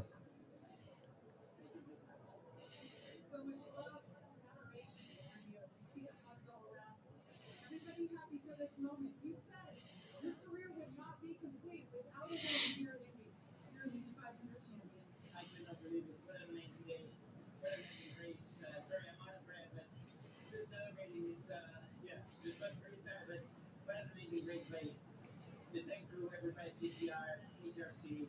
I cannot believe it. It's amazing. It's amazing to be here. It's amazing to win. There were some moments that I felt really good in the race, but at the end, I didn't know if I was going to be able to pass Marcus and all. But yeah, made it happen. Personal winning, whatever I faced. Yeah, that was a crazy statistic, right? Alex Palou has not won at an oval in the IndyCar series. So to get Wow. your first oval win in the biggest race of the year, massive for Alex Palou.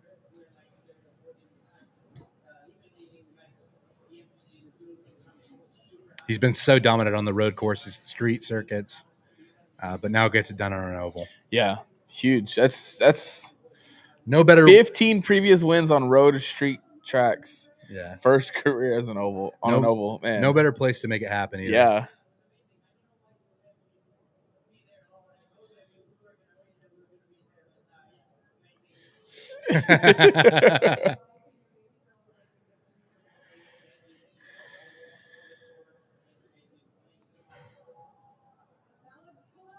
That's awesome. As they get that car loaded up onto the victory lane.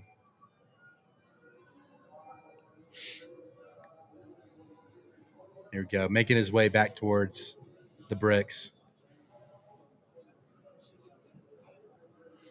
Man.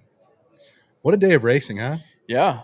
Yeah, it's been and it's not over for anybody. I mean, I know we won't be able to live stream it just because the conflict of schedule with our hockey guys. I know the Stars are playing right now, and they will be filming for Clean Sheet of Ice. But Coca-Cola 600 is still later than, in about an hour and a half. Yeah. I got to get home. So, yeah, we'll be I'm sure we'll be watching that from the luxury of our houses after a long day here at the studio. Shout out everybody who stopped in, chatted with us, hung out with us, and watched either or both races because they were both essentially the crown jewels of their sport. And yeah, we saw some good racing today. A little more excitement on the Indy side than the F1 side, but even the F1 side wasn't without its moments. Yeah, there were some fun moments with Charles really pushing Lando there at the end of that race. Absolutely. I don't think the two stops played as big of a factor into the race as F1 would have hoped when they mandated two pit stops. But like we've talked about, I mean, the size of the cars have unfortunately outgrown the track. I don't ever see Monaco leaving the calendar, so it's just that one time a year where we kind of put up with it. Yeah. And then we go from there. But yeah, I mean, early start with the Monaco Grand Prix, and then we come over and we see the Indianapolis 500. Just a motorsport fan's dream day. Kick back, eating some food, and watching some cars go fast, man. And again, thank you to everyone who came into the stream, watched along with us. got to see an incredible day of racing. We appreciate all your support. Absolutely. Junior, do you want to plug all the socials for Around the Circuit? Yeah, like I said, Around the Circuit, we are on TikTok. Around the Circuit is our at Apollo F1 Racing on Instagram, and at Apollo Formula One on Twitter /X, whichever you prefer to call it.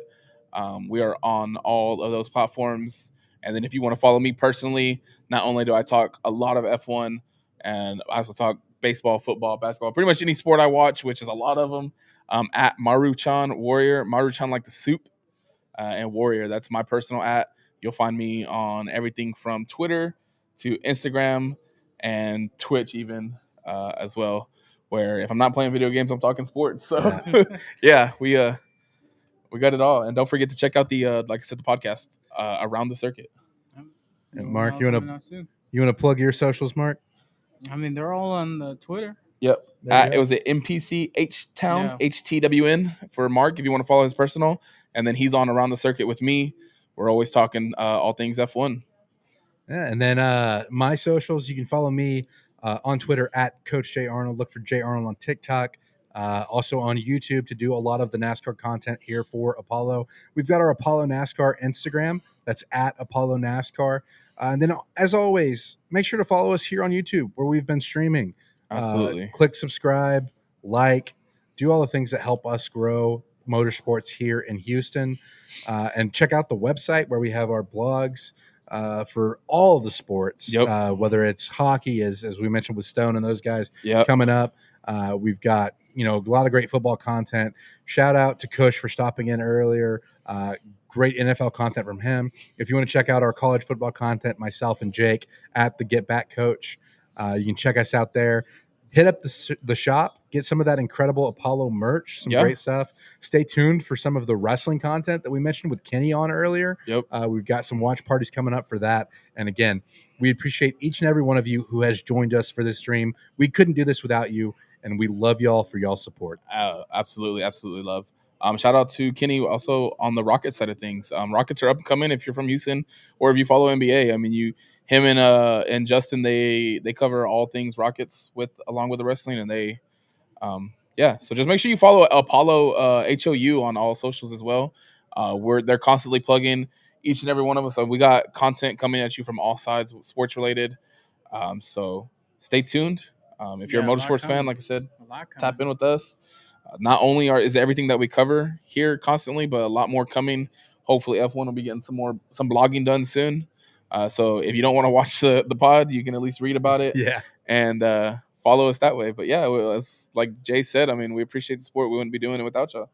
Yeah, it's been a great day of racing. We still have the Coca-Cola 600 tonight, so stay tuned for some of the content. We're not going to be streaming that one, but stay tuned for some of the content as we watch Alex Palou drink the celebratory Indianapolis 500 milk. I feel like this is a great time to kind of close off the stream. Again, thank you all for joining us. Appreciate y'all. Thanks y'all for hanging out.